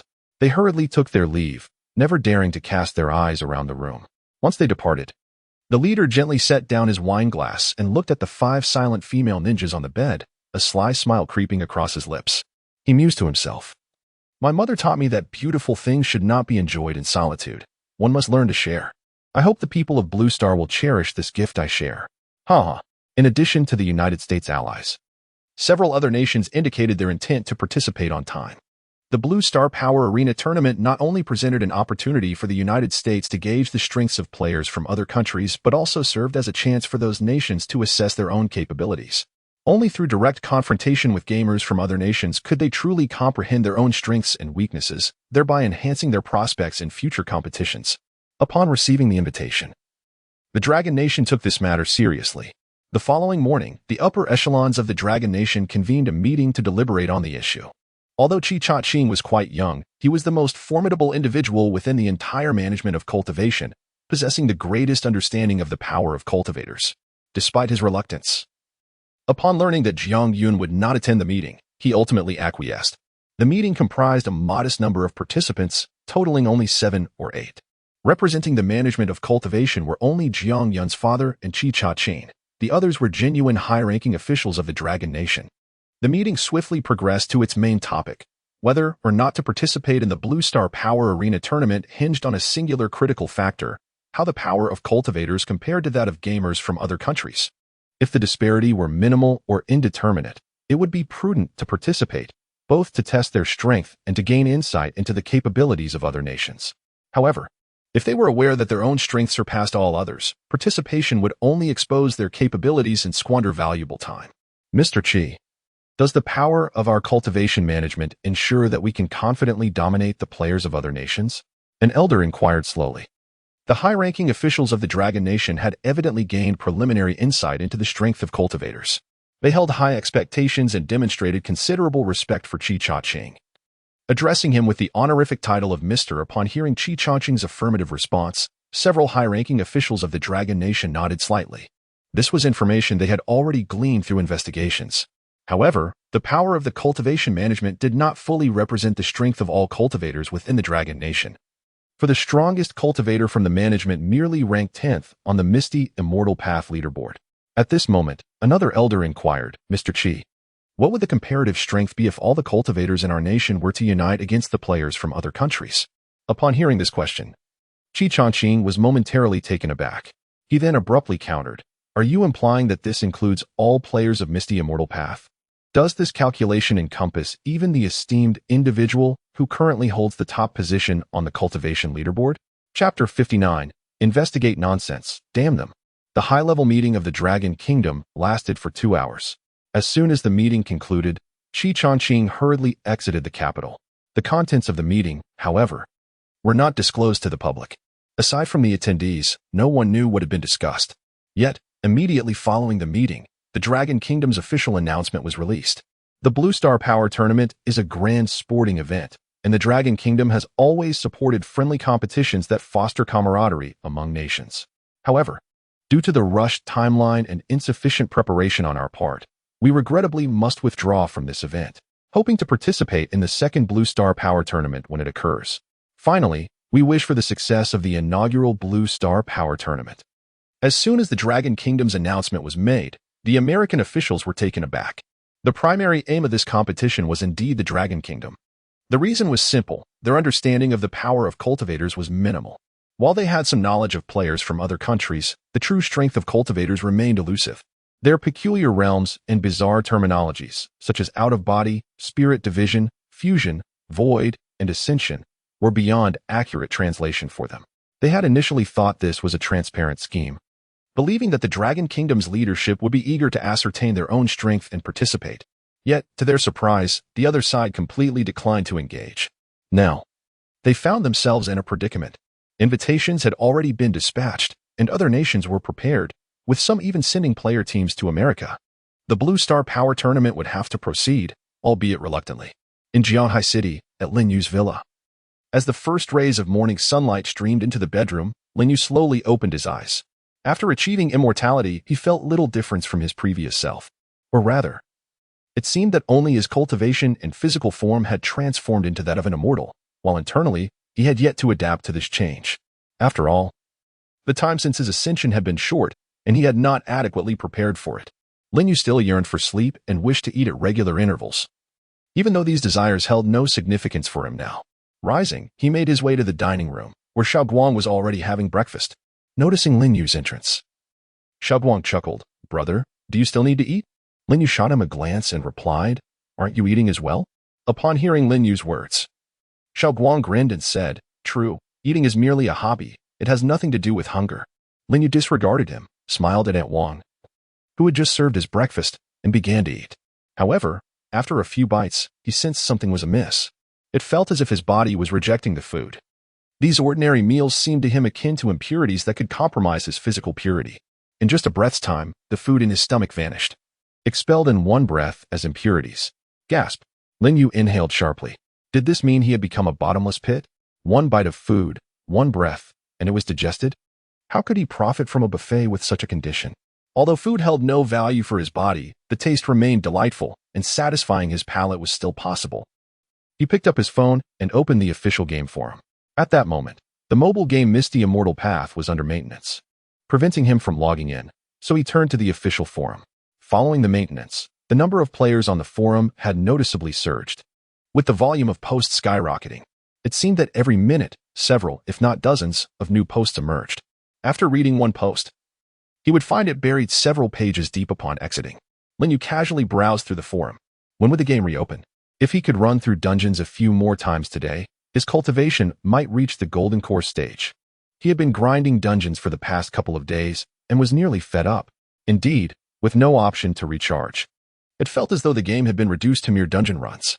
My 4 teammates and I have been grinding the black water abyss for 3 days straight, and we still haven't succeeded. Oh, great player upstairs. Just daring to enter the black water abyss already shows your strength. I envy such top-tier players. Sigh. What top tier? We have yet to even see the final boss, the Blackwater Demon King. We always get wiped out by his minions. Didn't too many people mention their walls cracked yesterday? Oh my god, my wall cracked today too. It's terrifying. Our school's classroom also cracked. And the school is closed for 3 days, yay? What a pity our school's wall didn't crack. Envy those who did. Envy level 1. Envy level 10,086. Have you noticed that Blue Star seems to have expanded lately? The cracking walls might be due to tectonic movements. Right, I've noticed too. Is it possible that spiritual energy is reviving? In those novels about spiritual revival, Blue Star always gets bigger. Oh my god, I'm a track athlete. I used to run 100 meters in under 11.5 seconds, but this morning, it's always over 11.6. I measured the school's track, and it's 10 centimeters longer than before. Daily browsing through the forum allows one to grasp a multitude of new information. The player base of Immortal Path is indeed substantial, with a plethora of messages circulating. At that moment, a post suddenly caught Lin Yu's attention. The practitioners from Asen country seem to require the faith of their followers to enhance their strength. At least that's how it is in their game. They must be preparing to cultivate followers in advance before the feedback of their cultivation methods. As citizens of the Dragon Kingdom, we naturally adhere to Taoism. How could we possibly follow Asen's beliefs? This matter is delicate. Faith cannot be forcibly demanded. It seems that the Asen practitioners are all Buddhists, and the competition for followers is fierce, which is why they have come to us. Lin Yu held no fondness for the Asen practitioners. The official game forum and game accounts are linked, so the names players use on the forum reflect their in-game identities. Chung Feng Zhenren. If the Buddha does not offend me, I shall not offend the Buddha. If the Buddha offends me, I shall annihilate his entire lineage. Originally, it was a rather ordinary post, not garnering much heat on the official forum. It would likely sink to the depths soon, never to be seen again. Passers-by would leave a few remarks beneath Chung Feng Zhenren's post. Oh my god, Chung Feng Zhenren has appeared. Great one, I worship you. Hey, don't use that exclamation before Chung Feng Zhenren's name. Brother, hurry and correct that. Worship the Great One. Worship the Great One. You are magnificent. By the way, is this Chung Feng Zhenren's first post? Let us pay our respects. Chung Feng Zhenren, have you undergone tribulation? Chung Feng Zhenren is mighty. In the northwest, in Raha City, Qi Changqing served as the director of the local repair management office. There, he came across the statement from Chung Feng Zhenren. If the Buddha does not offend me, I shall not offend the Buddha. If the Buddha offends me, I shall annihilate his entire lineage. Upon reading this, Qi Changqing's eyes suddenly brightened. The esteemed Master Chung Feng who harbors a disdain for the individuals from the region of A3, hastily inquired of one of his subordinates. I recall you mentioning yesterday that a few individuals resembling those from the A3 nation have suddenly appeared here. The subordinate quickly nodded in affirmation and replied, Indeed, they have appeared unexpectedly in the past couple of days. I am unsure of their purpose here. Would you like me to investigate? Upon hearing his subordinate's words, Chi Cha-ching abruptly slammed his hand on the table, rising in exhilaration. What nonsense! Investigate? Let us confront them. Arm yourselves. Chapter 60. Innocent yet guilty. Upon hearing the words of his superior, the subordinate momentarily froze, perplexed, and inquired, Director, what do you mean by take up arms? The Bureau of Cultivation Management is not a police station. It is devoid of firearms and even lacks electric batons. Furthermore, for cultivators, handguns and electric batons are akin to children's water pistols. Kachanking shot a glance at his subordinate and replied, Taking up arms is merely a metaphor, not a literal instruction. It signifies our decisive and vigorous action. The subordinate, somewhat comprehending Kachanking's explanation, nodded in a half-hearted manner. However, he soon timidly questioned, Director, wouldn't it be inappropriate for us to act directly? Might it affect international relations? Should I conduct an investigation first? At these words, Kachanking's expression soured. This subordinate was too constrained in his thinking, evidently unsuitable to be his core aide. Nevertheless, Kachanking swiftly regained his composure. Donning a smile reminiscent of a master of emotional control, he walked over to the subordinate and gently patted his shoulder. The subordinate's eyes brightened, and he hurriedly took his leave. As the figure of his subordinate hurriedly vanished from view, a flicker of excitement crossed Kachanking's face. The influential figure had made it clear that he disapproved of the foreign practitioners. It seemed he was poised to take action against them. Why should Kachanking hesitate now? Following the lead of a powerful ally could never be a misstep. He mused to himself, being a man of action. Soon after, Kachanking exited the Rahashi Bureau of Cultivation Management, his form soaring into the sky. Just moments prior, his spiritual sense had already locked onto two targets, two bald men who appeared to be engaged in dubious activities. It was fortuitous that he had caught them red-handed. Half a minute later, Kachanking arrived at a language school dedicated to teaching foreign friends the nuances of the Chinese language. The two bald men, resembling those from the foreign lands, were at the front desk paying their tuition. Kachanking entered the school and presented his credentials to the two. Greetings. I am from the Rahashi Police Department. I require you to accompany me. The Bureau had equipped its employees with police identification for the better execution of their duties. Yet the two bald men seemed to struggle with Kachanking's words, displaying expressions of confusion. At that moment, the reception teacher hurriedly began to translate. After hearing the teacher's words, the two bald men remained perplexed, engaging in rapid conversation with the teacher. Kachanking understood bits and pieces of their dialogue, which was in English. However, his grasp of the language was rudimentary, allowing him only to comprehend a few simple words, and their heavy accents rendered understanding even more challenging. After the teacher had explained for quite some time, it appeared the two men were still unwilling to cooperate. Finally losing his patience, Kachanking turned to the teacher and said, Madam, according to our police intelligence, these two individuals are likely international fugitives and pose a significant danger. Please, do not raise an alarm. Instruct your colleagues to leave this place temporarily while I apprehend them. Upon hearing Kachanking's words, a flicker of terror crossed the teacher's face. She took a cautious step back, glancing at the police identification in Kachanking's hand. Then, she turned and whispered to her colleagues. Soon, the entire hall became eerily empty, leaving only Kachanking and the two bald men. The two men seemed to have sensed something amiss, but did not attempt to prevent the teachers from leaving. They turned their cold gazes toward Kachanking. One of the bald men spoke first, startling Kachanking. What do you want? This man, astonishingly, could speak Chinese, though his accent was rather peculiar. Kachanking quickly deduced that these two had not come to learn Chinese for the sake of language. Rather, they were likely here to correct their pronunciation. It was improbable for ordinary foreign individuals to enroll in a Chinese class solely for the purpose of accent correction. Their intentions were becoming clear. They intended to spread their teachings, and a more authentic accent would surely make them appear more approachable. Kachanking's spiritual sense remained attuned, and upon realizing that no ordinary people were left nearby, a renewed smile graced his face. He then slowly inquired, What is your purpose for coming to the Dragon Kingdom? Kachanking spoke deliberately, and the two bald men appeared to comprehend. One of them, maintaining an impassive expression, replied, We have come to spread our teachings. This is not illegal. and you have no authority to interfere." At this response, Kachanking chuckled. In an instant, his immense spiritual power surged forth, enveloping the two bald men. They sensed Kachanking's movement, and a faint golden light flickered around them, an indication of their Buddhist power. However, their abilities paled in comparison to Kachanking's. The overwhelming spiritual force rendered them breathless. Their bodies immobilized in place. Their expressions shifted dramatically as fear washed over their faces. They realized that their opponent was a cultivator, not a mere police officer. And they grasped the vast disparity in strength between them. At that moment, Kachanking suddenly declared with a smile, "You may not be breaking the law, but you are indeed guilty." This statement left the two practitioners bewildered. Guilty? Was he that synonymous with breaking the law? Yet, Kachanking did not afford them the luxury of contemplation. The terrifying spiritual force began to press down upon them with alarming rapidity. The two men's eyes bulged, bloodshot, as they opened their mouths in a futile attempt to scream, but could produce no sound. In less than 2 seconds, Kachanking withdrew his spiritual energy. The lifeless bodies of the two bald men gradually collapsed to the ground. Even in death, they could not fathom why the man had declared them guilty for merely spreading their teachings.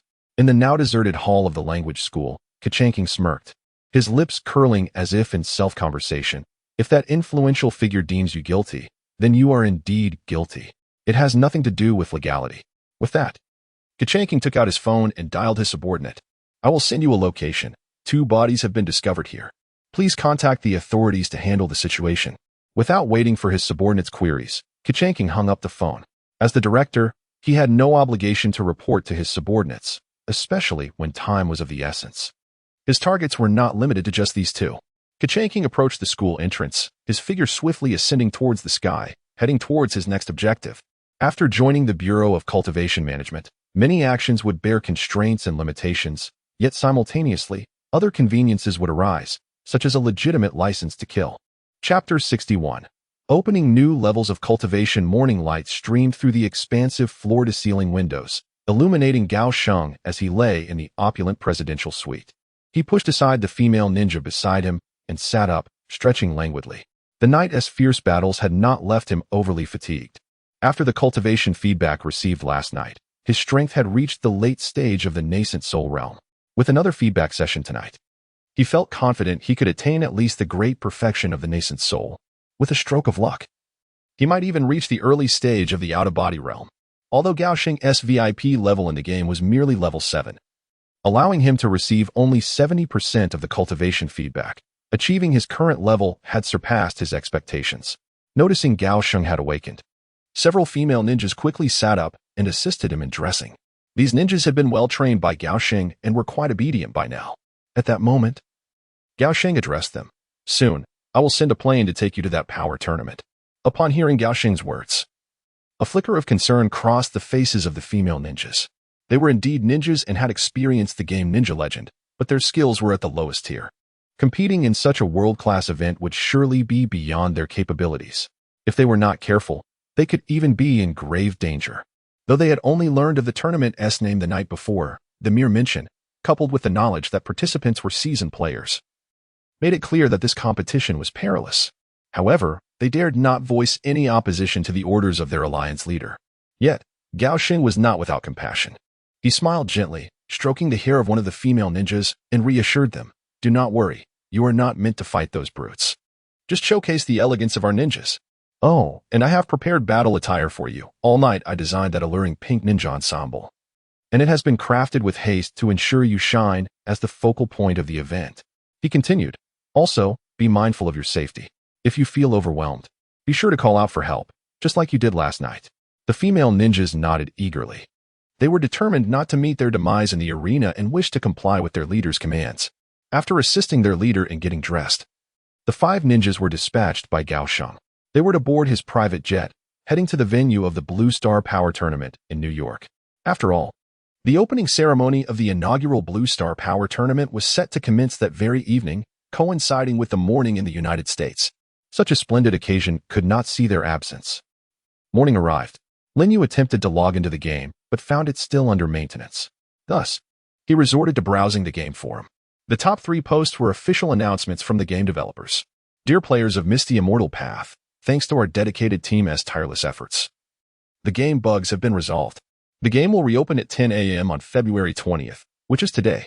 Beneath the post, players expressed their excitement with fervent exclamations. The development team was remarkable for resolving the issues so swiftly, a model for the industry. I can hardly wait. The moment it hits 10. I will be the first to log in, one exclaimed. Without Misty Immortal Path, my life feels devoid of color. Eagerly awaiting the reopening. Another chimed in, by the way. Where is your company located? I would love to visit. I wonder how many people are in the development team. Are you still accepting applications? Someone up there is delusional, thinking they can apply to Tian Dao. How do you know this game was made by Tian Dao? After skimming the first announcement, Lin Yu moved on to the second. Dear players of Misty Immortal Path, we sincerely apologize for the sudden maintenance that has caused inconvenience. In light of this, we are pleased to offer generous compensation. Compensation 1. All players will receive 10 high-grade spirit stones, 10 purple equipment refining stones, and 10 yuan pills. Compensation 2. The game will open new cultivation levels, allowing players to advance to the Great Immortal level. We wish you all an enjoyable gaming experience.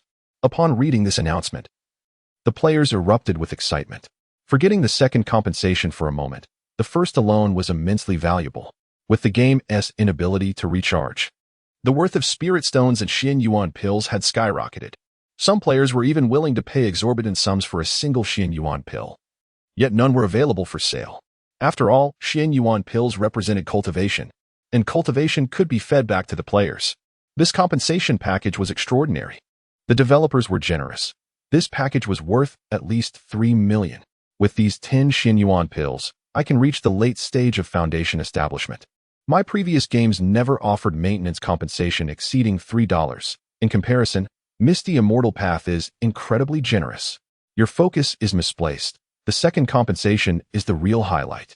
Goodness, has this game lost its mind? I'm at the out-of-body stage and feel stuck, with the Great Ascension realm still miles away, and they're introducing new levels? The Great Immortal level? How many years will it take to reach that? The official game developers must be joking. Without recharges, not even a true immortal can ascend to the Great Immortal realm. This second compensation is utterly meaningless. Wait, why do I feel like only true immortals will benefit from this? They were already at Great Ascension. With this new level, won't they ascend in a single leap? Exactly. I want to cling to the true immortal's leg. The first two announcements sparked intense discussions among players. However, when they laid eyes on the third announcement, they were rendered utterly speechless. The third announcement was truly explosive. Dear players of Misty Immortal Path, we regret to inform you of a significant decision made after careful deliberation by our team. Effective from midnight on February 21st, 2123. The game servers will be shut down and operations will cease. We sincerely apologize for the inconvenience caused. Your game data will be preserved, and your character information will not be lost. The timeline for a potential reopening remains uncertain, but we hope to reunite in the future. During the closure, the official forum will remain open, and we will occasionally share announcements and updates regarding the game. Thank you for your understanding. Lastly, we wish you all a pleasant journey in your cultivation endeavors with a playful emoticon. Chapter 62, The Failure of the yuan pill this morning. The game issued 3 consecutive announcements, each more shocking than the last, especially the final one. Players were utterly dumbfounded. The game is shutting down? What a joke. How could it suddenly cease operations? If the game is about to close, why bother fixing any bugs? It's disheartening. If the game shuts down, how will I continue to enhance my abilities? Am I to cultivate in the real world? What if I lose my way? Will the game's developers take responsibility? As for losing my way, surely that's an overreaction. There aren't even any cultivation techniques available, so how can one practice? How can there be none? I recall a previous announcement stating that all items in the game would be gradually refunded, including cultivation techniques. My goodness, the game is my entire life. Without it, my existence would be devoid of meaning. But why is the game shutting down? Surely, the game has made billions from the likes of Master Chingfeng? How can it be so profitable, yet choose to close? Are you serious? Does this game even care about money? I hope the game reopens soon. Hope. Upon reading these 3 game announcements, Lin Yu was plunged into contemplation. In his previous life, he also witnessed a shutdown announcement, but it was merely a single notice.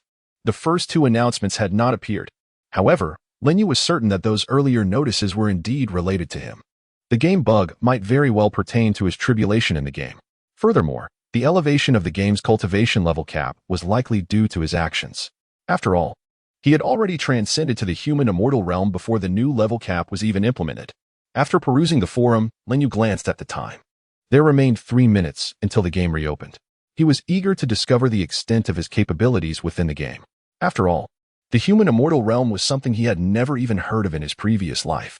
With equipment, techniques, and spiritual roots available in the game, he was certainly stronger than he was now. Moreover, testing his strength within the game posed no risks. Yet, even Lin Yu had to patiently wait for those 3 minutes. 3 minutes passed. Lin Yu swiftly picked up his phone and logged into his game account. Accompanied by a magnificent orchestral score, the game interface reappeared before him.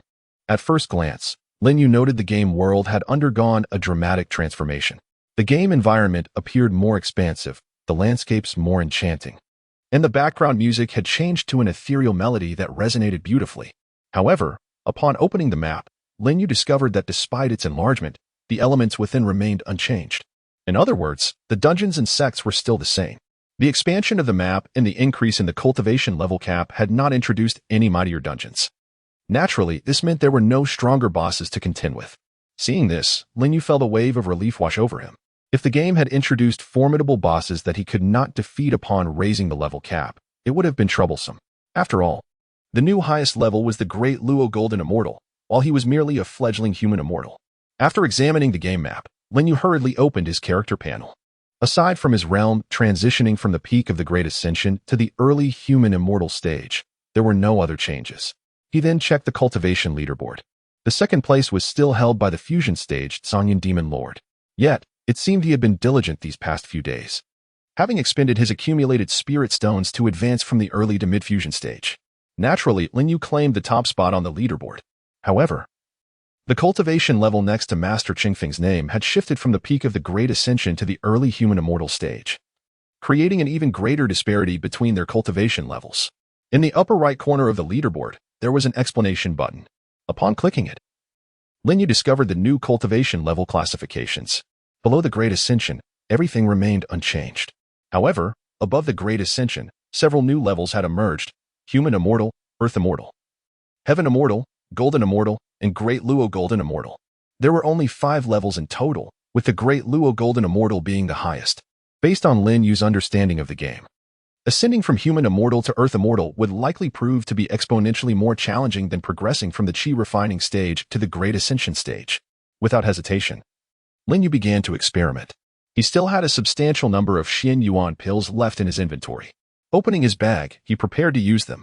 Upon seeing the prompt, Lin Yu was not particularly surprised. Given the game's nature, it would not allow players to conserve resources easily. Just as semi-immortal artifacts could not utilize purple equipment refinement stones, the same logic applied here. The Xian Yuan pill must be even more expensive. He still possessed a considerable amount of spirit stones, and while they were indeed valuable, they could not compare to the importance of enhancing his cultivation. Lin Yu hastily opened the game store, navigating to the category for pills. However, he was left in a state of confusion. Where were the Xian Yuan pills? The pills available in the game store were identical to those previously offered. There was no sign of the Xian Yuan pill. With spirit stones in hand, he was unable to make any purchases. Lin Yu could only chuckle bitterly, finally grasping the situation. The game had indeed merely opened up new cultivation levels, while everything else remained unchanged. Rapidly advancing his cultivation seemed impossible now. He could only grind through dungeons and see how much he could improve before the game ultimately shuts down. Controlling his character, Lin Yu made his way to the Blackwater Demon Cave, New York City, USA. Morning.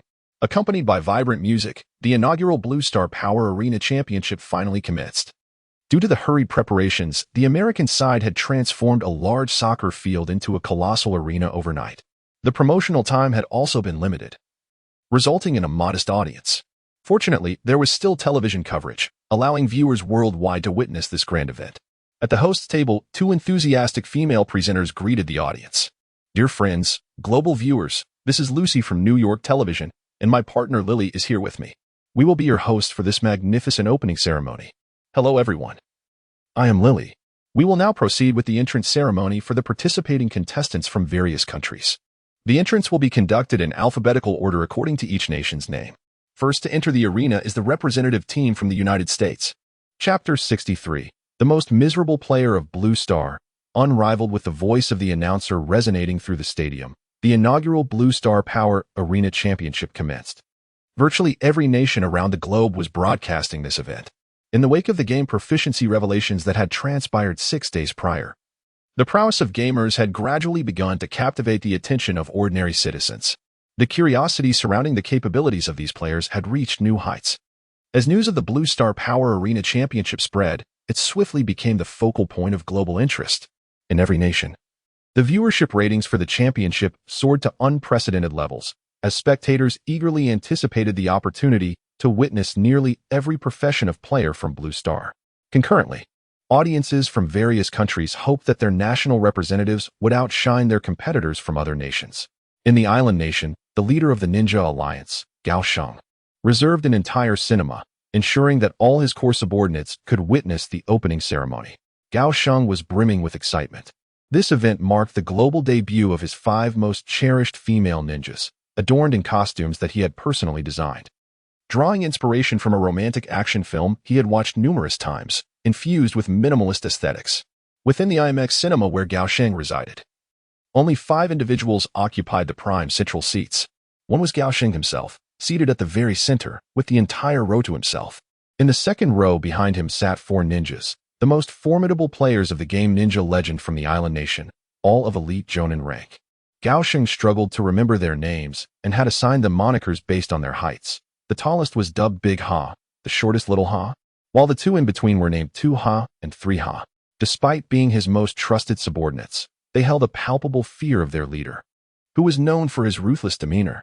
As they sat behind him, they dared not move, even refraining from making audible breaths, lest they disrupt their leader's viewing experience. The tension was palpable. The cinema was nearly silent, save for the exhilarating music broadcasting from the screen. The American team was the first to take the stage.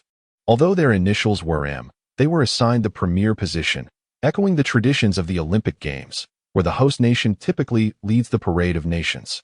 The United States, after all, was evidently the birthplace of the Blue Star Power Arena Championship. The American team's large contingent was met with enthusiastic applause, their entrance igniting cheers from the audience. Many viewers at home were equally exhilarated, having only witnessed such formidable professions in cinematic portrayals, now confronted with the reality of their existence. The American delegation comprised approximately 100 individuals, featuring a hulking green giant, a flying Iron Man, a bow-wielding Hawkeye, and a thunder god radiating silver sparks. They resembled true superheroes, waving to the audience. Among them, the most popular were a group of female players clad in crimson robes, their pristine skin visible at the neckline. Known as the Scarlet Sorceresses. In the Dragon Kingdom, senior officials from the Regulatory Bureau were also keenly observing the opening ceremony. Within the headquarters conference room, the director, accompanied by several high-ranking officials, scrutinized the proceedings. Upon witnessing the complete assembly of the American team, they leaned in closer, intent on gathering insights. Their original intention for attending the championship was to gauge the strength of the Dragon Kingdom's players, yet they found themselves exposed to the capabilities of their American counterparts. However, the officials understood that this championship was merely a facade. The Americans would not unveil their entire roster of player strengths. What they could observe would likely be limited to their mid-tier capabilities. The second team to take the stage was that of the Great Island. Their participants, upon arrival, startled both the live audience and viewers at home into silence. The players presented an alarming sight, their appearances grotesque, with shrunken flesh and scant hair remaining. Many staggered as they walked. It was only through the announcer's explanation that the audience grasped the nature of the Great Island-esque game, a zombie-themed endeavor. The players did not battle zombies. Instead, they transformed into them and gradually evolved. While zombies could eventually attain a more aesthetically pleasing appearance, the Great Island had dispatched only their lower-tier players, whose evolution remained rudimentary, resulting in their frightful visages. In that moment, the citizens of Blue Star cast sympathetic glances toward the players from the Great Island, who undeniably ranked as the most unfortunate players in the realm. Subsequently, representatives from various nations continued to emerge. Finally, as the announcer prepared to introduce the team from the island nation, a sense of anticipation filled the air. Esteemed viewers and guests, next to grace the stage is the team from the island nation. The announcer glanced at her cue card, momentarily taken aback by the peculiar name presented. Was it a mistake? Yet, her professionalism quickly regained control. With a polished smile, she announced, "The team from the island nation is the Pink Temptation Ninja Squad, composed of 5 exceptionally skilled female ninjas. Upon hearing the name Pink Temptation Ninja Squad, a thunderous cheer erupted, far surpassing the applause for their own national competitors. The television audience in the Dragon Kingdom's Regulatory Bureau was momentarily taken aback. What an eccentric name, they mused, shifting forward in their seats to better discern the capabilities of their rivals. Meanwhile, in the IMEX cinema, Gao Xing's excitement surged. His eyes widened, leaning forward slightly, eager to witness the attire he had designed on his ninjas for the first time. The cinematic screen unveiled the Pink Temptation Ninja Squad, who made their entrance. Chapter 64 The Final Cultivation Feedback. At some unknown moment, the sound engineer at the opening ceremony abruptly ceased the music. Perhaps it was due to the conclusion of a piece, and he simply forgot to replay it. For all present, including the sound engineer, the host, the staff, and the audience, their attention was captivated by the 5 formidable female ninjas. The entire competition venue fell into a profound silence, as these 5 powerful ninjas instantly became the focal point of the event. All photographers turned their lenses toward the 5 exceptional women. As the camera zoomed in, the viewers across the Blue Star who were watching the opening ceremony were left in a state of astonishment. The prowess of these 5 female ninjas was overwhelming. Clad in pink ninja attire, the fabric barely covered the area of 2 adult palms, though not those of full-grown individuals, as their hands would be too large. The fitted garments accentuated their perfect physical curves. As they strode along the runway beside the arena, it felt as though they were fully exposed to the gaze of the audience and the viewers worldwide. Their strength was unmistakable. It was not until half a minute after their entrance that the crowd erupted into cheers once more. Even the music played by the sound engineer seemed to shift to a more exhilarating tune. The audience buzzed with excitement. My goodness, the strength of these ninjas is astounding. I feel a sense of suffocation even from hundreds of meters away. It seems that none of the players here can match their might. I am certain the championship belongs to them. Our youth has blossomed anew. Whoever dares to strike at them in the arena will become the enemy of the world. The value of this ticket has been justified. Merely witnessing the elegance of these 5 ninjas is worth it. Amidst the crowd, one spectator, unable to contain his fervor, bypassed security and rushed forward, eager to take a photograph with the 5 powerful female ninjas. The young man moved with unexpected agility, quickly reaching their side. One of the ninjas hastily said, "Yeah," but her words were immediately silenced by the others. One ninja whispered urgently to her companion, "Do not refuse. Have you forgotten the leader's orders? Yamadai can only be called out in the arena. At this moment, we must showcase the grace of ninjas." The group of ninjas promptly gathered behind the young man for a friendly photo. Witnessing this scene, the audience erupted into even more fervent cheers. The image of the 5 ninjas soared in stature. Initially perceived as mere ornamental figures, they revealed themselves to be not only beautiful but also possessing noble hearts, truly the epitome of ideal idols. The crowd was once again in a frenzy. The powerful ninjas were exceedingly generous to their fans. More fans surged forward, clamoring for photographs. The opening ceremony descended into delightful chaos. However, the televised broadcast suddenly cut off. Viewers around the globe, who were engrossed in the opening ceremony, were instantly infuriated. What is happening? The television screen abruptly turned black. Where's the signal? In a nearby cinema, Gao Sheng, filled with fury, kicked the chair in front of him, causing his ninja subordinates behind him to kneel in fright. If the leader were to unleash his wrath, they could easily become his target. All subordinates knelt, heads bowed, afraid to glance toward the leader's position. Yet, the anger on Gao Xing's face flickered and quickly transformed into exhilaration.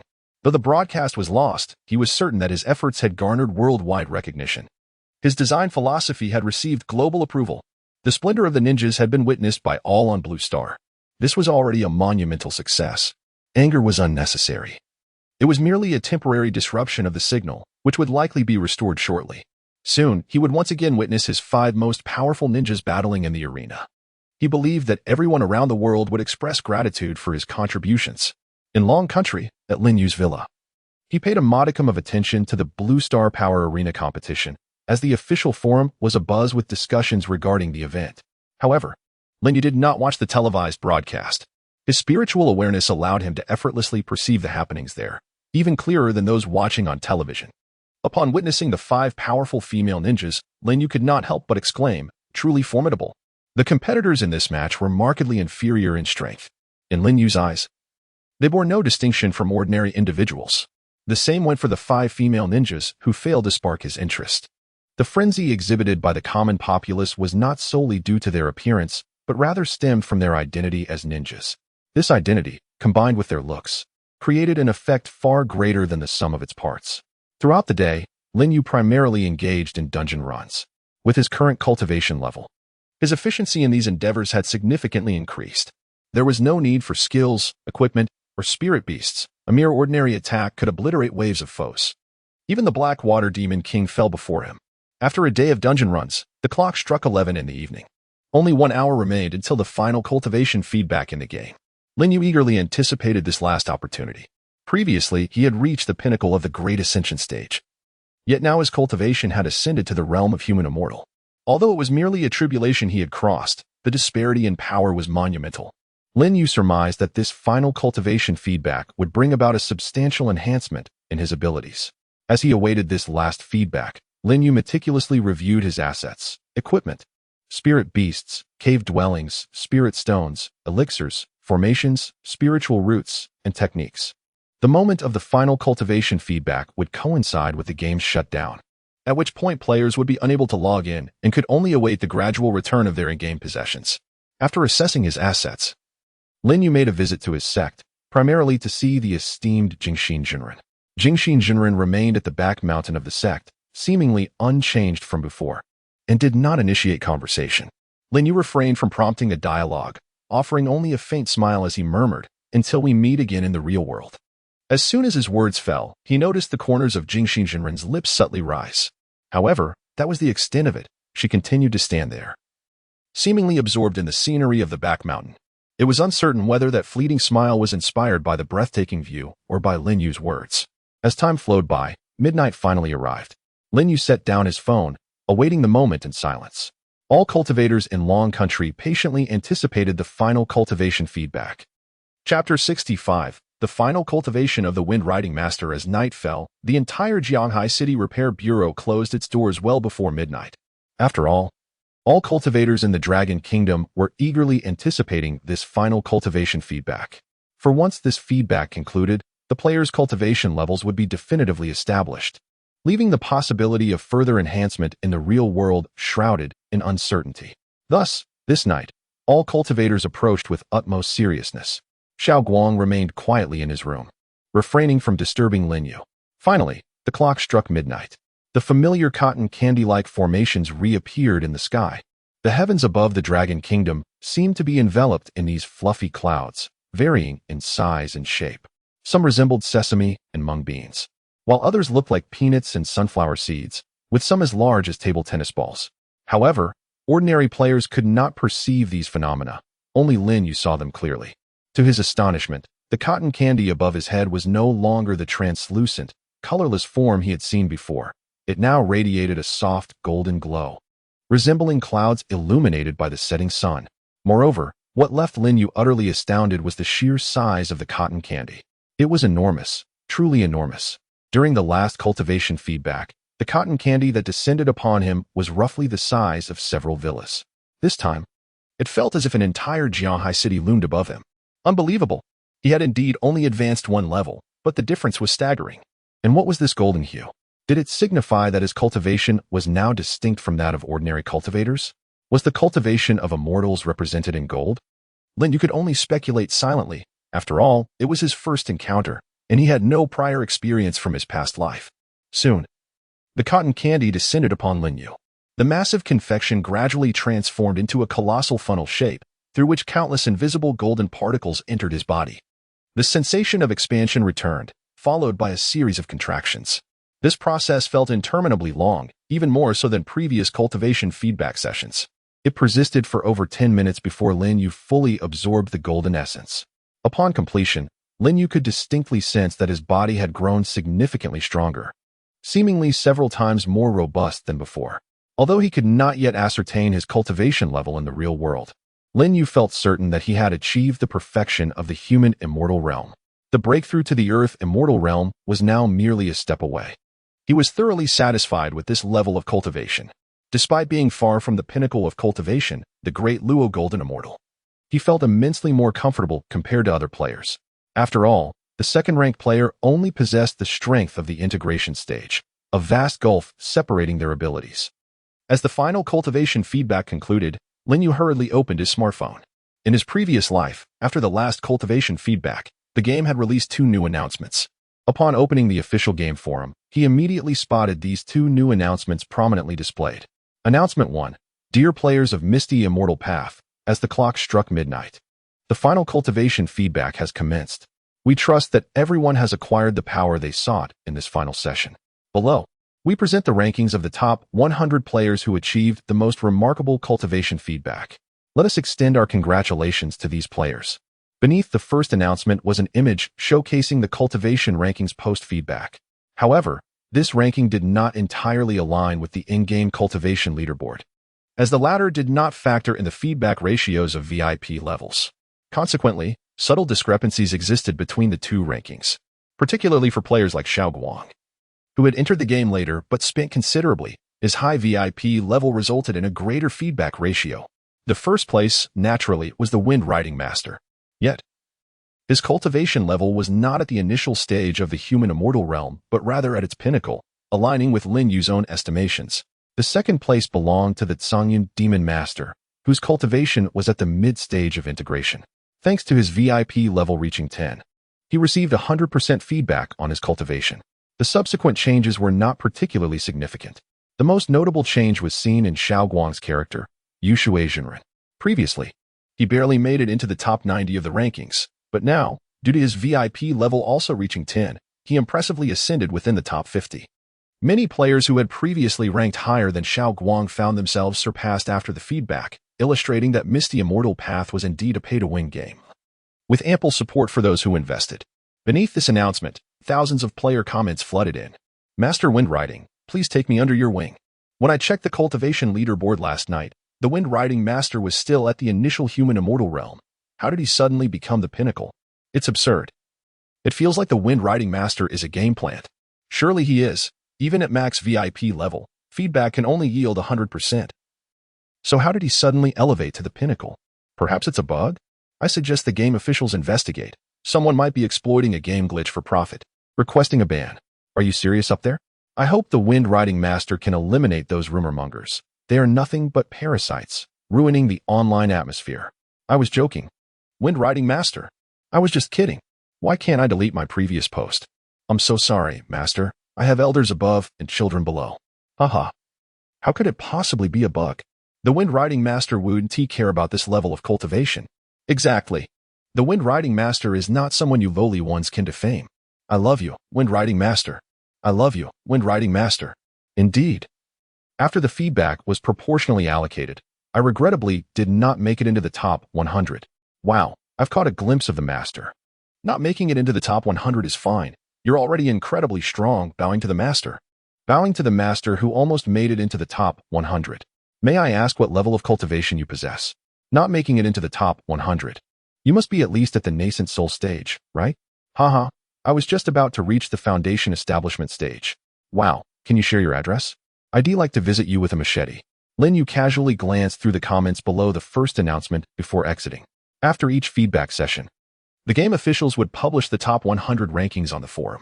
In this life, aside from the significant changes in his and Xiao Guang's rankings, the Water Cloud Fairy's ranking saw a slight improvement, while other rankings remained relatively stable. He then proceeded to open the second announcement. Game announcement. Esteemed players of Misty Immortal Path, every effort yields rewards. With the conclusion of the cultivation feedback, a new round of feedback is about to commence. Starting from February 22nd, 2123, at midnight, Misty Immortal Path will initiate a new round of feedback, focusing on equipment. This feedback will be conducted with fairness and impartiality, based on the percentage of players' VIP levels. For instance, if a player possesses a sword of superior quality and holds a VIP level of 5, the equipment will be reset to a new item at a 50% rate during the feedback, potentially resulting in an inferior quality sword or a sword of average quality provided to the player. The quality level of the equipment will change according to the percentage, while the name of the equipment will remain unchanged. This feedback will last for 7 days, with 1/7 of the total equipment owned by random players being selected for feedback each night at midnight. If a player has fewer than 7 items, or if the total is not a multiple of 7, the items will be approximately divided into 7 portions. adhering to a principle of prioritizing those with greater quantities. We invite all esteemed players of Misty Immortal Path to anticipate this event. Chapter 66. The Grand Movements of the Monks. Upon reading the announcement, Lin Yu smiled faintly. This notice was identical to one from his previous life. After the conclusion of the cultivation feedback, the next phase was the equipment feedback, also extending over 7 days. In the realm of the game, cultivation and equipment were the only two elements that were feedbacked in 7 separate installments. Once the equipment feedback was completed, all other items would revert to a single feedback process every 7 days. Lin Yu speculated that this was likely due to the overwhelming quantity of equipment. Every player possessed countless items. For instance, he himself would often acquire several pieces of equipment with each dungeon run, resulting in an immense accumulation of redundant gear. While these items held little value for Lin Yu, their quality remained relatively high within the game. After all, until the game's closure, no other player had managed to conquer the Blackwater dungeon at that level. Beneath the announcement, thousands of posts continued to flood in. One user expressed surprise that equipment could indeed be feedbacked, reminiscing about their past expenditure of $300 to refine their flying sword to level 5. Lamenting the missed opportunity to invest more during their gaming experience. I should have poured all my pocket money into the game instead of surviving on instant noodles. Another chimed in, while yet another lamented that their mother regretted giving them too little pocket money. Equipment feedback? Does that mean the storage rings in the game can also be feedbacked? That would be immensely convenient. Someone remarked. Indeed. But I am more eager for my flying sword-esque feedback. As a chef, it would make my vegetable preparation much easier. Another retorted jokingly. You plan to use a flying sword for chopping vegetables? You might end up slicing your entire kitchen. Ridiculous. Even as cultivators, we still have our professions. Declared a chef who had devoted 12 years to achieving the rank of head chef, firmly stating, I will never abandon my identity as a chef. Even if I were to become an immortal. Such reasoning seemed plausible. After all, how long had they truly been cultivating? A few years? Someone pointed out. The server has only been active for 2 years, and with just half an hour online each day. One could complete all tasks and activities in less than half a month. What a remarkable individual. Such determination. Do you think Master Feng Feng would relinquish his original profession? Is it possible that he wouldn't need to? What do you mean? Does being a rich heir require one to abandon their profession? Meanwhile, as Lin Yu idly browsed the forum, across the ocean, the inaugural Blue Star Power Tournament was officially commencing. The opening ceremony was merely a formality, consuming little time. The earlier chaos had been but a minor interlude, swiftly quelled by the intervention of the American Superpower Alliance. The broadcast signal was promptly restored, and the tournament began without delay. On the podium, Lucy meticulously explained the tournament rules to the audience. This competition was grounded in the principle of friendship above all, with a focus on minimizing casualties. In the event of injuries, competitors were prohibited from retaliating. If a contestant found themselves overpowered, they could concede, prompting an immediate halt to the match. The tournament consisted of preliminary rounds followed by a championship. The preliminary matches involved competitors drawing lots to face players from other nations, with victors advancing to the next round. The preliminary stage comprised 2 rounds, and those victorious in both would progress to the championship. Once Lucy concluded her explanation, Lily eagerly took over, announcing, Now, I declare the first Blue Star Power Tournament officially underway. According to the draw, the first match features the American representative, Iron Man David, facing off against the monk MOT from the third country. Please, both competitors, enter the arena. As the announcer's voice echoed, the 2 contestants entered the arena. Iron Man soared gracefully onto the stage, waving to the audience, while the bald monk approached, hands clasped in prayer, his demeanor exuding disdain. To him, a man relying solely on external forces was hardly in the same league. Moreover, his participation in the Blue Star Power Tournament was not merely for competition. He bore an important mission assigned to him by the most powerful monk in the third country. It is crucial to note that the monk's method of cultivating power was entirely distinct from that of other players. While some players relied on natural energies, technology, genetic modification, or blood, monks required the intangible essence of faith. The more followers one had, the greater the faith. His task was straightforward: to announce the existence of monks to the world on this global stage, showcasing their strength and planting the seeds of Buddhism in the hearts of the people, thereby laying the groundwork for future propagation. As MOT's body began to levitate, a gentle golden light emanated from him, indicating his considerable cultivation level. The classification of monk levels bore resemblance to that of cultivators, both divided into 10 tiers. ranging from entry, meditation, divine connection, relic, nirvana, exit, golden body, diamond, secret mark, to final rest. His cultivation reached the exit realm, akin to the out-of-body stage for cultivators. However, like cultivators, he had only feedbacked his cultivation, and his true strength was not as formidable as it seemed. His gradual ascent captured the attention of all spectators, including Iron Man, who momentarily paused, surprised to find his opponent could also fly. MOT then spoke, his voice resonating with clarity despite the absence of a microphone. Millions of viewers worldwide, through the broadcast, heard his words, his accent tinged with a hint of curry yet predominantly in English, comprehensible to most. Originally, the Supreme Monk Brahma was to participate in this tournament, but due to pressing matters, I have been assigned to introduce the essence of Buddhism to you all. Typically, participants were not permitted to waste time during matches due to the tightly scheduled proceedings. Yet, oddly, upon hearing MOTI's words, every audience member, staff member, and even players from various nations wore expressions of rapture, as though his discourse held profound significance for them. Buddhism represents a supreme state under the watchful gaze of the global audience. MOT began elucidating the principles of Buddhism. Simultaneously, as MOT elaborated on Buddhism, Lin Yu felt an immediate sense of discomfort. In his previous life, he had harbored no fondness for monks, and to his dismay, they remained just as insufferable in this life, even more so than before. In his previous life, Lin Yu was unaware of the peculiar blue star power. Hence the Buddhist cultivators had not instigated such grand actions. He set down his phone and gradually rose to his feet. There were matters Lin Yu chose to disregard. Yet certain affairs demanded his intervention. It appeared the moment had arrived for them to recognize who the true master of Blue Star really was. Chapter 67, The Buddhist Cultivation Master Approaches. However, just as Lin Yu was about to rise and personally address the situation, his vast consciousness suddenly detected another matter. A familiar figure had unexpectedly manifested within the borders of the Dragon Kingdom. It was a bald man, appearing to be around 40 years of age. In Lin Yu's previous life, this individual had been a prominent force on the global gaming stage until the villainous bosses from the game began to infiltrate the real world, leading him to gradually fade from prominence. This man was none other than the so-called strongest master among the Buddhist cultivators of A3 Nation, known as Vantian. Lin Yu furrowed his brow slightly, seemingly grasping the implications of MOTI's words. It appeared that these Buddhist cultivators harbored grand ambitions. Ostensibly engaging in the Blue Star power arena to sway public sentiment, the most powerful of the Buddhist practitioners had secretly infiltrated the Dragon Kingdom. Their intent was evidently to establish a substantial following in Dragon Kingdom. In his previous life, Lin Yu had witnessed how this group had deceived numerous ordinary individuals. He had not anticipated their actions would unfold so swiftly. It made sense, however, as the two most populous countries on Blue Star were Dragon Kingdom and A3 Nation.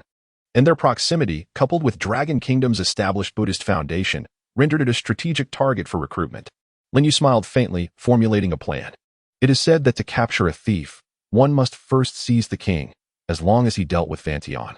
The other Buddhist cultivators would undoubtedly hesitate to act recklessly. Stepping out of the villa, Lin Yu's figure surged skyward with remarkable speed. Meanwhile, near the border between Dragon Kingdom and A3 Nation, three bald men were gliding through the sky. The leader was indeed Vantian, the formidable Buddhist master Lin Yu had just perceived. Following closely behind were two of his subordinates. The trio appeared unhurried, engaging in casual conversation as they flew. One of the subordinates remarked, "Master, our dispatched Buddhist cultivators to the northwest were all annihilated. Those cultivators are extraordinarily audacious." Another subordinate concurred, "Indeed, Master, those cultivators have gone too far. We must make an example of them to deter others." A cold smile crept across Vantian's face as he replied, "Kill. We must indeed kill. I had intended to teach those cultivators a lesson at the Blue Star Power Arena, but they didn't even dare to participate. Since that is the case, we cannot be blamed for taking the initiative." Vantian's purpose for coming to Dragon Kingdom was not to preach. He had his underlings for that.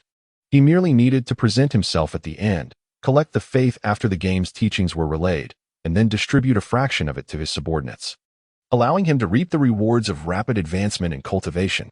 However, he had not anticipated that his dispatched subordinates would be exterminated by cultivators. These cultivators were audacious beyond measure. Having invested nearly 10 million in the game, Vantian had achieved a state of perfection in the Meiji realm, only a hair's breadth away from the final Nirvana realm. His power was at least several dozen times greater than that of the second strongest Buddhist practitioner. Vantion was undoubtedly the most potent force in A3 nation, and there was no disputing this fact. At that moment, just as the three had crossed the border, a figure materialized in midair before them. They had not perceived how this figure had arrived. It seemed to have appeared out of thin air. This bizarre spectacle startled the trio, compelling them to halt immediately. Although they were powerful Buddhist practitioners, with Vantion being a master of the Meiji realm, their vision and spiritual perception were exceptionally keen, yet they could not discern how the figure had manifested. It was akin to legendary teleportation. Soon enough, Lin Yu's figure became fully visible to the three men, clad in a simple beige leisure outfit resembling sleepwear and sporting fluffy slippers. He bore the appearance of someone who had just risen from slumber. Despite Lin Yu's seemingly harmless demeanor, Vantion and his companions remained cautious. "Who are you?" Vantion inquired coldly. His brow furrowed. Lin Yu had not teleported, but his speed of flight was beyond their comprehension. Even the strongest cultivator in the Nirvana realm would struggle to perceive Lin Yu's movements. After all, one was immortal, while the other was mortal, marking a fundamental distinction. Lin Yu momentarily struggled to comprehend. Yet, in an instant, his vast consciousness swept across the entirety of Blue Star, gathering countless English pronunciations and meanings into his awareness. Moments later, Lin Yu spoke slowly, "I am a cultivator." His initial words came out somewhat haltingly, but his subsequent statement flowed effortlessly. A gentle smile graced Lin Yu's face as he continued, "Whom were you discussing the intent to kill?" The expressions of the three men shifted to one of astonishment. They realized that their previous conversation had been overheard, yet they had remained entirely oblivious to his presence. What level of power did this cultivator possess? Vantion had been preoccupied with consolidating the power of A3 nation's Buddhist practitioners, thus neglecting the rankings of the Dragon Kingdom's players. He had assumed that no one in Dragon Kingdom could match his financial investment in the game, having spent millions. Even the wealthiest individuals in Dragon Kingdom likely had not invested as much. However, upon seeing Lin Yu, a sense of vigilance arose within Vantion. Perhaps there were indeed cultivators in Dragon Kingdom who had also invested heavily, possibly even rivaling his own strength. Vantion did not assume that Lin Yu was superior to him. At that moment, a smile crossed Vantion's face, and he spoke with a thick accent. "You must have misheard, good sir. We harbor no intentions of killing anyone. Our Buddha is compassionate." Lin Yu, familiar with Vantion from his previous life, was taken aback by the man's audacity. He inquired, "Then what is your purpose in clandestinely entering Dragon Kingdom?" Upon hearing Lin Yu's question, Vantion visibly hesitated. "Clandestine entry?" He quickly shook his head, forcing a smile. No. We are powerful practitioners. The laws of the secular world hold no sway over us. There is no such thing as clandestine entry." Vantion was indeed a master of rhetoric. If Lin Yu's strength had been on par with or inferior to Vantion's, he might have engaged in dialogue.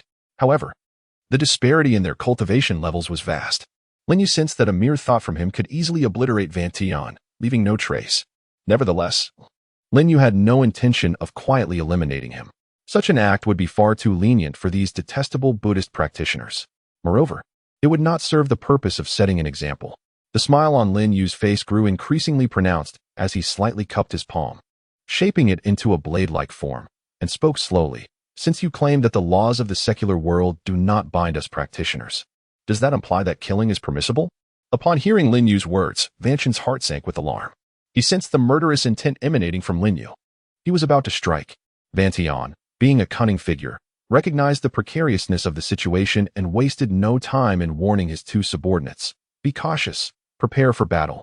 As Vantion uttered this warning, a golden light suddenly erupted from his body. This was his Buddhist power, akin to the spiritual energy of cultivators. In contemporary times, the Buddhist cultivation games in the land of Asan merely reflect one's spiritual prowess, hence they lack intricate techniques and do not possess any sacred artifacts for combat. The only formidable force at their disposal is the immense Buddhist power they carry within. Had Lin Yu not been reborn, Brahma would indeed be exceedingly powerful. Before the malevolent boss of the game makes its appearance, he is virtually invincible. Brahma cherishes his existence. Therefore, he immediately unleashes his most formidable strength. A terrifying wave of Buddhist energy saturates the entire sky, transforming it into a resplendent golden hue. The night resembles day. Chapter 68. The first confrontation between the cultivators and the Buddhist practitioners as the terrifying Buddhist power was unleashed by Vantion, preparing for the battle against Lin Yu. Countless cultivators in the Dragon Kingdom felt the overwhelming force. particularly in the southern cities of the Dragon Kingdom. Their consciousness swiftly ascended to the skies adjacent to the country of A3. One by one, their perceptions beheld that fearsome figure. The Buddhist power radiated like an unfathomable ocean, seemingly boundless. Many cultivators were profoundly astonished. Such might was overwhelmingly potent. An irresistible thought surged within them. Although the realm of Buddhist practitioners differed from that of cultivators, Fontien's cultivation level was exceedingly high. If categorized according to the levels of cultivators, he had reached the terrifying realm of Dongxiu.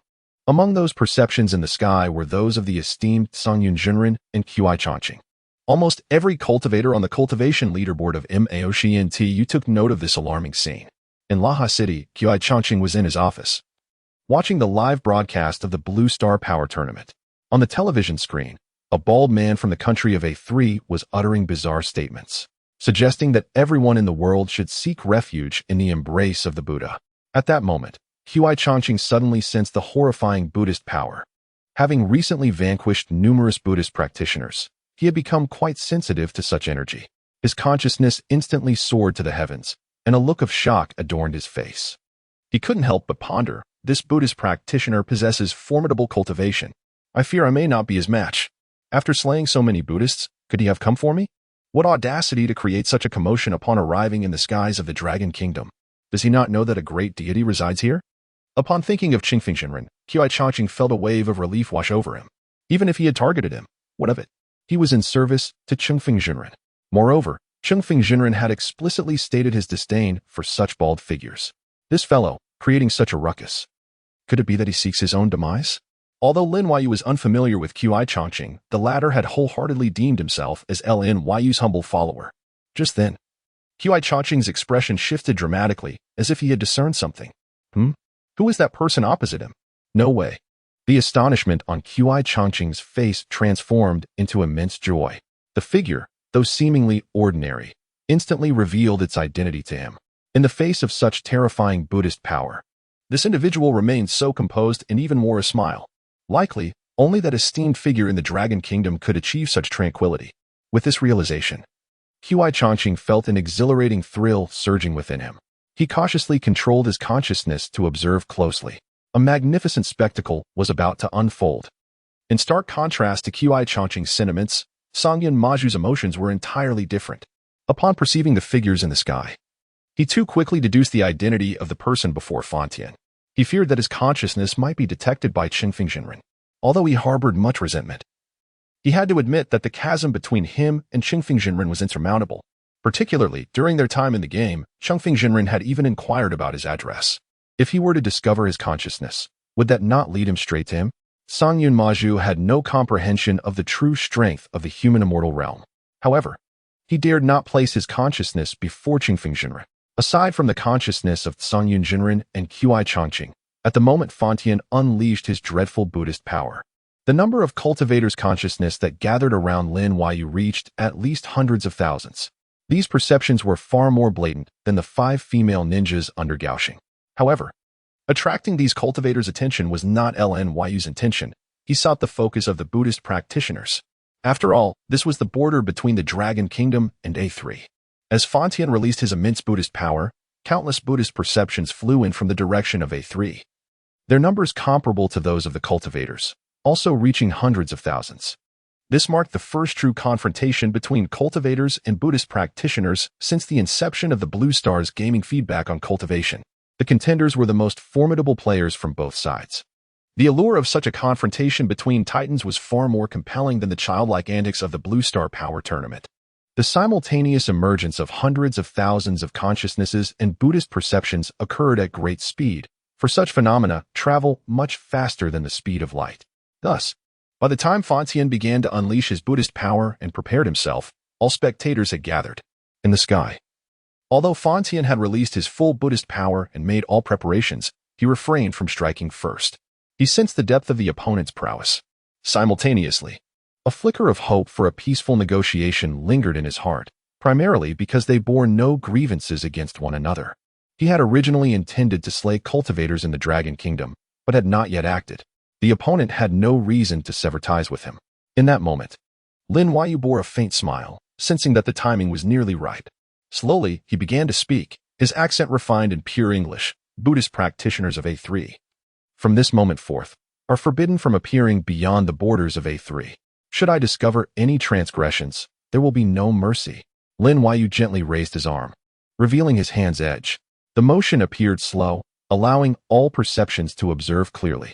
Yet, it seemed to transpire in an instant, so swiftly that even Fontaine could not react. Lin Yu's hand sliced downward towards himself with a graceful precision. Suddenly, a gentle breeze swept through the sky. Fontaine and his two subordinates sensed this breeze, which carried a hint of a metallic scent. Then, Fontaine opened his mouth to speak, yet no sound emerged. In an instant, Fontaine's body, along with his terrifying Buddhist power, transformed into a mist of blood. Gold turned to crimson. Behind Fontaine, his two subordinates also became two clouds of blood mist. Shortly thereafter, the three mists of blood vanished into the sky, as if evaporated by a terrifying heat, leaving no trace behind, as if they had never existed at all. But that was not the end. Hundreds of thousands of perceptions and Buddhist consciousnesses simultaneously witnessed a colossal blade of energy emerge suddenly at the spot where Fontaine had perished, racing southward with astonishing speed. This terrifying blade appeared to soar thousands of meters high, resembling a transparent crescent moon, slicing swiftly through the mountain ranges at the border of the Dragon Kingdom and A3. Before this blade of energy, the towering mountains crumbled like tofu, effortlessly cleaved in two. The world's highest peak was split asunder, revealing a vast gorge. The blade of energy continued its relentless trajectory toward the direction of A3. Chapter 69, A Warning. In the sky, an enormous crescent moon soared across the land of Asan, heading southward. Wherever it passed, the earth was effortlessly cleaved asunder, transforming into a vast chasm. No, it was not merely a chasm. It resembled a colossal canyon. Hundreds of thousands of cultivators and Buddhist practitioners bore witness to this apocalyptic scene. Among them, the Buddhists felt the impact most profoundly, for the blade of energy was directed straight towards them. Within Asan, countless Buddhist practitioners frantically fled to either side. They could easily predict their fate if struck head-on by that energy blade. No matter how formidable their cultivation, they could never surpass the might of the Supreme Being, Brahma. And before that terrifying energy blade, even Brahma could not endure for a mere tenth of a second. The blade showed no sign of hesitation, rendering the mighty Brahma as laughable as a mantis attempting to stop a chariot. Nevertheless, many Buddhists underestimated the velocity of that crescent-shaped energy blade. Its immense size gave the illusion of slowness, but in reality, it was exceptionally swift. In less than 2 seconds, the massive energy blade traversed from the border of Asan and Long Kingdom to the southern coastline of Asan. Countless Buddhist practitioners, just preparing to flee, were met head-on by the colossal energy blade, vanishing from existence like Brahma. In the face of such a terrifying assault, whether one was in the hidden realm, the separation realm, or merely immortal, all were rendered equal. This epitomized the distinction between the celestial and the mundane. The ominous energy blade departed from the land of Asan, continuing its southward flight. It sliced through the ocean, gradually beginning to dissipate. Enormous waves surged toward the southern beaches of Asan after the disappearance of the energy blade, inundating countless coastal cities. The seawater poured directly into that vast canyon. From the sky, it appeared as though the entire land of Asan had been cleaved in two. At this moment, Buddhist practitioners within Asan were prohibited from venturing beyond its borders. Should they be discovered, there would be no mercy. Their spiritual awareness cast a glance at the enormous canyon within Asan, their faces pale with dread. All Buddhists finally comprehended. This was a warning from a powerful being they could not possibly contend with. The youthful figure remained suspended in the air at the border of Asan and Long Kingdom, seemingly surveying the canyon he had wrought with his own hands. Moments later, the figure slowly turned and vanished from the perception of all present. Yet the shock it instilled in the hearts of every cultivator and Buddhist lingered long after. Long Kingdom, the repair bureau in Raha City. Chi-Cha-Ching stood in stunned silence for half a minute before finally exhaling deeply. His eyes were still filled with shock and fear. Although that unparalleled attack had not been directed at him, he could still feel an overwhelming sense of despair. Any cultivator facing that energy blade would likely succumb to despair, for it was far too terrifying. Simultaneously, a flicker of satisfaction emerged within Chi-Cha-Ching. He felt it was a wise choice to rectify his earlier mistakes, to distance himself from the capital, and even to eliminate the Buddhist practitioners spreading their teachings in Long Kingdom. Just moments ago, his spiritual awareness had been adjacent to that of the true man of wind, who surely had noticed him. Yet, he had not taken action against him. Was this not a tacit acknowledgement of his worth? Having witnessed the true power of the true man of wind, Qi became ever more resolute in his newfound conviction. From this day forth, I shall be the vanguard of the esteemed true man of wind. Wherever his gaze falls, that shall be my path forward. The capital city, headquarters of the Repair Bureau. The head of the bureau, Jiang Zhengde, who was working overtime, suddenly received a phone call. Upon hearing the voice on the other end, his expression shifted dramatically. What? You mean someone has cleaved the entire land of Asan in two? Jiang Zhengde's face was a mask of disbelief. He hurriedly inquired, Is that true? A human did this, not an extraterrestrial? A male voice responded, Is there any doubt? Ask your subordinates. The satellites have captured the footage. I will send you the satellite images right away. Jiang Zhengde swiftly ended the call and opened his contacts. After a moment's thought, he dialed Qi Changqing's number. The two most formidable cultivators in the Repair Bureau were Qi Changqing and his daughter. However, his daughter was far away in the capital, making it difficult for her to gather information. Qi Changqing was closer and might know more. The call connected quickly. Jiang Zhengde urgently asked, Little Qi, I heard someone has cleaved the entire Asan in two. Is it true? On the other end, Qi Changqing calmly replied, Yes, it is true. I witnessed it with my own eyes. Qi Changqing did not conceal anything and recounted the events. So many witnesses had seen this incident that it was evident the true man of wind intended for the world to remember this lesson, thus requiring no secrecy on his part. These minor actions had drawn the attention of the true man of wind, who then took it with a mere wave of his hand. The strongest Buddhist practitioner in Asan was obliterated, and the ensuing shockwave cleaved the entire land of Asan, leaving behind a vast canyon with the sea surging in. As Jiang Zhengde listened to Qi Changqing's account, the astonishment on his face deepened. He recognized the name of the true man of wind. After all, as the head of the Repair Bureau in the capital, he had studied the cultivators on the rankings. He knew that the true man of wind was extraordinarily powerful, surpassing all others. However, he had not anticipated such an absurd level of strength. It was as if he could obliterate a nation with a mere gesture. Furthermore, a nation as vast as Asan. If what Qi Changqing said was true, then the true man of wind could easily annihilate the entire blue star. While Jiang Zhengde absorbed Qi Changqing's description, he also received an email on his phone. He activated the speakerphone, listening to Qi Changqing while opening the email. The content contained only a single image captured by Long Kingdom's most advanced satellite.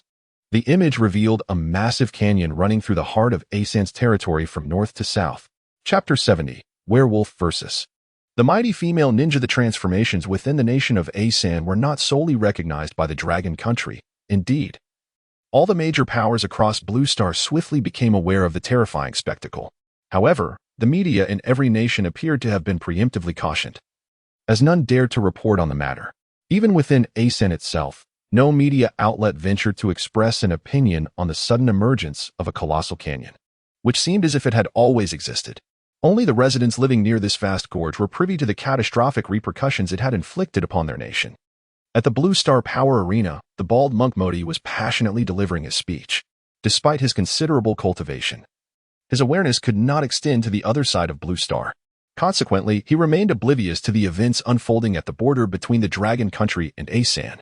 However, one of his companions had received a phone call from Asan, and upon hearing the news, the monks participating in the Blue Star Power Arena were thrown into a state of panic. Though the details relayed were sparse, they were sufficient to instill a profound sense of dread.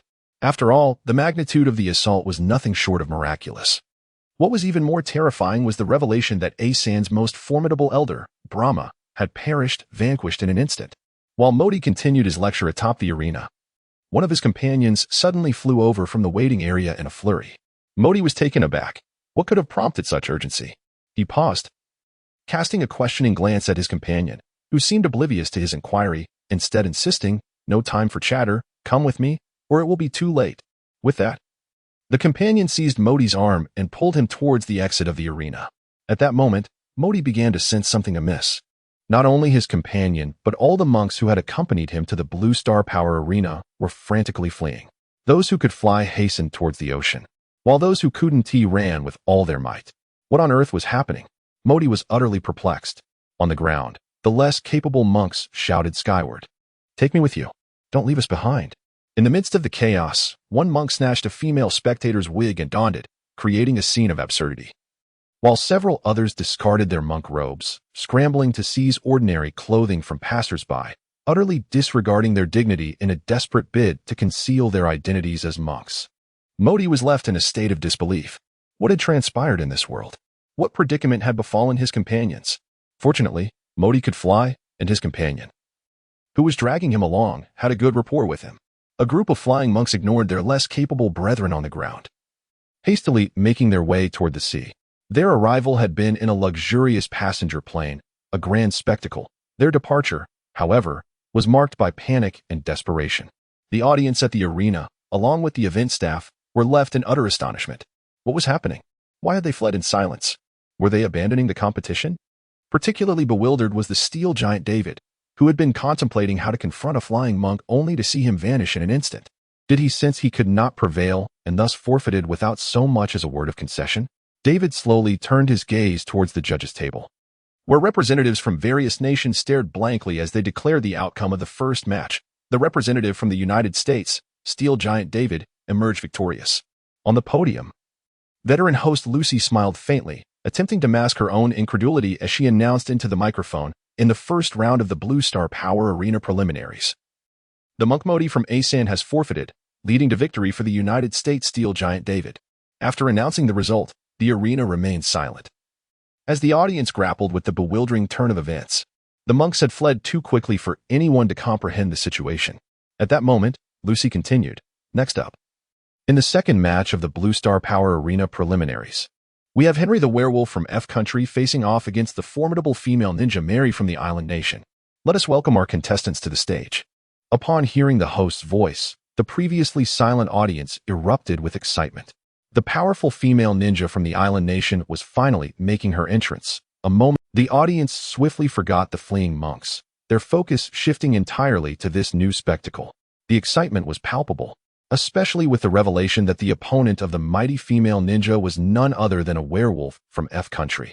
As the contestants had yet to make their entrance, the audience's imaginations ran wild, envisioning a scene that was nothing short of a live-action tale of Beauty and the Beast.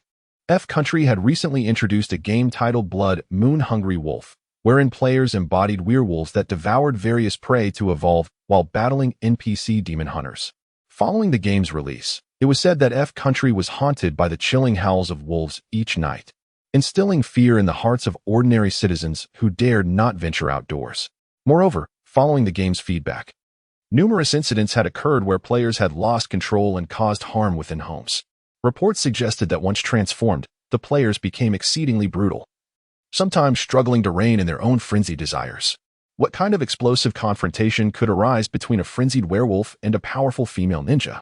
As the audience, both present and watching from their screens, awaited with bated breath, the two competitors finally began to make their way to the arena.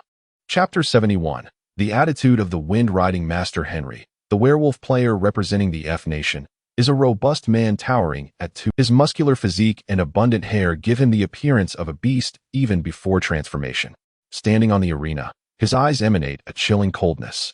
This individual seems utterly devoid of compassion. On the other side, a formidable female ninja steps forth with a deliberate grace. Her attire remains unchanged from the opening ceremony, clad in a seductive pink ninja outfit that serves as her battle attire. The leader of the Ninja Alliance, Gao Sheng, has provided them with but this single ensemble. The female ninja possesses a petite stature, seemingly under 1.6 meters, her figure slender with barely an ounce of excess flesh at her waist. As she makes her entrance, the audience erupts into thunderous cheers and whistles. The anticipation for this battle is palpable, electrifying the atmosphere. As the crowd roars in excitement, they engage in fervent discussions. Oh my, how exhilarating! This clash is destined to be etched in history. Do they not possess a shred of sympathy? That poor female ninja. She will be torn apart by that brute. How unfortunate. May her strength surpass that which her exposed skin reveals. The moment of sheer brutality is about to unfold, and I must capture this splendid instant with my camera. On the stage, as the host announces the commencement of the match, Werewolf Henry immediately rips apart his shirt, and beneath the gaze of the audience, begins his transformation. His body suddenly expands, brown, steel-like fur erupting from his skin. In less than 5 seconds, his form undergoes a dramatic metamorphosis. Within that brief span, he becomes a werewolf, several times more powerful than before, equipped with razor-sharp claws and teeth. With foul liquid dripping from his maw, the female ninja, standing opposite, is evidently terrified. Although she is a ninja, her skills are woefully inadequate. She is merely a low-ranking ninja. Furthermore, she lacks any combat experience.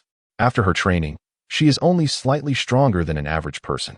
Since joining the Ninja Alliance, she has scarcely left the presidential suite. In fact, her instances of getting out of bed are few and far between. As the terrifying werewolf charges towards her, there is no hesitation in his intent. In Henry's eyes, there is no hint of mercy, only an insatiable thirst for blood. At that moment, the female ninja is nearly paralyzed with fear. She finally begins to scream frantically. Those were the lines dictated by the leader of the Ninja Alliance. Yumedi, Yumedi, Yumedi, Yumedi, Yumedi. Although uttered in the island's language, it seems the audience from around the globe comprehends her plea.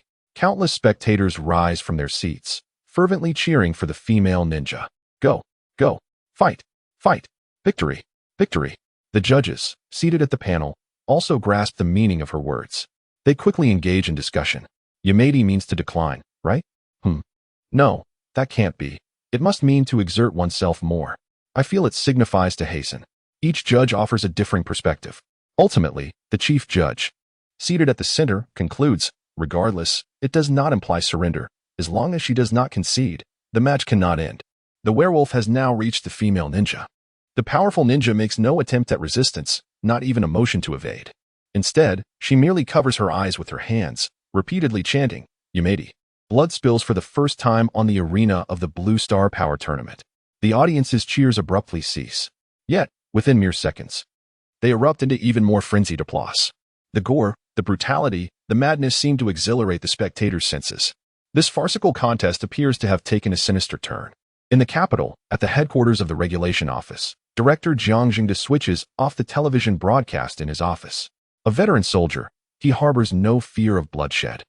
Nor does he possess any sympathy for the island nation. However, the frenzied cheers akin to a gluttonous feast leave him somewhat unsettled. The spectator's madness has begun to border on irrationality. Jiang Jingde shakes his head slowly, perplexed as to why the island's officials would send those female ninjas to their doom. It defies logic. Nonetheless, such matters do not concern him. After all, the Dragon Nation is not participating in this contest. Although he had watched the Blue Star Power Tournament for a brief moment, his mind was preoccupied with recent events at the border with the Asin Nation. The satellite images and that name lingered in his thoughts, leaving him restless. The establishment of the regulation office by the Dragon Nation's officials primarily aimed to manage cultivators through their powers. The higher-ups are acutely aware that ordinary people are ill-equipped to oversee cultivators. Only cultivators themselves can bear the responsibility of governance. Jiang Jingde had always believed that the establishment of the office had proceeded relatively smoothly, having recruited several capable players, with bright prospects ahead.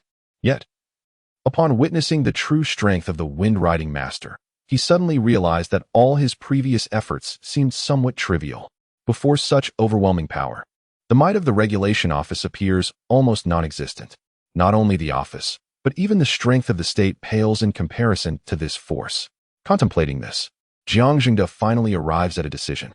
He picks up his phone and dials his daughter's number. On the other end, Jiang Yun's voice emerges. Although it is already past midnight, she has not yet rested. Fresh from her recent power feedback, she is still acclimating to her sudden surge in strength and awareness. Dad. Jiang Yun answers the call. Jiang Jingde speaks slowly. Shaoan, there is a favor I wish to ask of you. A brief pause follows on the line. As Jiang Yun seems slightly taken aback, her emotions appear somewhat tumultuous. The two have communicated extensively over the past few days, and their relationship has grown considerably closer. Jiang Yun can sense something in her father's tone. What is it? She asks calmly, feigning composure. I would like you to introduce me to the wind-riding master. Upon speaking these words, silence envelopes the call. After a few seconds, an awkward voice emerges from Jiang Yun. Dad, do you already know? Hearing his daughter's words, Jiang Jingde smiles faintly, feeling a sense of relief. Of course I know. Have you forgotten your father's background as a scout? Moreover, I may have been somewhat stubborn in the past, but society progresses, and my mindset does not remain stagnant. There is nothing wrong with forming a bond in the game. I simply wish to inquire if you can introduce me to your in-game dual cultivation partner. Once more, the line falls quiet.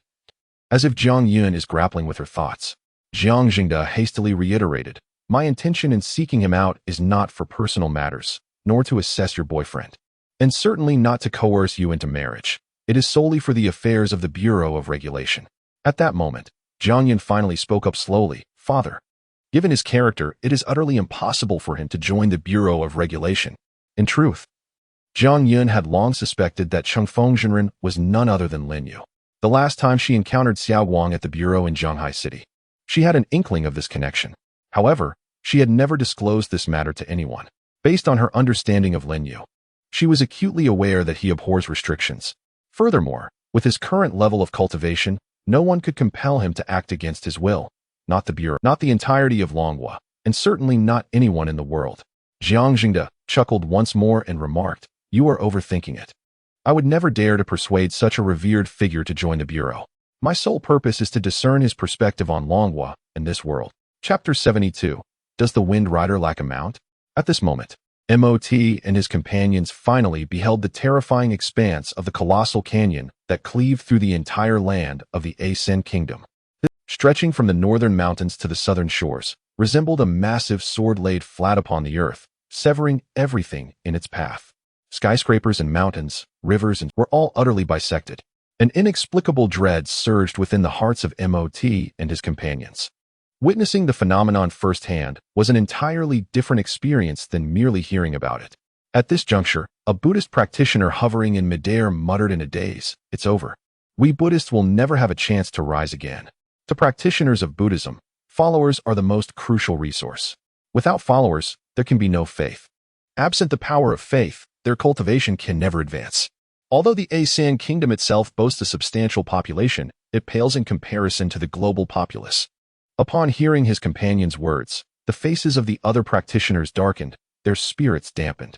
Even when future practices yield some feedback, the meager power of faith would render their advancement painfully slow. Perhaps they would find themselves increasingly outpaced by players from other countries. It is crucial to note that in the game centered around Buddhist cultivation, each player's followers are counted in the millions or even billions. The number of NPCs in the game is staggeringly high, in the trillions. The population of the Asan Kingdom, while exceeding 1 billion, is still woefully inadequate. However, at that moment, MOT let out a cold chuckle.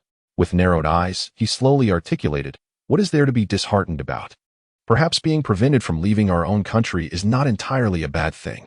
The other companions were momentarily taken aback, seemingly perplexed by MOTI's statement. MOT surveyed the ground beneath him and continued, "From this point forward, we shall seal ourselves off from the outside world, severing all external connections, and instead rely on our own strength to encourage reproduction. No, not merely encouragement, but enforced reproduction. Within 3 years, our nation's population will increase at least 3-fold.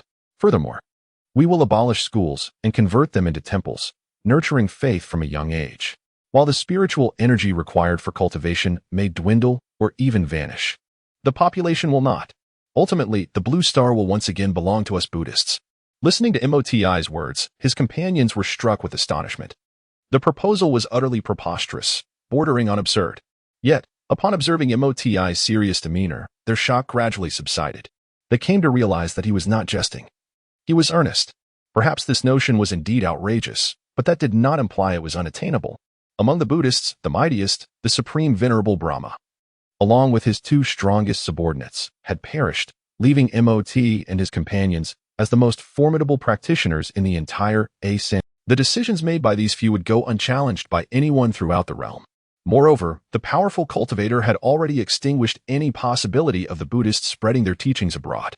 They understood well that even if they combined the strength of all Buddhists, there would likely stand no chance against that formidable individual. Given this reality, MOTI's proposal might truly be their only escape route. If they were to implement MOTI's plan, the entire Asan Kingdom would transform into their breeding ground.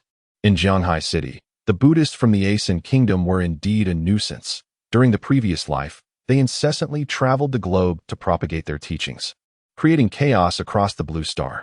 However, Lin Yu had no intention of erasing the Asan Kingdom from the Blue Star map. After all, Lin Yu was not a tyrant. As long as the Buddhists remained within their borders and conducted their affairs as they pleased, he had no desire to interfere. Yet, if they continued to disregard his warnings and caused further disturbances, they could not expect mercy. having dispatched 3 Buddhists and carved a massive canyon upon their land. Lin Yu remained unfazed. Returning to his bedroom, he opened his phone and perused the official game forum.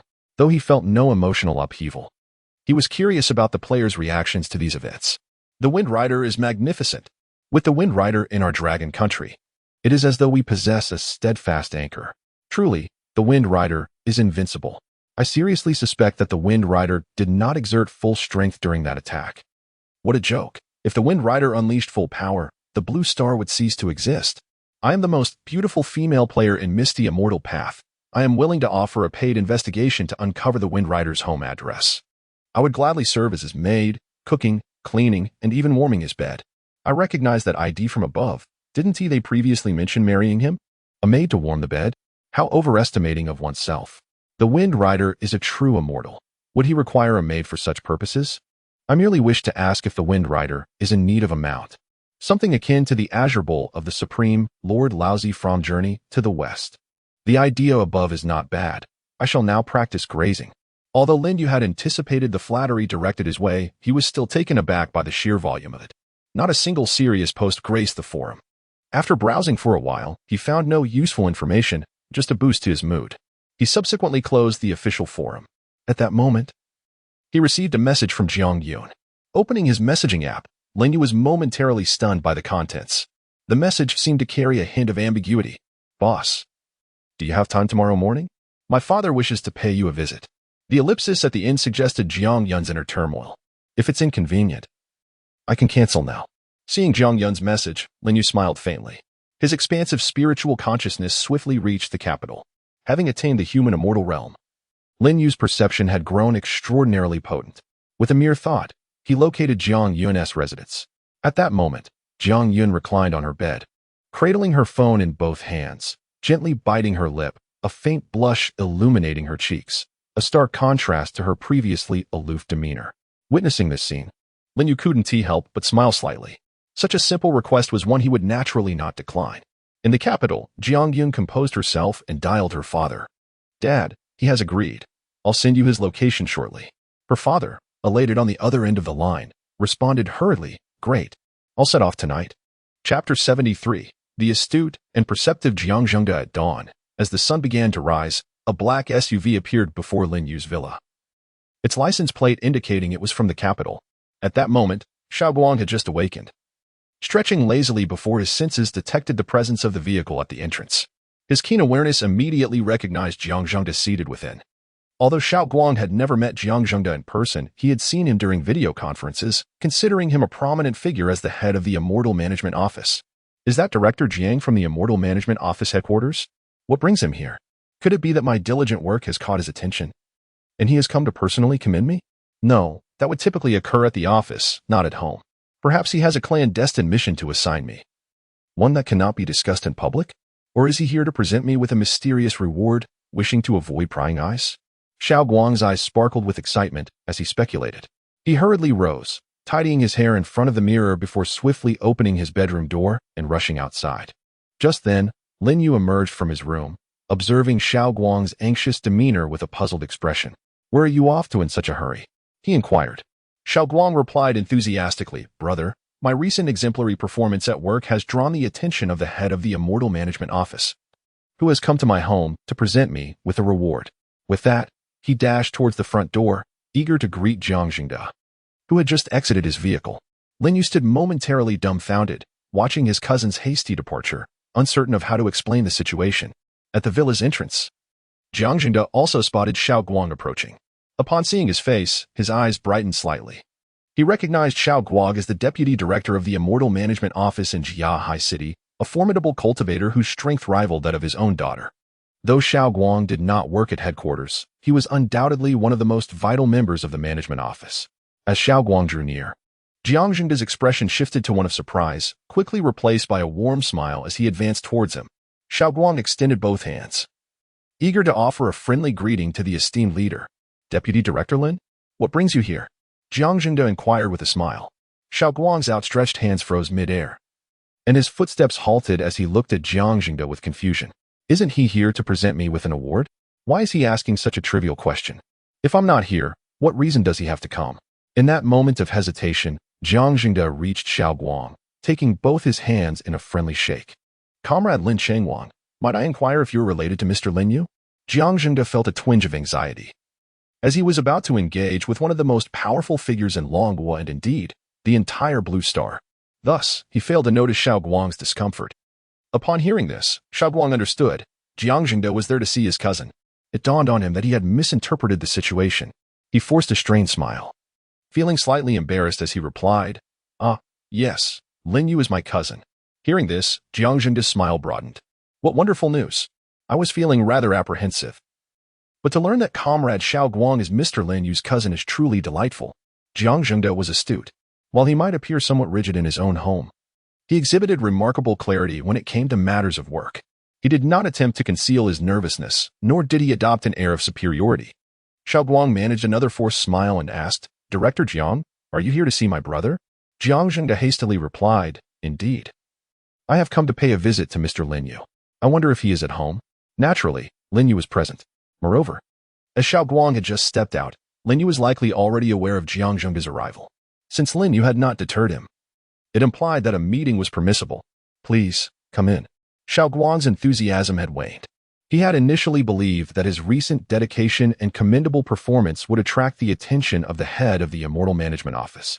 But it appeared that Jiang Jingde had no intentions of recognizing his efforts, instead focusing on his cousin. Ultimately, it seemed that one's true worth lay in strength, not mere appearances. Leading Jiang Jingde into the villa, Xiao Guang directed him towards the dining area. At that moment, they overheard Lin Yu's voice. Aunt Wang, please prepare extra breakfast. We have a guest this morning. Immediately, Aunt Wang's voice echoed back. A guest? Huh? I better make more. What is the guest's appetite like? How about an extra fish, 2 pig's trotters, and 3 bowls of beef tendon soup? Will that suffice? As Jiang Jingde entered the dining area, Lin Yu had just picked up his chopsticks. Upon noticing Jiang Jingde's entrance, Lin Yu looked up, smiled slightly, and gestured towards an empty seat at the table, saying, You haven't had breakfast yet, have you? Please, take a seat. Jiang Jingde had initially intended to shake Lin Yu's hand, but seeing that Lin Yu had no such inclination, he merely smiled back and sat down slowly. He then introduced himself. I am Jiang Jingde, from the headquarters of the Immortal Management Office in the capital. I apologize for the abrupt visit, and I hope you can forgive me. Jiang Jingde had never felt so anxious before, as if inexplicably. His heart raced, and he struggled to breathe. Meanwhile, Xiao Guang glanced at the breakfast laid out on the table, then at the 2 men seated, suddenly lifting a bowl of soup and a fish, while 2 bowls of rice began to levitate behind him. With a chuckle, Xiao Guang declared, You two carry on. I'll eat outside. He turned and left, the 2 bowls of rice trailing behind him. Occasionally, Xiao Guang demonstrated a sense of decorum. More importantly, he sensed an odd atmosphere in the dining room and deemed it best to discreetly exit. Left in the dining room were Lin Yu, Jiang Jingde, and Aunt Wang, who continued her bustling in the open kitchen. At this moment, Lin Yu had finished a bowl of beef tendon soup. He set down the bowl and turned his gaze towards Jiang Jingde, yet he remained silent, seemingly waiting for something.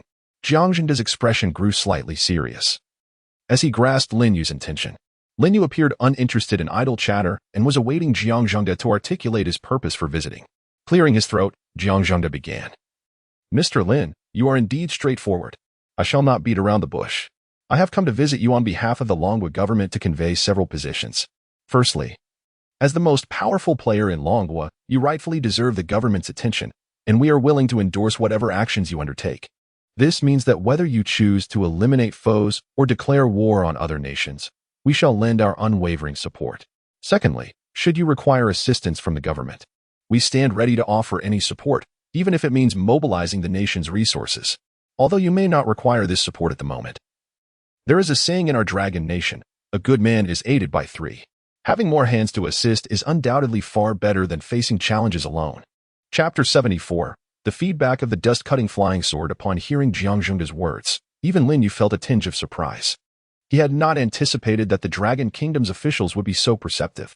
Initially, Lin Yu had expected Jiang Jingde's visit to be a gesture of goodwill from the Dragon Kingdom, considering that his own cultivation level was hardly a secret.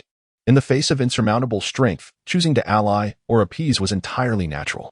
However, what took Lin Yu aback was that Jiang Jingde did not invoke any notions of national or ethnic righteousness, nor did he attempt to draw closer to Lin Yu through Jiang Yun. Instead, he laid all his cards on the table. The two propositions he presented indeed exuded sincerity. Although Lin Yu did not currently require assistance from the Dragon Kingdom's officials, this earnestness was more than sufficient. It was evident that the Dragon Kingdom was preparing to bind itself entirely to him. Moreover, it was not merely a matter of him aligning with the Dragon Kingdom. Rather, it was the entire nation standing in solidarity with him. The nature of these two matters was entirely distinct, showcasing the monumental resolve of the Dragon Kingdom officials. In truth, Jiang Zhengde felt a sense of trepidation within. His visit did not merely represent himself or the Bureau of Cultivation, it encapsulated the entire Dragon Kingdom. The deliberation on how to manage the relationship with the true man of the wind had been a topic of extensive study and contemplation before arriving at such a decision. This dynamic holds true on both interpersonal and national levels. Having divulged all his cards, Jiang Zhengde finally exhaled a long-held breath of relief, feeling noticeably lighter. The tension and inexplicable pressure seemed to dissipate. At that moment, Lin Yu suddenly smiled and remarked to Jiang Zhengde, "Let's sip some soup, lest it cools down. This broth is remarkably nourishing." With that, he pushed a steaming bowl of bullwhip soup towards Jiang Zhengde. Jiang Zhengde could not help but exclaim, "Mr. Lin, your breakfast is truly extravagant." Now at ease, his tone seemed less taut. Lin Yu casually replied, Ever since becoming a cultivator, my appetite has certainly improved." Jiang Zhengde glanced again at the bowl brimming with bullwhip flowers, cautiously scooping a spoonful and savoring it. To his surprise, the flavor was delightfully exquisite. He took another piece of bullwhip flower and raised his thumb in approval. It was no wonder that someone of Lin Yu's caliber still relished his meals. The taste was indeed commendable. Jiang Zhengde then set down his spoon and, mimicking Lin Yu, lifted the bowl directly to his lips. Gulp, gulp. At that moment, Lin Yu's voice reached his ears. "Since you have expressed your stance, allow me to convey mine. I am indifferent to trivial matters. Do not trouble me unnecessarily.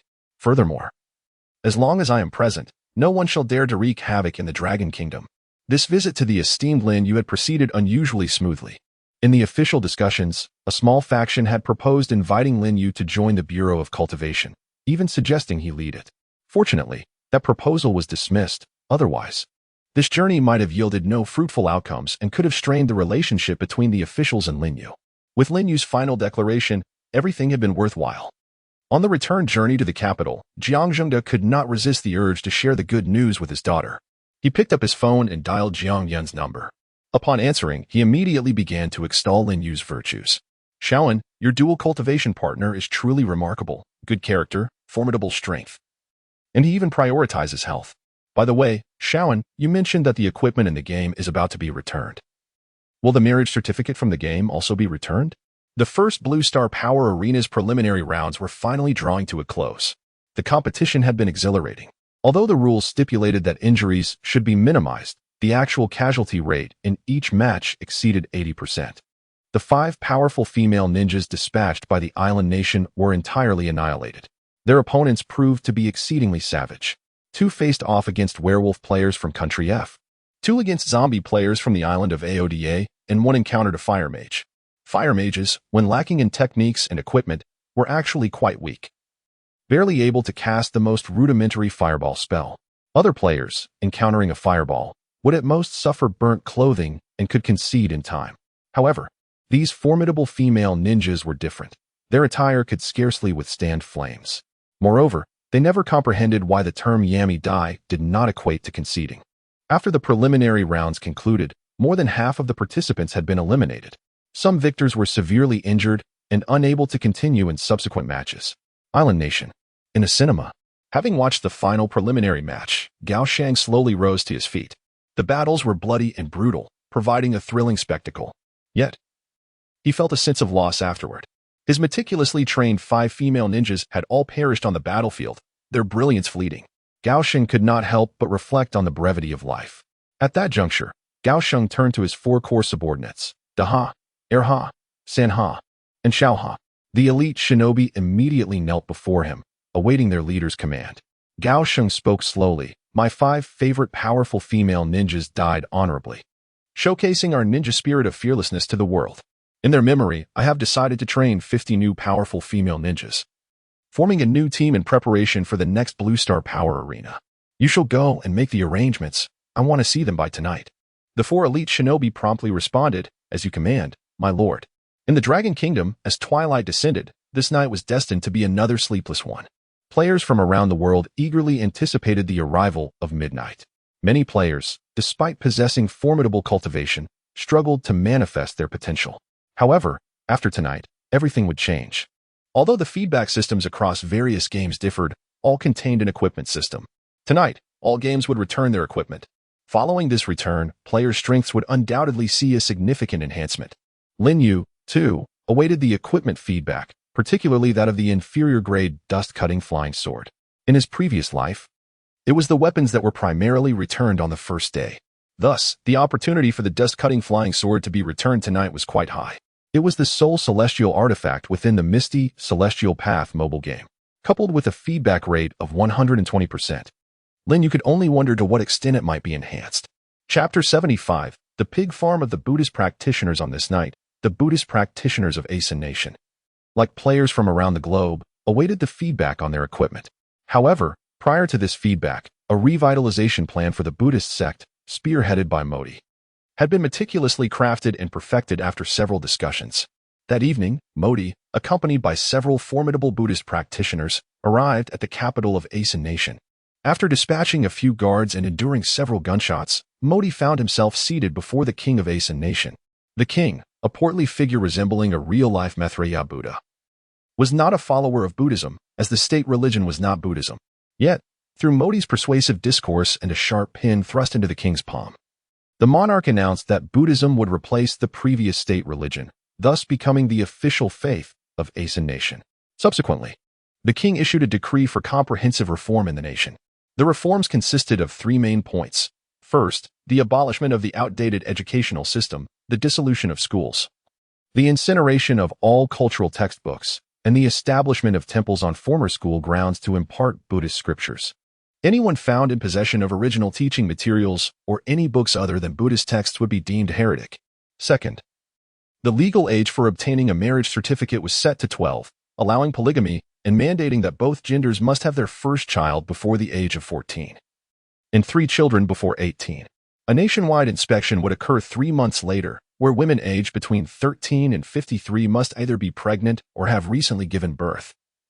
Failure to comply would also result in heresy. Third, all industries, except for agriculture and textiles, were to be completely dismantled, prohibiting any engagement in occupations outside these two fields, with violators labeled as heretics. In addition to these reforms, the king elaborated on the treatment of heretics. Once labeled a heretic, the only fate awaiting them was execution by hanging. Furthermore, the king declared that Asen Nation would close its borders, prohibiting all citizens from leaving and barring foreigners from entering. With these edicts, Asen Nation transformed entirely into a pig farm for the Buddhist practitioners. As for the changes in Asen Nation and among the Buddhist practitioners, Lin Yu remained unconcerned. As long as they did not cause disturbances, he had no intention of meddling in their affairs. Their internal chaos was their own business. At 11:30 that night, the entirety of the Dragon Nation seemed to plunge into silence. Ordinary people had drifted into slumber, while cultivators held their breath in anticipation. The first feedback on equipment from the mobile game Misty Immortal Path was imminent. Almost all players gathered on the forum to express their eager expectations. Lin Yu casually browsed through the official game forum. I can't wait. I hope my storage ring will be among the feedback today. It would make delivering food so much more convenient, and I won't have to worry about customers giving me bad reviews for cold meals. I'm also looking forward to the feedback on my storage ring. I could carry my 3 million in cash with me instead of using a safe at home. That would be much safer. Haha, I'm just hoping for my flying sword. I want to slice vegetables with it tomorrow and elevate my culinary skills. The Great Wall has appeared again. I bow to you. What I'm most curious about is how the equipment feedback process works. Does the equipment just appear out of thin air like cultivation feedback? I echo that. Has anyone experienced this before? Please share so we can prepare. Yes. I'm worried that the equipment might materialize right in front of me.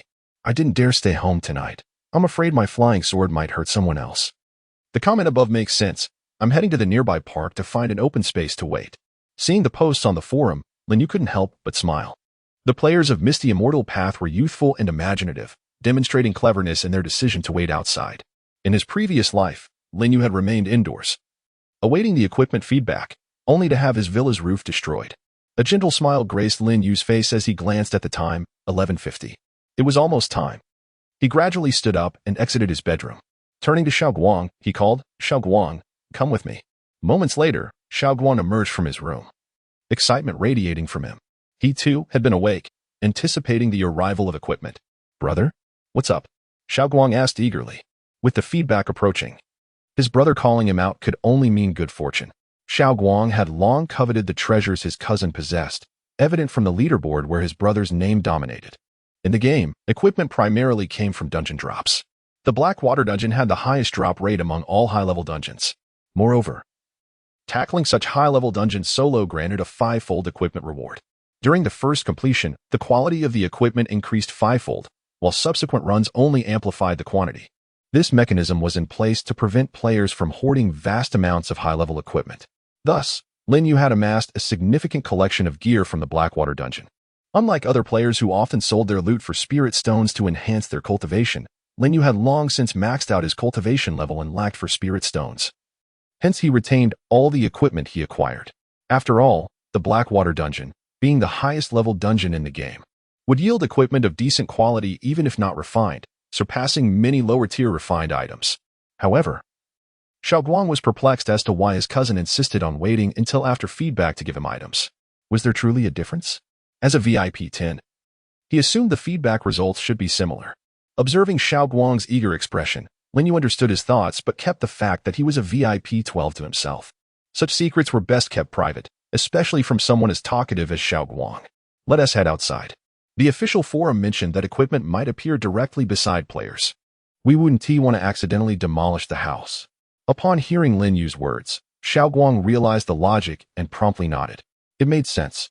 His cousin likely had a substantial amount of equipment. Even if divided into 7 portions, it would be too much for their modest home. "Brother, where are we going?" Xiaoguang inquired. Lin Yu contemplated for a moment before replying. "Let us go to the rooftop.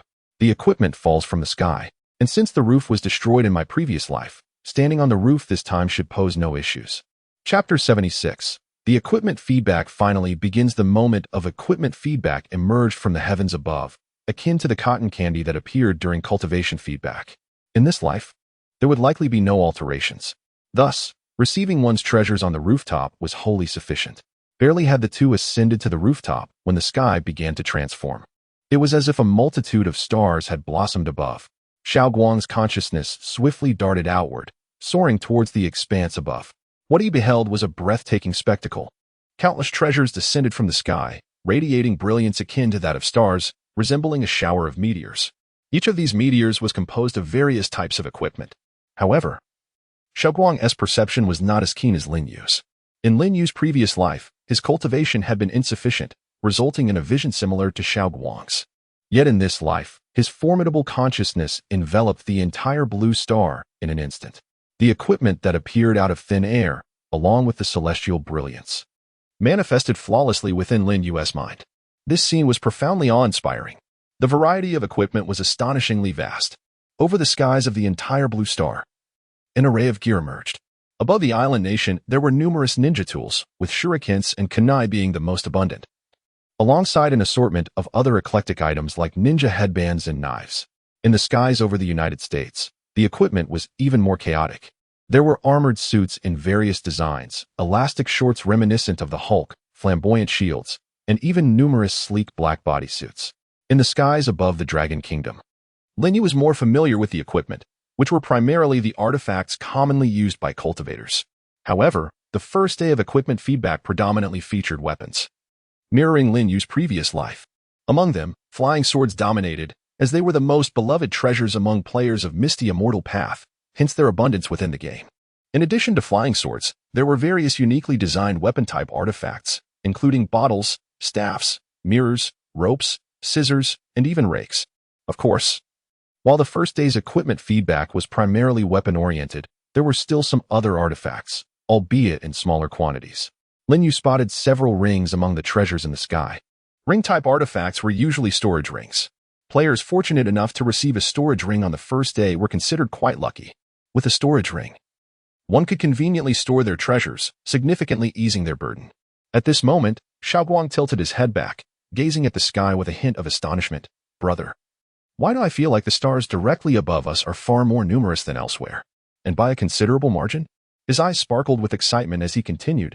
"Brother, just how many pieces of equipment have you stored in the game?" Lin Yu smiled gently and replied, aside from what was donated to the sect, I should still have several tens of thousands left. Well, several tens of thousands.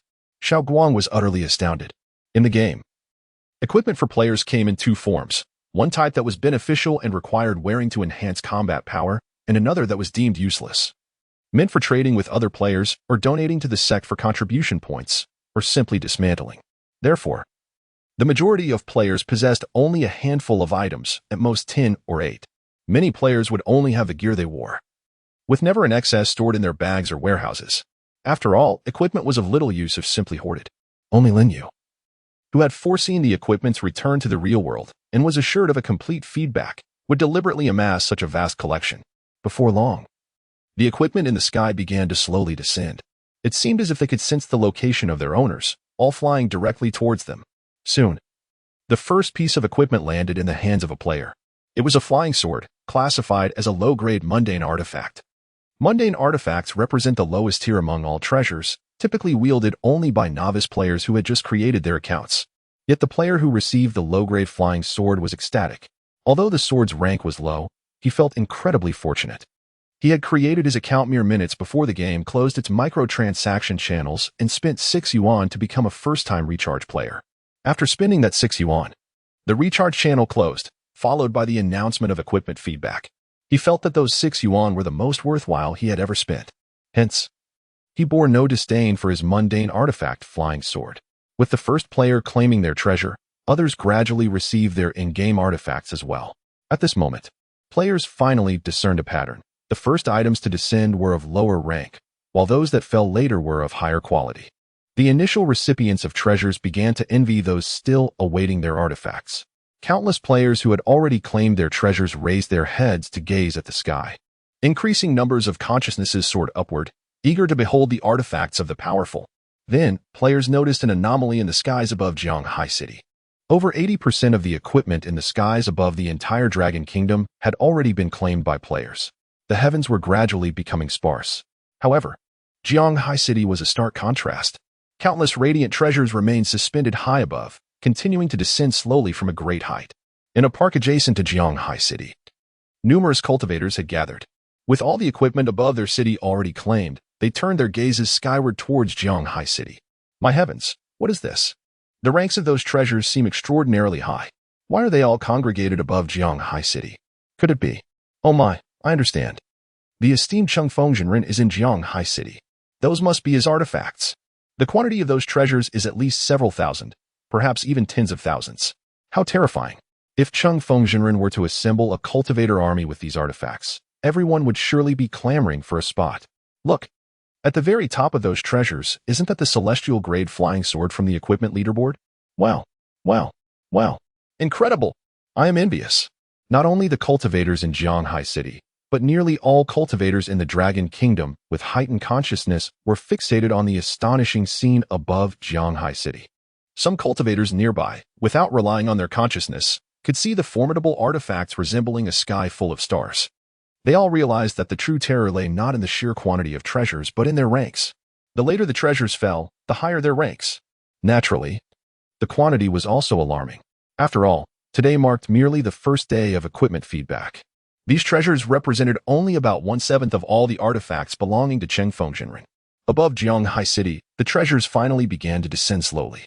Lin Yu gently waved his hand, guiding the celestial energy within him to retrieve each piece of equipment, tossing them carelessly into the courtyard of his villa. Fortunately, the villa's courtyard was spacious enough to accommodate such a multitude of treasures. Most of these artifacts had been acquired from the Blackwater Demon Cave dungeon.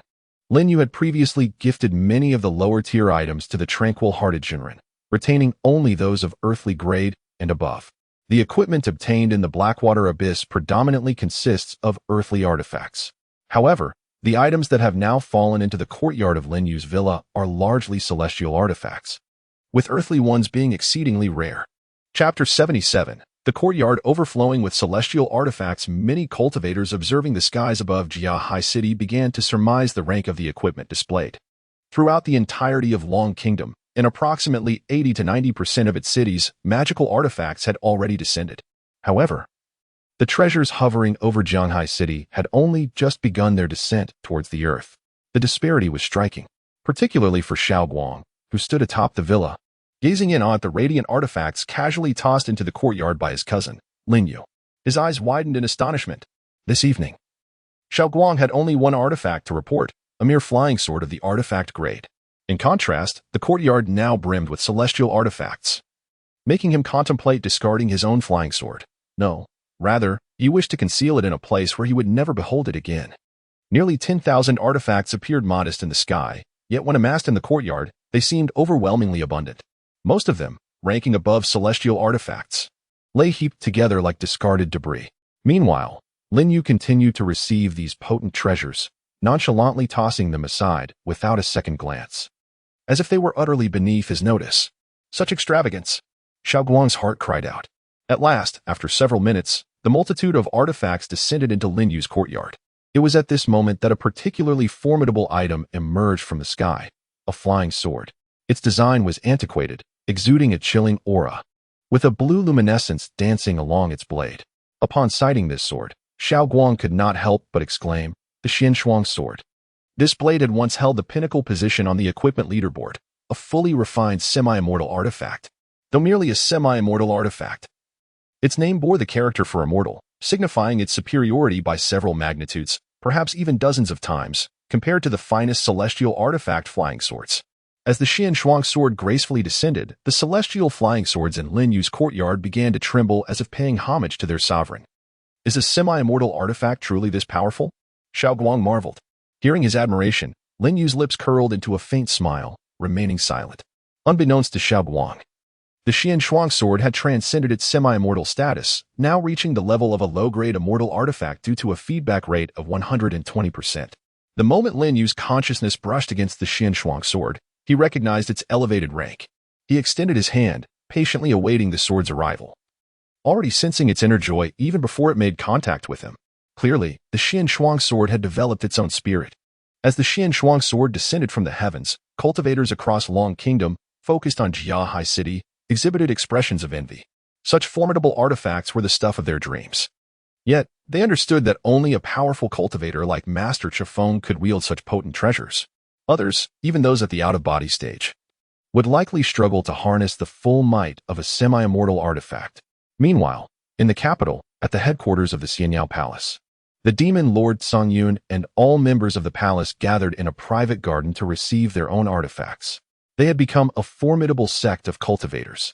During the early feedback phase of the game, numerous players were preoccupied with mundane concerns, whether due to rigid thinking or the overwhelming presence of powerful cultivators around them. Their self-confidence was severely lacking. Coupled with uncertainties about the future, joining the Xianyao Palace, led by a top-ranked player, provided them with a sense of security. The demon Lord Songyun not only offered benefits such as insurance but also protection, and they anticipated future resources for cultivation from him. Moreover, the Xianyao Palace was not as strictly managed as the cultivation administration, allowing for greater freedom. Nearly 100 cultivators, each with diverse motives, had joined the palace. By now, they had received their artifacts, and their gaze turned toward the demon Lord Songyun. It was well known that the demon Lord Songyun's flying sword was a powerful, semi-immortal artifact, fully refined. Just a week prior, it had held the top position on the equipment leaderboard. Had it not been for the emergence of Master Chifeng, this sword might still be reigning supreme. However, as Master Chifeng amassed more and more formidable artifacts, the demon lord's semi-immortal sword had slipped to fourth place on the leaderboard. Yet, even in this position, it was still the object of immense envy among ordinary cultivators. In the sky, the demon Lord Songyun's semi-immortal sword gently settled into his grasp, and a look of exhilaration spread across his face. "Ha! With this sword in hand, my power will at least triple," he exclaimed with uncontainable joy.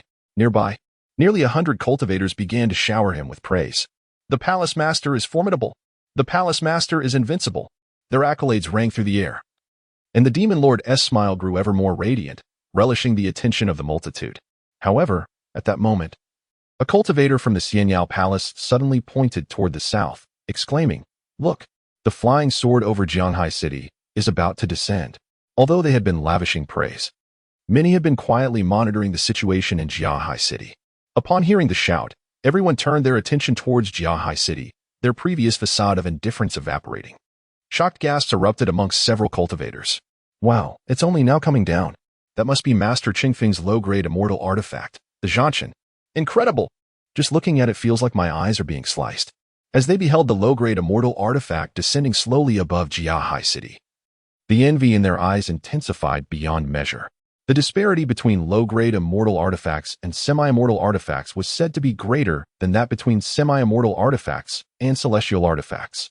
A low-grade immortal artifact was the true embodiment of immortality.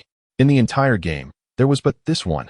Upon witnessing Master Qingfeng's immortal sword, they instantly felt a waning appreciation for the demon lord Song Yun's semi-immortal artifact.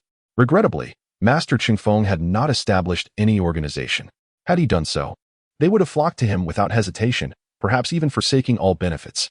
At this moment, the demon lord Song Yun's expression darkened. Holding his semi-immortal sword, he too gazed toward Jianhai City. However, upon seeing the impending descent of that sword, unease washed over him, for he suddenly recognized that the sword bore a familiar appearance. The blue luminescence and the chill, was that not the Xian Shuang sword? Yet, the Xian Shuang sword was supposed to be a semi-immortal artifact. Both it and his sword shared a similar rank on the leaderboard, with one in third place and the other in fourth, suggesting they should descend around the same time. Why then was it taking so long to land? The demon lord's curiosity surged, prompting him to cautiously extend his consciousness toward Jianhai City. Then, he was instantly taken aback in astonishment. Chapter 78. The supreme quality black water set. The demon lord of Song Yun was utterly astonished. Although his divine sense had not fully approached Jianhai City, he was certain that the flying sword was by no means a mere semi-immortal artifact. The demon lord was unfamiliar with the true nature and powers of immortal artifacts, yet he was well acquainted with semi-immortal artifacts. That flying sword was undoubtedly beyond the realm of semi-immortal artifacts. Thus, it could only be classified as an immortal artifact. However, from its appearance, it was clearly the Xuan sword. How could the Xuan sword have transformed from a semi-immortal artifact into an immortal artifact?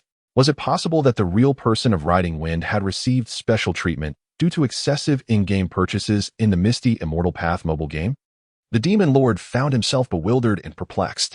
Soon, he discovered something even more astonishing. Above the Xuan sword, another treasure was slowly descending. The demon lord hurriedly gazed towards the sky, his expression shifting once again. That too was a flying sword. Yet, its position was even higher than the Xuan sword, which had inexplicably become an immortal artifact. It would take considerably longer to descend. Could it be that the sword still hanging in the sky was the Juncture sword, ranked first on the equipment leaderboard? Was the Juncture sword a low-grade immortal artifact? Why was it positioned so much higher than the already transformed Xuan sword? The demon lord felt overwhelmed. Perhaps the real person of Riding Wind was currently focused on his own treasure, leaving him no time to attend to his surroundings, but once his treasures descended, he might have the opportunity to scan the area with his divine sense. He absolutely could not allow the real person to discover his position. If the real person of Riding Wind were to learn of his whereabouts, his semi-immortal flying sword would likely be at risk. Who would ever wish to part with their semi-immortal artifact? He sighed and said, "Disperse, there is nothing to see here." Upon hearing the words of the demon lord, nearly 100 subordinates, each at most at the golden core stage, hastily vacated the small garden. That night, he intended to thoroughly study his flying sword. In Jiahai City, Lin Yu stood atop the villa's roof, gently receiving the slowly descending Xuan sword with both hands. A chill radiated through his palms, seemingly sharpening his mind. At that moment, Lin Yu's gaze suddenly darted towards the direction of the capital. He was acutely aware of the demon lord's divine sense, as it was the strongest among all those directed at him, although it appeared to be lurking in the distance. It was utterly futile in the face of Lin Yu's awareness. However, Lin Yu paid him no heed, having no time to spare for such trifles. As an immortal wielding an immortal artifact, the demon lord, a cultivator at the integration stage, was akin to an ordinary person before Lin Yu. It was comparable to a common individual walking down the street who would not deliberately step on an ant, unless one were exceedingly bored. Lin Yu gently caressed the Xuan sword, which immediately trembled lightly, exuding a clear sense of joy. At that moment, Xiao Guang hurried over, drool almost forming at the corner of his mouth, and said, "Brother, can I touch this flying sword?" As he spoke, he reached out his hand. But Lin Yu shook his head and replied, "No." Xiao Guang's hand halted in midair. He pouted and said, "You're so stingy." Lin Yu offered a faint smile and explained, "Your cultivation level is still lacking." The aura of the immortal artifact could harm you. Upon hearing Lin Yu's explanation, Xiaoguang suddenly appeared dazed, his eyes widening in disbelief. Brother, did you say it's an immortal artifact? Isn't this your semi-immortal artifact?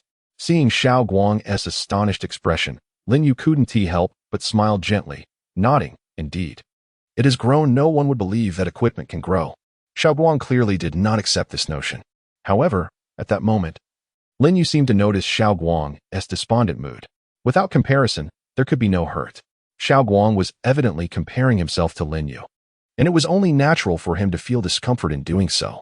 Lin Yu waved his hand lightly, causing several treasures to rise from the villa courtyard. While these treasures were predominantly weapons, Lin Yu possessed an abundance of artifacts of every kind. The treasures he selected were all of a black hue: a black flying sword, a black Taoist crown, a black robe, black boots, and a black necklace. These treasures then floated before Xiaoguang. As he beheld the complete set of supreme quality treasures before him, Xiaoguang's eyes sparkled with excitement. The despondency on his face vanished without a trace. All thoughts of semi-immortal artifacts and immortal artifacts were forgotten. He carelessly tossed aside the flying sword he had just received and eagerly embraced the entire set of treasures before him.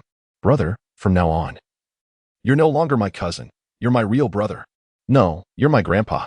No, my ancestor. Xiaoguang began to babble excitedly.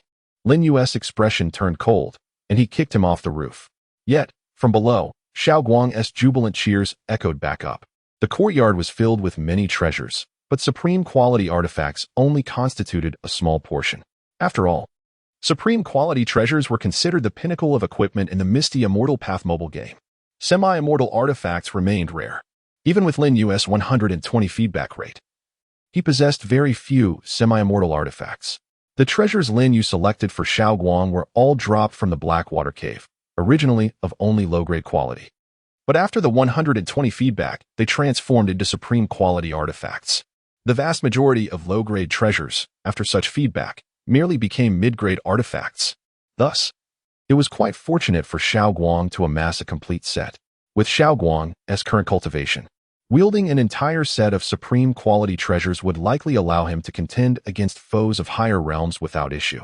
Most importantly, these treasures formed the Blackwater set, capable of unleashing greater power than ordinary supreme quality artifacts. At that moment, in Jiahai City, at Xiaoguang's parents' home, the sleeping father suddenly sneezed violently twice, awakening his mother beside him. Drowsily, Xiaoguang's father muttered, "Damn it, who's cursing me in the dead of night?" Xiaoguang's mother turned over, equally groggy, and comforted him. "Besides our son, who would be so idle as to curse you at such an hour? Why does he curse me? It's because you insisted on sending him to that cultivation facility. I did it for his own good. He has been wasting his time. He has become useless. Haven't you noticed how much weight he has gained recently?" Upon hearing this, Xiaoguang's mother finally began to agree. Indeed, Xiaoguang ought to lose some weight. Chapter 79, Titan has vanished. On the rooftop of the villa, Lin Yu's attention finally shifted away from the Xian Shuang sword as he lifted his gaze towards the sky. The equipment feedback for the first day of the game had long concluded across the entire world, although some countries still basked in daylight. The feedback was not confined to midnight. Rather, the entire Blue Star experienced feedback simultaneously. At this moment, only the final piece of equipment remained in the skies above Blue Star. A faint smile of excitement appeared on Lin Yu's face. The Zhanshan flying sword was finally about to descend. While it had yet to touch down, Lin Yu could already sense its formidable power. Unlike the Xian Shuang sword, which dazzled with its beauty and resplendent hues, the Zhanshan flying sword exuded a more understated charm. Yet, Lin Yu could distinctly feel a terrifying power emanating from it. That power was an embodiment of sharpness. The defining feature of the Zhanshan flying sword was its unparalleled sharpness, void of any extraneous attributes. It simply epitomized the essence of cutting precision.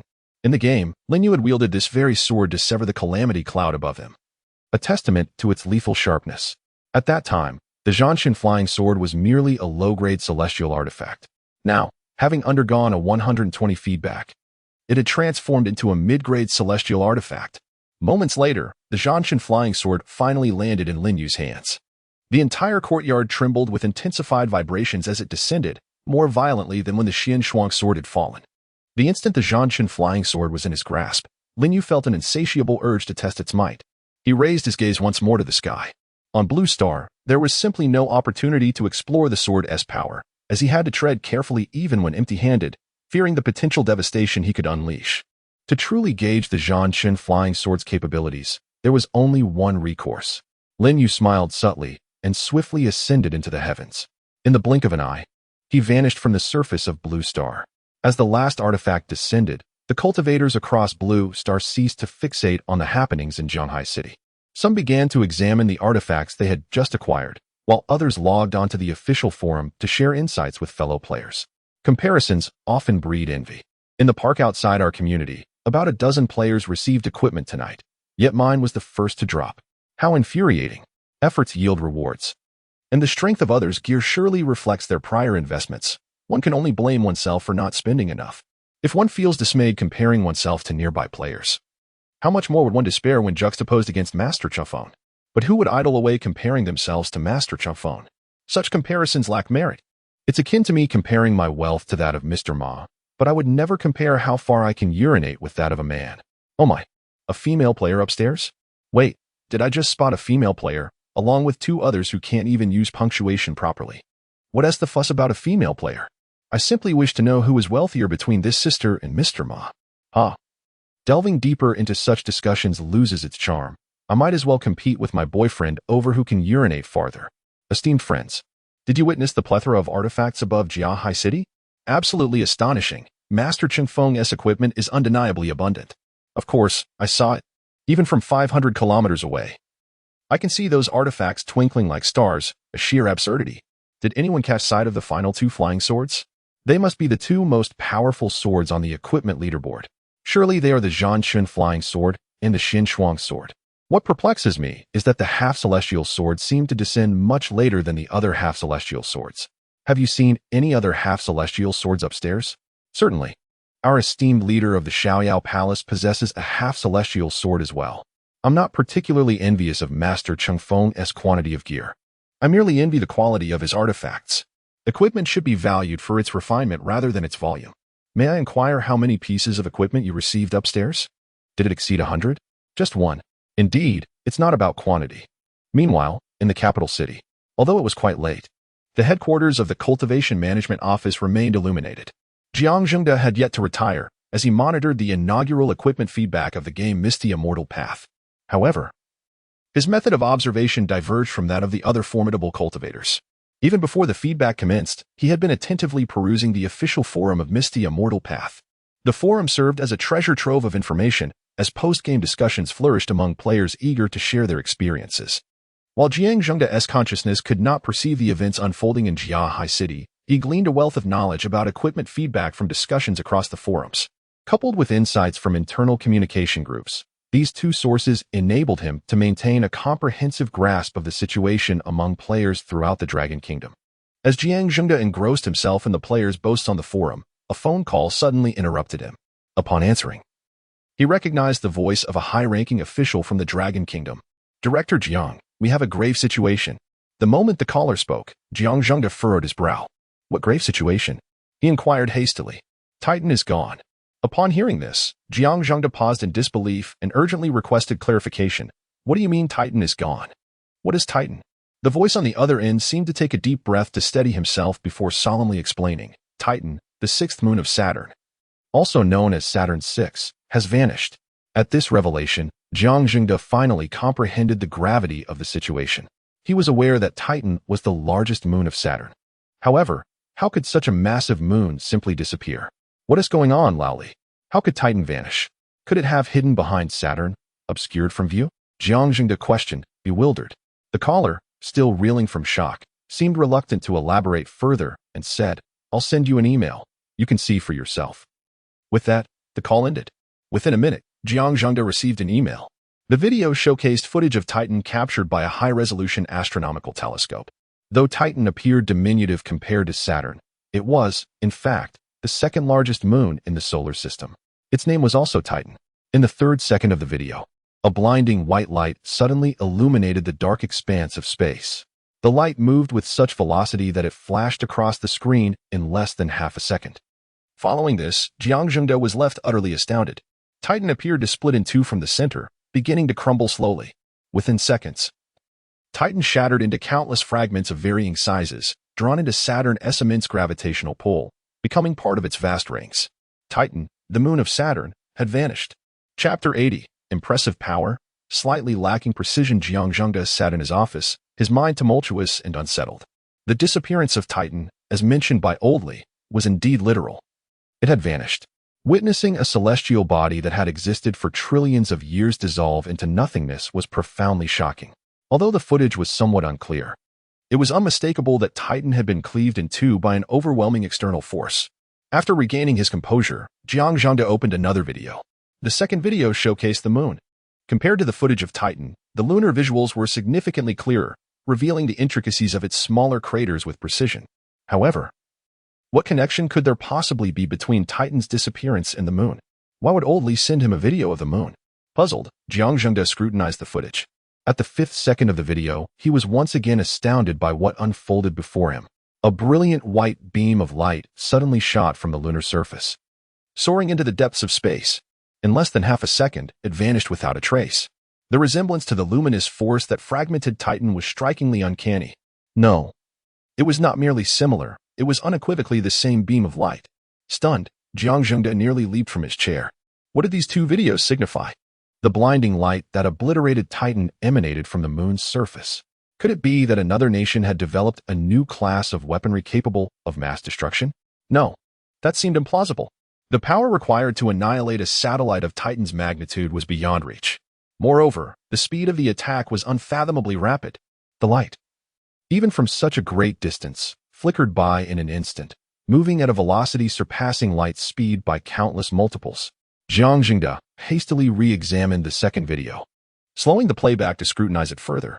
This time, he was certain he had not misperceived. The white light indeed materialized abruptly from the moon's surface. He then paused the video and gradually zoomed in on the scene, ultimately identifying the precise location from which the white beam had emerged. The astronomical telescope technology of Lin Yu was remarkably robust, allowing him to discern a small dark spot at the origin of that terrifying beam of light. If one did not investigate closely, it would be entirely imperceptible. Leaning back in his chair, Jiang Zhengde's mind raced with possibilities. The disappearance of Titan was evidently a deliberate act. Yet, who could possibly be behind such a maneuver remained a mystery. However, it was certain that many would speculate on the culprit. A name surfaced in Jiang Zhengde's mind, the only conceivable individual. Just this evening, shortly after the game's equipment had first been revealed, Titan was cleaved in two by a dazzling beam of light. Through messages on the official forum, he learned that Lin Yu had just acquired the top-ranking flying sword. This could not be mere coincidence. The only person with such formidable capabilities was undoubtedly that esteemed figure. The vanishing of Titan was no secret. It was likely that nations around the globe would soon become aware of this incident. In light of this, how could this event be turned to the advantage of Lin Yu? Suddenly, Jiang Zhengde's eyes gleamed with inspiration. He picked up his phone and dialed a number. I propose that Lin Yu issue a statement claiming responsibility for the destruction of Titan. A few moments earlier, Lin Yu stood upon the lunar surface, wielding the Zhanshan flying sword. Clearly, a true cultivator would not simply grasp a flying sword in hand. At least in the game, Lin Yu's character did not attack by merely holding the sword. However, unfamiliar with the manipulation of celestial artifacts and without feedback on his techniques, Lin Yu decided to test the sword's power by grasping it directly. Initially, Lin Yu had intended to target Jupiter, given its larger size and closer proximity. However, after consideration, he abandoned that plan. Jupiter was too near to Blue Star, and should he inadvertently destroy it, the repercussions could be significant for Blue Star. Thus, he redirected his aim to the more distant Saturn. Evidently, his aim was slightly off. Instead of striking the massive planet, he inadvertently severed one of its moons. On the moon, Lin Yu observed as Titan was cleaved in two and ultimately collapsed, his brow furrowing slightly. The power was commendable, but the precision of the attack required refinement. He mused silently. His gaze shifted to Saturn's other moons.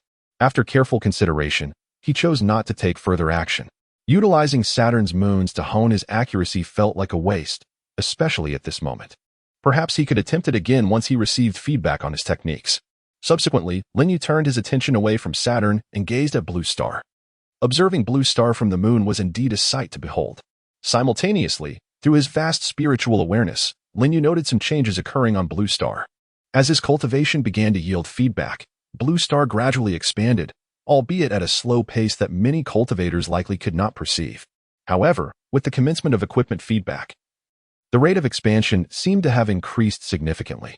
Of course, The current rate of growth was still relatively modest, far from reaching a level perceivable to the average person.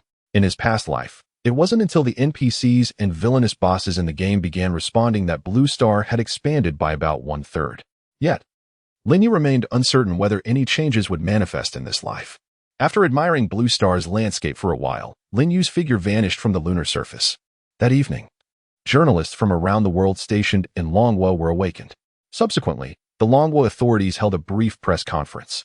During the announcement, a Longwo representative declared, due to an unforeseen incident during a secret experiment conducted tonight, a beam of light directed into space experienced an orbital deviation, striking Titan and leading to its destruction. At the press conference, reporters were left in shock. This revelation was astonishing. Many hurriedly contacted their nation's leaders and associates, swiftly confirming the veracity of Titan's disappearance. Observing Titan's condition through astronomical telescopes was relatively straightforward. As the press conference unfolded, journalists from various countries began bombarding the representatives with questions. However, with the convening of the press conference, news of Titan's inadvertent destruction by Long was swiftly spread across Blue Star and dominated global media coverage. The world was abuzz. Chapter 81. The cattail on the reeds. Upon receiving this news, the world erupted in a frenzy. Titan, Saturn's largest moon, is quite renowned. Many are aware of its existence. It is said to possess water and an atmosphere, making it the most likely celestial body in the solar system, aside from Earth, to harbor life. Yet, it has mysteriously vanished, obliterated by some enigmatic force. Given humanity's current technological capabilities, the likelihood of destroying such a massive moon is exceedingly low. All eyes turned toward the players who had demonstrated formidable abilities, as they seemed to be the only ones with the potential to achieve such a feat. The very notion that game players could annihilate a moon suddenly felt less far-fetched. Naturally, the parties most concerned were the officials of various nations, particularly the United States, which hastily convened a high-level secret meeting to deliberate on the matter. During the assembly, numerous opinions were voiced. I firmly believe that it is not as simple as the Dragon Kingdom's officials claim. No experiment could possibly obliterate Titan, located billions of kilometers from Earth. I suspect this incident has no direct connection to the Dragon Kingdom. They are merely exploiting the situation for their own ends. Even if it involves the Dragon Kingdom, it is unlikely to be the secret experiment they assert, but rather linked to their players. Those so-called cultivators are likely involved, especially since many players have acquired the capability to traverse space after the game's equipment feedback. I have consulted several powerful players, such as the Iron Man and Thor, who assert that they cannot destroy a moon of Titan's magnitude. If it truly was a player from the Dragon Kingdom, we must proceed with caution. I have arranged for someone to check the official forum of the Dragon Kingdom's game. None of the players claimed responsibility, however. They unanimously agreed that the disappearance of Titan was caused by their strongest player.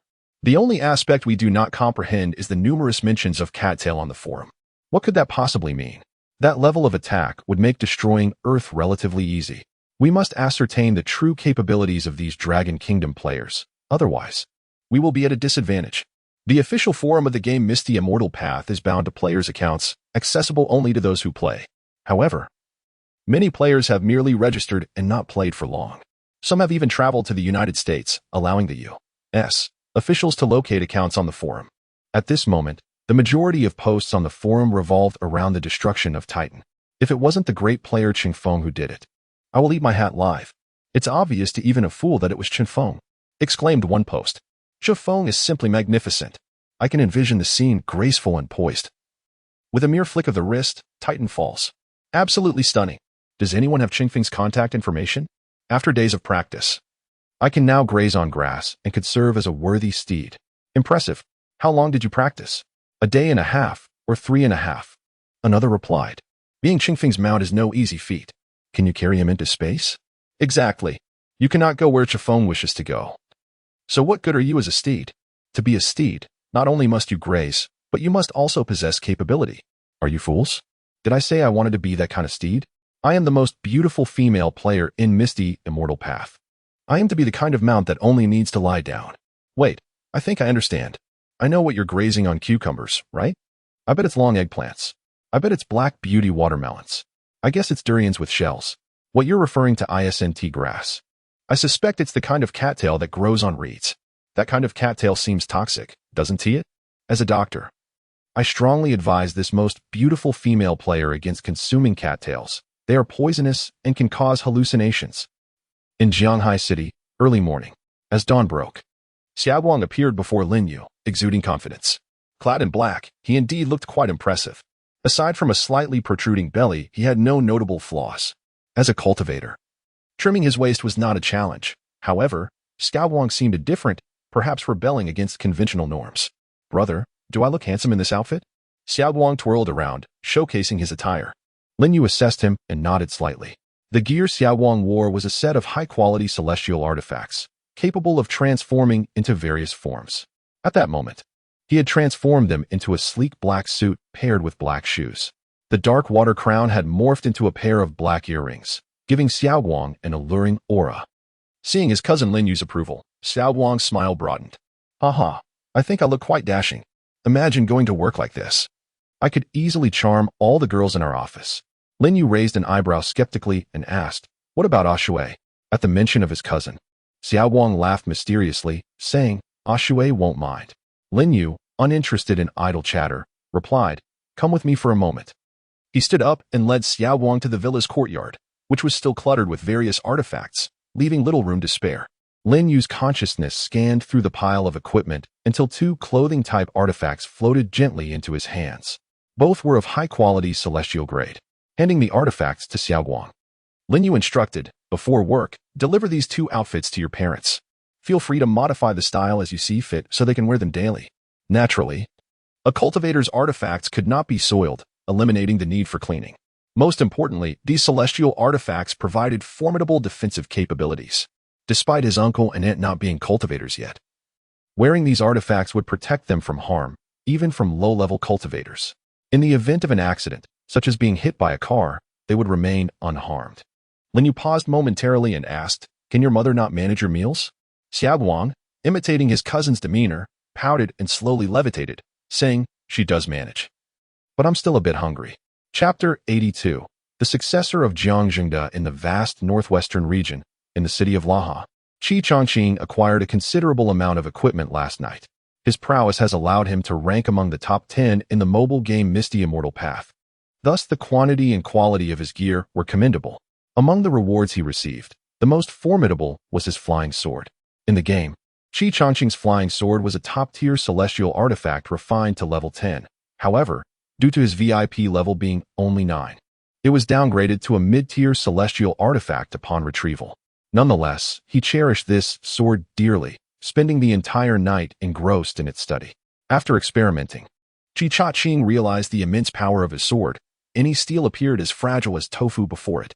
He mused that he could effortlessly cleave a mountain with this weapon. Though this remained merely a thought, as he refrained from testing it. Having contemplated some critical issues, he resolved to maintain a low profile.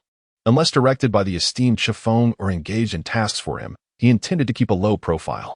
As dawn broke, while Qi Changqing was still reveling in the joy of his newfound equipment, his phone suddenly rang. It was a call from Jiang Zhengde, the director of the Capital Repair Bureau. Upon answering, he heard Jiang's familiar voice. Shao Qi, I fear I must trouble you to come to the capital again. The moment he heard those words, Qi Changqing furrowed his brow. He was reluctant to return to the capital, especially since Jiang Yun was there, and the thought of encountering her felt awkward.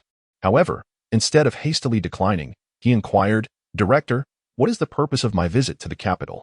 You are the strongest among us at the Repair Bureau. Your presence would lend us greater assurance. Jiang Zhengde's words left Qi Changqing puzzled. Since last night, his focus had been solely on his equipment, and he had not followed the developments of the Blue Star Power Tournament. To his surprise, it had concluded swiftly, with the werewolf team emerging victorious. The werewolves? How could they possibly secure first place? Qi Changqing questioned, bewildered. Jiang Zhengde sighed, who knows? Perhaps the werewolves went wild after transforming, or it could be that the United States is secretly manipulating events. However, they have requested to visit Longhua, and it would be inappropriate for us to refuse. Qi Changqing remained hesitant. He preferred to remain in the tranquil northwestern region, striving for utmost discretion. Is there no one else at the Capital Repair Bureau who can host them? He timidly asked.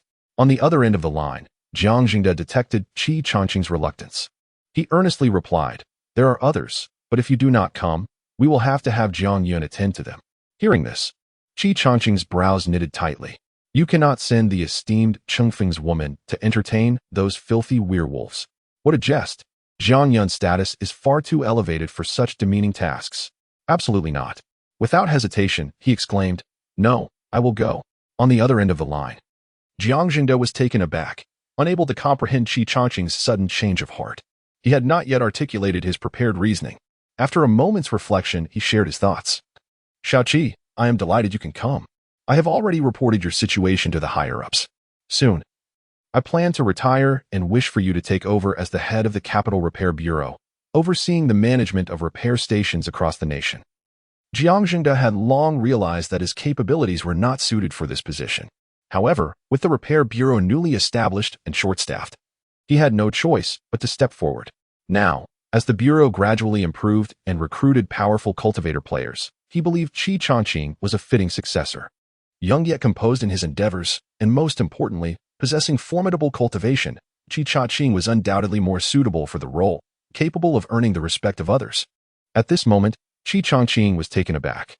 To be appointed as the head of the Capital Repair Bureau? Am I qualified? This position holds significant power, even within Longhua. Initially, he contemplated declining, as the responsibilities that came with such authority were daunting. However, a thought suddenly struck him regarding the previous situation with the Buddhist cultivators from A3. A realization dawned upon him. If he had been the head of the Capital Repair Bureau then, he could have issued a command to mobilize all repair stations nationwide, thereby more effectively executing Chengfeng's directives. Qi Changqing's eyes sparkled with determination as he recognized a lifelong ambition.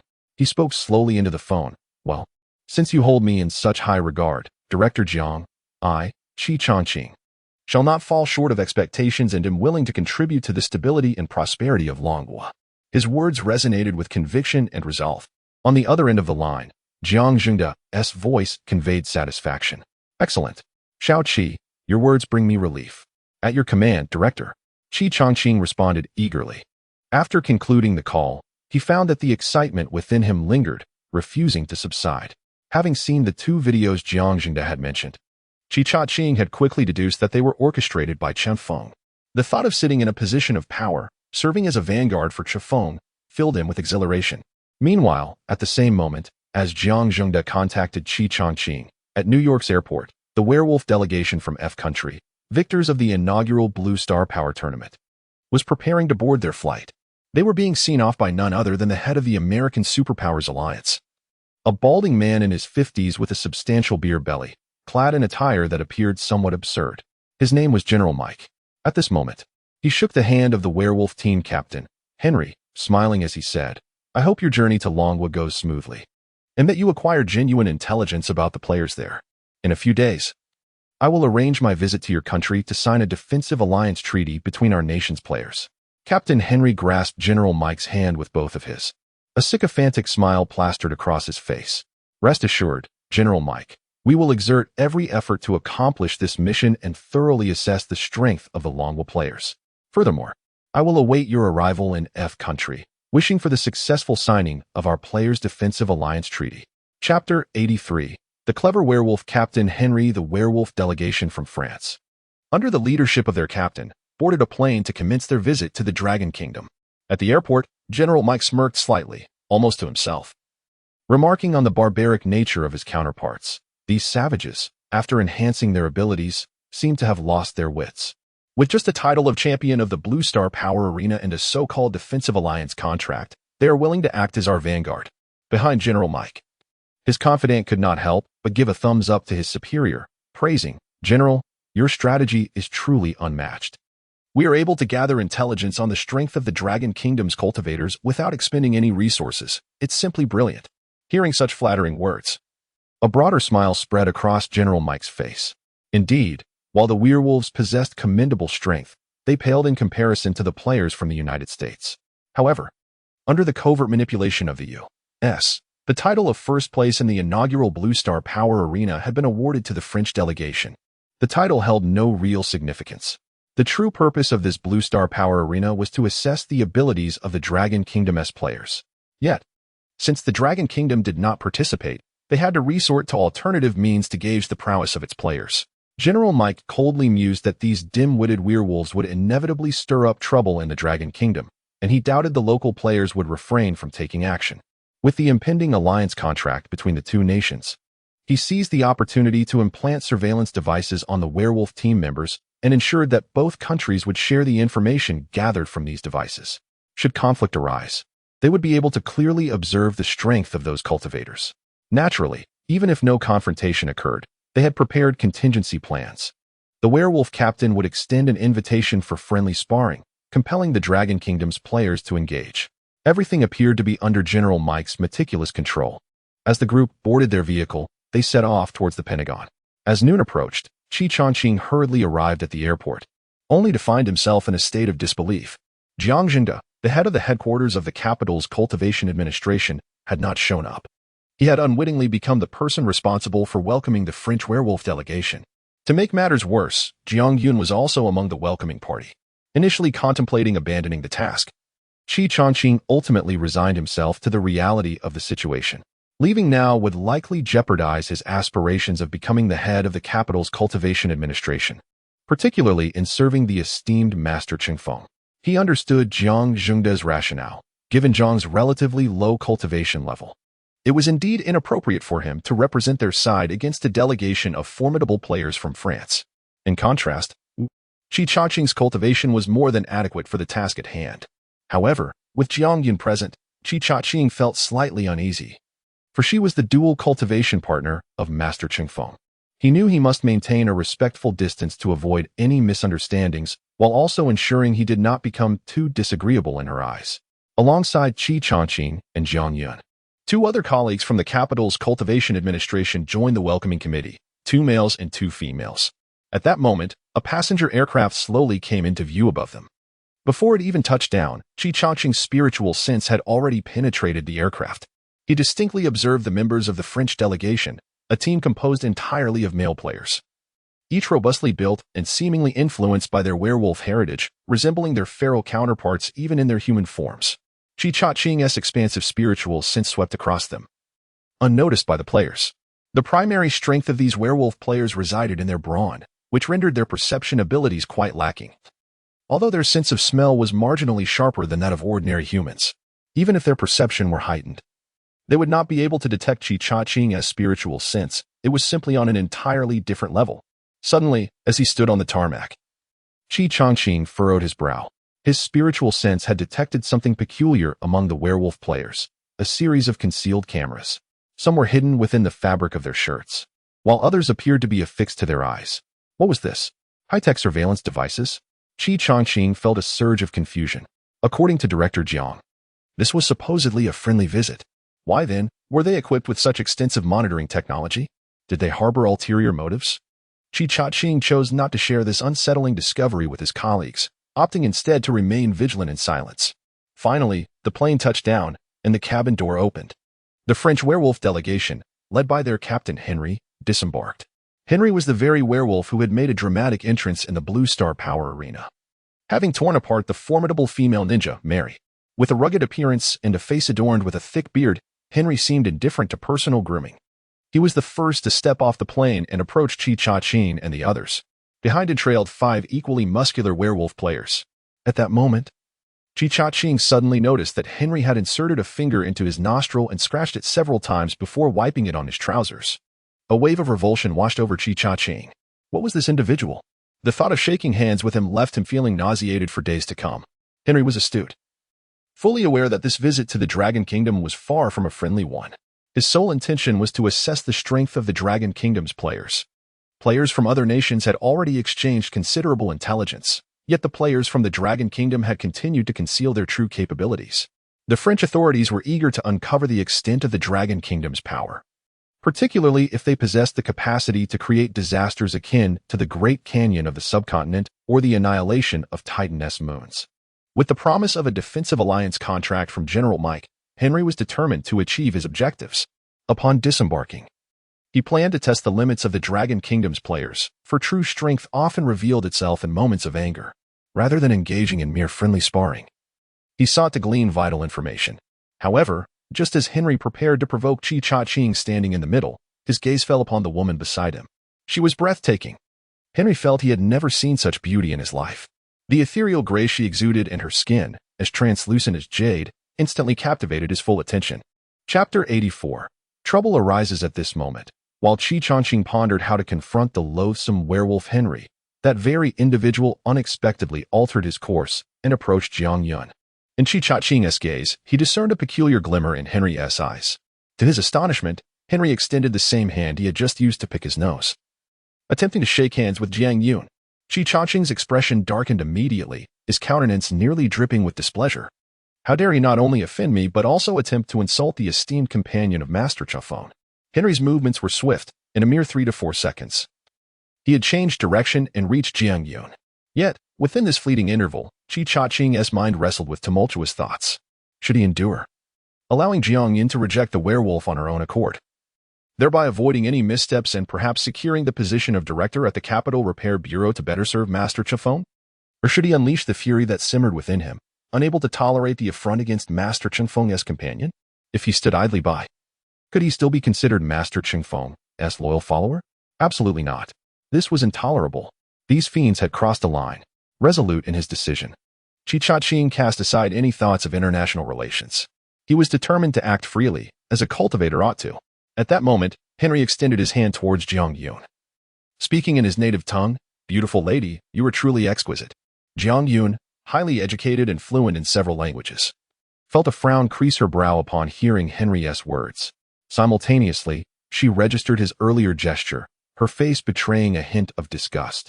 Though currently employed at the Repair Bureau, like Qi Changqing, she was not overly constrained by its regulations or the so-called broader perspective. Their formidable strength was their true confidence. Taking a step back, Jiang Yun refrained from reciprocating Henry's handshake, already prepared to teach him a lesson. However, before she could act, Qi Changqing sprang into action. He could not allow Master Chingfeng's companion to confront this situation alone. As his loyal attendant, it would be utterly remiss of him to let Jiang Yun handle this herself. A brilliant blue light suddenly flashed before Henry, and in an instant, the hand he had extended fell limply to the ground. Henry's expression froze, and after a brief moment, he finally registered the pain radiating from his severed wrist. His face contorted into a mask of rage as he clutched the stump of his arm, howling in agony. Concurrently, as he unleashed his cries, his body underwent a violent transformation. His clothing tore apart his coarse, needle-like fur erupted from his skin, and his jaw began to protrude. In a mere 5 seconds, he morphed into a colossal werewolf before the astonished onlookers, including Jiang Yun. Realizing that Henry had lost a hand, Jiang Yun and her companions understood that the situation had spiraled out of control. The other 2 members of the reception team, though of modest strength as cultivators, hastily retreated. Jiang Yun, of course, was even quicker, leaping back several meters. At that moment, all eyes turned towards Qi Changqing, who remained steadfast, coldly regarding the towering figure of Henry, seemingly unfazed by the impending threat. Henry, too, shifted his gaze towards Qi Changqing. With everyone else retreating, it became apparent that Qi Changqing had become the sole target. He understood instantly that this was the one who had severed his hand. Fury consumed Henry. This was an ambush, although he had intended to provoke them. This level of treachery was beyond the pale. With reason fading after his transformation, he howled towards the sky, his deep voice issuing a command, transform, and eliminate them. Henry had gone completely mad.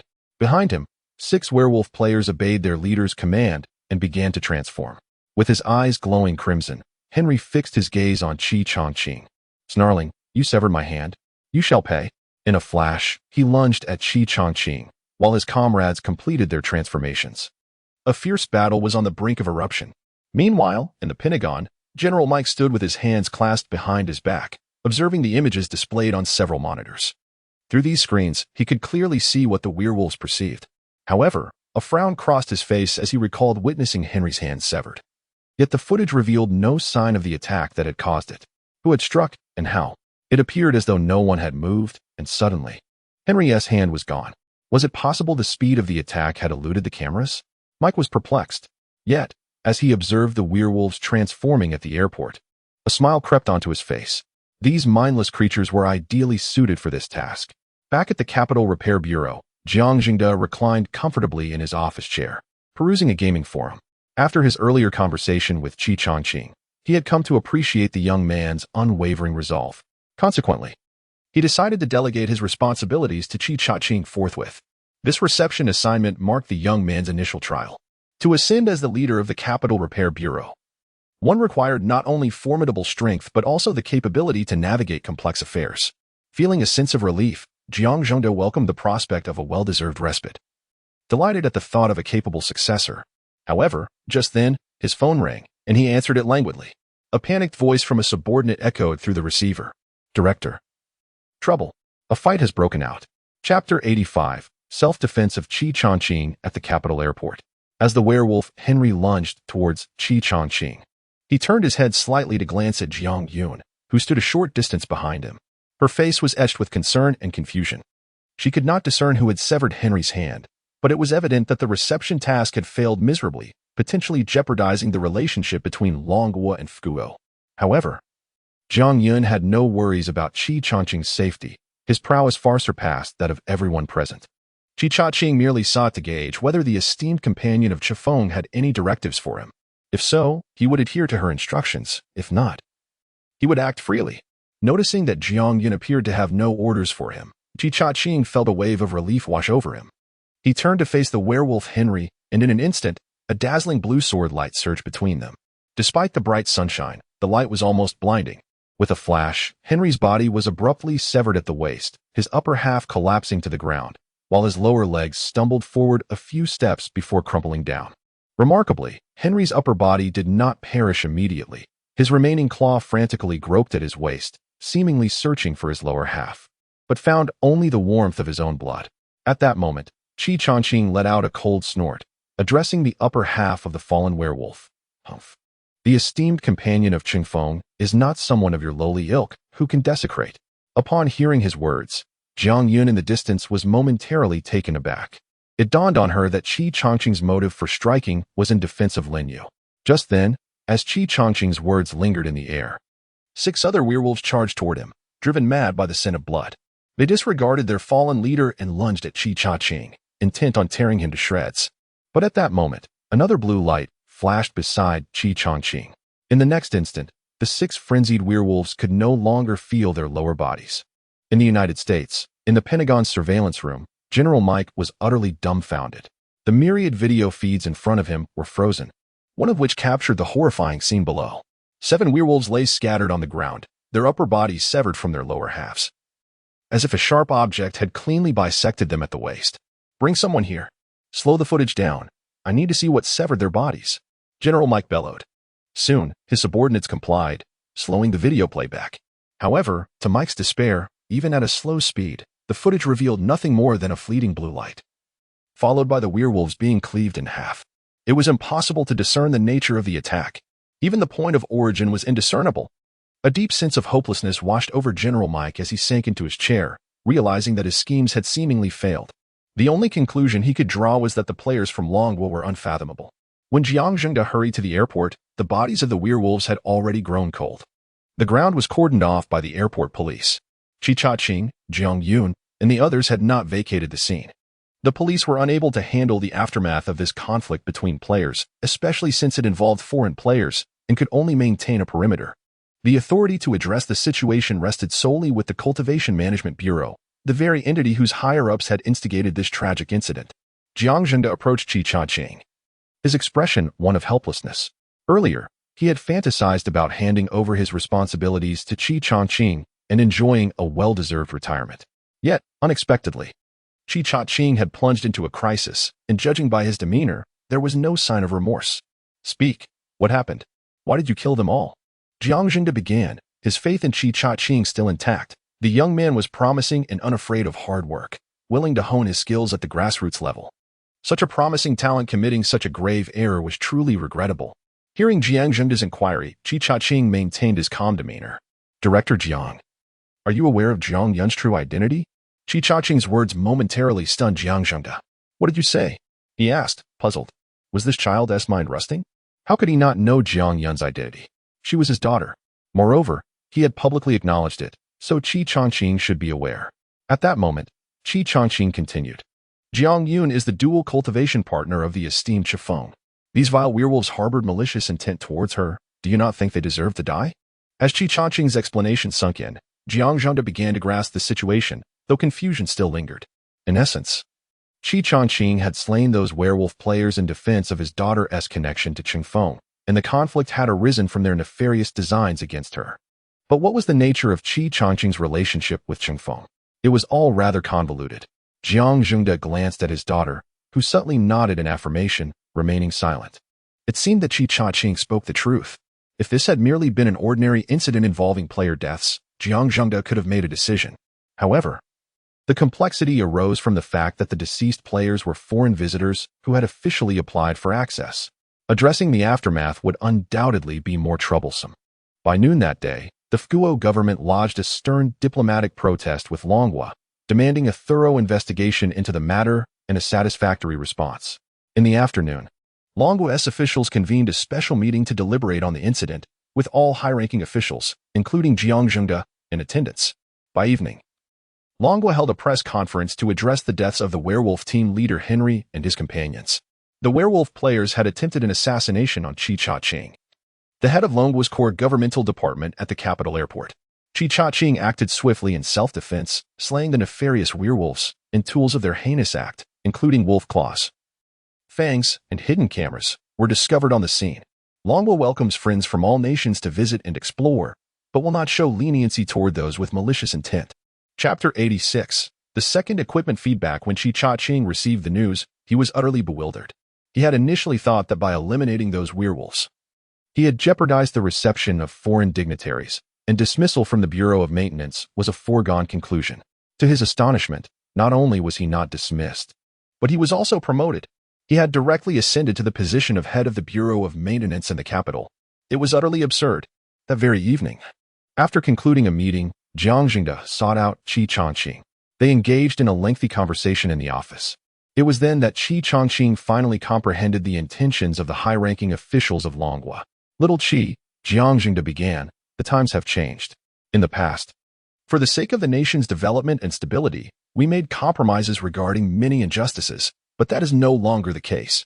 Through our investigations and research, we are now certain that the true strength of our players in Longhua far surpasses that of players from other nations. Even if other countries were to engage us in full-scale war, we possess the confidence and capability to confront any conflict. Thus, we have resolved to no longer compromise. Moreover, the primary reason for this decision is that this situation was not your fault. Had you erred, perhaps the outcome would have been different. However, to project our international influence, we have decided to appoint you as the head of the Bureau of Maintenance headquarters in Longwood immediately to emphasize the severity of the werewolves' transgressions. The assassination of high-ranking officials in a nation is an exceedingly grave act of terrorism, and those werewolves must swallow this bitter pill. Jiang Zhengde patted Qi Changqing on the shoulder and explained earnestly. Qi Changqing nodded slowly. It appeared he could not decline the position of head of the Bureau of Maintenance today. However, he had not intended to refuse it in the first place. Thus, Qi Changqing, in a state of bewilderment, hastily became the head of the Bureau of Maintenance headquarters in the capital, entering the core leadership of Longhua. That same night, on the top floor of the luxurious presidential suite at the headquarters of the Ninja Alliance in the island nation, the official envoys of the island nation returned. As before, they were the same three individuals, guided by a ninja into the room. Upon entering, they were immediately greeted by a chorus of melodious voices, indicating the presence of many women within. However, they dared not speak or look around too much. Even with their heads lowered, they could not help but notice numerous fair thighs swaying before them, as the women donned enticing pink ninja attire, reminiscent of the powerful female ninjas from the Blue Star Power Arena competition. At that moment, the languid voice of the Ninja Alliance leader, Gao Sheng, reached the ears of the three envoys. "What brings you here? I am quite busy. You have half a minute." The envoy at the forefront wiped the sweat from his brow. Half a minute felt rather rushed.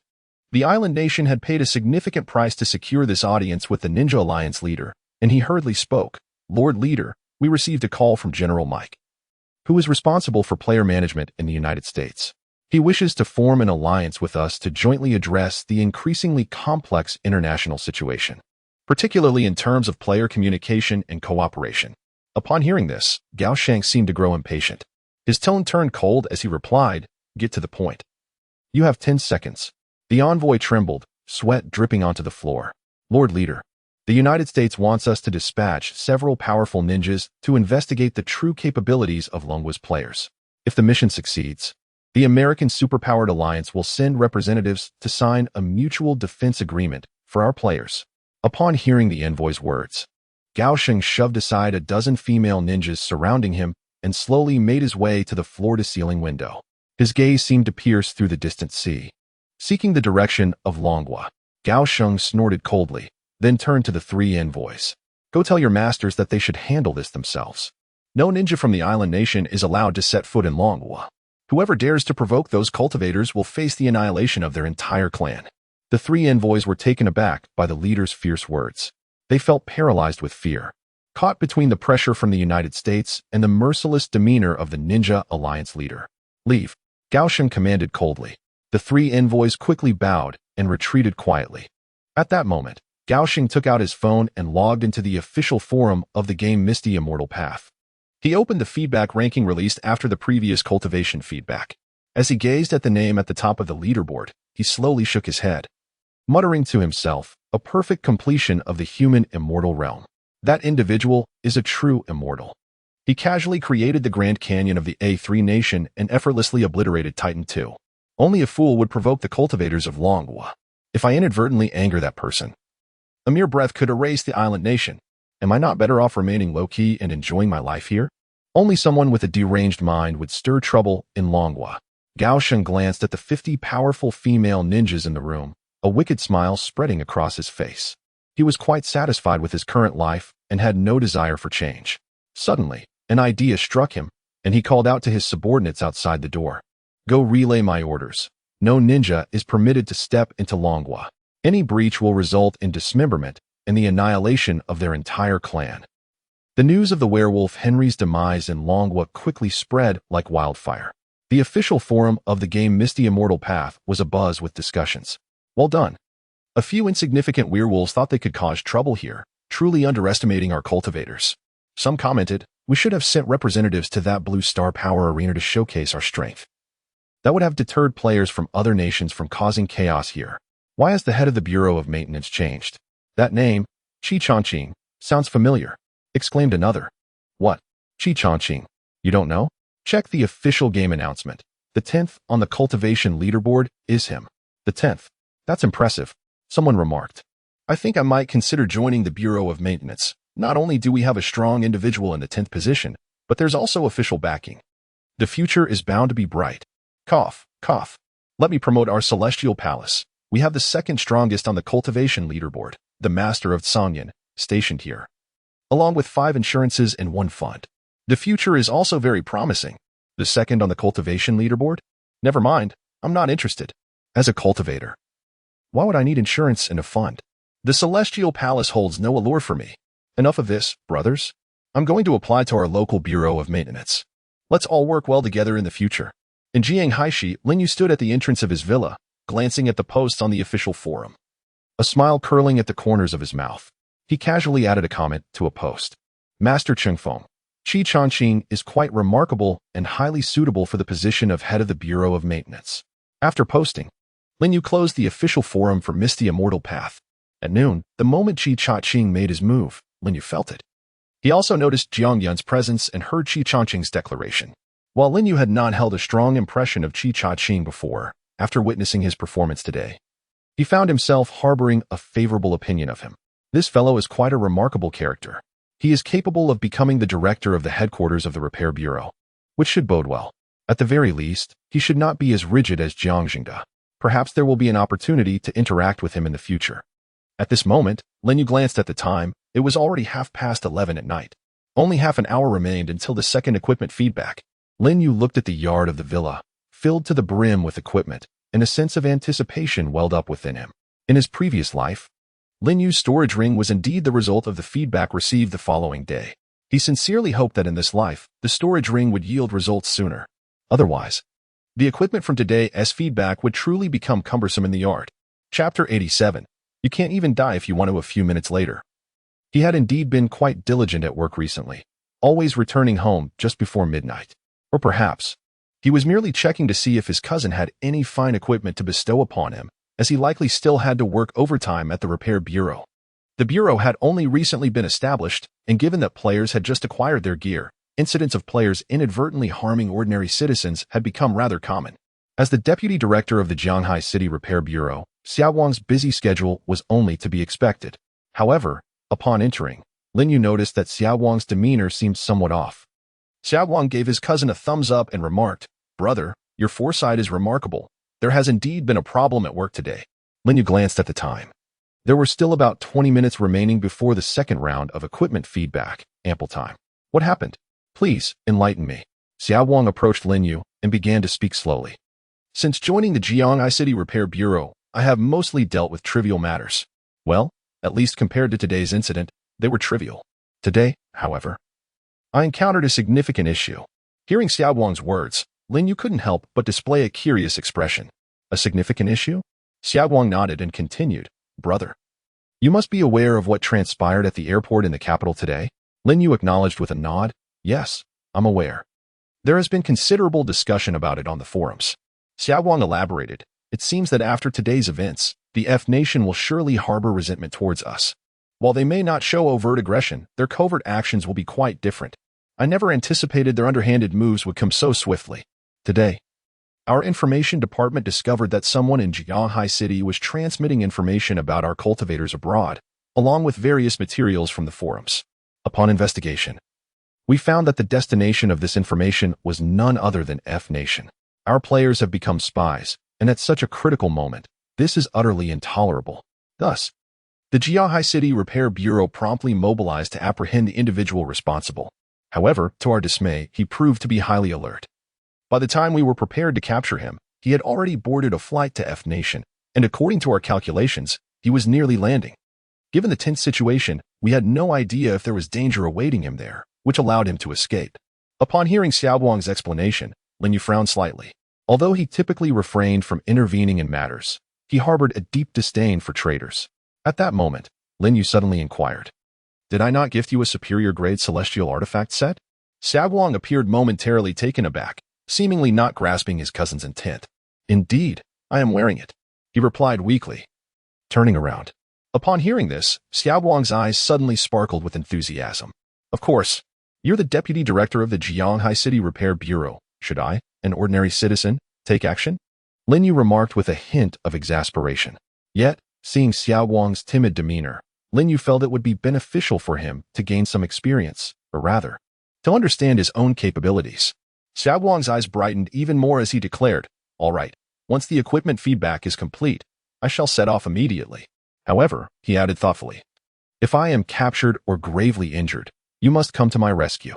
Lin Yu was rendered speechless. This child, Xiao Wang, still underestimated his own strength.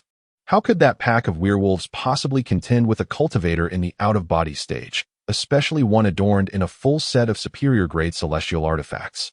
Even if he merely stood there, allowing the werewolves to bite him, they would shatter their teeth. At this moment, Lin Yu did not wish to dampen Xiao Wang's enthusiasm. Thus, he reassured him, "Go forth with confidence. With me around, you won't be able to die even if you wish to." Lin Yu's words completely eased Xiao Wang's worries. He clenched his fists, his eyes gleaming with exhilaration. With his cousin backing him, his mindset was entirely different. Just then, a scattering of starlight appeared in the sky, reminiscent of the previous night. Lin Yu and Xiao Wang simultaneously looked up at the heavens. Concurrently, players from around the world also raised their gaze skyward.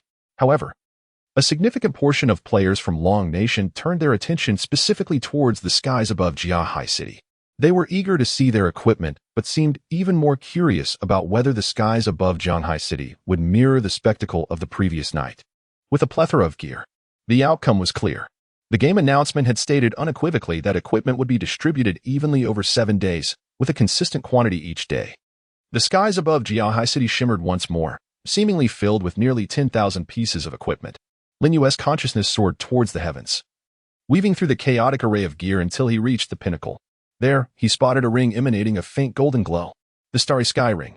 Lin Yu's eyes lit up. Indeed, his calculations had not been in vain. With the arrival of the storage ring, convenience would abound.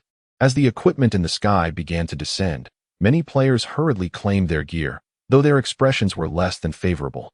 After all, being among the first to acquire equipment often indicated a lower quality tier. Xiao Wang also swiftly received his equipment, which happened to be his storage ring. In the mobile game Misty Immortal Path, the vast majority of players possessed only one storage ring, as each player was limited to equipping a single ring. Consequently, aside from their primary ring, Any additional storage rings were rendered practically useless. Lin Yu was no exception. After acquiring the Starry Sky Ring, he had gifted his previous ring to the Tranquil Master Jingxing. Although Xiaoguang's storage ring was of a lower tier, classified as a spiritual artifact with a mere 30 slots, he still cherished it immensely. "Brother, this storage ring has such ample space," Xiaoguang exclaimed as he probed into his storage ring, marveling at its capacity. However, Lin Yu was not in the mood for idle chit-chat. His thoughts were entirely consumed by the Starry Sky Ring that had yet to descend. Lin Yu could sense that.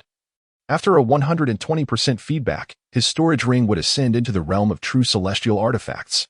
Chapter 88. The Ascendant Starry Ring. The equipment in the sky cascaded down, reminiscent of the previous night. In the entire Dragon Nation, after more than 80% of the equipment had descended, the items above Lin Yu's head finally floated gently before him. These pieces varied in type, unlike the majority of weapons that had fallen the day prior. However, most of them were still items produced in the Blackwater Abyss. Despite the fact that the majority of these items were at the celestial level, Lin Yu felt no stirrings of excitement within him. With a casual flick, he discarded the equipment onto the ground of his villa's yard. The accumulation of gear soon formed a small mountain within the courtyard. At last, the skies around the world had released all their equipment, leaving only one singular item hovering above Jia High City, the Starry Ring. The gaze of the majority of players across the Dragon Nation turned toward the skies of Jia High City. The Starry Ring held the prestigious position of second place on the equipment leaderboard, even surpassing Lin Yu's Xianfrost sword in ranking. In various parks and open spaces throughout the nation, players gathered in clusters, fervently discussing Lin Yu's Starry Ring. Envy radiated from their conversations, for it was the only semi-divine artifact ring within the game. It was astonishing. Even the storage ring of the esteemed Chifeng was a semi-divine artifact, which seemed absurd. Alas, why didn't I invest more back then? My money sits in the bank doing nothing while I ponder the future. When the game's spiritual stones come back, cash will be utterly useless. Indeed, I regret it deeply. I still have 1,000 yuan from last year's New Year's gift that I hesitated to spend. What a foolish decision. Haha, I'm not envious. My humble storage ring is sufficient for my delivery job. What a delight. I just checked, and my storage ring has at least a dozen cubic meters of space. Feels like I could fit anything in it. Wait, I just placed 2 apples inside, and they somehow overlapped? How bizarre.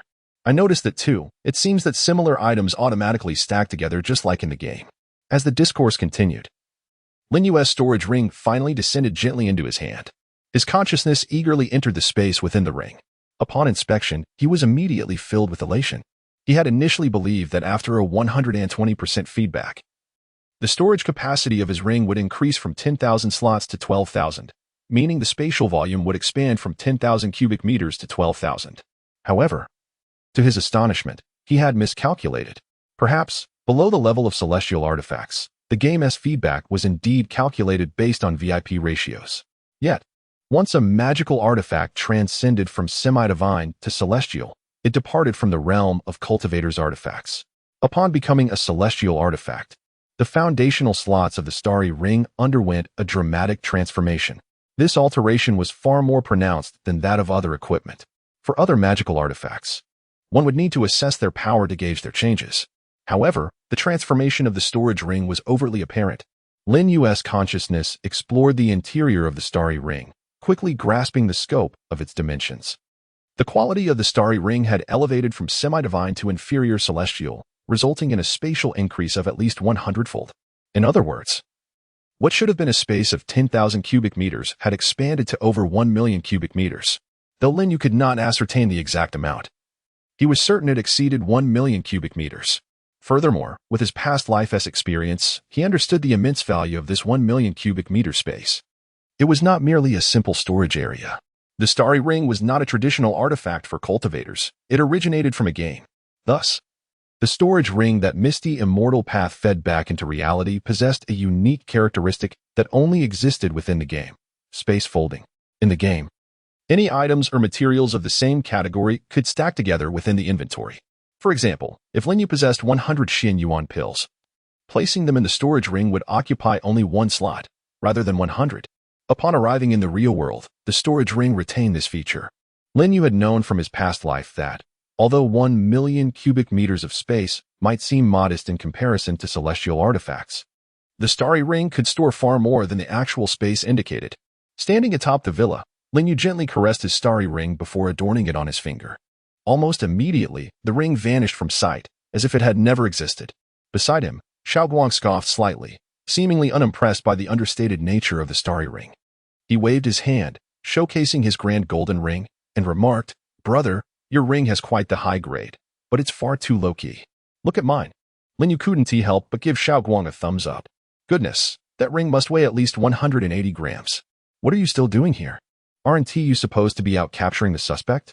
Upon hearing Lin Yu's words, Xiaoguang nodded eagerly, casting a lingering glance at Lin Yu that seemed to convey, "If I get caught, you must come to my rescue." With that, Xiaoguang's figure soared into the air, speeding off into the distance without so much as a wave. At this moment, Lin Yu finally had the opportunity to organize the equipment in his villa's yard. He leaped lightly down from the rooftop and enveloped the mountain of gear before him with his consciousness. In an instant, all the equipment vanished from sight, having been entirely absorbed into the starry ring.